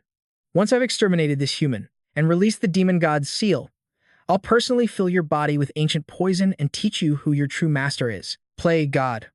What are you waiting for? I can't heal it. I can't control the spirit energy where it was severed. What? Lu Chen's face was a mask of heroic confidence. Everything in this universe is composed of spirit particles. Sever the links between them, and you can sever the flow of spirit energy itself, which means it's impossible to heal. And so far, I've only taken one of your arms. Guess which one of your legs I'll be severing next. A mere mortal dares to show such disrespect. We could crush you with a single finger. In that instant, the demon god unleashed a razor-sharp blade of energy. Die. But Lu Chen was already calculating his next move. It's not about severing the energy itself, but the connections within the spirit particles, attacking the bonds on a much finer level. If I can pull this off, could the gap in our power levels become meaningless? His opponent reeled in shock. What? Damn, this is frustrating, Lu Chen thought. It seems I still haven't mastered condensing energy into a blade. Lu Chen, over here. She rushed to his side immediately. Yes. Lu Chen poured his energy into her sword. Now, let the real fight begin. Unfazed, Heaven's wrath charged directly at Lu Chen. Such shameless boasting. Qing Cheng and Gu Tianya could only watch the battle from the sidelines. How is senior brother this powerful? Has he reached the supreme sovereign realm? No, that's not it. Although Lu Chen has the spirit energy of the 9 heavens ancient path, from what I can sense, he's only broken through to the saint realm. Normally, a saint would be no match for a heavenly sovereign, but he is the first in history to fully complete the ancient trial. The true extent of Lu Chen's power right now is simply unimaginable. Wen Shen and Tian Qian's strength as heavenly sovereigns overwhelmed the town's residents. That's because the god and demon tribes were originally inhabitants of the 9 heavens ancient path, allowing them to wield the spiritual energy of the very stars. It was a battle between those who could use the cosmos and residents who could only use their own power, a completely one-sided fight. But now, Lu Chen could also command the boundless spiritual power of the 9 heavens ancient path. With a triumphant look, Lu Chen swiftly defeated Tian Qian and Wen Shen. I'd rather stay in the trial space and play with puppets than waste my time with you. A fist slammed hard against the stone wall. Damn it! Hua Di, so he was your final trump card, the master growled. Hua Di didn't hide it. That's right. My dear Chen has never once disappointed me. Your puppets are no longer a match for him. The man burst out laughing, a contemptuous sound that stunned Hua Di. If this brat is your trump card, then nothing here will change today. Did you really think inviting Wen Shen and Tian Qian would be enough? Back on the battlefield, Lu Chen was caught off guard as a dark vortex of energy materialized before him. Wen Shen and Tian Qian looked thrilled. It seems the 2 of us weren't enough to finish the mission. In that case, let true fear descend. With that, the 2 stepped into the vortex and were absorbed by it. Using Wen Shen and Tian Qian as vessels, a total of 6 divine entities would descend upon the world. The 6 pillars of the demon gods merged. Below, Gu Tianya shielded himself from the shockwaves. He never imagined the ancient poison was this powerful. A monstrous form took shape before Lu Chen, a being known as the Desolate God. Lu Chen was momentarily stunned as the monster spoke. Formed from 10,000 years of ancient poison, the powers of God and demon have finally become one. Mortal child, as a reward for helping bring about my birth, I shall grant you a glorious death, bestowed by a true God. With those words, the monster unleashed a blast of energy, giving Lu Chen no time to react. The energy beam pierced right through him, so strong. Is this the power of an imperial sovereign? Lu Chen flinched as the monster appeared right behind him. It bared its terrifying, sharp teeth in a threat, but he showed no fear, charging forward with his sword drawn. But his attack missed completely. The creature grabbed him in its long arm. Let's see where that seal is hidden inside you. I'll search every corner of your soul. I will find it. Gu Tianya panicked. This is bad. By merging, they've reached the imperial sovereign realm. Senior brother, no matter how strong you are, you're still only a saint. Senior brother, Qing Cheng cried out in worry. The desolate god then spoke. Found it. The seal really was hidden within your very soul. A voice warned him. Kid, this is bad. The difference in spiritual power is too great. If your soul is devoured, you'll be nothing but an empty shell. Lu Chen watched helplessly. Damn it, I miscalculated. I never saw this coming. The monster laughed manically. Suffer. Despair. Your life will be the first flower to welcome the advent of the gods and demons. He gritted his teeth. To think I'd have to use my trump card against an ugly beast like you. The creature was intrigued. He summoned the wind spirit, moon shadow, and two figures appeared instantly. The desolate gods scoffed. Spirit avatars. What's the use of calling these two? Their power can't help you. They are merely tools for recording history. Lu Chen's eyes sharpened. History exists to be used by people, to guide their path. The restraints that bind you will be broken here today. The seals shattered. The two spirits spoke. O vanquisher of the ancient trial, the eternal divine power is now yours. The wind spirit, moon shadow, placed a hand on his shoulder. Yes, O walker of the ancient path. The vastness of history will now guide you. We shall reforge your foundation and transform your spiritual power. With our authority, we will grant you the temporary strength to surpass all limits. His body began to transform. Gu Tianya cried out in shock. A terrifying ascension. In an instant, he's broken past the saint realm and reached the level of a saint lord. A blinding light filled the sky as he drew his sword and lunged toward the monster's body. Begone, he roared. A single, piercing strike tore through the beast, dealing a devastating blow. Qing Cheng and Gu Tianya watched intently. Gu Tianya screamed, the Saint King realm. Just then, angelic wings sprouted from Lu Chen's back. He was stunned. He never thought I could master the ancient failsafe. It seems breaking the seal on you will be harder than I imagined. Harder. Yes, but don't celebrate just yet. He grinned slyly. The other seals are about to break, and when they do, yours won't hold for long. His ally chimed in, confident of their victory. That's right. The 5 containment zones are all linked together. Even if we fail to break the seal on this kid, the others will fall. It's only a matter of time. But then, Butterfly let out a dismissive laugh, confusing him. Butterfly, what's so funny? Seeing her, Chen couldn't help but laugh too. You really have no idea what kind of monsters my mentors are, do you? She gave him a knowing look. I'm sure they couldn't imagine bowing to you. First, at the World Tree site, an elite black demon class infected stood in their way. Sasha didn't even bat an eye. A weakling like that dares trespass on my territory? Next up was the Spiral Tower bioweapon. Yao took care of that one single-handedly. And at the Heavens Fall facility, Kara is currently wiping the floor with them. Finally, Jian and Yen have engulfed the entire battlefield in a sea of flames. The white-haired tyrant watched the situation unfold through a projection, his shock growing. He sensed something was wrong and quickly turned his head. Butterfly spoke with cold certainty. My mentors used that much of the G-virus on Chen. Did you really think I was just a bystander? I'm his mentor too. I can't afford to lose face. Enraged, the tyrant lunged toward her. Her gaze turned sharp as ice. Master. Today, we truly say goodbye for good, he roared in defiance. I've planned this for centuries. It wasn't supposed to end like this. Suddenly, a colossal power descended from above. The desolate tyrant lunged for Chen. He bellowed, No. Today, you will die. Chen closed his eyes, focusing. I've only tasted the power of an apex survivor for a short time. But after coming to this infected wasteland, I finally understand. He rushed forward, slashing the creature from behind, and said, Masters, when you wield true power, you don't need to rely on rigid forms. You don't need to worry about footwork. Unleashing your innate strength becomes as simple as snapping your fingers, he thought to himself. The divine fire on his blade ignited with a holy flame. He continued, After reaching this level of understanding, I can create new abilities and techniques with a single thought. And today, I'll use a technique I created myself. To take your damn head. Hearing this, the creature began to beg. No, please. Chen unleashed his ultimate attack, Nine Heavens Inferno, and yelled, "Eradicate the demon." The wave of power rushed forward. The creature took the full blast, screaming in agony as a massive shockwave erupted, causing the very sky to crack. Skylar cried out in joy, "Big brother, you won." Even Gideon had to admit, the kid's got skills. But Chen quickly stopped them from approaching. His sister was confused. "Big brother, what is it? Isn't the desolate tyrant?" Chen spoke gravely. "It wasn't the desolate tyrant.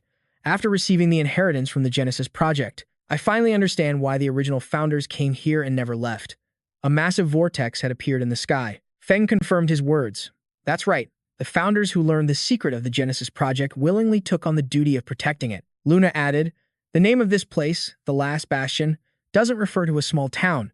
It refers to a final guard post." The dark energy began to dissipate. Skylar looked up, confused. "Huh? What does that mean?" "Big brother is the secret of the Genesis Project." "That vortex?" Chen smirked slightly.